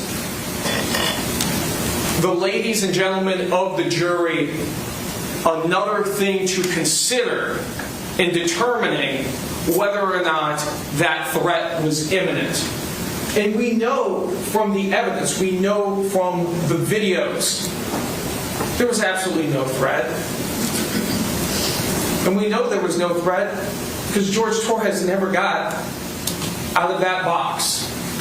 He was never got out of that box until sometime on the early afternoon of February 24th. Mr. J, can you please publish from stage 21?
Listen, my fiance has nothing to do with this. It's all my fault. We were both drinking and got out of hand. It was an isolated situation. It has never happened before. I love my fiance. She's a good woman. For being in trouble in her life, she has a 7-year-old son that she loves and cherishes. A blind Boston Terrier. She has 2 dogs. One is blind, one is deaf. She goes around and she's driving and sees an animal that's injured. She'll stop in the middle of the street, no matter what kind of traffic it is, just to make sure that that animal doesn't get injured any more than where it already has. We both love each other. We both live together. Yes, every relationship has their arguments, but we are not the type of people that you guys are portraying us to be. She especially. Especially her. So please, if you can, dismiss this case. Closed. Drop it. She is not the type of person. Good person.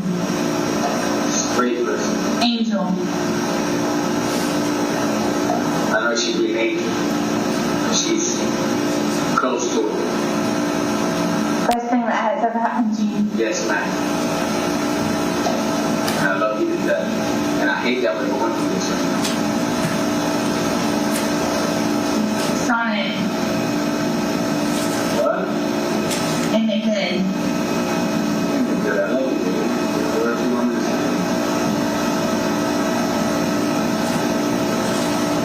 God will prevail and will take us out of this situation.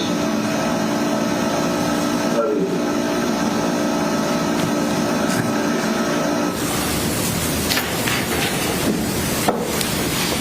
Clearly, George Torres is dominating the defendant. Clearly, George Torres is the one telling the defendant what to do. Clearly, George Torres is the one calling the shots at 4748 France Lane. Ladies and gentlemen, are we so sure that George Torres wasn't the person suffering from battered spouse syndrome?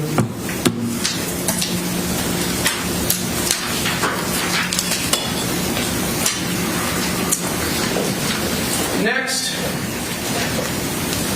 we're going to come to the justifiable use of non-deadly force.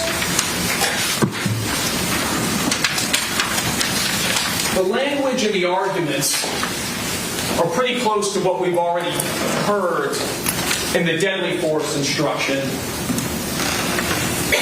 including the key language that it requires a reasonably cautious and prudent person under the same circumstances would have believed the use of non-deadly force was necessary. Ladies and gentlemen, I submit to you that this was not a case of non-deadly force. George Torres lost his life as a result of these actions. We have heard the testimony of Dr. Sarah Zadovich, who described his cause and manner of death, who described the mechanism of death, how that oxygen dissipated in that suitcase. And when we also look at the imminency, we heard in opening statements by Mr. Owens that, the big threat in this case, the awful threat, was in the magic 9 minutes between the video at 11:12 that she took, torturing George Torres, to her follow-up video at 11:23, after she had moved the suitcase. Mr. J, they published from States 17, IMG 1063.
It was a short video.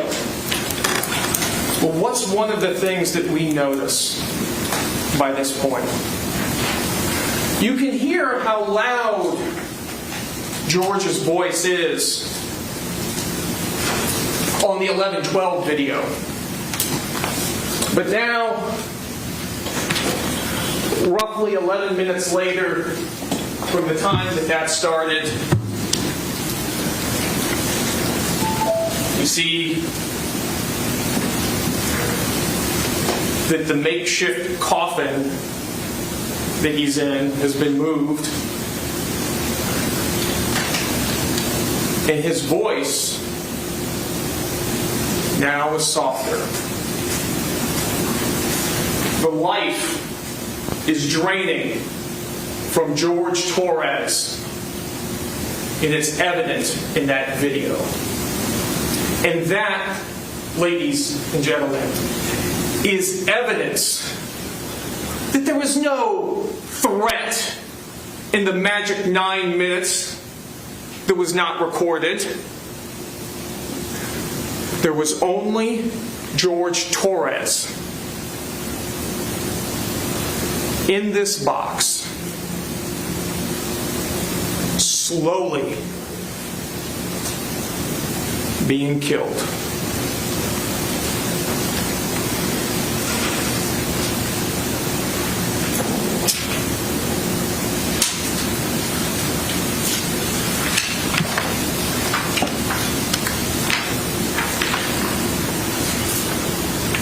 Next, we come to weighing the evidence.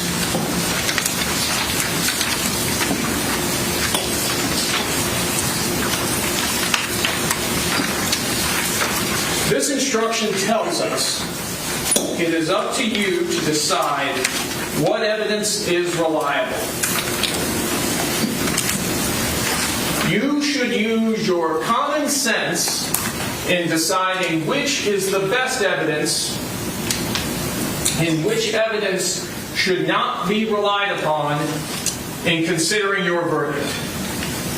You may find some of the evidence not reliable or less reliable than other evidence. You should consider how the witness acted as well as what they said. Some things you should consider.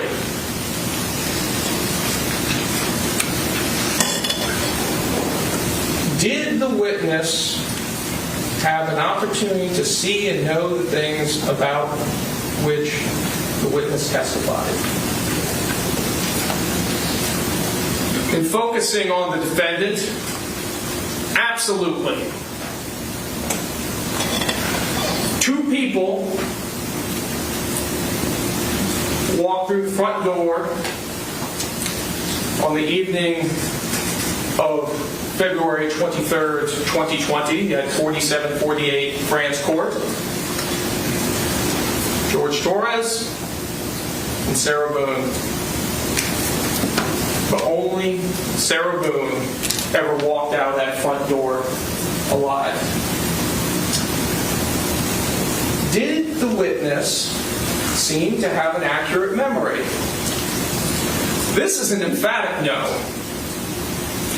And the litany of her intoxication in versions of events is evidence of that. Was the witness honest and straightforward in answering the attorney's questions? I would submit to you she wasn't. 4, did the witness have some interest in how the case should be decided? Clearly, does the witness's testimony agree with the other testimony and other evidence in the case? And I would say largely no. Because on the issue of whether or not Jorge Torres could have threatened her the way she says that he did, the answer is clearly no, and we know that from the forensic data. We know that from the items itself. did the witness at some other time make a statement that is inconsistent with the testimony he or she gave in court? In regards to the defendant, it's almost more appropriate to ask about the time she did make a consistent statement. You listen to her version of events on the 911 call, on the body cameras, on her first interviews with law enforcement, and then you hear her in her next interview the next day with Detective Kopsel and Detective Lowen, and more details come out. Things change. First, she was never intoxicated, then she was intoxicated. Then there's just the whole fact of she omits the fact of, oh yeah, he was actually trying to attack me. Oh yeah, I was in fear for my life. When she said at every turn, no, it was just a great day. We were having fun. Oh my God, I can't believe this. We were doing good. The only stress we had was about jobs. And now,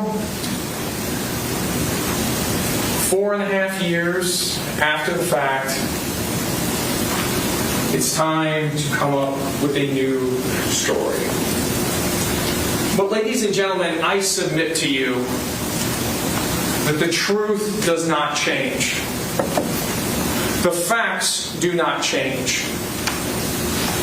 The videos do not change. And on any version of events that the defendant has given, they all add up to the fact that there is absolutely no doubt that she is guilty of murder.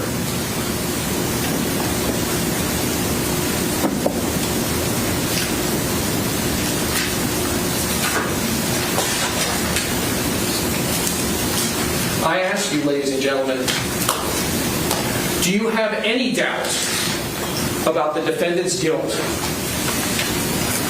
when she described using that baseball bat to hit Jorge Torres's fingers back in the suitcase when he attempted to save his life?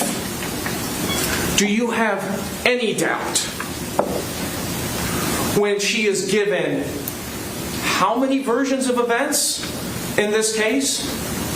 Do you have any doubt after hearing the testimony of her neighbors about the loud crash and the arguing that night?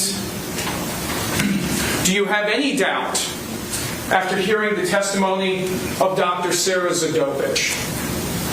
Do you have any doubt after watching the videos of Jorge Torres being murdered and her laughing about it and talking about the fact that he cheated on her? Do you have any doubt after reading the text messages from her phone? After seeing the videos of how she controlled and manipulated Jorge Torres? And if you say, Mr. Cacciatore, I still have a doubt,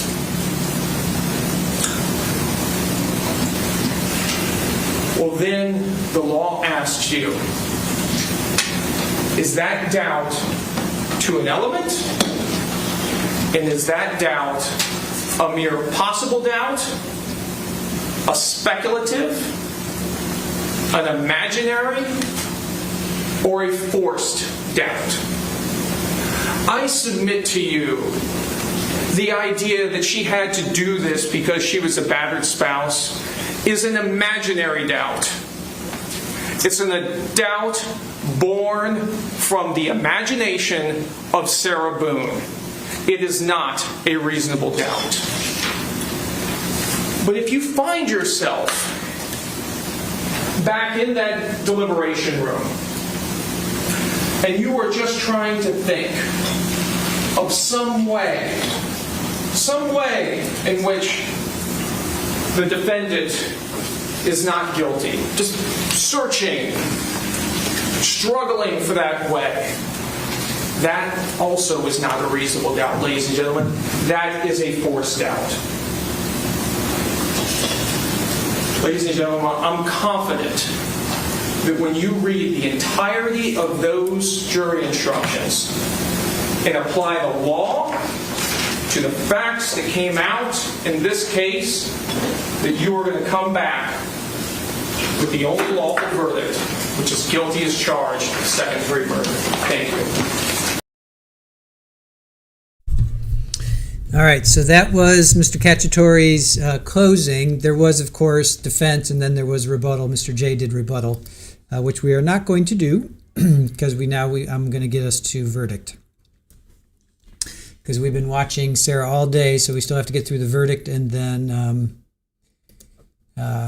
spoiler alert, her sentencing.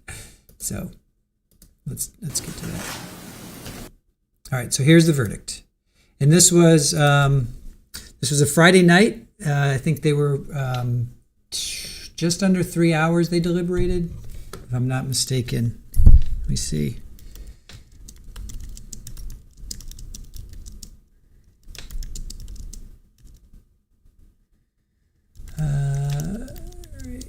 For Sarah. I think it was just over or under 3 hours. Oh, geez, less than 90 minutes. Less than 90 minutes. I remember I went to go get pizza with one of the TV cameramen. We sat down, we had pizza. We called Scott, we called RA, and we had just finished, and the information officer said, we have a verdict. So, hour and 26 minutes, 90 minutes, so an hour and a half. I thought it was like 3 hours, but okay. And it was like late. It was like they didn't get it until like 6 or 7, and then they came back like 8 or 9, something like that. All right, let's get to the verdict.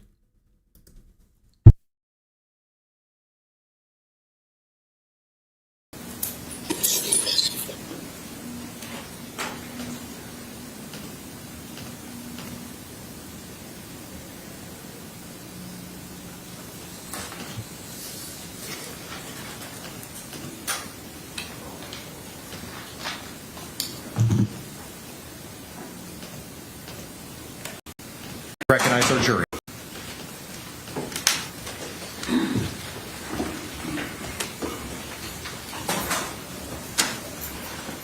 State, do you recognize our jury? Yes, Your Honor. Defense, do you recognize our jury? Yes, I do. Right. Members of the jury, you may be seated. Thank you. Members of our jury, good evening. I understand that you've come to a verdict in this case. Yes. If you could please hand the verdict form to the deputy, please.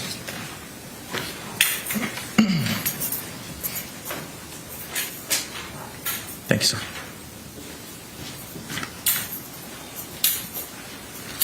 Madam Clerk, if you could please publish the verdict. In the Circuit Court of the 9th Judicial Circuit and in Orange County, Florida, case number 2020 CF 2603, the State of Florida versus Sarah Boone. Verdict. We, the jury, find the defendant guilty of murder in the second degree as charged in the information. So say we all, dated at Orlando, Orange County, Florida, on this 25th day of October 2024. The form has been signed by the foreperson. Madam Clerk, please poll our jury. Juror in seat number 1, is this your true and correct verdict?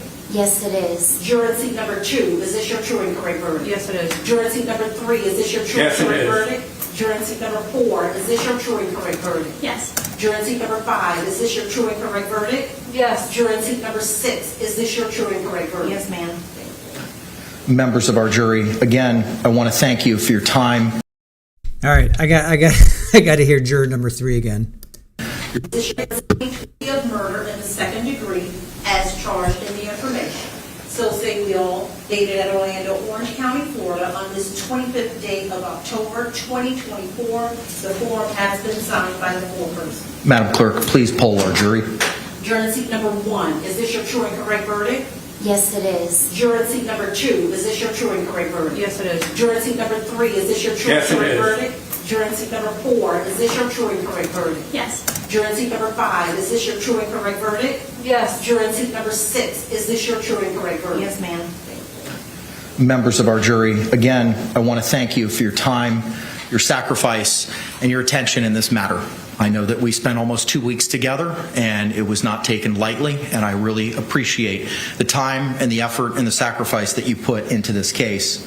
I want to advise you now of your final instruction. Members, ladies and gentlemen, I wish to thank you for your time and your consideration in this case. I also wish to advise you of some very special privileges enjoyed by jurors. No juror can ever be required to talk about the discussions that occurred in the jury room except by court order. For many centuries, our society has relied upon juries for consideration of difficult cases. We have recognized for hundreds of years that a jury's deliberations, discussions, and votes should remain their private affair as long as they wish it. Therefore, the law gives you a unique privilege not to speak about the jury's work. Although you are at liberty to speak to anyone about your deliberations, you are also at liberty to refuse to speak to anyone. A request to discuss either your verdict or your deliberations may come from those who are simply curious, from those who might seek to find fault with you, from the media, from the attorneys, or elsewhere. It will be up to you to decide whether to preserve your privacy as a juror. With that, members of the jury, again, I thank you for your service. I'm going to ask you to return to the deliberation room. I'll be back there shortly with your jury certificates, and thank you. Go ahead.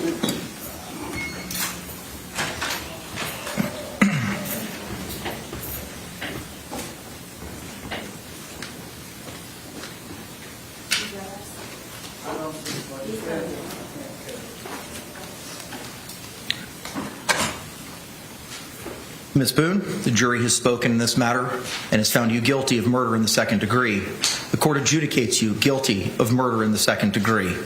As this is your first felony conviction, you are entitled to a pre-sentencing investigation by the Department of Corrections. Mr. Owens, are you seeking that in this case? Yes. Okay.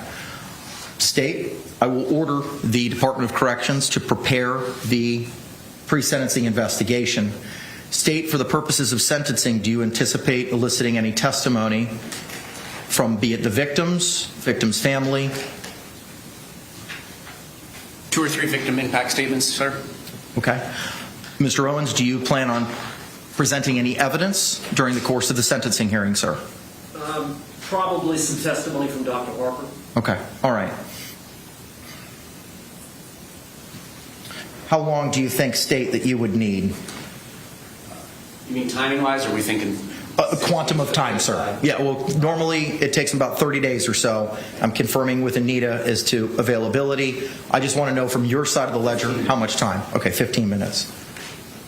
How much time do you think you're going to need to produce anything from your side of the ledger, sir? Mr. Owens.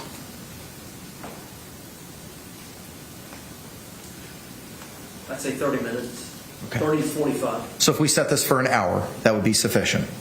Party agreed. Okay. State agrees. Is that sufficient, Mr. Owens? Yes. Okay. All right. Give me a moment.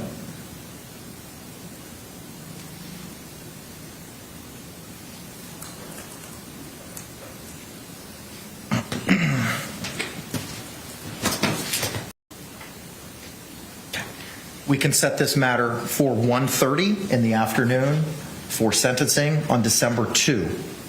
State, is that acceptable? It's a Monday. I have a status hearing, but I'll make it work. I can move it to later if necessary. I'm co-counsel on it. I can make it work. Okay. Defense. Give me 1 minute. Yes, sir.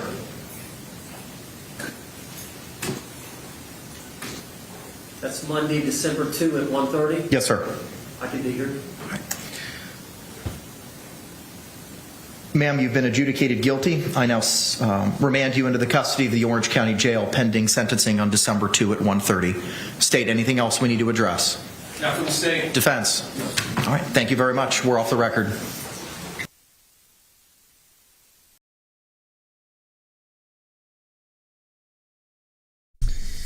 All right, so that, excuse me, that is her verdict. Now let's get to her sentencing, where she talks, and it's interesting.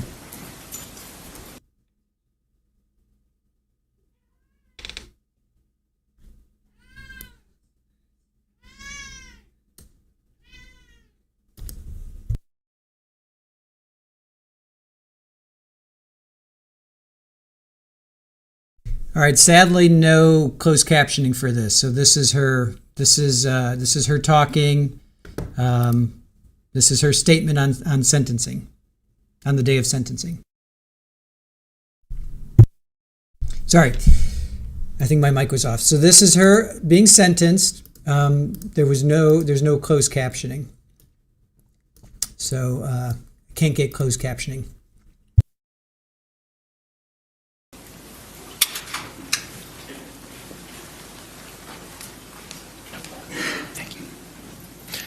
Ms. Boone, you could be seated. You've been previously sworn.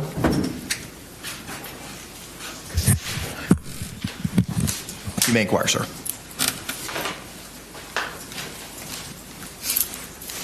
For the record, just state your name again. Sarah Boone. All right. Now, this is unlike a trial, so you're allowed to speak in a narrative form, as well as I understand you have taken some notes or written a letter that you want to read from, and then you want to speak to the court after that. Yes. All right. Why don't you go ahead and get started?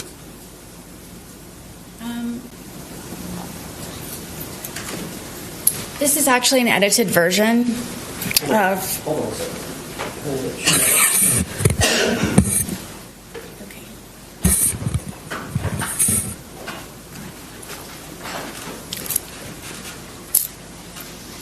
I had a lot to say. I've had a lot of time to think about things, and I didn't really know how to put it on paper, and I didn't know how much I could say or how little I should say. So what I have here is, like I said, an edited version. But I would like to read the more important parts that I feel that everyone should know that wasn't said in my actual trial. And on top of what I have on paper,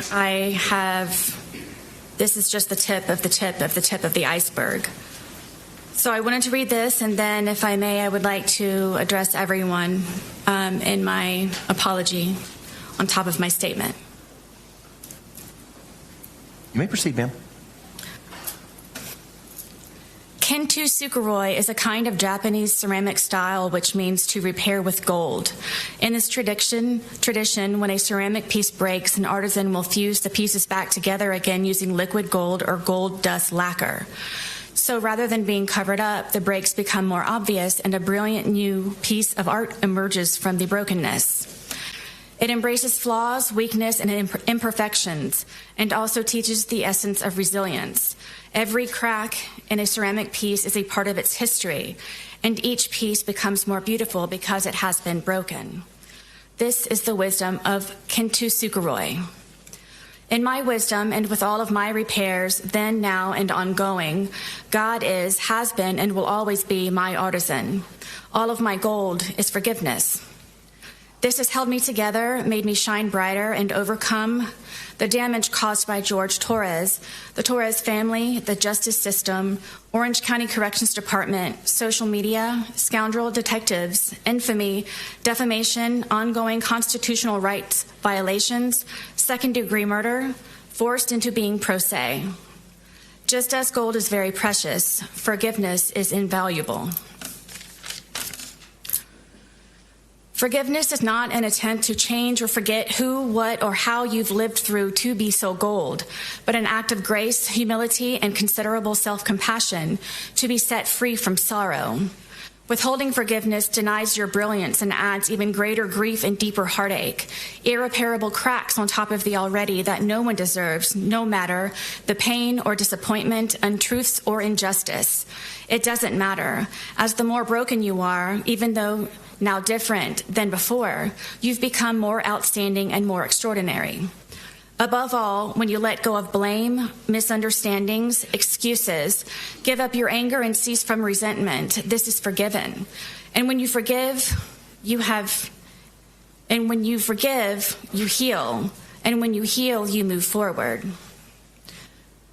My goal begins with Jorge Torres, and every time he slapped me, kicked, punched, spit on, raped, stabbed, choked, laughed at, pushed, pulled, dragged, whipped, tripped, stole from, lied, terrorized, threatened, humiliated, forced, degraded, made me cry. Every time he tried to end me, defeat, or destroy. I forgive George for beating me senseless, for trying to sleep because I had to go to work or my son's field trip the next day, for ruining my deceased family's heirlooms, traditions, and keepsakes, my son's furniture, destroying the television we watched together, for wrecking our townhome by breaking windows, punching holes in the walls and doors, ramming his entire body into glass doors, kicking in my front and back door over and over and over, for breaking or removing the locks from all of the doors and sometimes the knobs altogether, so I had nowhere to feel safe, including the sacred space of my son's room where he beat me bloody on his bed. For terrorizing and threatening my blind and deaf dogs by leaving the gate open I built to keep them safe, telling me he hoped I'd find their bloated dead body in the pond or scrape their remains off of the pavement, for kicking them off of the bed and throwing across the room because they were trying to protect me. For threatening to make me unrecognizable to my son by breaking all of the bones in my face, like his brother Moses did to him after he kept seeing all of the bruises from George beating me, like all of the times their father beat their mother. For all of the drunken rages and fist fights with so many neighbors when wandering into their apartments during hunting expeditions after I had escaped. For drowning me in liquor and wine because I didn't want to drink, causing me to urinate on myself, then butting the end of the bottle in my face, giving me 2 black eyes and a bloody nose. For making me experience what it is to be sodomized. Threatening to kill my friends and the neighbors when they checked on me to make sure I was alive and in one piece. For threatening to burn down our townhome and set my car on fire because I got a job. For holding me hostage on weekends my son was supposed to come over by keeping my keys around his neck, my phone in his crotch, and a butcher knife stuck in the middle of the table as a warning not to ask anything or try to leave. For stabbing me in the leg and not letting me call 911 for an ambulance or seek help, where I nearly bled to death until I concocted a lie to save him from being arrested. For destroying my phone with a hammer because my son called. For me experiencing ever being arrested and after today, prison. For beating me almost blind, crushing my occipital lobe. For having me experience what it means to see stars, like in the cartoons, where a character has a tall lump on their head. I had that too, and many times. For dragging me downstairs by my hair in the middle of the night just to sit next to him. For taking my car driving drunk with my debit card to buy more alcohol while I slept, even after I kindly explained the importance of my car to take my son to school foremost, me to work, and he to his batterers intervention classes and probation officer meetings, where I would be forced to sit for hours in the parking lot waiting for him. For causing me so much trauma and pain, mentally, physically, emotionally, I had to be hospitalized more than once. For destroying my reputation and integrity, for my M for murderer scarlet letter, not letting me feel safe to live, talk to other people, spend time with my son, have a job, friendships, simply go to the bathroom with the door closed, or go to sleep soundly or comfortably. I forgive George for lying, for him trying in so many ways, so many times, to end me with his terrifying love. I also forgive the Torres family, his mother and father foremost, also his 2 ex-wives and daughters, all for knowing who George was, capable of, and has done in the past, his history of violence and where he learned it, then to keep turning a blind eye when I would ask for help. All of his siblings, including Jorge Torres, who is now on his way to prison for stabbing the mother of their baby in the side of her head. For everyone who knew what George was doing to me, sometimes how and when, but allowed and enabled. I forgive them for caring too late. I hope they all ask themselves while quiet and comfortable in bed at night the uneasy question, what could I have done to stop this from happening to both of them? And after all the time Sarah tried to, by asking for help from all of us and so many times. Another great contributor of my gold is social media, with its greed, insensitivity, deception, obvious exploitation, and advantageous gain from my criminal case as a whole, and for sentencing me by anticipation as a result of ignorance and hate, conjured and fabricated by the organized crime that is social media, which condemned me in the court of global public opinion since the beginning. My family law case is the new prey waiting to be picked apart and pillaged from me being made infamous by social media in my criminal case. It simply seems I cannot forgive and be forgiven and move forward. Social media has made me a pariah. It has caused great oppression and undeniable disadvantages, especially by broadcasting and manipulating my cases online. In my criminal case, as a result, my opportunities to be given a fair, proper, and uninfluenced, successful conclusion was heavily depleted and poisoned. I forgive them. Also, all of the media tycoons for not having a life of their own, trying so desperately to make themselves seem so right by making me appear so wrong. Forgiveness for prejudgment, ridiculous theatrics, lies, making and taking blood money from my and others' misfortunes, accidents, and catastrophes. It's all over their hands and their keyboards. And even after all that's been said and done, theorized, hypothesized, scrutinized, and blasphemed in my case, still no one knows me. In the end, I forgive myself for not choosing my life sooner, for not being more brave, vigilant, bolder, and outspoken, stronger, mentally, physically, emotionally, and spiritually, for being hopeless, desperate, simple-minded, weak, and inexperienced. I forgive myself for not realizing I was enduring a life of domestic violence and that the vicious cycle of never ends. I had nothing to compare to. I've never been hit by a man ever before in my life. I was raised hitting a woman was wrong and should never happen. No excuse. I forgive myself for not escaping permanently, for not fighting back sooner to save myself, my son, my dogs, home, and car. Having 20/20 hindsight thinking of everything I could have done differently or better to avoid the outcome. I think about this every day since.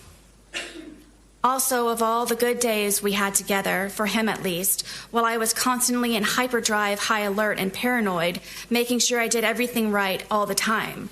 If not, the great possibility I would be ended as George threatened me with so many times before.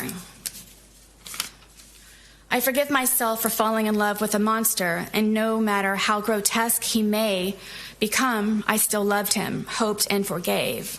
I tried breaking the spell so he wouldn't be a monster anymore. I saw who he was inside.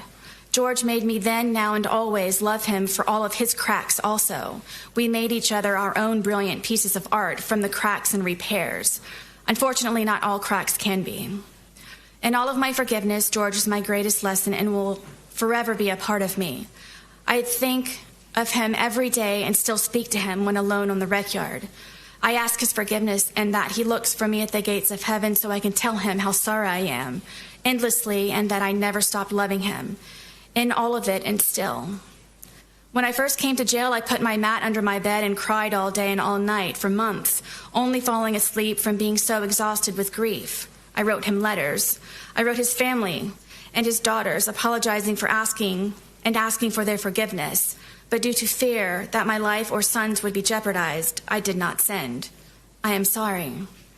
I cannot begin to fathom any of their grief and sadness. Please forgive me. Almost everything reminds me of him, seeing my stab wound especially every day especially. It truly reminds me that all I really did live through. George haunts me. He is everywhere. I believe because I do still love him, think of him, and miss his laugh the most. In my heart, I know he is with me and understands that this tragedy was not intentional. I hope everyone can, his family foremost. I didn't mean for this to happen. Please wholeheartedly know that, and always, I would never. Forgive me, George. Forgive me, Torres family. Forgive me, Judge Cranick. To the entire planet, please forgive me. I graciously and humbly ask for consideration, for forgiveness to be extended instead of judgment, for reconciliation and restoration for all of us to move forward. My apology is profuse and ceaseless. Allow me, please, to brush off the muck, wipe the blood off of my face, and fix the cuts in my skin. I ask for understanding in what really happened and for how long, for second chances, repentance, and redemption, to advocate for all domestic violence survivors, to help them overcome, heal, and still hope, always, to make their voices heard, to confidently walk with all of their scars on the outside and the inside, to help them not ever become a casualty of domestic violence as so many others, to stop the abuse and maltreatment before it's too late. There is always hope, and you can survive. In my soft-spoken conclusion, I ask this: would I be the darling mother, celebrated woman of the year, if it were I who died? How many daughters, mothers, sisters, aunts, grandmothers, nieces, and friends have been because they did? I am a survivor.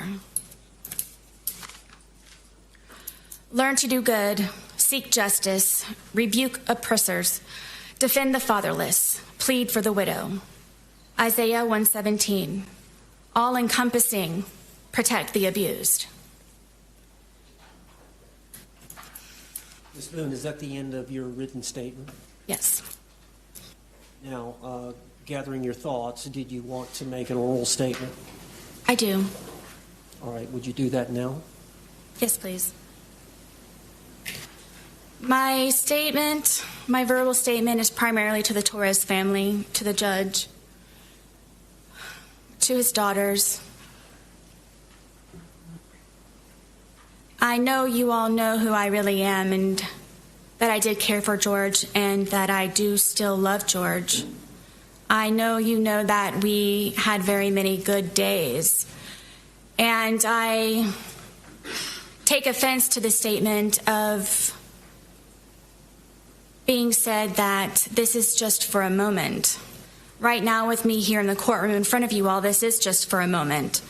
But the moments before that, in order for me to be here, is endless. It's everlasting. The scars that I have on the inside, my outside scars have healed except for my stab wound. But this has changed me as a person to see things differently and to understand things differently and to not be weak and just try to protect yourself, and forever, regardless of the time that I may receive from today, I forever will have this experience. I forever will have George Torres with me in my heart, in my mind, my body, and my soul. As he and I used to say that we were one soul split into two bodies. This is not just for a moment. It may be for everyone in this courtroom, but when I leave, this is forever. When you all leave, that this is forever. This is forever for everyone here and those who it matters to most. I am one of those who will experience this forever. I'm sorry. Words do not define my shame, and I don't know what else it is that I can say and convey to the Torres family how this happened. The ifs and whys and how really don't matter. It happened, and I'm sorry. Words cannot describe. And I hope that everyone can forgive me, the Torres family most of all, and his daughters, because I know what he meant to them. And I don't think that anybody ever understood what he meant to me and I to him. And I ask for forgiveness. Ms. Boone, I have just one or two questions, if you don't mind. And you can speak on it if you want or not. But this is a unique case, and one of the reasons it's so unique is that you were in jail for 4.5 years prior to your trial. And I understand that when you were brought up as a child that you did have some spirituality in your family, some church, some religion. Always. But I understand that you got away from that. Did you have a chance during the 4.5 years to look back at your spirituality? Absolutely. You know, everyone's supposed that this is one of the worst experiences of my life, and it's actually been one of my greatest. If I were not beaten to death, I was going to work myself to death on the outside, and I never had time to get back into my Bible and to pray and to be with the Lord. And I, being here incarcerated, have had time, of course, to get closer to God, to reacquaint myself to Him and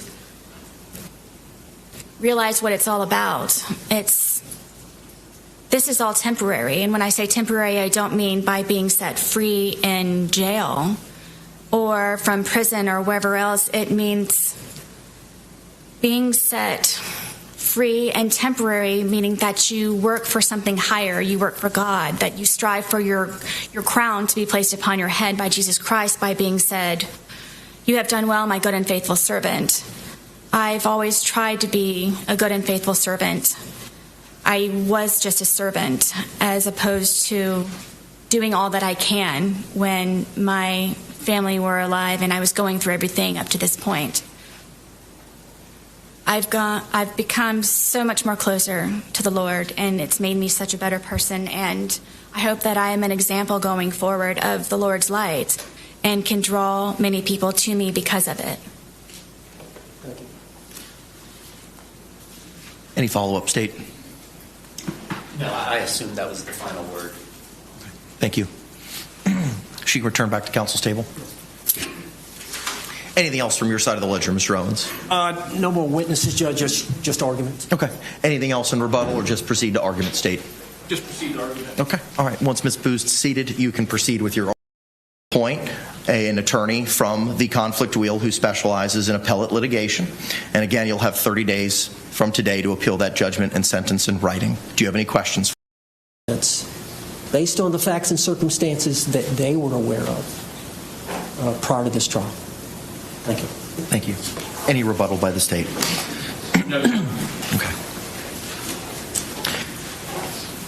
The court has had the opportunity to review the evidence and testimony that was presented at trial. The victim impact statements presented here today, the statements of character witnesses, both orally and in writing, Dr. Harper's report and testimony, the defendant's testimony, pre-sentencing investigation, the arguments of the State and the arguments of the defense. Court pronounces sentence as follows. Ms. Boone, court sentences you to life in the Department of Corrections with credit time served that Madam Clerk will provide to you momentarily. There are also court costs and costs of prosecution, which Madam Clerk will give you the totals of momentarily. Due to the court levying a life sentence, the court is inclined to liquidate those to a civil judgment unless I hear opposition from the State. No opposition, Your Honor. All right. Madam Clerk, if you could please give us the credit time served and the court costs, please. 4 years, 9 months, and 8 days, and the court costs are $418, a state prosecution fee of $100, a dirt fee of $50, and a PD. Oh, excuse me, you're not supervising. I'm right. So the total would come up to $618. All right, ma'am, the court costs and costs of prosecution are $618. Those will be liquidated to a civil judgment. You will be given credit time served of 4 years, 9 months, and 8 days. You will have 30 days from today to appeal the judgment and sentence in writing. If you cannot afford an attorney, one will be provided to you. I'm going to have the courtroom deputy provide you the paperwork. Because you've been incarcerated for the last 58 some odd months, the court is going to declare that you are indigent in this matter. I cannot appoint the public defender to represent you as they are conflicted out. Similarly, I cannot appoint the regional conflict counsel to represent you for the same reasons. The clerk will appoint an attorney from the conflict wheel who specializes in appellate litigation. And again, you'll have 30 days from today to appeal that judgment and sentence in writing. Do you have any questions for me? You will now be remanded into the custody of the Orange County Jail to transfer you to the Department of Corrections, and I wish you the best of luck. State, anything further? No. Court's off the record. All right. So that's pretty much that. Do you guys want to watch? I have Mr. Owens' press conference. Do you guys want to watch that? It's 15 minutes. It was when I recorded. So I'm going to do a shameless plug for myself. Guess what? We're going to watch it. All right. So this is Mr. Owens' press conference, and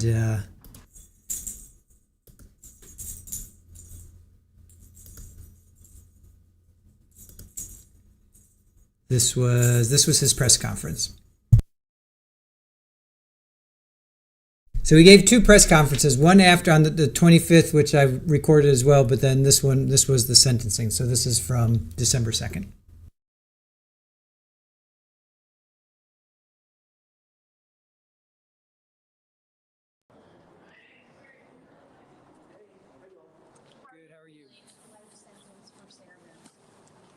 Dissatisfied, very unhappy about that result based on the testimony that came out from the two experts, as well as Sarah's testimony about the abuse that she suffered. Obviously, I don't believe she was lying about that. I think we had a history of it with photographs, with arrests that were made. We had two experts, not only the defense expert, but also the state's expert, saying that she suffered from intimate partner violence. I think that is at least a minimum, a mitigator in something like this. I understand the jury's decision. We respect the jury's decision. But the testimony, the photographs, the evidence was clear that she was abused. And no, I'm not happy with the life sentence. Sarah Boone didn't have much of a reaction as far as what we could see inside the courtroom after learning she had a life sentence. How did you talk to her after? How is she feeling? Well, she did say something to me to the effect that, can you believe it? I got life. And I said, no. So, I think she was poker-faced. I think maybe that's what you're referring to, but I think she was not expecting life. Neither was I. Mr. Owens, Jules with Top Mark Media. Can you tell me, did you prepare her for what might happen today? Was she prepared for this? Yes. Yes, she was. We talked about the minimums. We talked about the maximums. She was aware. The court had told her what the minimums and maximum were before trial. So she knew what they were. She understood the judge had the power to downward depart and give lesser than the low end of the guidelines. He did not do that. That was his decision. He's the judge. He's the trial judge. He ultimately had to make the call. The jury made their call. It was the judge's time to pass sentence, and that's what he gave. I respect Judge Cranick. I like him a lot. I disagree with that sentence.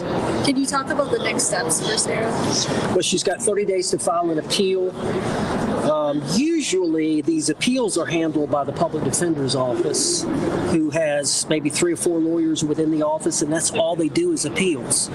But in this case, Judge Cranick has said, I've already found that there's a conflict with the public defender's office. I've already found that there's a conflict with the alternative public defender's office called Regional Conflict Counsel. So there must be a list of appellate lawyers that do appellate criminal work in the private bar, and the clerk will pick whoever is next on the list will be her lawyer. And again, you won't be representing her any longer. No, never say never. If the case gets reversed on appeal and she's entitled to another trial, I'm not going to say I'll never represent her a second time, but I'm definitely not doing the appeal, and we'll see. I do believe there are 3 or 4 good appellate issues. We'll see what the appellate courts say. That usually takes, I think, about 1.5 to 2 years for them to come back. So she'll be with the Department of Corrections, wherever they send her, for the next couple of years. And I apologize. noticed this, that my camera glitched as we were starting. Your reaction to the verdict? Well, disappointed with that. I thought because she did suffer from battered spouse syndrome, and that was elicited from the state's expert as well as the defense expert, as well as the testimony from Sarah Boone, as well as the photographs and the evidence, the arrest of Mr. Torres prior, that she was the victim of battered spouse. I thought the court should consider that. It was within his discretion to give her life. I just strongly disagree with that result. Thank you. Thank you, Thank Mr. you Owens. very much, Mr. Owens. If you believe that Sarah was more apologetic in her statements today, the judge may have given her a lighter sentence? No. Sarah seemed very upbeat when she walked in. Was that truly how she felt, or was that like a stiff upper lip kind of thing? You know, Sarah, you can imagine somebody being in jail for 4.5 years. Their self-esteem, they're at the bottom. Okay. And she's a fighter, as we all know. When she's backed into a corner, it's just her personality that comes out. She doesn't give up. She doesn't just say whatever. And it was her chance to say what she really believed based on her experience. And like I said, nobody knows what goes on behind closed doors. You know, we saw videotapes of her berating Mr. Torres, and it appeared, you know, the state argued in the case in chief that it was a mutual abusive relationship. You know, we can only go with what we know and what's presented as evidence. Nobody knows the details and the extent of what went on. We heard Sarah try to explain it. I believe she was trying to explain it. Did she harm herself maybe by some of the things she said as it relates to Mr. Torres or his family? Maybe. I was just going to ask you about that.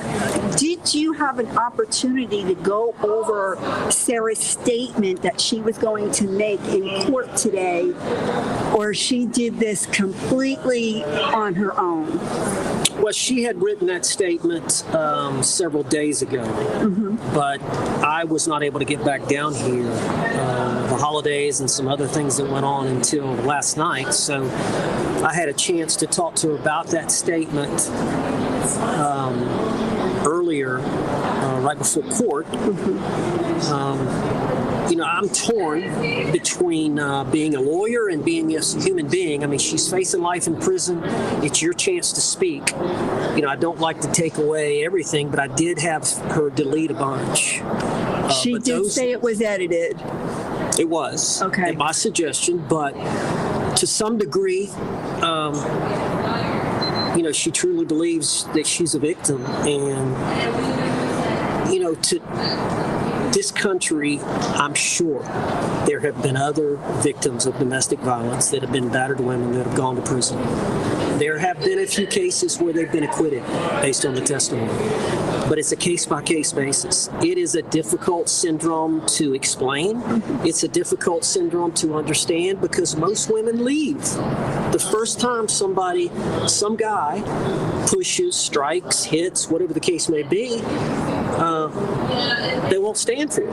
But there is a small percentage of women that put up with the abuse. What's next for you now, Mr. Owens? I'm going home. So am I. Yes, driving home. Thank you. Thank you for your time. Thank you. Scott, is there any last questions you have? Do you have any questions for him?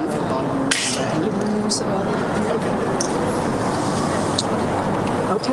Well, that's Sarah Boone. I think, you know, this was a horrible accident. It happened. I don't think she intended to kill him, but the state didn't have to prove that she intended to kill him.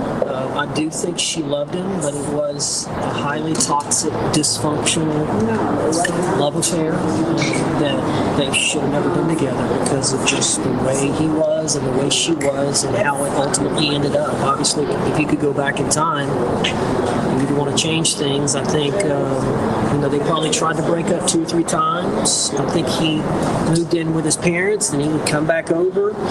So it was one of those relationships. We've all seen him. We've had family or friends, maybe not this dysfunctional, but relationships where you know it's not working out, but they can't seem to let go.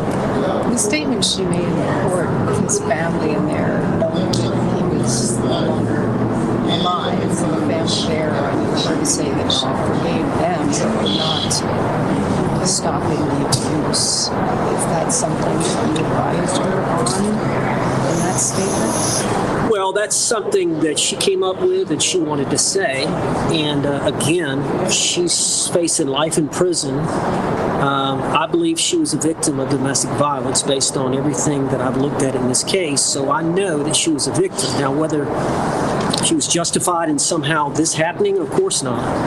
But I mean, didn't that strike you as, you've been an attorney, did that not strike you as odd or not a good situation to be blaming the victim, the dead victim's family for... I don't know that she was blaming. I think she was saying she forgave and she felt like they should have intervened. I know that sometimes you'll have interventions where family members will intervene in a situation where you know it's so toxic or know it's potentially violent.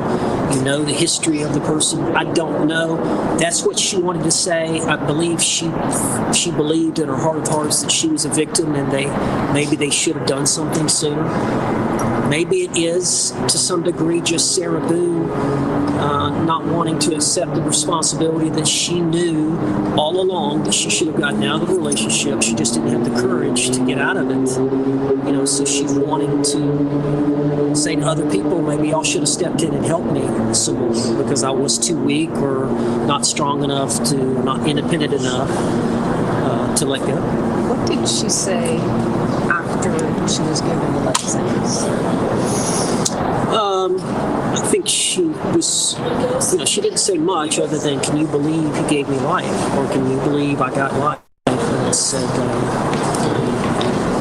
that's all she said. And then we started talking about the appeal. And we started talking that she wants to talk to me tomorrow. I think I'm going to Zoom in or something at the jail and speak to her tomorrow about everything. So, yeah, up there after that, you can't really talk to the client that much. And the only thing you can do is go down to the very bottom and talk to her. So I just told her I'd talk to her tomorrow. So we were talking about that. And then she had to fill out a form, an indigency form for appeal. She wants me to file an appeal, and I'll do that within 30 days. And then the court will appoint an appellate lawyer. Does she have grounds for an appeal?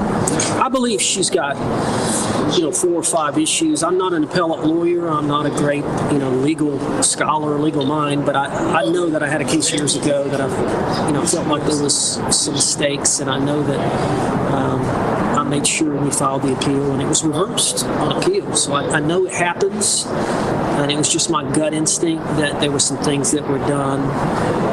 The appellate courts have a lot of power. They can find just one thing as being so egregious that it affects the entire trial and she didn't get a fair trial, or they can maybe find 4 or 5 things and they say the cumulative effect maybe. Didn't the judge say, though, that there was no mistrial? Well, yeah, and that's his opinion.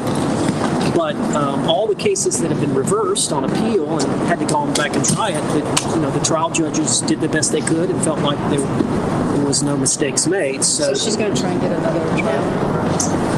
Well, yeah, if when you file an appeal and you claim that there was errors made either by the judge or by the prosecutor or whatever the case may be, and the appellate court agrees and says we're going to send this back to the trial court, we're going to set aside the verdict, and it'll have to be tried again or resolved some way. At that point, it's back to square one for negotiations with the state attorney. But of course, that's her hope that she wins an appeal. Nobody wants to do life in prison. Who will pay for all of this? The state of Florida. The state. The taxpayer. The taxpayer, ultimately. As in any case. The taxpayers have to pay. Yeah, I didn't charge anything to represent her, and all the costs and expenses that I'm not asking for reimbursement. So I agreed to take the case. Ms. Boone understood that, the court understood that I wasn't going to be asking for any attorney's fees or any costs. Why did you take the case? Well, that's a long story. I've explained that before, but it was, if you remember, she went through about 7 or 8 lawyers, and finally the judge had deemed that she had forfeited her right to a trial or right to representation. And so I think after that, of course, I'm a YouTube fan, so I was watching it on YouTube, and I saw a couple of hearings after that where she was representing herself. And I can remember her saying something like, "Judge, this is not fair. I can't do this." So at that point, the court had ruled she'd forfeited her right to a lawyer. She couldn't represent herself. I didn't think somebody could get a fair trial for murder without a lawyer. So, I came up here and talked to her and agreed to take the case. And now she'll get another. She'll get another appellate lawyer. She'll have an appellate lawyer that will, of course, everything will be typed up. Everything that was said, that's why it's so important to record everything. Everything will be typed up. And there will be a transcript, and that appellate lawyer will have to go through everything from the very beginning of the case. But are you done at this point? I'm done, other than I've got to file a notice of appeal. So I've got to do that. So I'm out of the case at this point. Thank you so much. All right. Very good. Thank you, sir. Thank you. Appreciate it.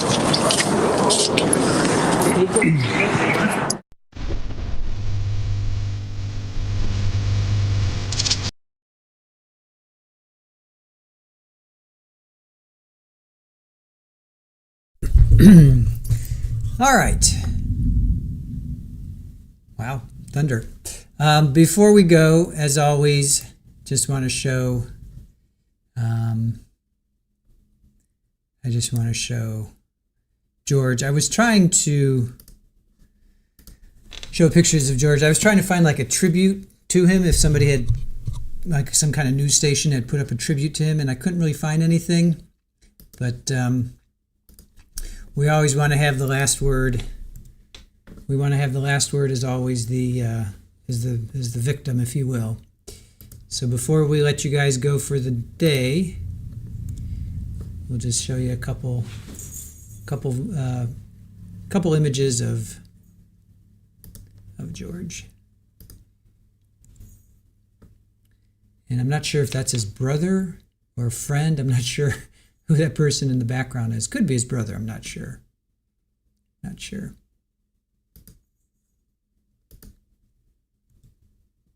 And he was a really good artist. We're going to I'll show you a couple. Yeah, go Bulls. He's got a couple images of his artwork here coming up. Hold on. I guess that's him as a. I'm not sure. I guess he's in the middle. Is that him in the middle? I'm not sure. I think that might be him in the middle.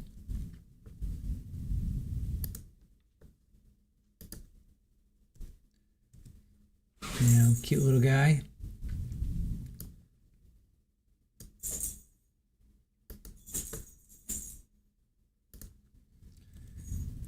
All right, let's see. Cute little dude.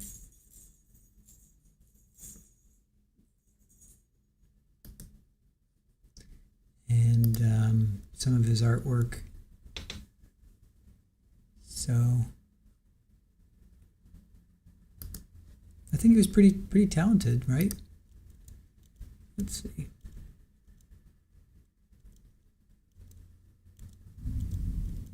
Hold on.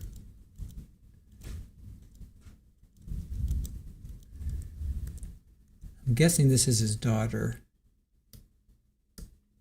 Right, he had 2 daughters, I think, and a son.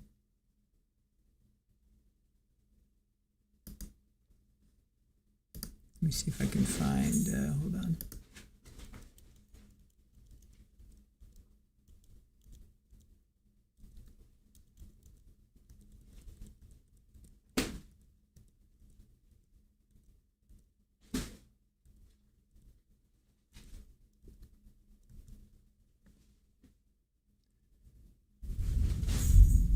A little sketch I did at work. That's from his, maybe Facebook page? I think that's his Facebook page.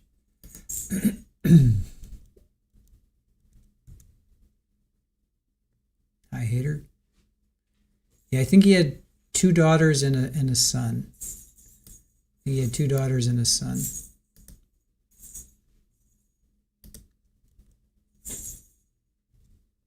And then here's, I guess this is his Facebook page. So, probably go check it out. Yeah, so if you guys are on Facebook or whatever, if you want to go check him out, Jorge Torres.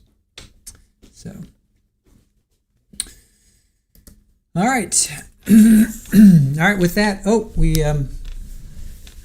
new toy just came.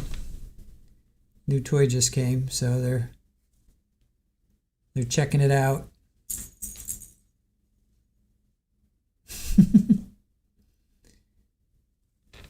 So we'll be sure to play with that. Super Ball's over here. Little Fed is over there. They didn't go out at all today, so I'm going to try and get them outside real quick. All right, guys, thank you so much for joining us. Wow, focus. Thank you guys for joining us. Appreciate you spending your day with us on this episode of The Ego Takes the Stand. Tell us what you think in the comments. If you like this, drop a comment. We're going to do the Tote. We're going to do him next. I think I want to do him next. What's his name? You guys know his name better than I do. Whatever his name is. T-O-D-T. Tot or Tote. Anyway, so let us know what you think about this episode of The Ego Takes the Stand. Tomorrow we will be picking up on Florida versus Jose Soto Escalera. Remember we did the guilt phase last week, and now we're doing the penalty phase. So that's a DP case. So that picks up again tomorrow. So it's pronounced Tote. Okay, thanks, Barry. Yeah, I thought it was. So Tote. All right, so that'll probably be our next one of our Ego Takes the Stand. So let us know what you guys thought of this one. And again, thank you for joining us. Thank you to our mods. And thank you to Erin for all that she does. And thank you guys again for joining us. Tomorrow, 8:45. Trial starts tomorrow, 8:45 Eastern. And hopefully we will see you then. All right, have a good night. And thanks again for joining us. Bye.